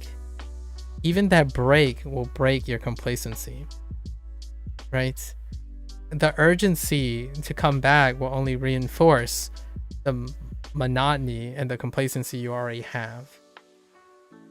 Humans, it's not like a special thing. There's no like cultural explainer for this. This is a part of the human condition. It's actually an evolution, in my opinion. It's an advantage in many cases, right? Developing complacency early can be helpful for things like, I don't know, walking, right? Walking, breathing, swimming. There are lots of things that are part of life skills that you want to acquire very, very fast, and also notice very, very little and place very, very less effort into it. Like eating. Good Lord, if eating was like the mechanics of eating was something that you had to keep engaged, or else you forget how to eat, that would be very, very ridiculous, right? So I'm not saying like being complacent has no place. Meditation. If you ever wonder why meditation is tough for people, in my opinion, is generally the people who are hyperactive, like very high functioning, are the people I'm describing. I would consider myself as a very high functioning person.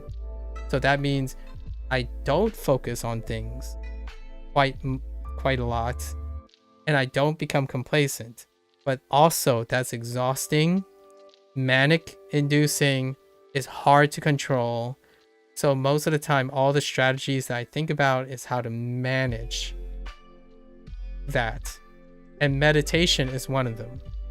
How do you do meditation if you're the opposite side of the coin, just to provide some context, because there's also balance for that.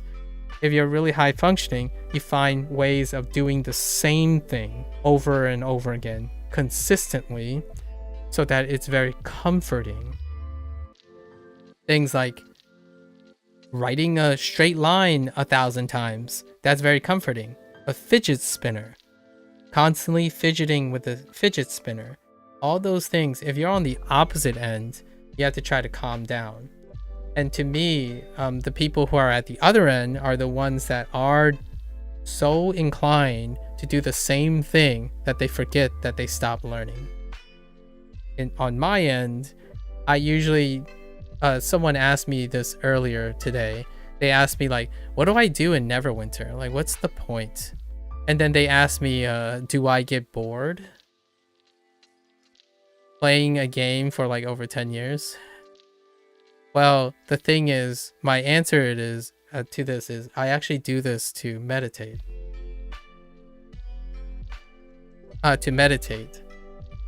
Because most of the time I'm doing this. Duolingo. The thing I just described on how I do with Duolingo, that's every day. And what I'm trying to illustrate here is most of the people I talk to don't do that. They study, for example, studying is kind of like a task, right? You're mostly not studying, so you like to be in a state of not studying, as in not being engaged. You like to passively chill. That to me is the major state of people, like 80%. So if you're like typical, like normative, sometimes they use word like neurotypical. You're on a spectrum somewhere, right? Like say 80% of the time, you like to be relying on habits, good habits, like bootstrapping through Anki is your thing. Like, oh yeah, I'm going to get my 30 minutes in Anki for like the 100th day in a row. And you haven't swapped up how to do Anki at all. Maybe the content might change, but your mechanics and all that stuff, it hasn't really evolved or changed or in any way. You do get diminished return over time on that. And then when you're actively studying, it's like a task you set yourself up for. So for me, it's the other way around. 20% of the time, I'm passively trying to relax because I need to relax. 80% of the time, I'm studying. So when I'm on Duolingo, I'm doing that 80% of the time. When you become complacent, you are no longer doing that. You are mechanically doing something. It becomes mechanic. It becomes passive. And you no longer take things in, right? It's time to switch. Guess what people do? They spend Duolingo, maybe like 3 months on Duolingo. Then they move on to more dynamic tools. More customizable tools. Because Duolingo is not. It is structured. It is super structured. They can't change anything. You have literally no agency in the design of Duolingo. No agency. It took you 20 days? Okay, 20 days. We'll say 20 days. Right? Then you move on. Now, what I'm saying doesn't end at Duolingo. I'm just saying I'm using Duolingo for an extended amount of time. But when you get to like something like Anki, it will still be 20 days if you stick with one set, right? So then naturally these people will learn to, hey, let's every 20 days, let's add more things to Anki. So you end up customizing it at your own pace to remove complacency. So that's kind of the idea. So if I were to use Anki, it will still look like Duolingo. And what I mean by that is Anki itself doesn't literally look like Duolingo. If someone asked me, oh yeah, they want to see what it's like if I used Anki for studying, like if I did an Anki stream, it will still be this. It will be me having a digression for 2 to 3 hours, talking about things. When an Anki prompt shows up, not really doing what the card is supposed to do, it's still going to be very, very similar. My approach is the same. Like, it's very similar because it's already very dynamic to begin with. It was pure chance that you found the app I've used ever since. That's fair. My dislike for Duolingo was already sort of established before the 20-day tenure. And how did you get the dislike? So how did you establish it? Did you characterize it in 20 days? And then what is it, how does it differentiate between your pure serendipity nature of finding an app that you've used ever since following Duolingo, I guess? Just through other people who've used it? YouTube? Okay. So you echo chambered yourself. Okay. Fair enough. That makes sense. I was outside the echo chamber. So, I might have seen an ad, maybe? I might have seen an ad, possibly, before this. Yeah, story of your life. What do you use currently? What is working really well? Because it would be very informative to you to like at least keep hold of what didn't work. Denshu, 2 years. Not bad, not bad. That's pretty nice. Yeah. Denshu, keep at it. Oh, you bought a lifetime a year ago? Dude, that's commitment. Also, that's also there's another psychological thing in play here. When you have rebound because you contextualize your bottom line. When you contextualize your bottom line, anything following the bottom line is better. This is a psychology thing too, but and also you bought a life the way paywalls provide another form of commitment. So there's always all that too. Your situation with learning Japanese isn't like other people's though? So you say? So how long have you known me?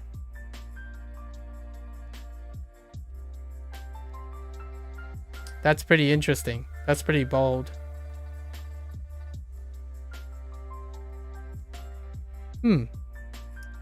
Interesting.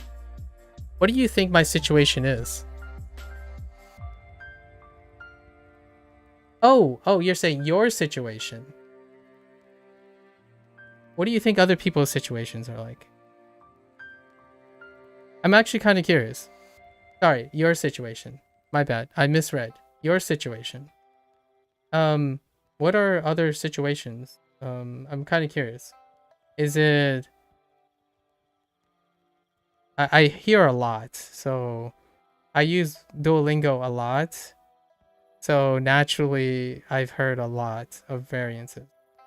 You can't shorthand everything. I slack on as getting PDA'd, although that's probably the case. As getting PDA'd.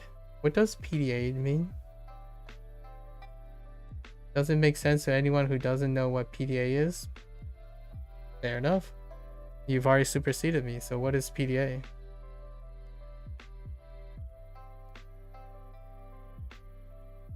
I don't know I don't know what I don't know, so I'm more than open to hearing what that means, or at least make my honest attempt at it.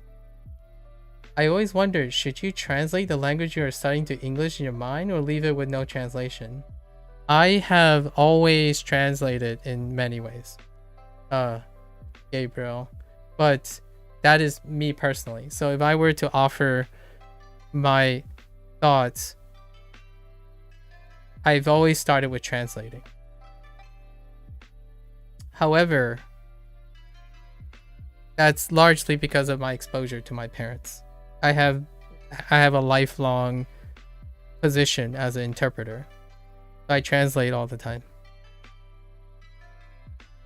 TLDR, subset of autism characterized by demand avoidance. Fair enough. Not very well known compared to other notable things on the spectrum. Yes, unless you're talking to someone who has a special investment in spectrum behavior. But yeah, that's fair. So Renshu somehow alleviated your avoidance. Interesting. I see. Huh. Well, it's excellent. I'm not gonna begin to know how PDA is experienced. However, it seems that you and I are probably as far different as we can possibly be, while still having some relatability to spectrum behavior. But it is pretty interesting. You are the fourth person who shared a particular, I'm gonna say, mental obstacle.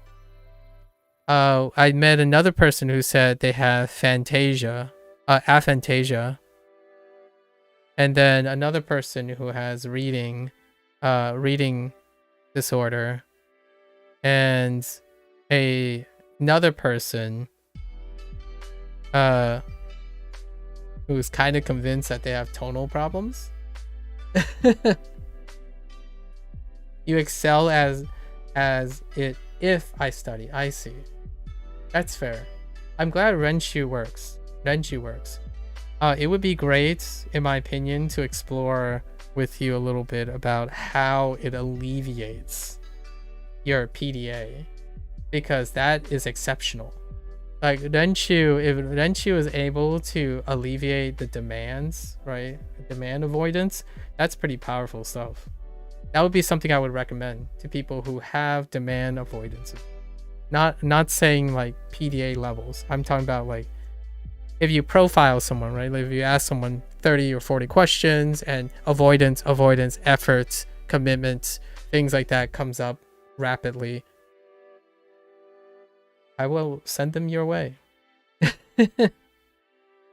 Perhaps you have something. Oh, it doesn't? So how does it work? You say it affects your learning, right?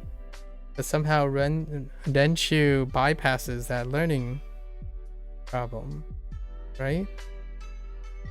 At least that's the impression you're giving me. You study when your brain lets you study? Oh, okay. Interesting. And you can't control this, right? It's compulsory. As in, like, it comes and goes whenever you feel like it. Okay. That's understandable. What's the frequency like? So are we talking about, like, if you were taking your frequency, right? Frequency over time, are we talking about like a 20%, 80% split? Like maybe on average you have 20% openness to input, and then the 80%, I don't actually know what you do, the other 80%. And is it sporadic? Is it the length? Is it consistently as length? There's so many questions, but it is a rabbit hole. I'm sorry, lots of rapid things. Things are inconsistent for sure. I see. No, seki wa dou desu ka? Your 90% input, perhaps more. That means you're able to, your brain functions, you're able to learn things most of the time.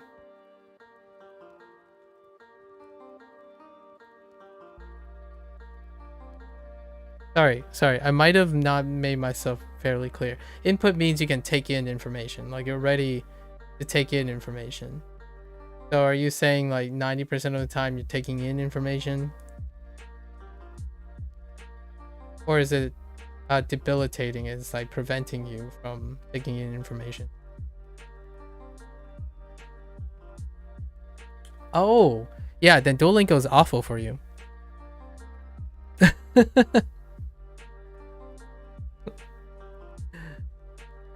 If you're like hyper 90% input, man, Duolingo, you'll get bored in like 5 days. I'm surprised you didn't even get bored in the first 2 days. If you're saying you're 90%, you're like high functioning. So you're incredibly high functioning. If that's the case, right? If you're saying you're 90% input and you're incredibly high functioning, I'm surprised you didn't drop Duolingo in 1 day. You realize this is too slow, not enough input within your sporadic time. Yeah. So, yeah, agreed. That's what you mean by PDA. Okay. Yeah, I got it. Yeah, my assessment of Duolingo, you would not, this is incredibly inappropriate. Incredibly inappropriate.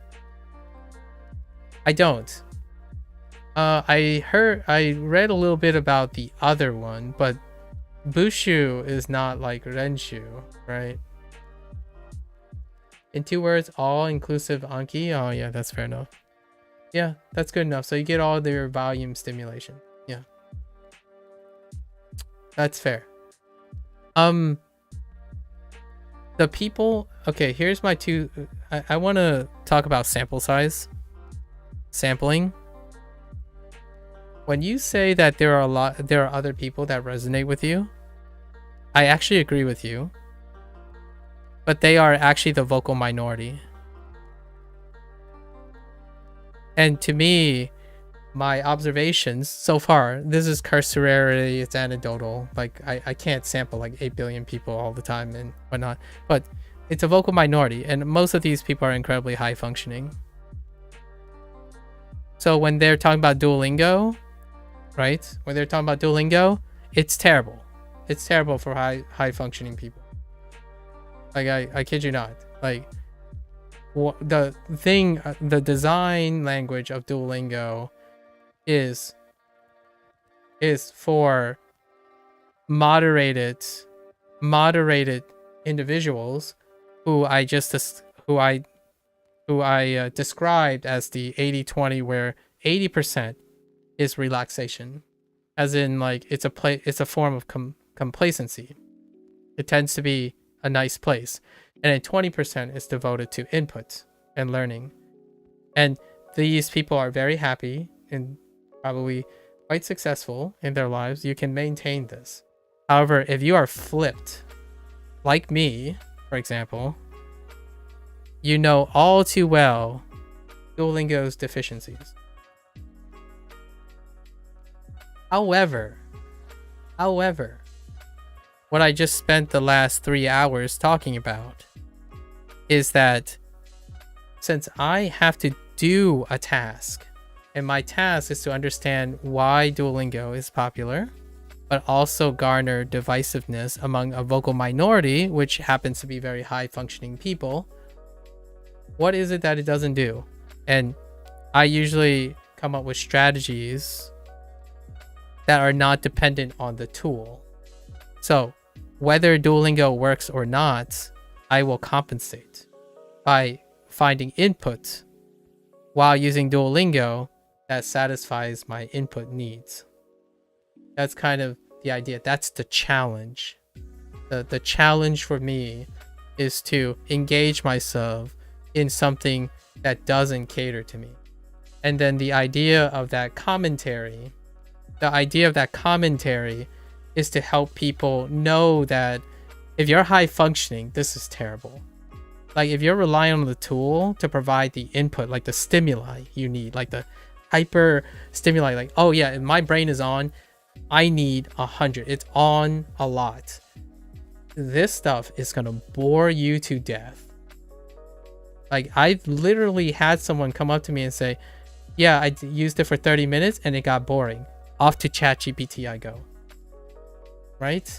So, yes, that person would be probably very high functioning. There's a huge demand, right? Demand for input. So, yes, I agree. Absolutely. So, my engagement is these conversations. Like, I would stop doing Duolingo if I haven't been challenged by so many people. Absolutely agree. That's good on you. Denshu, huh? A Denshu. I'm gonna have to keep that in mind. It's a very good... Even you can get bored if you're studying for a prolonged period of time. That's fair. I'm gonna keep that in mind. So you're saying it's kind of like Anki, but without limits. Okay, so I will keep that in mind in the future.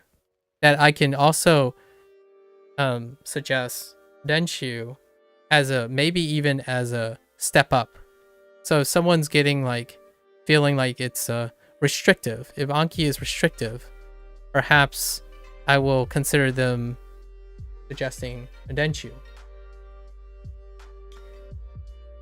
Any more than around 30 minutes, I will check it out myself. However, monetary paywalls, I don't typically focus on accessibility when they're behind monetary paywalls. And I also can't stream Renshu probably because it's paid content. So the reason why I'm streaming Duolingo is we have to remember that I'm also a streamer. It's an amazing, you can use it for free, but can you stream it? For commercial purposes. So the legalities are that Duolingo is fine with that. The pro actually has, so the thing is we have to concern the legalities of things. I'm very professionally inclined in the sense that, oh, I can ask the person? Yeah, you know what? Yeah. He runs the show alone? Okay, I'll have to ask them. If I get the green light, then yeah, I am more than happy to try it. You make an excellent case. I like it. I like your snappy responses too. You have all the information that I need, so that's excellent. I'll have to think about it. Like I'll have to do it in my off time. But I really appreciate your share. Hello there, Tora. Tora the hunter. Tora. Should I buy language learning? You don't necessarily have to buy language.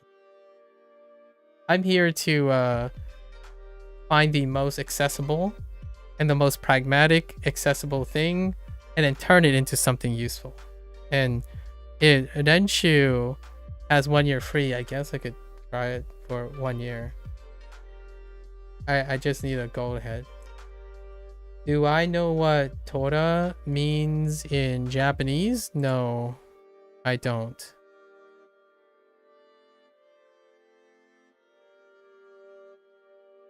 Sounds like an animal.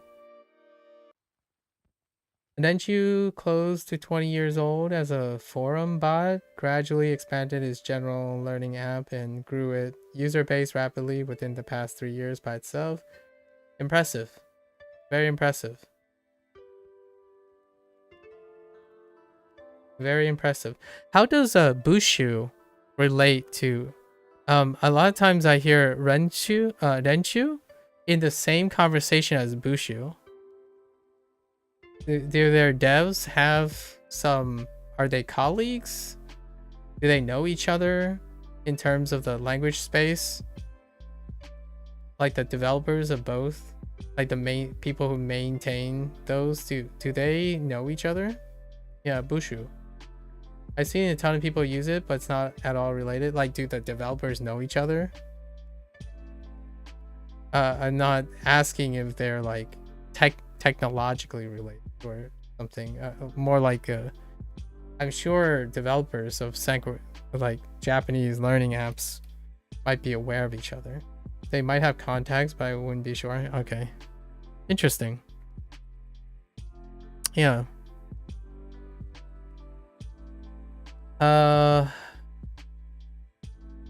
Tora.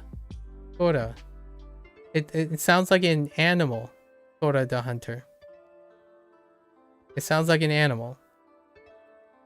Perhaps it's an animal. I don't know. Dobutsu. Yeah, dobutsu.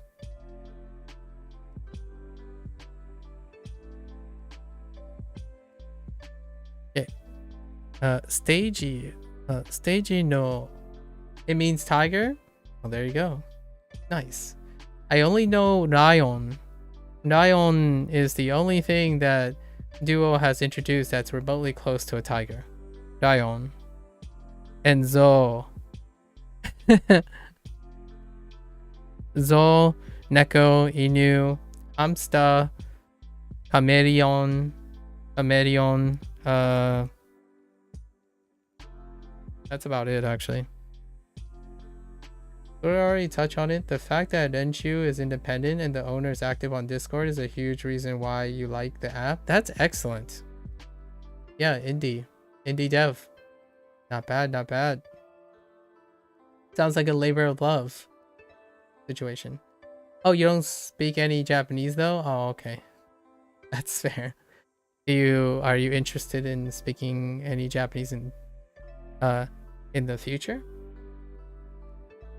Yeah. That's very admirable. It's quite endearing.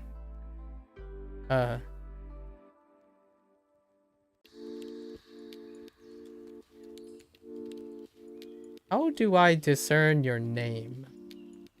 It has like AXD. Oh, axed. 9.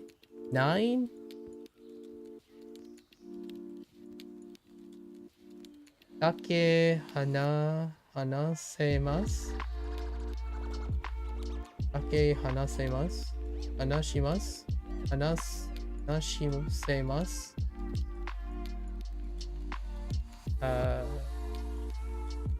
Oh, you go by I9? Oh, okay. Dake. Nope.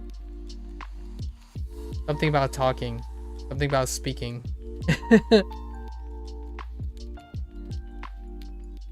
Something about speaking.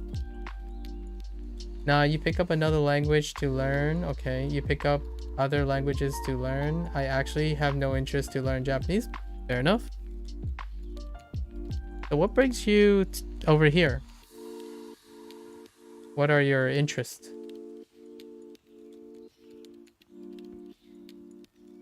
If I didn't misspell it, then dake is the adverb only. Oh, okay, only.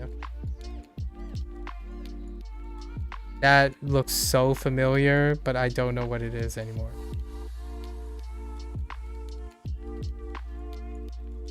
That looks so familiar, but I have no idea what that is anymore. I recognize that kanji, but this might not be the same context. It's an adjective though. It kind of looks like an adjective. Kind of smells like an adjective.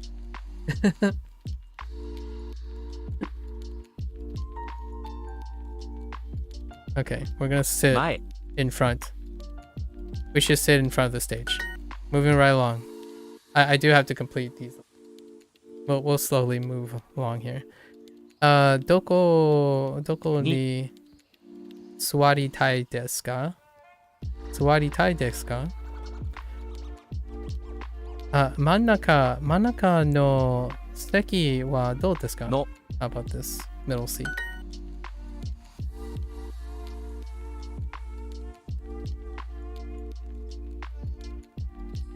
Okay.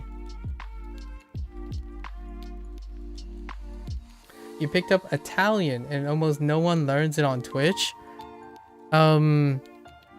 Yeah. Actually, to be honest, most people don't learn. Most people don't stream language learning on Twitch. Like statistically, like relatively speaking.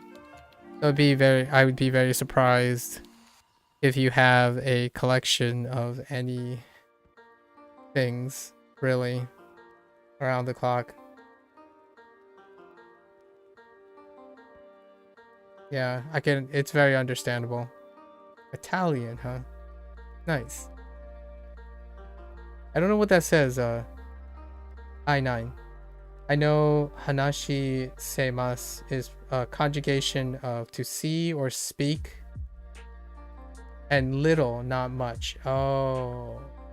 So you speak a little or not much. Only a little. You speak only a little. Or do you speak only a little? Perhaps. Oh, this is probably potential form. You're using the potential form of anashiru. So, you're asking, do you happen to speak a little bit? Only a little bit. Yes, got it. Just so you know, I haven't reached to a point where I started using potential form. So, no potential form yet. No potential form. I know it by grammar. I know potential form by grammar, but not by use, not by output. And your phrase date, date is unknown to me, as well as I don't actually know the kana for the other word. Something she.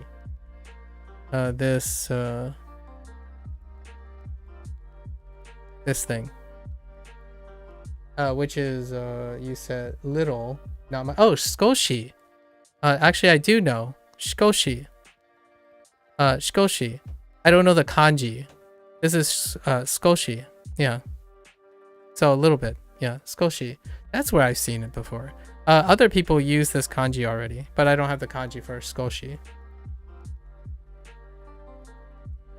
You got so used to using the Italian keyboard layout that it's a pain on my normal one to write? Whoa. That's pretty interesting. That's a pretty interesting problem. I must admit I haven't picked up that kanji on Renshu yet. Not on the list of terms my account knows, but I do know it. Very nice. Yes, shikoshi.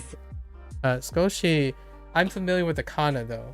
So if you typed skoshi, skoshi date. Oh, I see.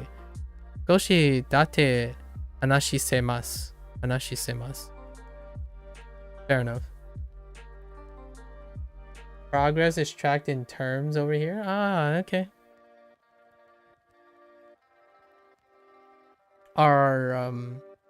You've been doing this for 2 years, so I'm nowhere near. The problem mostly is just Z and Y being switched. The Italian switches Z and Y. Where is that on the... Oh my gosh. Those are some funny keys to being switched. A term is one of anything, one object, one kanji, one word, one sentence, or one grammar function. All added up into one total. I see. Oh, your German layout does. So you're a German who is interested in Italian. And you also clearly understand English. Impressive. Onsato. I have to slowly work on this lesson. I am falling behind a bit. Tanoshimi? Tanoshimi desu. Works. Hayaku. Hayaku de...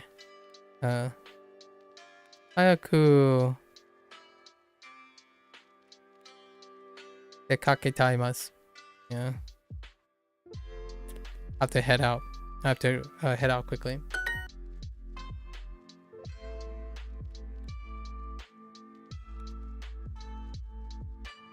So, stage no mae ni suwaritaimasu. You know how to say Japan in Japanese and Italian? How do Italians say Japan in Japanese. の2。田中さん、ステージの近くに座りませんか？田中さん、ステージの近くに座りませんか？ What do you have? What do you have about? 私は入り口の近くに座りたいです。Okay. I want to sit next to the exit. Fair enough. Near the exit. ステージは大きいですね。The stage is the stage is big, isn't it? どの席に座りたいですか？座りたいですか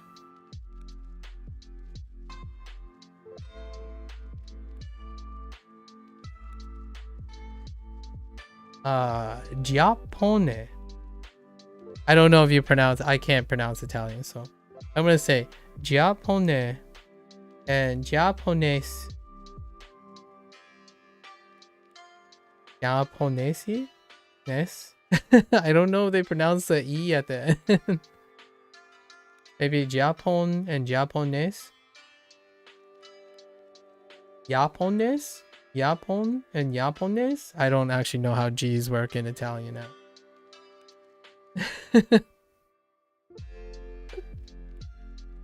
Use Google Translate? That's a fair point.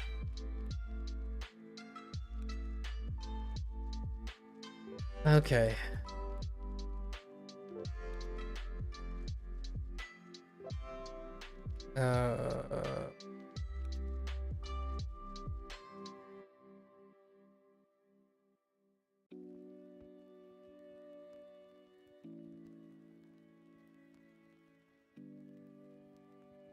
Giappone.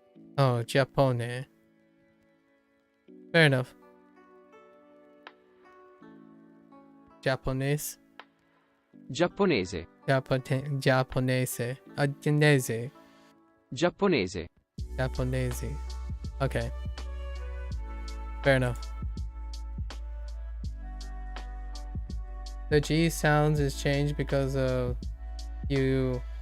Because I, aka you, don't pronounce the E. The I.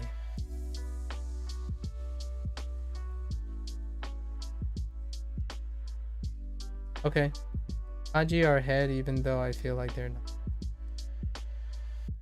The G is changed because of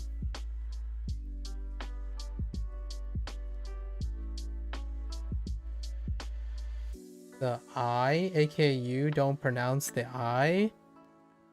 I don't actually know what that comment is, but just so you know, I do pronounce the I. If you're talking about me, it's a different I vowel sound. So it's a little different between not pronouncing and actually pronouncing, but with a different sound. If you're talking about me, Jia is G-I-E. Like, I guess you're not familiar with Japanese, but that's still an I. But hey, I get it. I heard the Google Translate. Is that close enough though? ステージの近くに座りませんか？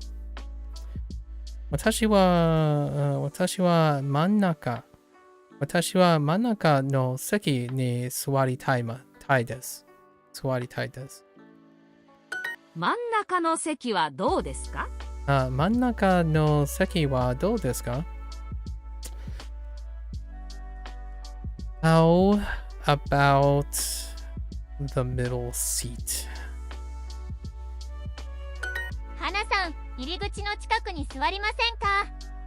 花さん、入り口の近くに座りませんか？私はステージの近くに座りたいです。I want to sit next to the stage. Or near the stage. I want to go out at 1. 1時。Yep. 1時。午後1時に出かけたいです。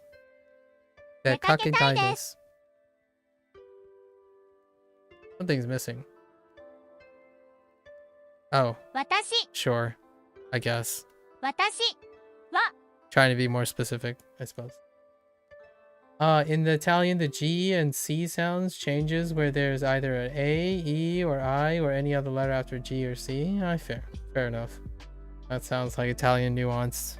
Yep. I see. How long have you been learning Italian, Koda? 私は午後1時に出かけたいです。I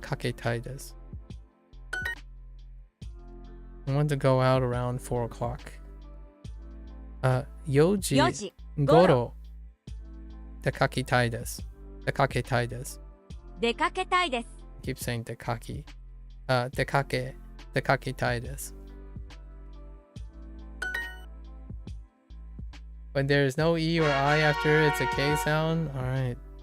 Sounds very involved. 外。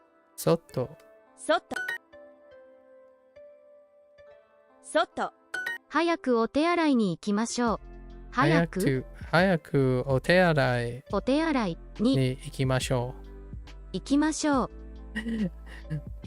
We should go to the bathroom quickly. 早くお手洗いに行きましょう。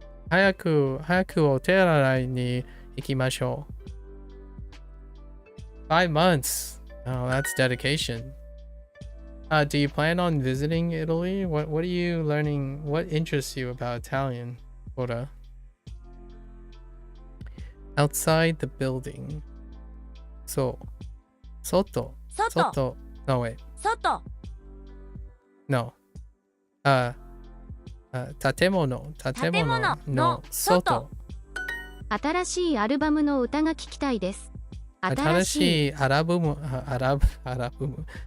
バムの Oh, actually. アルバム No.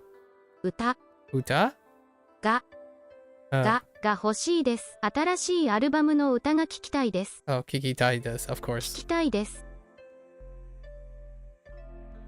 You love Italy, but the language has never interested you? Dang, you guys are at an impasse. I've been there upwards of 5 times. Dang. 新しいアルバムの歌が聴きたいです。新しいアルバムの歌聴きたいです。Sure. Oh, I missed a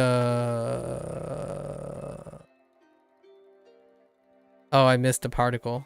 Ga kikitai desu. I want to hear my favorite song. Sure. Do they really want that? 私 Sure. Watashi no 好きな歌が聞きたいです。が聞きたいです。Sure. 何が飲みたいですか？何が Wait. 何が飲みたいですか？飲みたいでか。Oh, okay. 何が飲みたいですか？ Oh, that's interesting. Can you actually... Yeah, that's okay. 何が飲みたいですか？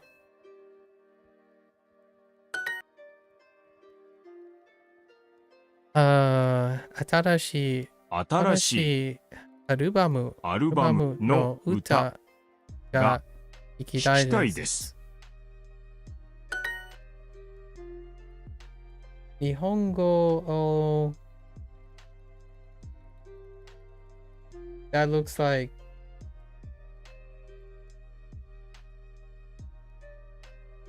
something するのを頑張って勉強するのを頑張って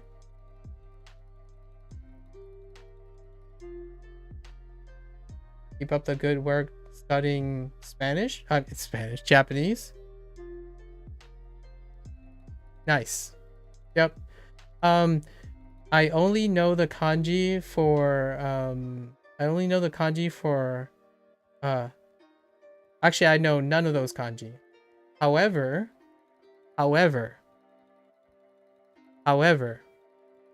I know all those kanji because other people have used them in chat. But I have not formally learned any of those kanji. However, it's there. So, thank you. Yeah. 日本語を勉強するのを頑張って。Thanks. Thank you very much, Katie. Yeah. Felt like I knew what the last word was without knowing the kanji. Like, thank you. I appreciate it. Yes, time, Katie, time. There's a lot of stories I can tell you about benkyo and ganbatte. Ganbatte. Oh, actually, that person didn't show up today. Yeah, someone always said ganbatte me all the time, so I told them that I will especially remember for their purpose.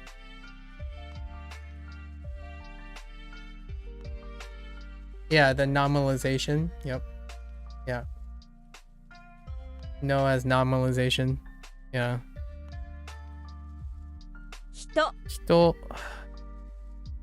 今夜私何回外で飲み物を買いましょう。飲み物 Funny how I'm literally on Renju's grammar lesson on no normalization right now, but haven't found a page directly on that. What a coinky dink. バンドの新しい歌が聞きたいです。早く席に戻りましょう。戻りましょう。Return. We must return to our seat quickly. 早く席に戻りましょう。早く席に戻りましょう。すみません。外でコーラが飲みたいです。飲みたいです。You're currently tackling Mandarin as your second language after Japanese? I'm right behind you. Japanese got me way too interested in kanji. I look forward to hearing your journey about Mandarin. I am following in your footsteps. Mandarin is after Japanese. After that is Spanish, but I've explained that a couple more times. I'll have to explain that a couple more times later. Why those in that particular order. Mizu, how is the Mandarin going, by the way? JD. Mizu ga nomitai desu. Soto ni ikimashou.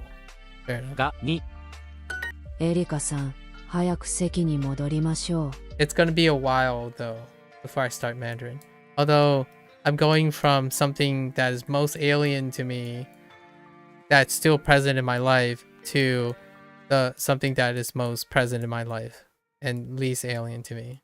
So Japanese, Mandarin, Spanish in that order. If you had the balls, you'll jump into Cantonese. Why not? Go talk with your friend and learn some Cantonese. So far, Mandarin has been really cool. Some of the simplification of the kanji have thrown me for a loop. For example, oh, because you're doing simplification. Yeah. I've heard about that. That's a very unique problem, depending on how deep you've gone into Japanese. Yeah, because of the simplified Chinese, in order to, as a starting place for learning. Yeah, before you go into, if you want to go into traditional Chinese or traditional Mandarin. Right. Yeah. Understood. Made...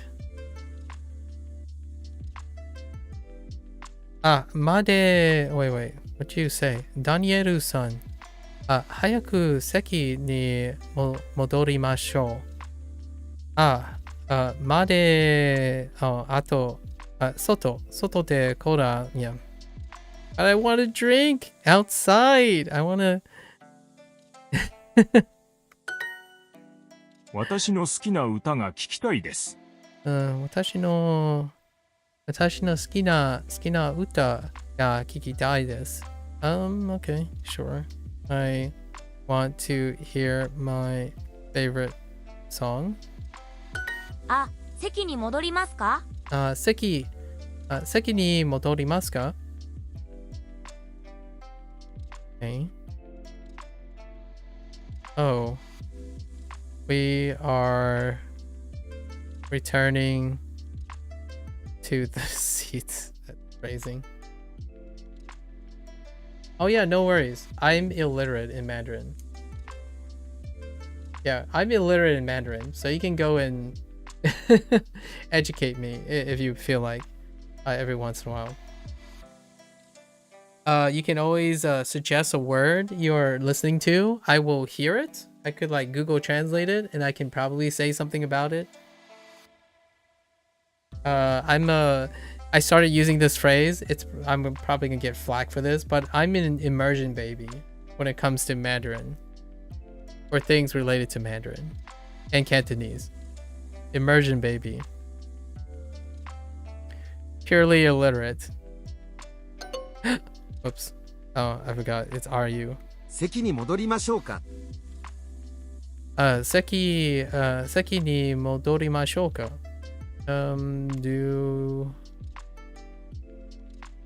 Should we return to the seats too?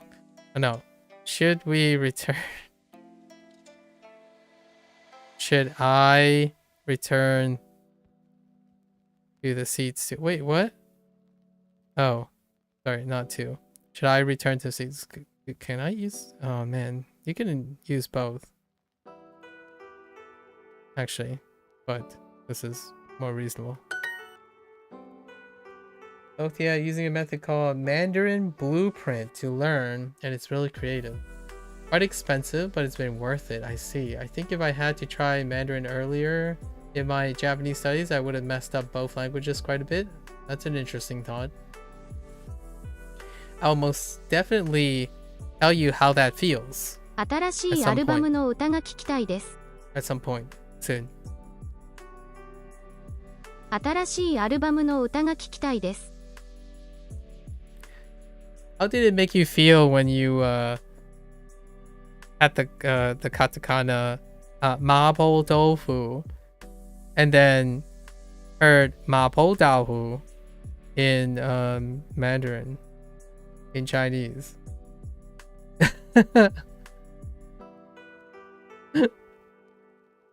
That's still lingering in my brain because Duolingo.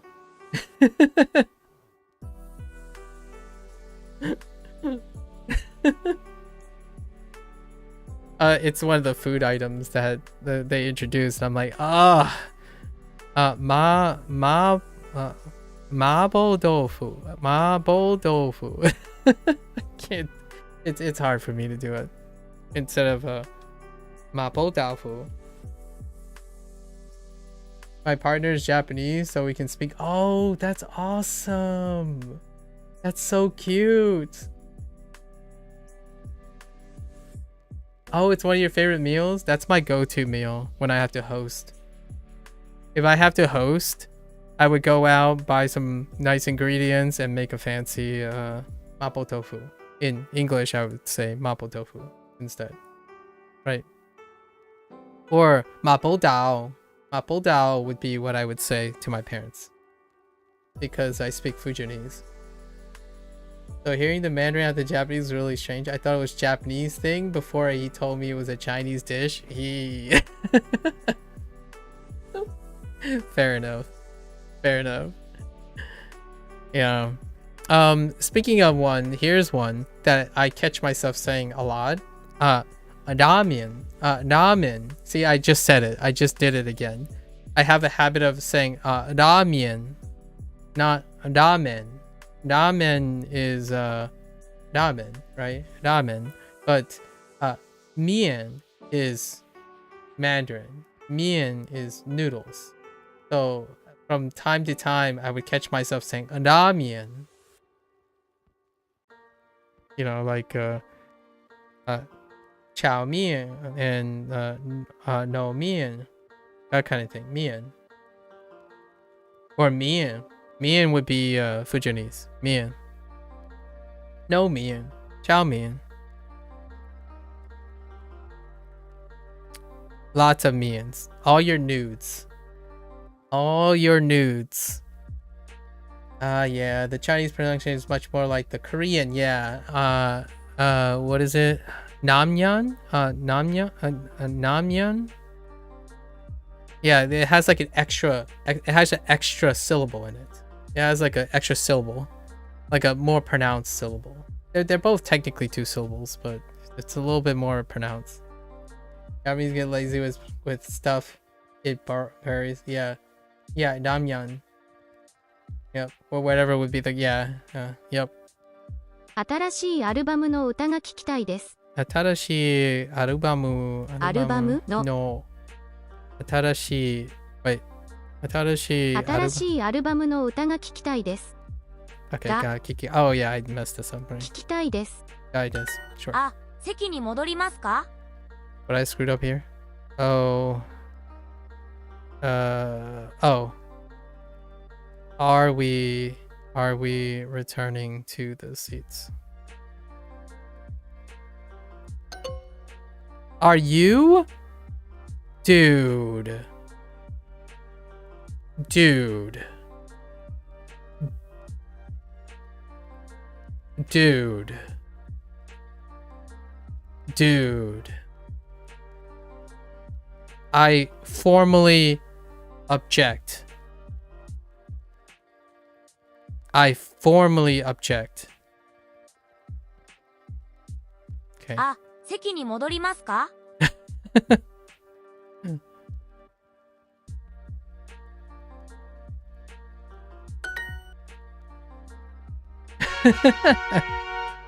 Introducing the Duolingo. Yes.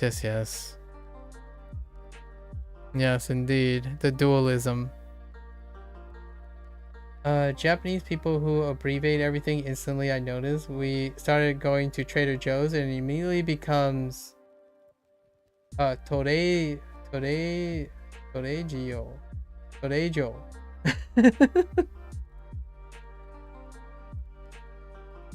Torejo. Torejo. I love it. I default to you for questions and I if not a question. I collectively refer to, I use we's and us when we're asking about doing things. Like, should we? Are we going to do things? So I typically refer to the collective as opposed to myself. I don't individualize myself too much when I'm making decisions. So like in that situation, the thing that they're talking about usually is, should we or are we returning to our seats? Because it would be a collective. I don't usually do things alone in those situations. あ、すみません。ペンはありますか? すみません。すみません。ペンは something. はありますか? ありか. Sure, that works. I want his autograph.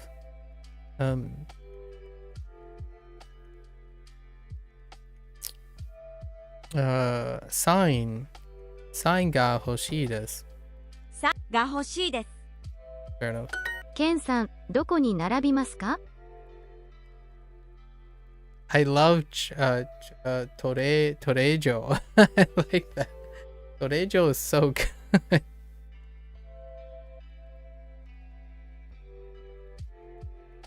Also, shout out to YouTube for recommending the channel. Came over here from there since you were live. It's got to know me quite well. Oh, nice.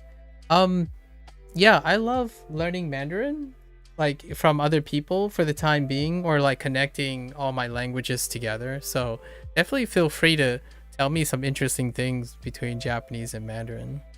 I can probably say something about Fujianese in the process. It enriches the process, right? Although I am running really late today, so as much as I can keep on going, I do have to get to the end of this. But yeah, definitely. Also, Ken is your partner's name, and Duolingo just made me double take. Ken. Oh yeah, because Ken is the default name. Ken is one of the first 3 names. Ken, Naomi, and Hana are the Ken Tanaka, Naomi Nakayama, and Hana Nakayama, and then Naomi Yamaguchi is probably the 3 standards. So Ken Tanaka, your partner's name doesn't happen to be Tanaka as well. That would be really sus. They pick like English names that are very common too. Although not the most common English names actually. They went with like Danieru, like Smitsu for a surname, and like Erika, and Andorio. Oh, it isn't? Okay, fair enough.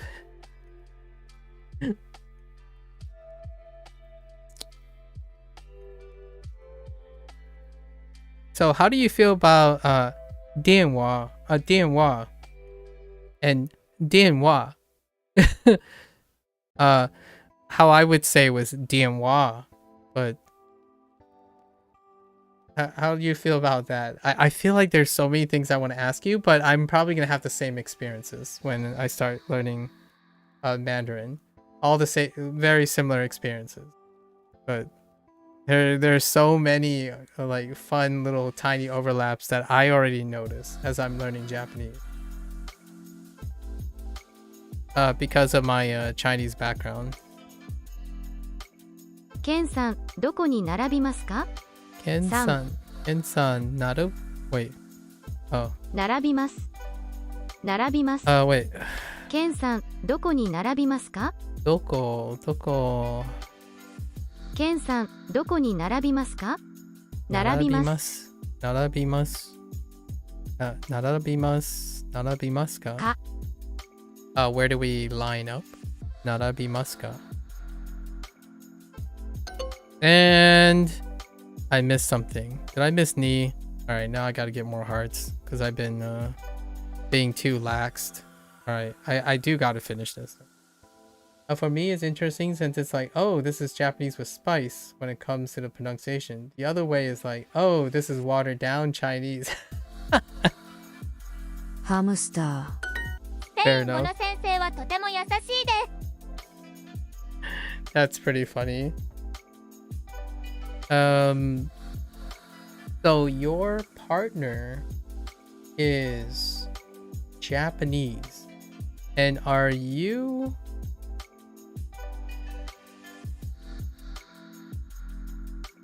something different? Because it makes it sound like it's something different.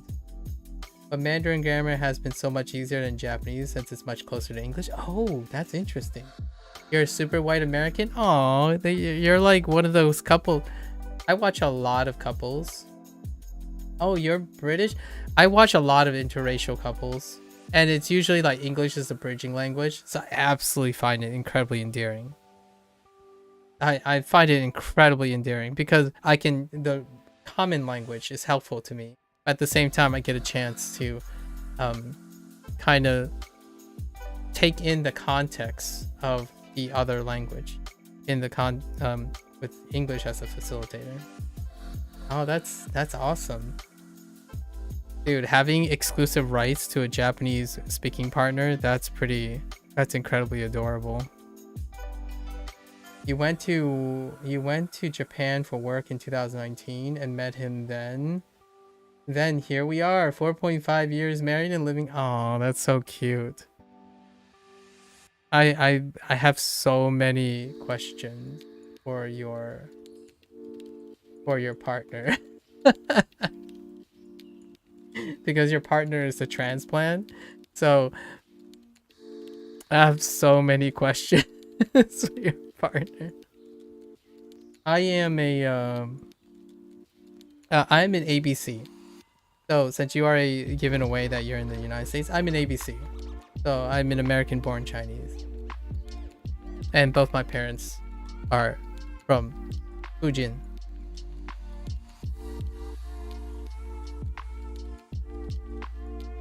And I9, it's if you're British, are you currently in the UK? I9, are you getting enough sleep? Or are you like reverse schedule, like really late over there? I mean, it's late over here too now, but that's honestly. Sadly, you don't like it there? And you called me out on it? Oh, no. You mentioned you were British, you know? The thing about is you shared that you're high functioning. I9. Often when on sleep. Often when I think about high functioning people, it's actually a tall order and a monumental task to trying to find proper sleep schedules.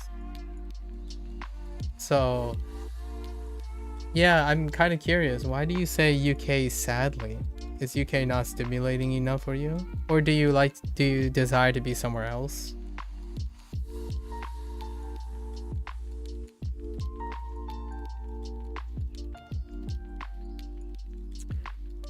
As long as it's not too personal of a question, right? Sue, wait, where we are? Sue, wait. Supe. Oh, Spango. Oh my gosh, it can Spango. Oh, I need to get hearts back. Okay. Spango no sensei. Okay. Spanish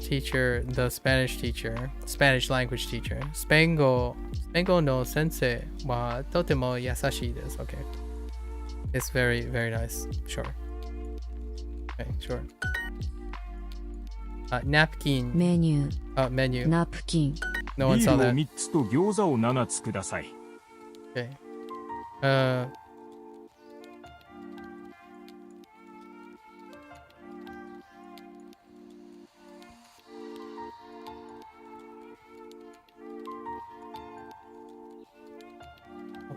ビールを3つと餃子を7つください。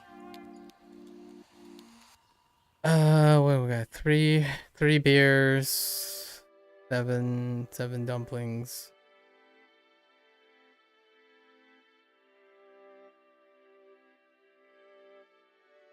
Short fried dumplings.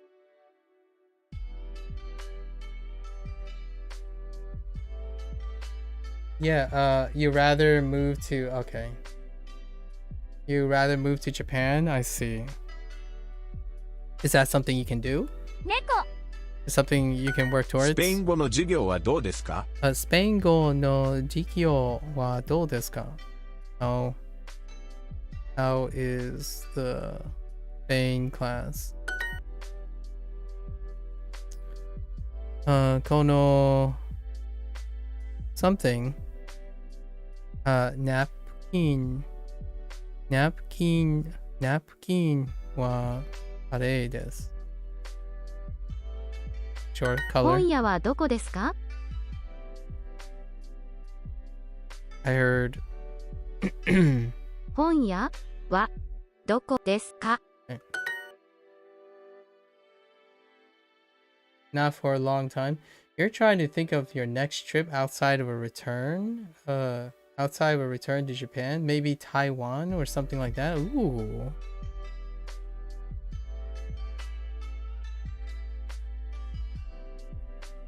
Are you gonna learn Taiwanese too?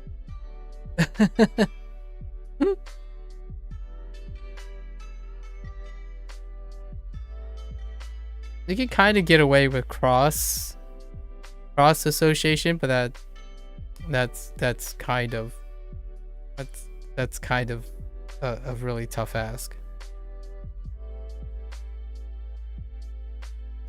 If you could, you might go for the proposed nomad visa in the future. Oh yeah, I heard about the nomad feature. Do you have a way so you have remote work available to you, I9?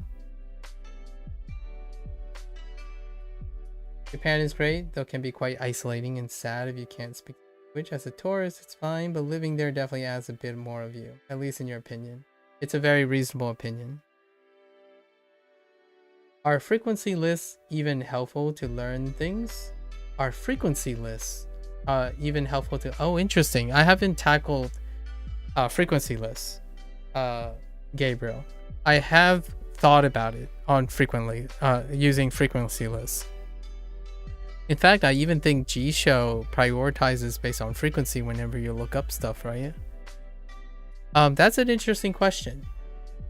For myself, in terms of language learning, frequency lists will help me resonate with a statistical average. However, if you're someone that is incredibly identified by personality or like free-flowing learning, it can become incredibly restrictive and prescription based, so it can suck the life out of your personality when you're approaching it from a frequency list thing. It's kind of like a hyper min-maxing efficiency tool. So in my opinion, possibly if your goal is to resonate with a statistical average, perhaps. I think ultimately, though, it might end up being superfluous for the sake of a long journey, a person who's seeking to use the target language as a life skill. Meant to delete that, but yeah, would have to augment Mandarin a bit, I think. Yeah, frequency lists is a generic way, in my opinion, are not useful. Frequency lists related to your interests and what you actually do with that language will be more useful. Yes, you are more statistically likely to establish an emotional tether and sentimentalism, which is an incredible practical fuel for acquisition, really, and learning. So using a frequency list, if you're someone who has predicated on using a distilled method like that, oftentimes is someone that's not necessarily reliant on things like interest and sentimentalism and emotional things to leverage learning. So I could kind of see it in a very specific case. However, I would say neurotypically, I would probably stray away from frequency. Right? It's kind of like the hyper-objectivity of language learning in general. What is the fastest way to learn language? The way you can most consistently find learning language engaging. As opposed to, what is the fastest way and best way to learn language? Cite 100 people who convergently rely on specific tools and use those tools, as opposed to evaluating those tools based on your own preferences. Right? However, if you're someone who's inexperienced, like say a child, like someone who has not engaged in the act of self-identity or identifying social needs, problem solving, critical skills like self-awareness and whatnot, you haven't established that, perhaps frequency list and some sort of prescribed structure is a great starting place to establish that. Also, acquiring a language just takes the time and investment into a consistency. Yep, fair enough. Yep, the underlying case, although that would be probably making it a little oversimplified. Oversimplified in terms of, but what leads to consistency is the GOAT, in my opinion. And taking a psychological and holistic approach to it, be it if you're an adult, to establish an accurate self-awareness profile in order to establish that consistency, versus if you're younger, maybe these things are helpful as a starting point. But honestly, I think most of us here are probably aged and fairly well self-aware of things and sentimentalisms, things that are important to you, things that motivate you. So oftentimes gravitating towards things that promote consistency is my mantra. I tend to reinforce that. Unfortunately, what that looks like is much like the answer to frequency lists, variable based on the person's self-awareness. So that's my take on frequency, I suppose. And I largely agree with what Shady is saying, right? Without trying to oversimplify it too much. Oh, and at the beginning, pick a resource and stick to it, or else you'll chase resource forever and never learn, in your opinion. That's a fair point that only you have brought up, that I have not had an opportunity to talk about in these last 82 days. Interesting. Any source gets you started, gets you progressing more, and you try to find a perfect or faster method. That is excellent. Yes. That is a point that I cannot digress on today because I have already spent 5 hours of my time doing something else. But thank you, Shady. And I will save that discussion for tomorrow. I will save that discussion for tomorrow. That is fantastic. The endless min-maxing. The endless min-maxing without being able to start. Right? And hampering and ultimately ending up in a situation that's probably self-defeatist or nihilistic in general. But yes, that's an excellent point. Wow. It's so well said. Any resource that lets you get started, you're progressing more than trying to find the perfect or fastest method. Indeed. Indeed. Very well said. That deserves a star, but I'm not like some... I don't know. I'll give you a virtual high five. Shady. That's really well said. Actually, may I ask... what do you do for a professional background? Shady. That was very articulate, well articulated. I have a smile on my face, and that's good. Oh, okay. Well, that's what I'm here for, right? I want to put a smile on people's faces. Even when you're doing something. You're a programmer? Excellent. I like your sound logic. I really appreciate your sound logic. Very well said. By the way, the things I'm reading, I'm also interacting with someone on YouTube at the same time. So we've been talking about bouncing back between like philosophy, rhetoric, and then the cross between pragmatism and psychology, right? So that kind of thing comes up a lot. And I use that time to do this. So it might sideline the whole acquisition of Japanese, but really it's the intersect of learning something is the purpose of me sharing my experience. Otherwise, you know, I wouldn't stream it at all, right? I know that sounds a little like counterintuitive, but due to the hustle culture nature of the present generation, they typically think you're here to spectate, but not interact, right? I know the vast majority of Twitch spectators, a bigger majority, would prefer to watch someone perform something that they can reference and whatnot. And this is my performance, at least in my opinion. My performance is to engage in discussions and be encouraging and offering counterexamples and some slight deep discussions here and there when time permits, while trying to educate myself in another language, I suppose. in terms of relating to your programming thing, historically, I'm trained in Python. But largely due to use for bioinformatics back in my day when I was still working, or when I was still working as a scientist. So my only experience is probably Python. However, since then, I've encountered some people where we kind of, if a person has problems, like some personal friends, I occasionally splash in like JavaScript and C+ with them to like see what the problem is. But usually it's Python background. A lot of the stuff I'm interested in learning fascinates me, and so any intellectual discussion on the topic or even distinctly related topic is right up your alley. The way you're speaking, right?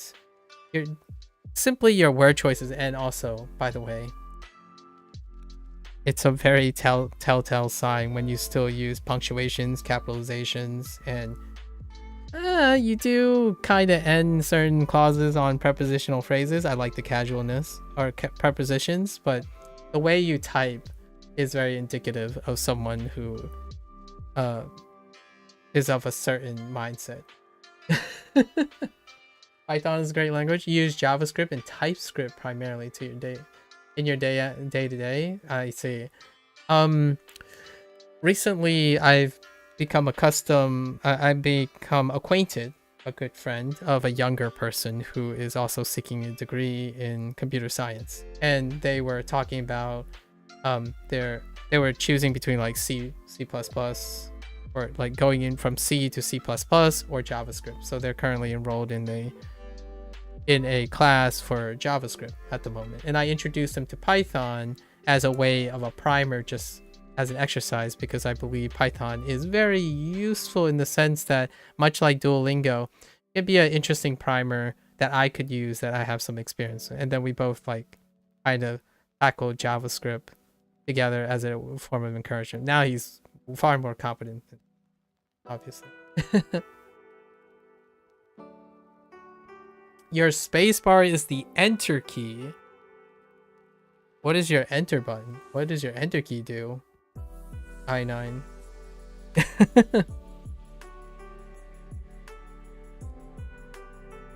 I don't. Oh, you don't mean physically. Oh, okay. I see.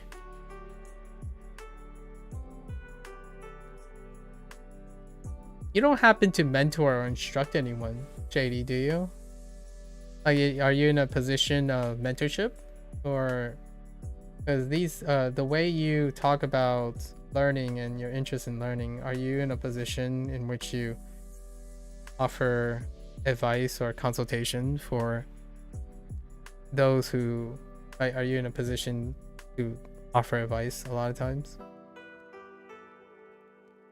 I'm always curious. I like meeting professionals who have a position in which they're constantly engaged in being able to disseminate information and educate others, let alone learn also as well. I feel like one of the gold standards of learning is being able to eventually instruct or teach afterwards, right? Much like engaging in intellectual discussions. Oh no, sorry, I sound like I'm gonna have to apologize in advance. I use two different types of voices, and this one, when I meet someone who is also as intellectually like a lot of things, I tend to switch voices to match the occasion. You are currently a lead at your project. Oh, I see. So you help teach classes. Okay, you help teach classes when you're in college. I found that teaching my friends what I was learning was the best way to ensure that I really understood what I had learned. Exceptionally well said. That is. So I wasn't trying to be too presumptuous, but largely that's where I'm aiming at. If you can teach, it's a gold standard in my opinion for self-checking, self-evaluation, and the comprehension level of your own you know, your own education and your own knowledge. Excellent. You really sound like, I don't know if this is a compliment or not, but you really do sound like a person who's in a teaching position, like an educating position. I didn't want to presume, so I prefer to ask most of the time. Yeah, that is definitely a perspective that I can relate to. It's awesome that I had this opportunity. I love teaching forward people.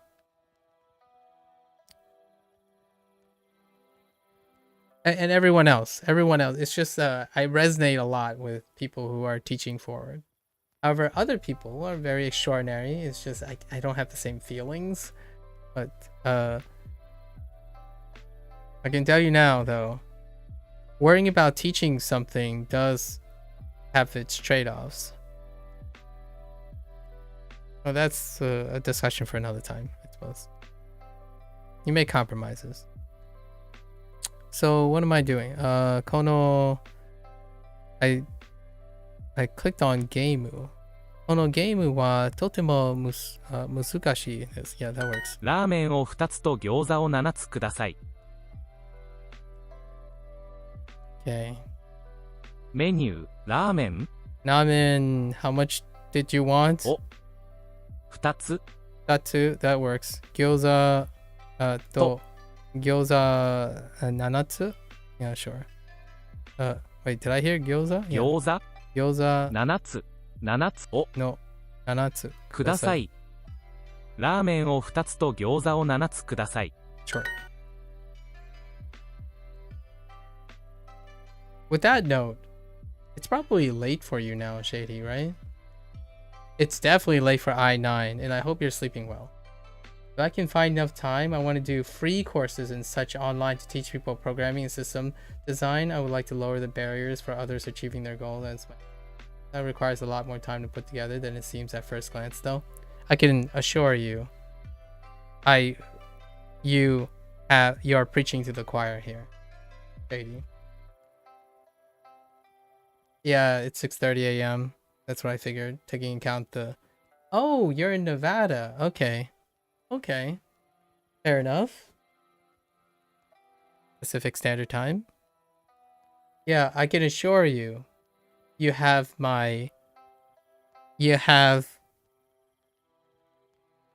took the words right out of my mouth. So I thought about that. Unfortunately, like you, probably, I don't have a day job, so that's a disclaimer. I don't have a day job presently. However, the only way I can really demonstrate how the learning process is, I'm doing this thing here deliberately as a platform in order to demonstrate that sometimes when you can find a method and you can tweak the method, as long as you have enough ingenuity and creativity, you may be able to problem solve and discover things about your own learning process while using a tool, instead of having the tool define and, capstone what you're able to do in the learning process. So in order to do that, I figure why not make it a fun social experiment to use myself as an example of how I would approach using Duolingo to remain engaged in language learning. So it was a fun social experiment to work up against the echo chamber of naysaying and emotionally driven sentiments, I suppose. Not necessarily particularly objective in the sense of how people approach offering advice in language learning. So this is me 82 days in. Perhaps one day I'll do something else, but for now it's a kind of a fun social experiment that I'm doing with myself. In fact, I haven't learned this way in any capacity beforehand, so in itself it's a novelty to me. I don't actually typically use this type of approach even when I was younger. I would say maybe the earliest days of my life, from the ages of 5 to 9, perhaps this is the type of strategy that I'm used to. but that is long since been in the past. So I use this as a way to maybe suggest or evaluate what there isn't in Duolingo in order to use other strategies to complement Duolingo, so that even if you choose a subpar method, you can optimize, you can use it in a productive way that can educate yourself in what to look for in the future or what to stick with, whatnot, things like that. Yeah, this is excellent. One random thought I had was something like YouTube or Twitch, but strictly for studying and learning. Indeed. I tend to watch a lot of content of other people learning scratches and itch I have in your brain. I see. I thought it'd be cool to turn some random channel on and just watch someone learn something new. That's personally what I do a lot. I do gravitate towards these streams as well, primarily on Twitch. Interesting. So originally, Shady and I9, we're gonna postpone completing this lesson because I really love this discussion. Originally, I tried to use video games as a platform because video games have one of the highest influences on the selective bias of the younger generation, right? So in order to, if I am able to integrate some of the learning capacities, like transcribe a lot of the things that make gamification and or video games to help for the learning process, if I can transcribe that and change the perspective and utilize that to acquire other skills like life skills that I feel are a bit underdeveloped in youth, like younger adults, perhaps that would be a great way to instill learning and studying habits where the younger adult can see that learning other skills can leverage their passion for video games and hobbies. That didn't go so well. So overall, the social experiment was kind of like, yeah, it's very hard to connect even with the level required. So like I used to play video games basically, and then I spent a lot of extra time showing how a video game can run parallels to maybe not so trivial things like creating a fitness program for yourself or troubleshooting communication skills between your friends and things like that.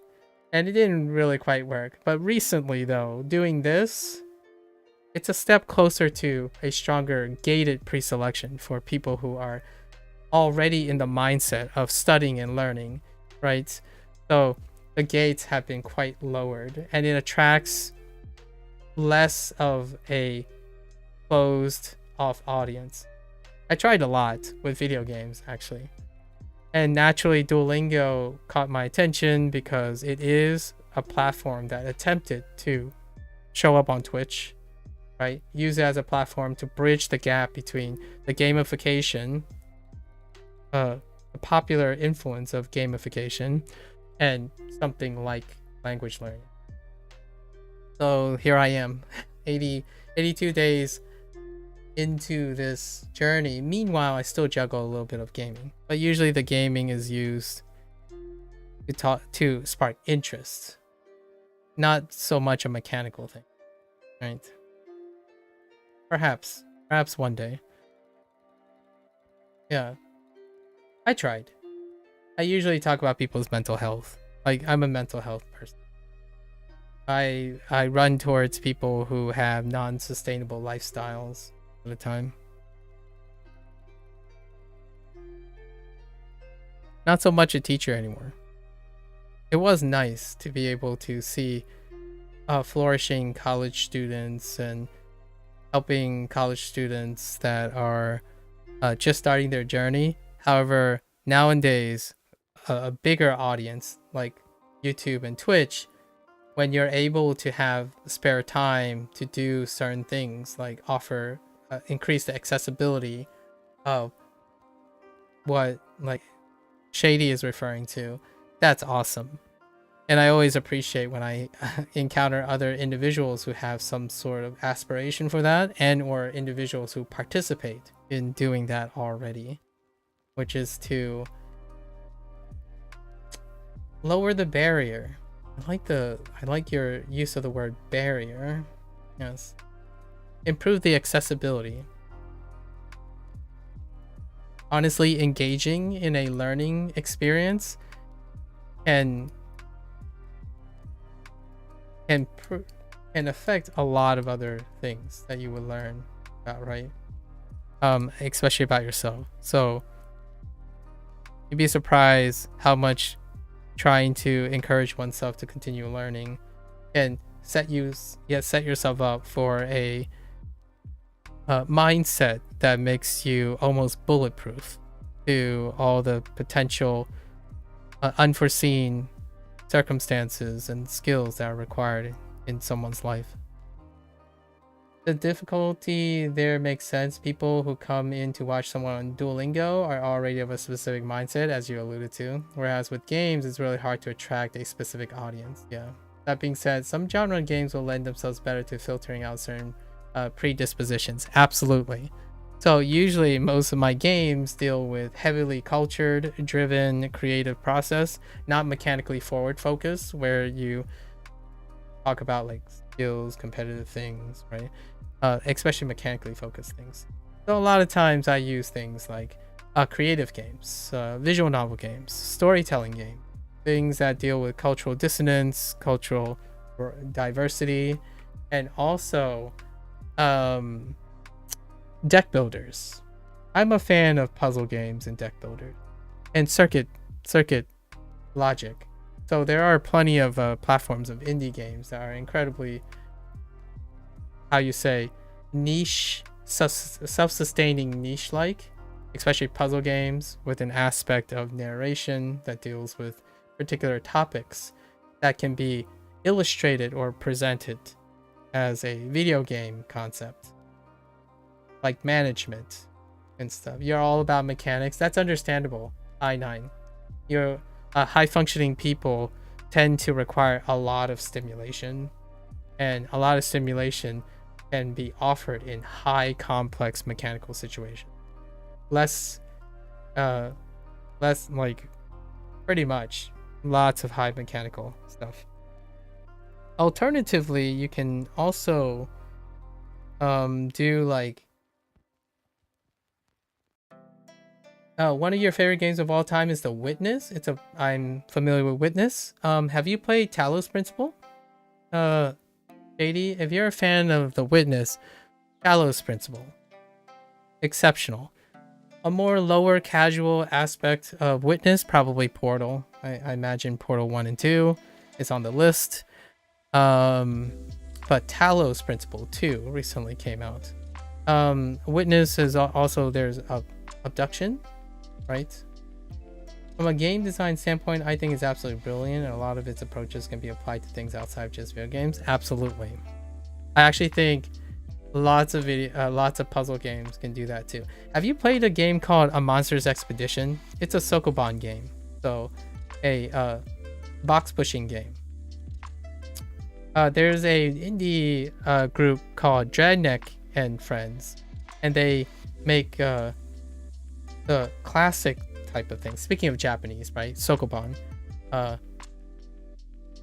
Yeah, Sokoban, just box pushing. A Monster Expedition is the one that I spent many days on, and it's brilliant. It's such a cute little game. Maybe it's like $2 on a Steam sale. So that might be something like Cocoon. Cocoon recently. I have not played Cocoon yet. Cocoon is dealing with what is that term? When you recursion, it's a recursion game. Also, a game that investigates recursion. Oh, and there's also the programming games, Zachtronics games.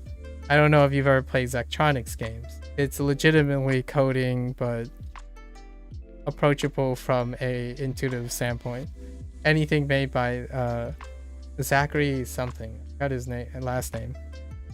but he's legitimately a programmer who makes it. Some of his games would include like TIS 100, Opus Magnum, or Magnus Opus, and then Roboto Factory, or not Factorial, but Senshin,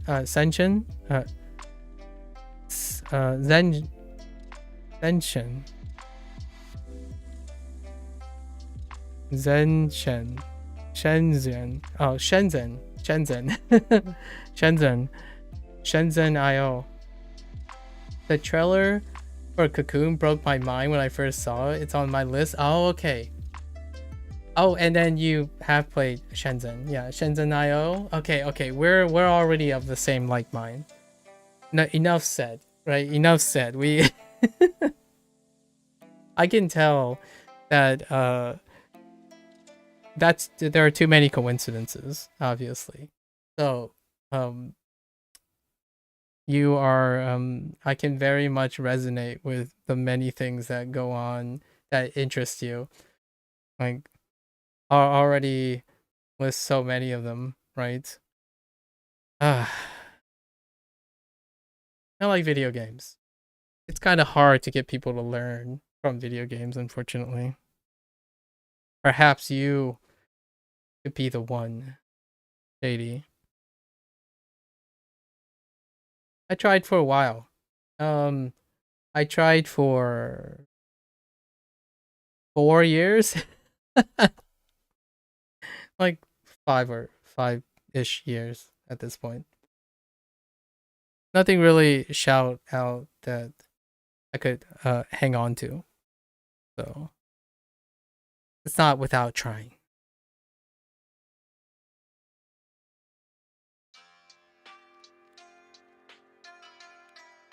But I would be totally interested in seeing what you come up for programming. I already dabble in a lot of people's any instructional content stuff. By the way, here's a really shot out the left field. Do you happen to listen to the Greens brothers? Like Hank Green and John Green? There's a YouTube channel for learning Japanese through games called Game Genko. Interesting. And I think he does a great job. It's not quite the same thing we were talking about, but he uses games as a brilliant vehicle to teach people the language. Oh yeah, I see. I've been perusing for people who I'm looking for someone who actively narrates.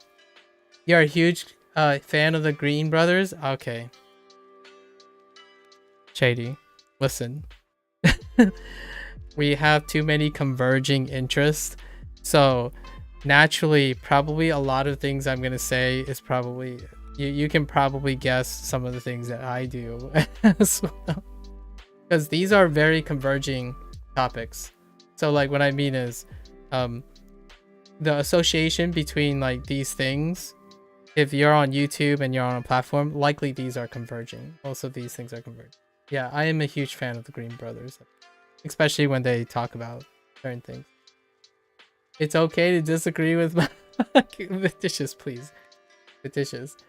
I'm meeting like a second, like someone from Nevada that is legitimately converging on so many behavioralisms. This is like deducing myself at this point. But Greens Brothers, that's a big one. Man. Game Genko, that is super interesting. I'm gonna have to check it out. I've been looking for someone, so in my next stage of Japanese, I was gonna look for how to approach narration, as in using a multilingual approach to using video game narration. So I like lots of story games, like Freebird games where they talk about like existential crises, closure, and grief. But at the same time, they are text-based games with no vocalization. But I typically do a lot of narration. So most of these games tend to be localized in multiple languages. So I was going to use that as an opportunity, as a leaping point to practice other dynamics like vocal manipulation, voice acting, right, which can lead to vocal production in other languages, while also being able to read and engage in a Japanese language, while also re-engaging the medium of video games. So in the future, I plan, hopefully in another 90 days, I'm going to be play a game called Requiem again, and then there's subsequent related game called Mr. Sato, made by Shikihara. Shikihara is like a music composer turned solo developer who is I think she's like possibly Japanese American, and she made these brilliant games that are story narrative driven. You have that like interaction, but most mechanics are represented in the story. How to present the story is the mechanics. Things like Undertale and whatnot, mechanical storytelling, right? And it offers a lot of opportunities to integrate the whole Japanese learning and video games. Visual novel games are kinda off the list because sometimes you can get in trouble with visual novel games. Like what I mean is like copyright kind of things, but there are particular games that are very free and fair use for language learning. So I've been looking around for someone who reads Japanese games and reads it along with you, kind of like grade readers, but not really. So this game Genko thing kind of sounds really interesting too, where the person is using it to teach language. Avoid everything from the Steins Gate creators. Yeah, I noticed. I'm a big fan of Steins Gate, so I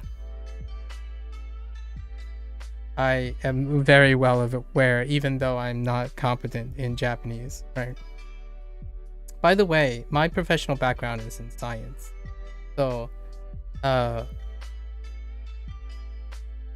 much as I like science fiction and things that deal with heavy topics like that type of thing, sometimes you gotta know what not to do, which I don't think my Japanese competency will ever reach the level. I don't plan on it, by the way. I don't plan on aiming for something like that. But generally speaking, storytelling games tend to elicit emotional responses and very emotional stories, and not so much like, I know Steins Gate goes for that sometimes, but man, Steins Gate can be very wordy. Even when reading the English subtext, it's kind of wordy. I do love Steins Gate though. So we already like Steins Gate. Now I'm surprised. Have you watched Frien, by the way, Shady? Have you watched Frien recently? Talking about deep cuts into mentorship and understanding the value of the journey versus goal-oriented learning. One thing I like to do when learning another language, especially when it comes to getting used to the flow of language, is watching Let's Play in the language I'm studying. Indeed, it helped me out a lot with having natural Japanese reactions to certain stimulus. Oh, natural Japanese. I see. At the moment, I have not yet watched that one yet, but my friends have all told me I need to watch it. It is, I understand we just met, Shady, but if I had any anime that would illustrate and encapsulate why I like to stream and why I like to do things that people have maybe a potentially bad relationship with and stuff, Frien captures that spirit. It's an ultimate, it's one of the things that are underrepresented in the climate, like the internet culture we have today. So I can't wait to hear your thoughts on that. In terms of the Japanese stimuli thing, right now, my interaction, my immersion outside of Duolingo, like, you know, my other forms of input, I like watching vlogs in Japanese. How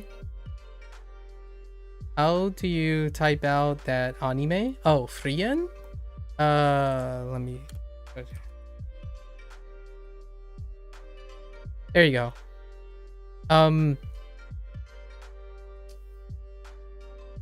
It's such a beautiful anime. But for the Let's Play thing, right now, I'm watching 2 or 3 people who vlog in Japanese. And they're deliberately vlogging in a format that is for people who are below N4.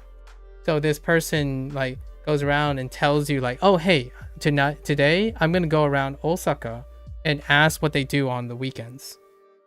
So things like that. Or like, hey, we're going to go to this hotel and show you what the hotel is like, but using the Japanese that's maybe like understanding to me, right? In like N5 and N4. So much of the Duolingo vocabulary comes into play. So is comprehensible Japanese one of the channels? I'm only recently done this, so these are smaller channels. But comprehensible Japanese, I'll take that. I will write that. Is that a thing I should be...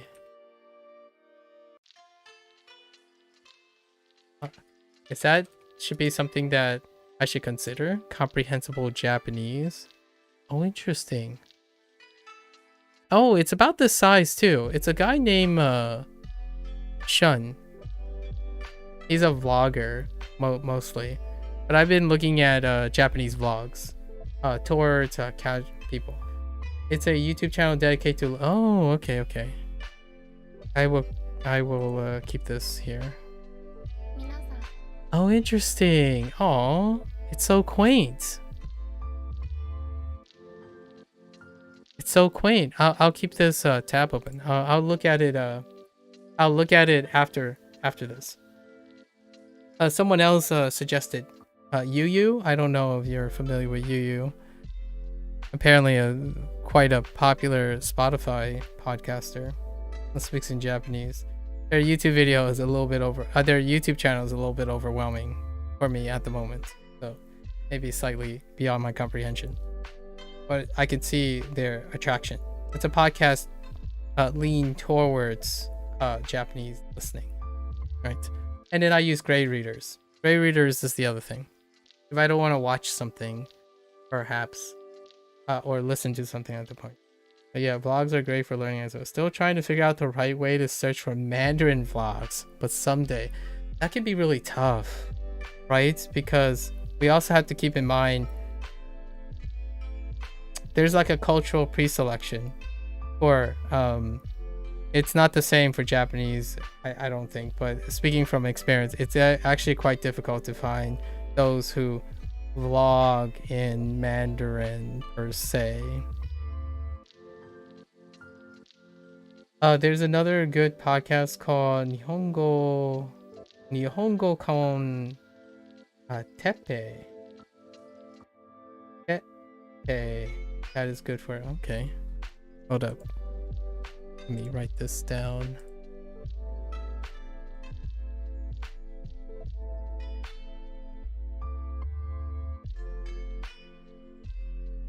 Interesting.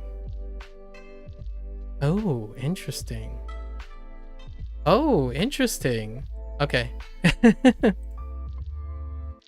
Thanks.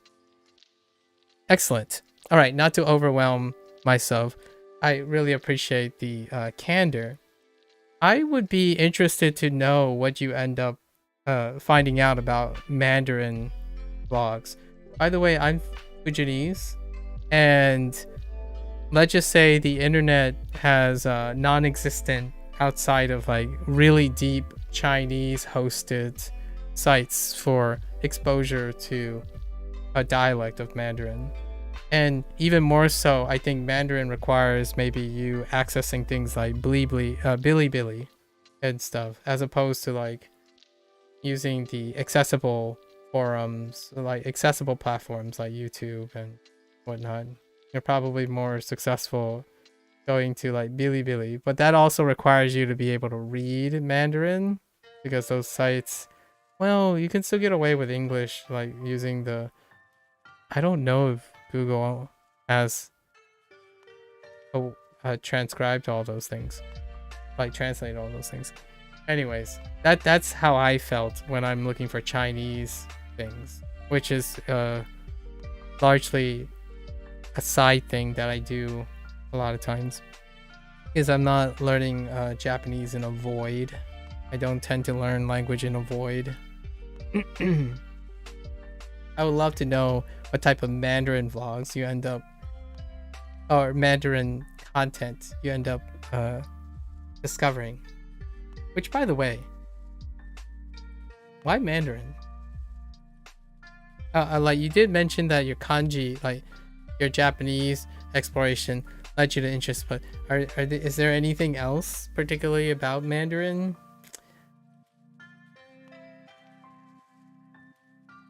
I don't imagine your partner is interested in Mandarin. There's a level that I reached where I could navigate websites and know how to search what I wanted in Japanese, and then unlocked a lot. I see. Fair enough. Yeah.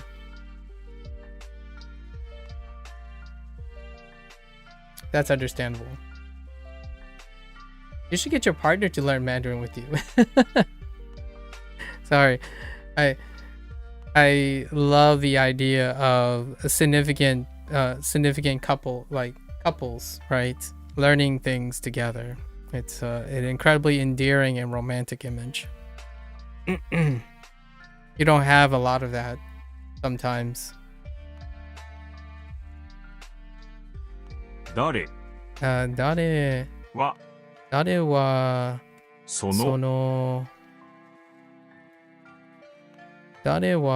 その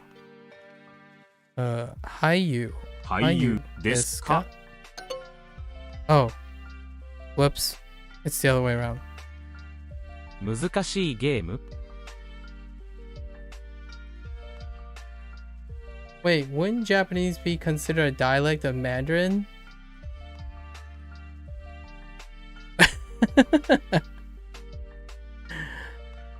Well, I don't remember. Isn't there a linguist out there that quantifies what percentage requires to be a distinct language of its own?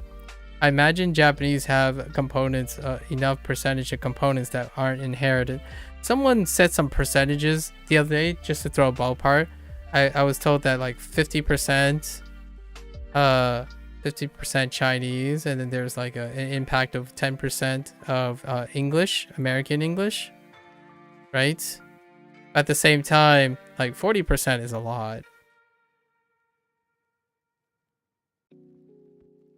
Yeah, besides the borrowed stuff, right? Besides the borrowed stuff. Even when considering that, it's very difficult to, yeah. You can write Japanese in only Chinese characters? That is something. Yeah, outside of the writing system. Not really. I know it's technically the most spoken language in the world, and I feel like there's a lot of misconceptions between the American culture and China outside of Taiwan. Yeah, I ran in. Okay. Not really. I know it's the most spoken, what, Mandarin? Mandarin is not the most spoken language anymore. But interestingly enough, it is outside of the American culture. I feel like there's a lot of misconception between the American culture and China outside of Taiwan. Absolutely. And I think that's largely due to geopolitics, censorship, and cultural dissonance. But, you know, it's not entirely,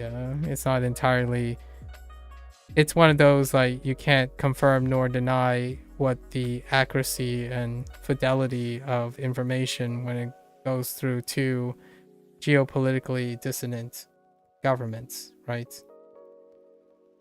So that's always a tough thing. It's a very real thing, since my family is that, right? Japanese is entirely unrelated to Mandarin outside the borrowed words and taking the writing, sure, right? But Japanese is its own language family, the Altaic language family. Are there other Altaic language families? Like members outside of Japanese? Or is this the case of like red pandas? Is this a red panda situation? Okay, it's a red panda situation. Alright, fair enough. I don't know if you know. You might like red pandas. This is a bit of a stretch. If you like John Green and all the other stuff, it would be a pretty big leap if you like red pandas. But I like red pandas. So this is getting a little out of the question. But red panda is a thing where like, oh yeah, it's not a panda. It's not quite a like the other family that it looks like. It's its own family. So it's a red panda situation. Like classically, like we were doing like phenotypical, like genus species classification. So Japanese is grammatically similar to Korean and Turkish. Oh, interesting. But if you tell Japanese or Korean that their language are grammatically similar and infer that they may have common ancestors, they get upset. Yes, geopolitics, history, and lots of war. So, yes. Strange as it may be, the red panda is your favorite animal. Oh my goodness. Oh my. Well, talking about social behaviors, I really was not I was going for a Hail Mary pass. Yeah, I was going for a Hail Mary pass of saying that perhaps behavioralism is not so self-selected that even that would be a thing. I honestly was going for something that couldn't possibly be aligned between all the stuff we already mentioned.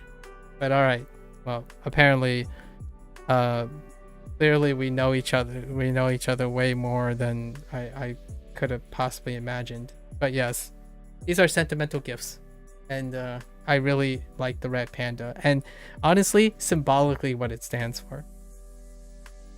In college, you had a red panda as my desktop wallpaper for 2 years. Dang. Wow. Yeah, these two stuffed red pandas are a gift. So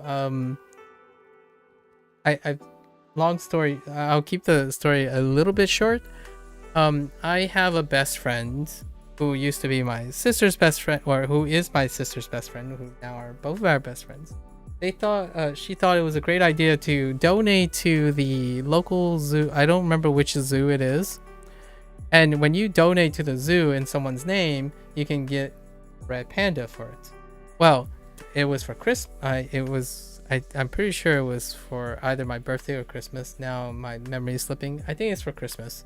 So, the one guy kind of got lost in a warehouse, or like a inventory something. So I asked this friend, like, oh yeah, I didn't get it. So she went and called up customer support and stuff, and then did it again. And ultimately, the other one found its way into me somehow, like found its way to me somehow. So now I have two, and these are the two red pandas I keep as a sentimental gift. Actually, most of these things are sentimental gifts.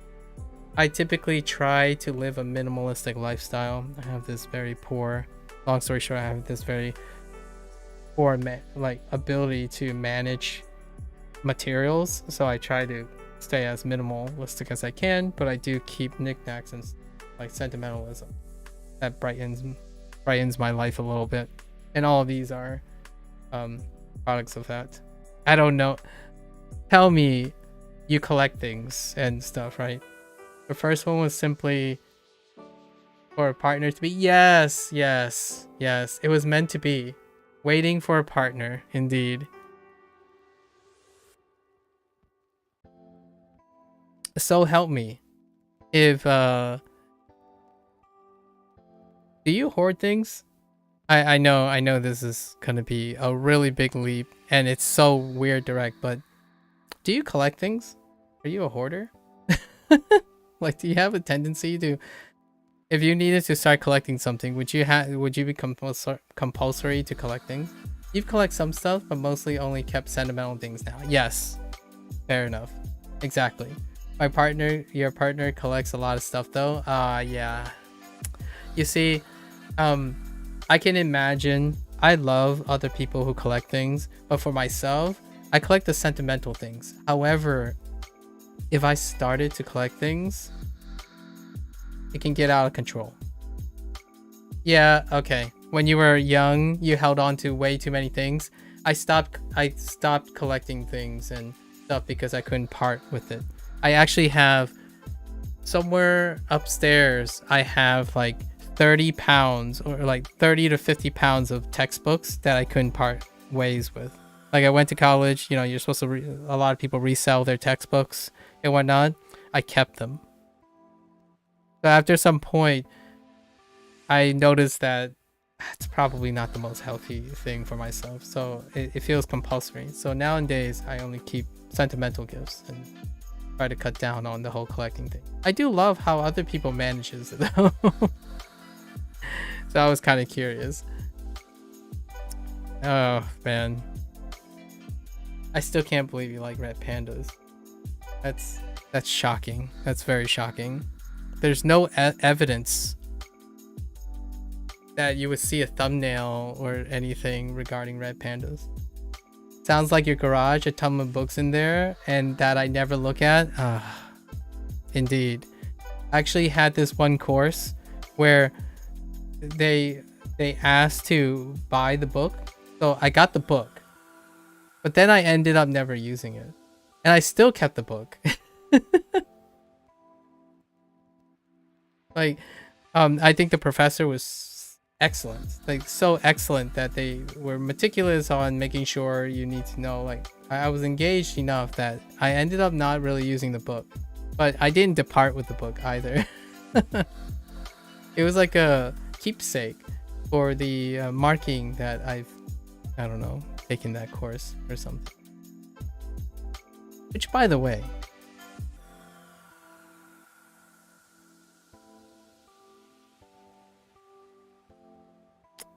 what is your most recent movie you watched? I'm curious. 難しいゲーム？難しいゲーム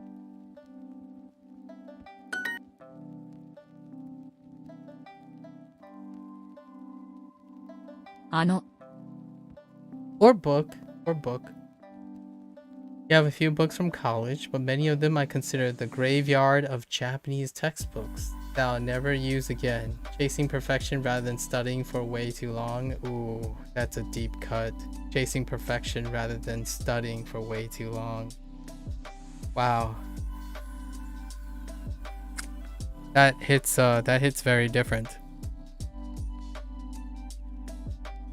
本屋に行きましょうか。その俳優は誰ですか？その俳優は Have I watched any films by Akira Kurosawa? Yes. 2.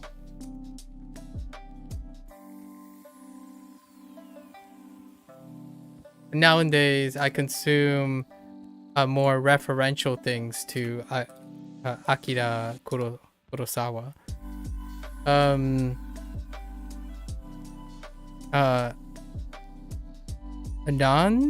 None, and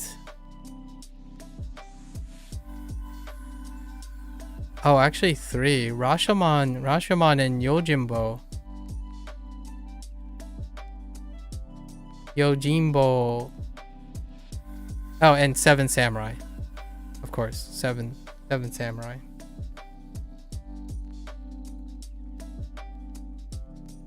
Yo, the Hidden Fortress kind of looks interesting now that I'm looking at it. I was making sure that I didn't get Kurosawa mixed up with someone else. Your most recent movie. I haven't had much time. Oh, okay, with work. That's perfectly understandable. But you did watch a show, The Three Body Problem? That sounds right. Oh, and you started on Shogun? I haven't started on Shogun yet. Yeah. That's fair enough. Shogun. I know you mentioned anime in some way, in some like indirect way. Have you watched Blue-Eyed Samurai?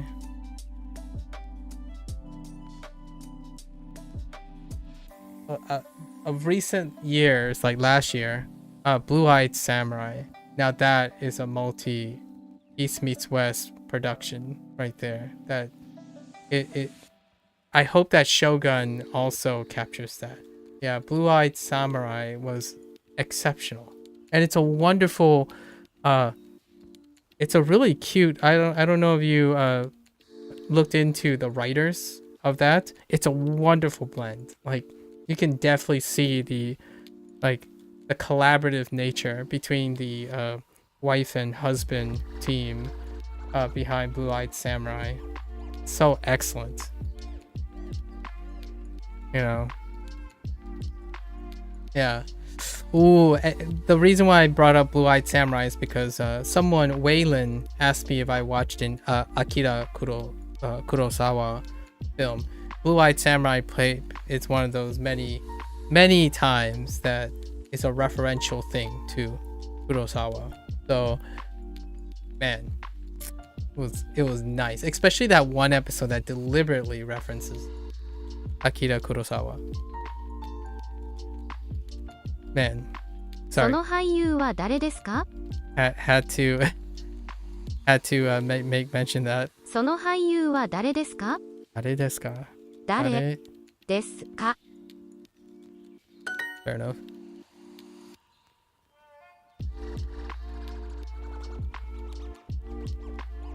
Kono. I don't think I'm ever gonna finish this. Sorry. Chairo. この茶色の動物はハムスターですか? ハムスターハムスターですか? Okay. Sure.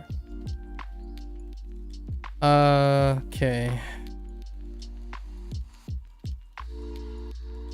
ここは Wait. ここは Just kidding. Wait. Actually. ここは人気猫のカフェです? カフェです。Rep.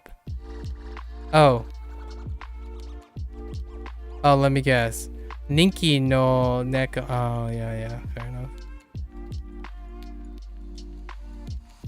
I kind of wanted 2 no's there, but it was only 1 no. Duolingo. That's fine. Common phrases. Neko kahe, I suppose.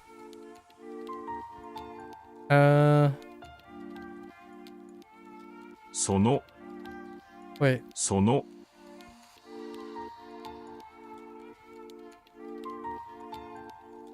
は誰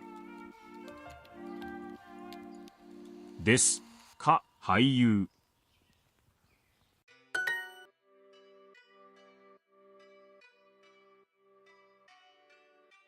ここ人気の猫カフェです。Okay.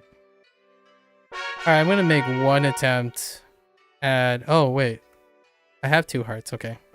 Alright, we'll focus. And get the sun. 南口の前に並びましょう。Also, by the way, thanks guys. Thanks for chatting for so long and having conversations. I get derailed all the time. I can't even be as like this is fantastic. 南口の前に並びましょう。南口の前に並びましょう。南口の前に並びましょう。Sure. 並びましょう。Okay. Okay. Gashiguchi. Higashiguchi. Oh, that's it? Oh, Higashiguchi. Sure. 東口の前に並びませんか Great. Silently watching you calm the angry. Have you used Duolingo before, Shady? I'm actually kind of curious. Like, from intellectual curiosity perspective. Like post 2024. Post 2024 Duolingo. 東口の前に並びませんか東口の前に並びませんか You've been using it as a fun supplement for your Mandarin? Ooh. No spoilers. But how do you find it as a supplement? Like what are your like teasery provocative thoughts about Mandarin? Oh, you also did the entire Japanese course after a friend challenged you. Is this 2024? Is it after the 2023 change? Because I am actually really curious if there's anyone who completed the pre-2023 and then the post-2023 just out of pure intellectual curiosity. Since I started 82 days ago, it's post-2024. So I don't actually even know what the pre-2023 thing is. I met a lot of people that have that had that experience to some degree. And they all have largely kind of grown out of the Duolingo. Oh, interesting. You got any hot takes? Maybe some hot potatoes? I'm okay with hot potatoes. I know that we already resonate with stuff. It might be uncomfortable for you to give hot takes. I feel like if I am to resonate with some of the stuff we talk about, it might be a little uncomfortable to give hot takes. But you have any unhinged hot takes? Maybe not too unhinged. 東口の前に並びませんか並びませんか並びませんか並びませんか And then東口の前に並び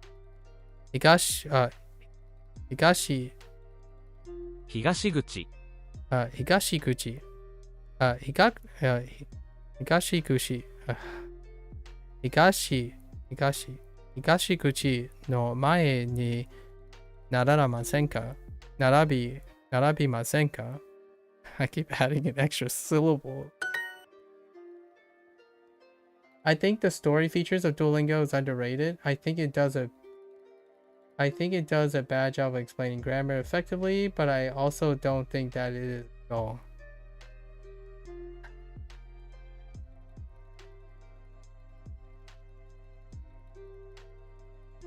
I'm gonna be real with you.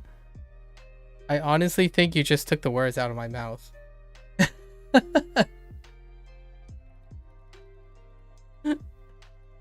For Mandarin, it's been nice and very easy since it's basically combining kanji from Japanese with English grammar and word order. Ah, yeah. I can definitely envision that. I'm gonna be honest with you. I don't actually have to even... Okay. Shady. In my life, I've met an instance where I've met I have 3 really, really great friends. They're like brothers from another mother, so to speak.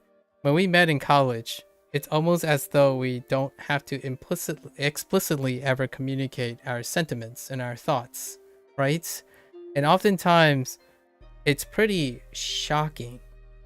Oftentimes, and it doesn't get old, where when you present a question to one of these 3 individuals, you would likely also find a very separate, like our opinions overlap quite a lot, like our ways of expressing and talking and analyzing. And I feel like this is probably the second time it's ever happened. The way you described Duolingo just now, outside of the word bad, I know that's something that it's a little bit, I refrain from saying it, but at the same time I would say something like deficient.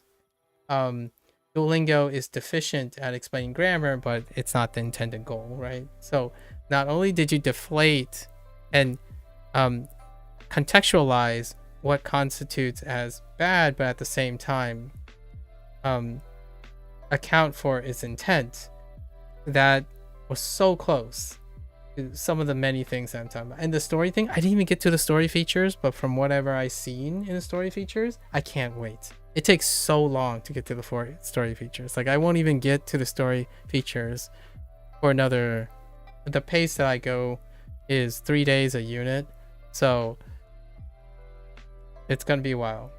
It's like section 3 units 24 or something like that. But back to what I was saying, I don't know, I've shared this before, but the brothers from another mother, I met them in college. They happen to be identical triplets. Identical triplets. And the three of them, we've gotten to the point where it's one of those things when you ask someone a question and they literally take the words out of your mouth. It's almost as though I don't even need to ask you questions anymore. It's been a while. I don't know how else I can discuss this, but rarely do I ever find this level of resonance between a stranger that I've met just briefly and how uncannily coincidental so many things are. I do believe, yeah, literally brothers from another mother. Yeah, they're identical triplets. They're still my best friends to this day. And if you ever propose like a intellectual question to any of them and myself, we'll probably give you responses that are relatively close, provided we also have shared experiences. As in, if we all don't have shared experiences and you ask us a question, we are likely to respond in a very similar manner. And that's one of those things that I'm having right now. I'm asking you questions, but the coincidence seems so uncanny. What you just said summarizes like possibly a talking point that I revisit every 30 days or so, where to distinguish between what is intended and what it can't do, what it can or cannot do, objectively speaking. However, and then contextualizing if the intent of the design was made for that, right? As a programmer or someone who has a background in methodology and like, you know, lots of like experiment setups and whatnot and hypotheses driven stuff, null hypothesis testing, you have to always tend to consider what is within the scope of the tool or whatever project you're doing, right? And oftentimes if you investigate that type of thing, you're often left not confused at what it can and cannot do, right? In terms of the product. And oftentimes I hear criticisms of Duolingo for things that it really isn't designed to do in the first place. Oftentimes people sit there wondering like, yo, dude, Duolingo doesn't do this. It's like, you're right. I agree. It doesn't do this. I say, well, why doesn't Duolingo do this? Well, the design intent might be sometimes at odds with what you're requesting. It's kind of like one of the criticisms I come at me all the time is Duolingo is too slow. Like as a general consensus, like that happens a lot. Duolingo is too slow, right? And then immediately the other criticism is Duolingo needs to spend more time on grammar.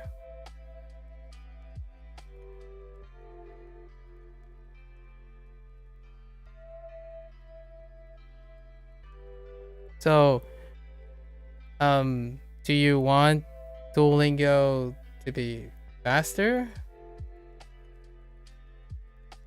Or do you want Duolingo to slow down and spend more time on grammar?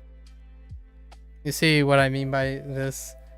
Like, that's the type of stuff that I've been talking about for a while. Sometimes fast or slow may not necessarily be relevant to the value that you place on your comprehension. So the question is, do you like it fast or slow, or do you want more grammar? Because there are a lot of times when you're at the developer standpoint of a program, there are very, very objectively non-correlating things that you can do. You can't. It's very difficult to have the cake and eat it at the same time. Anyway, so that was just a digression, but the way you talked about, the way you phrased it, like, it did a bad job of explaining grammar. Yeah, right. It's a paradoxical statement made by people who haven't generally thought through the problem statement thoroughly. Exactly. So when you had that extra consideration, like, oh yeah, it's bad with grammar, but you also don't feel like they're actively trying to do that. That's what's insightful about what that tells me, right? And that's kind of like expecting. It's one of those things like, oh man, I expect to. Oh, here's another paradox of learning. Sometimes I want to passively, as an easy, passively learn actively. I think I'm being a little too generalizing here, but I'm paraphrasing. So people want all the benefits of actively learning, but they want it in a way that is passively, it's easy and passive.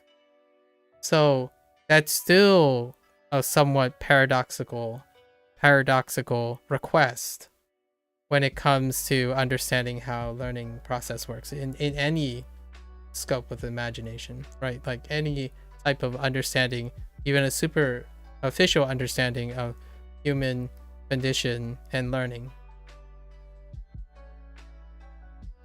It's a very hard problem to solve, and Duolingo has largely perfected the problem they set out to solve. Perfected isn't the right word to use, since I don't think any resource is perfect. Excellent.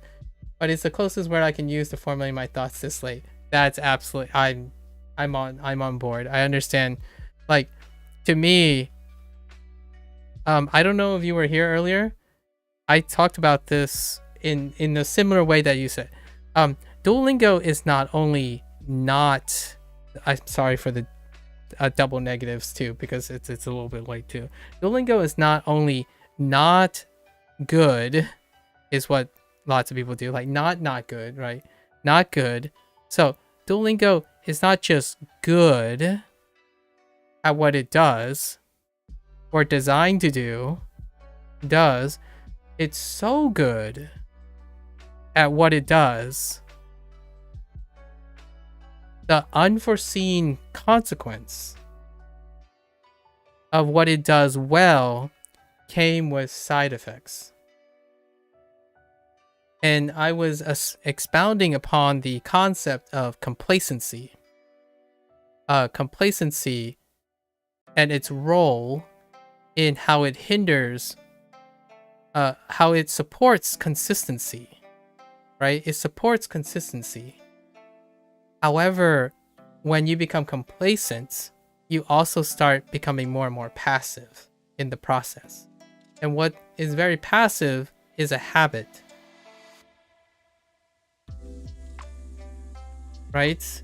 And learning does require it to be active. So what happens over time is Duolingo is so good at creating consistency that it takes a very short amount of time before the repetition and the mechanics of it becomes passive. As in, you have developed a habit and it's no longer an active process. So without it being active, you take less and less in. Less and less happens. So Duolingo actually does this so fantastically well that people actually stop learning. Because now it's a habit. Like it's like getting up and eating your cereal, your favorite cereal. The habit, it's so good that now they need to come up with diversifying things so that it can become active again. So they're constantly needing to change everything. Like maybe every 3 months. It's kind of like live service models. Without it changing, it can no longer be active. There's nothing that they're engaging that's different anymore. It's a rudimentary pattern that you're doing. In fact, some people, I demonstrated it to myself. I asked myself, after 30 days, can I answer all the questions without even listening to the prompt, without looking at the prompt, and only looking at the answers provided? I can. So I learned absolutely nothing. Like if you become fluent in the design language, which lots of people can intuit very, very well because it's not designed to be complex in design language. It's dependent on the active nature of the user. So if the user becomes habit, you can just do it without even knowing anything. Yeah, Duolingo is also a great exercise in the human mind's ability to solve a problem. Exactly. Oh my gosh. Dang. We learn the system itself and its rules, and then we master that rather than the language. Exactly. Which is what the intent is. It's a constant battle between keeping the system addicting and effective. Yeah, like you just said. No, like you just said, Shady. You just summarized it. You just summarized it.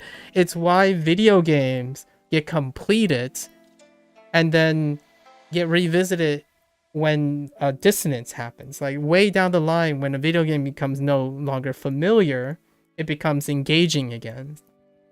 So the whole idea, all the criticisms is rooted in actually Duolingo is so good at what it does that it creates the problem. It's like things get old so fast because it is so habit forming. It's so engaging that you no longer have to try. And yeah, and that's where I have been working on for a while now.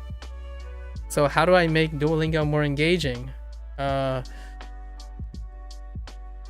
why I spent like 11 hours having discussions and stuff. It's to enrich the process, I suppose. But man, the dualities, the paradox, the constant ebb and flow between what something is great as habit forming, like self-motivation, it lowers the effector filters, right? The effectors that stop you from doing something, and then being effective.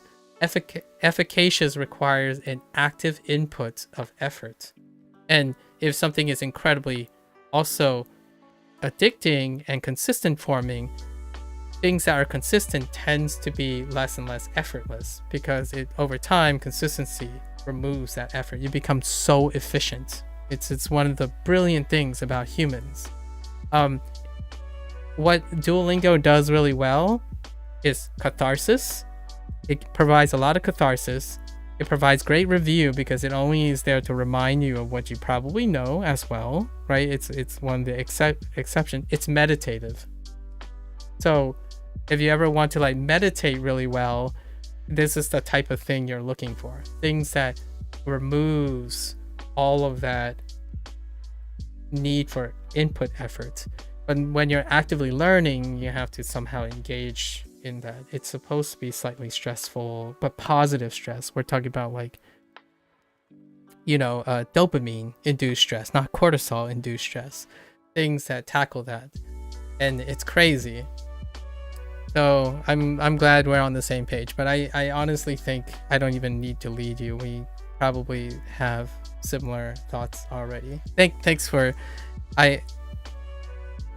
it's actually really refreshing. Sorry if I might be sounding like an instant fan or something.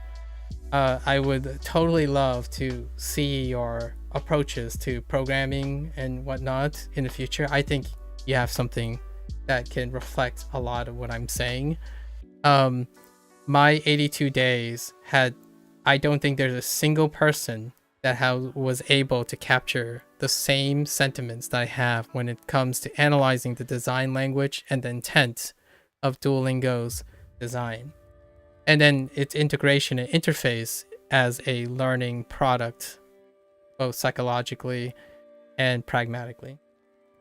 Duolingo's success has also made so many other systems mimic it and try to teach language in the same way, but it just amplifies the issue. Exactly. I think the one thing that the language learning community can really benefit from is increased diversity in competitive design. Like it's kind of like in the game when a gold standard comes up, right? And it supersedes the one thing that causes high adoption.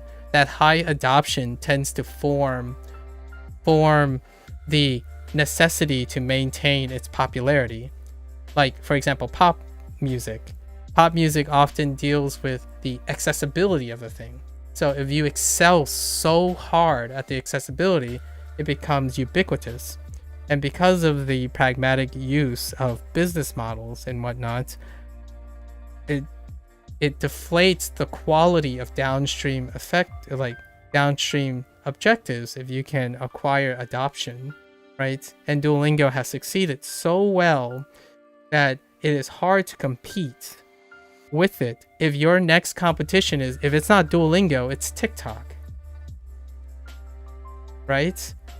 So then somehow you have to transition and bridge that addiction, that quality of design that causes consistent adoption into something that is perhaps productive or useful, that identifies you from the other products.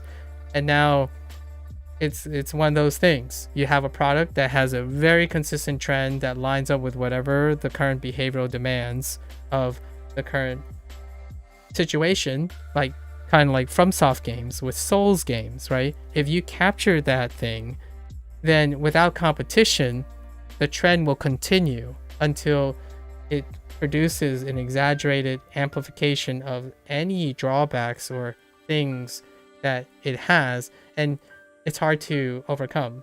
It takes another paradigm shift in design in order to like really push it in a different direction. And I hope that there will be other competitive products that don't simply try to mirror this in a sense, but somehow innovate on it. At the moment, most of the sentiments in order to address this issue is to tear down Duolingo, right? So that's deconstructive criticism. If you tear down Duolingo, the next product becomes the one that exacerbates its shortcomings. Instead of promoting competitors, like trying to promote and bolster innovation of competitive apps and competitive designs, at the moment, at least in my opinion, the sentiment is to tear down the king or to tear down the gold standards, as opposed to building upon them or learning how to innovate away from them, like divergent competitive designs. I think tearing something down only introduces the second best thing, and that second best thing will come with its own caveats. At least that's how I feel right now. Most people are more deconstructive in order to elevate the position of a competitor, as opposed to elevating the competitor. And I've been a staunch suggestion of people like Renshu was mentioned by Day 9, that sounds like a great alternative if it fits the appropriate user. Anki, right? LingQ, Babel, Memrise, Rosetta Stone, Bushu, even like Tofugu offers products. So many things, at least in my opinion. I wasn't expecting to have such an enjoyable experience tonight. The universe works in strange ways. Life is strange, isn't it? Life is strange. I can't even say that right now. I could say, no, I can't say life. Life wa omoshiroi desu ne. I don't know how to say life. All right.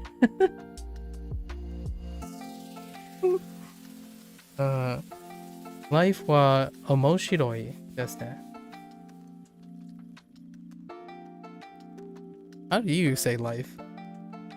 I could go with katakana and just say laifu. Thanks. I really appreciate this. I wasn't expecting to derail like this really hard. Rarely is it so hard. That same logic applies to people as well. It came from the idea that you have to be cutthroat and tear down those, that you view as competition rather than praise what they do well and learn from their missteps or perceived missteps. Yeah, exactly. And I think I even want to add one more to that. That same logic, when blended with self-righteousness, right, and a lack of emotional intelligence, ends up being more of a vendetta that is passed off as objective truth. Like, oh, the objective truth is that Duolingo is too slow. That's not an objective. That's not facts at all. That's a perception of, you know what I mean? Like, it becomes to the point that it's also quite dangerous because the internet is also very susceptible to the echo chamber, which a lot of times I think there's only a lose-lose situation in echo chambers. Not only do the person deprive themselves of whatever satisfaction they have, they also deprive themselves of tools and potential competitive tools that will help them in the future, or may help them in the future, or give them some, like, it lowers accessibility. When you're tearing down something, it only lowers overall accessibility to anyone. So meanwhile,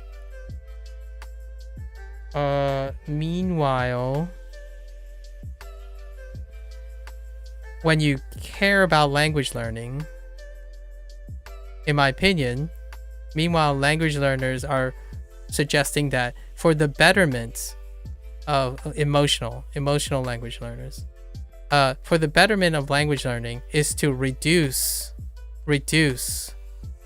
the number of tools available. I think that's I'm paraphrasing because it's getting super late, but yeah. I think there's a leap of logic in a lot of this, and I personally think it's a lose-lose when it's also mixed. That type of logic is also mixed with emotionally charged feelings from a vocal minority. In this case, maybe inochi? I'm not entirely sure since Japanese has like 50 different words for life. Oh. Depending on what sort of like daily life, way of life, your life has a spirit. Okay, we're not gonna go down. I will take your, I think inochi works. Which one is that? Which one is inochi? Is it way of life? Spiritual? I kind of like the spiritual one. Your life as a human. Wow, that's awfully specific. Okay.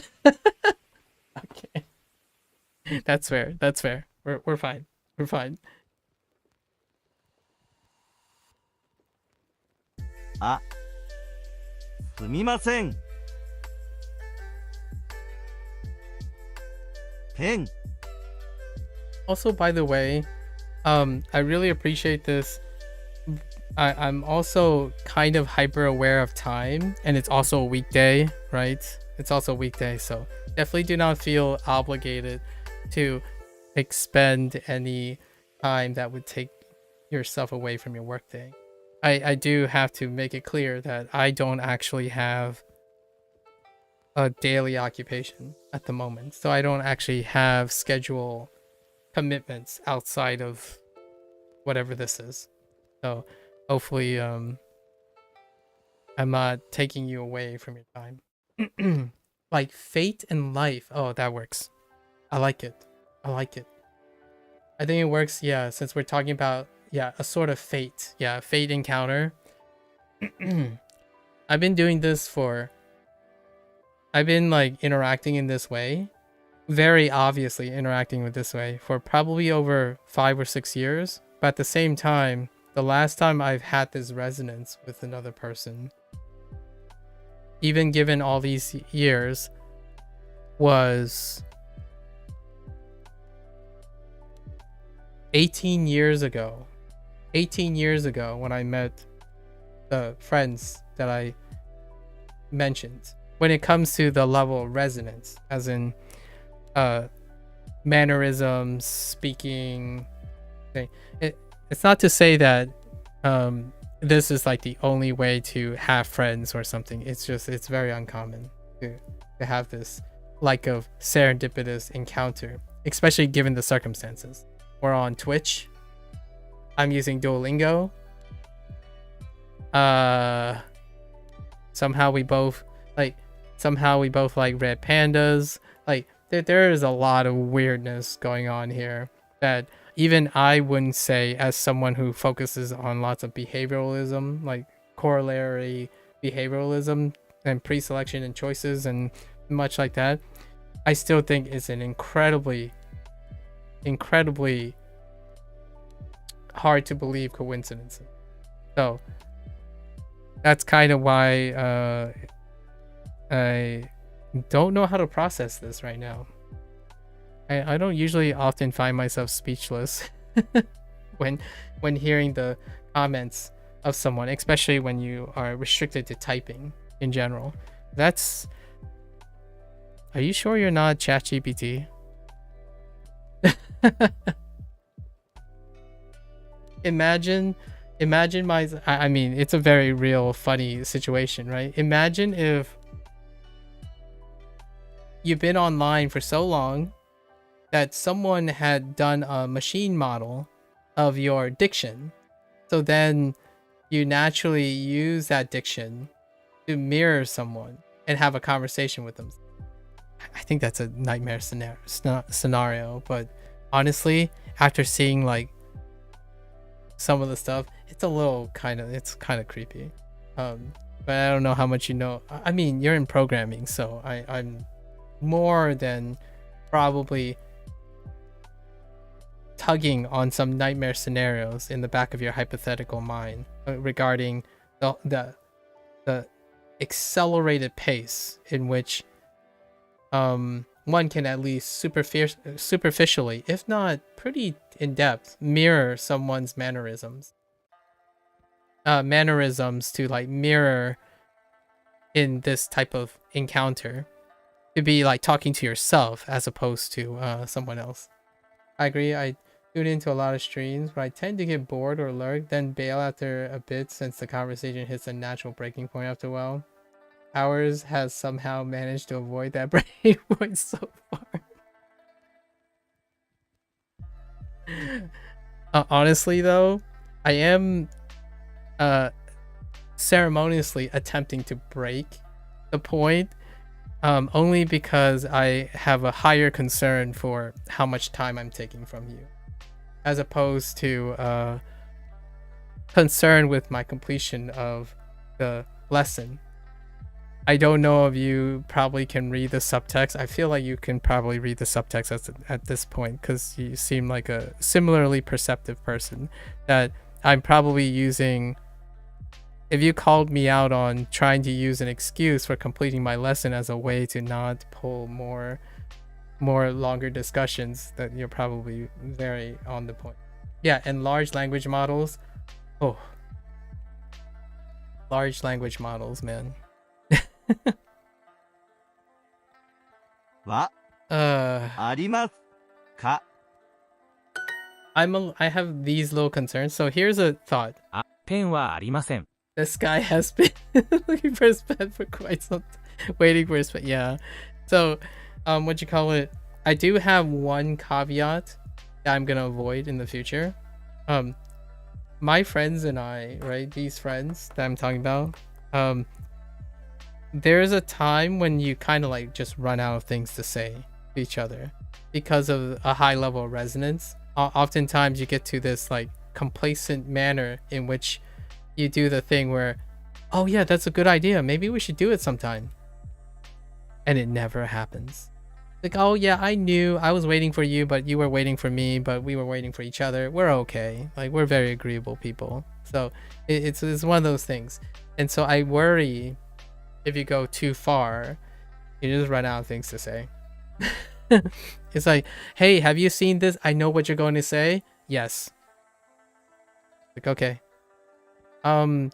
So we went over everything we talked about the last like 3 months. So I guess I'll see you in another month so we can collect enough experiences to exchange the same semblance of, hey, what do you think about this? Okay, it's my turn now. I'm gonna tell you what you're going to think about it, and then I ask you for the one thing and you're gonna tell me exactly what I'm going to think about it. That's usually how my interactions with my friends go, like especially these guys. Like we take turns finishing our concepts, right? Like, oh, I'll let you go now. Like, what do you think about this scene? And I wouldn't say anything. I wouldn't say anything reacting to their comment, but only continue their sentiments because most of the ideas overlap. So naturally, you end up running out of things to say because not enough events have occurred anymore. Like, there's no like observable events to make commentary about, and that's kind of why my friends and I don't talk as much as we typically do. This is a familiar story. I'll be back in your stream once I've mastered Mandarin so we can talk about how I compare.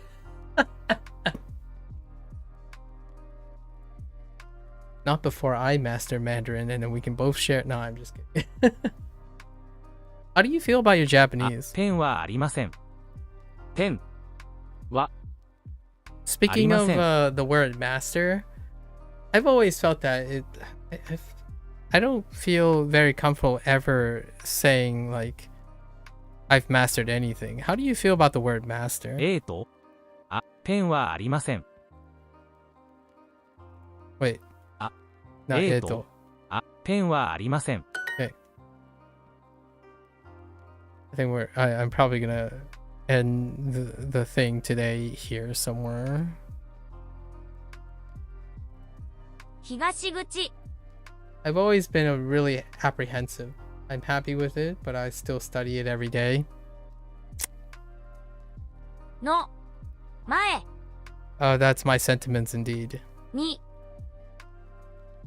You took the words out. You took the thought out of my mouth, but I agree.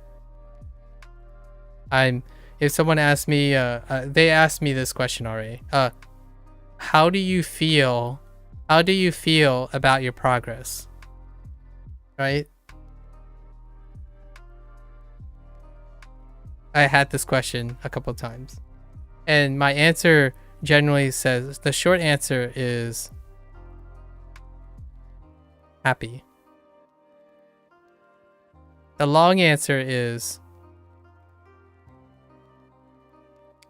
I can do it every day of my life. Doesn't really matter. I'm happy with it. If I'm happy with it, I can continue to do it. I worry about where it is in the bigger scope of things. So, short answer is I'm always happy. I feel happy about my progress all the time because I like learning. I continue to do it. I don't think I have English mastered, and So I don't think I will ever be comfortable saying I've mastered any language. With other things, I think the desire for improvement is more important than being, as long as being claimed a mastery. As long as I'm improving, then I'm achieving my goal. You know, I was gonna talk about that, but all right, fine. You can steal my thunder. I'll let you have my. I said that, okay? I said that. That was me. I can't. The last 3 days, when someone told me like, oh, so what are you gonna do when you master Japanese? So someone asked me that. I think it might have been Gabriel actually. Gabriel asked me, what am I gonna do when I master Japanese? This was a question 2 days ago. When I master Japanese, right? And my first thought was, well, first of all, maybe it's imposter syndrome, maybe it's not. However, considering the realistic nature of how I feel about my English competency, which I do feel I'm comfortable enough to say I'm above average. Maybe like graduate level, maybe perhaps that's above average. But I can truly honestly say that if I can't even be comfortable in saying I have a mastery of English as a potentially obvious native English speaker, perhaps. Technically, English is not my first language, but if I can't even do that, the logic would dictate that there is no semblance of being able to master Japanese, according to me. So, when you're asking me, what am I going to do when I master Japanese? Well, I'm probably going to be dead. So the natural inclination is I like to reach a place where I'm proficient enough that I can continue to explore other languages, and greater in a concurrent, and continue to study all of them concurrently.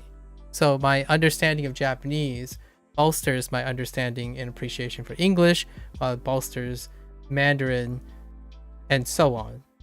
So the idea is not necessarily for the concern of mastery, but the concern for improvement. And ultimately, even superseding improvement is happiness. I don't think there is any sentiment stronger than self-satisfaction, in the sense that it's not dependent on other people's affirmation in order to seek a feedback loop to improvement. Self-improvement produce more happiness, happiness produce more improvements, and so on. So rather than being concerned with words like mastery, it's often just being proficient enough to provide an endless supply of happiness. And like that is it. So the sentiment when you said, well, I don't think I'll ever be comfortable saying you mastered a language, because if you think about how you scope things that you already think, you chose English. And I love that. I've said that a bunch of times. I'm like, yeah, let's be a little realistic. There is a like really weird alternative universe where, someone asked me this. I think Sub-Zero asked me this. They asked me if I hypothetically could trade off a language. Trade off a language, like negotiate by trading off a language. What would I do, right? Like what would I pick or something? And then I had to ask so many specific modifiers, like conditions, like if I trade off my language, does that bar me from learning the language I trade off, etc.? Like, that. And in the end of the day, I can already anticipate that we have very similar caveats. So I'm kind of curious. How would you go about it if you could trade off? Like, you could trade up. It's a really interesting question. I think I've gotten some of the most interesting and intellectually stimulating hypotheticals, like thought experiments going on. My caveat was, am I barred? One of the questions I asked is part of the rule, am I barred from relearning, like learning the language that I that I trade off. You can trade up. So basically they're offering to trade up. You can exchange your current language, like English, for maybe 2 others. So I was starting to negotiate. I'm like, well, okay, I can make a slight argument for 2 if I'm taking a pragmatic approach for its influence. But I would trade it for 3 in a heartbeat, because statistically, and then I would pick one that would allow me to go back to acquiring what I've lost. So I got a little sweaty with that. So you were offered 2 languages. So according to the guy's hypothetical, you're offered 2 languages in exchange for your native language. How would you approach this? 並びませんか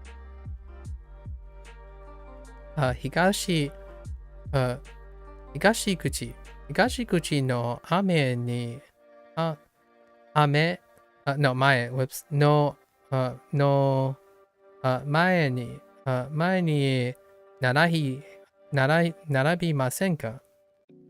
I haven't been すみません、ペンはありますか？ペン。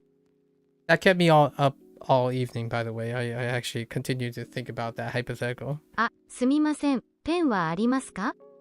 I hope I won't ruin your... I think the question is largely dependent on language that you know and would be trading, right? Knowing English, it's almost impossible to understate the advantage that I have knowing the lingua franca of our time. Yeah, so that's the approach that I went. So how can I compensate for the loss of the advantage that you can leverage as the de facto lingua franca, right? So I went about it in a way that how could I leverage all the statistical identifiers I understand about the pervasive influence of the other languages. So I actually took that statistical know-how. So right now, you know, from like some cursory article that I picked up, the influence is about like around 35% are native English, right? And its influence is that 65% are non-native, right? So if I could leverage how its reach in second, like how big English's reach is, I could argue that when Spanish is pulled in, it doesn't draw this much. It's still greater than 50 for here, but Spanish is pulling up pretty high. It's like 30%. And then there's French, right? But then you have to cover the spectrum. Then you have to cover the spectrum of, can you increase the influence by taking an Eastern language?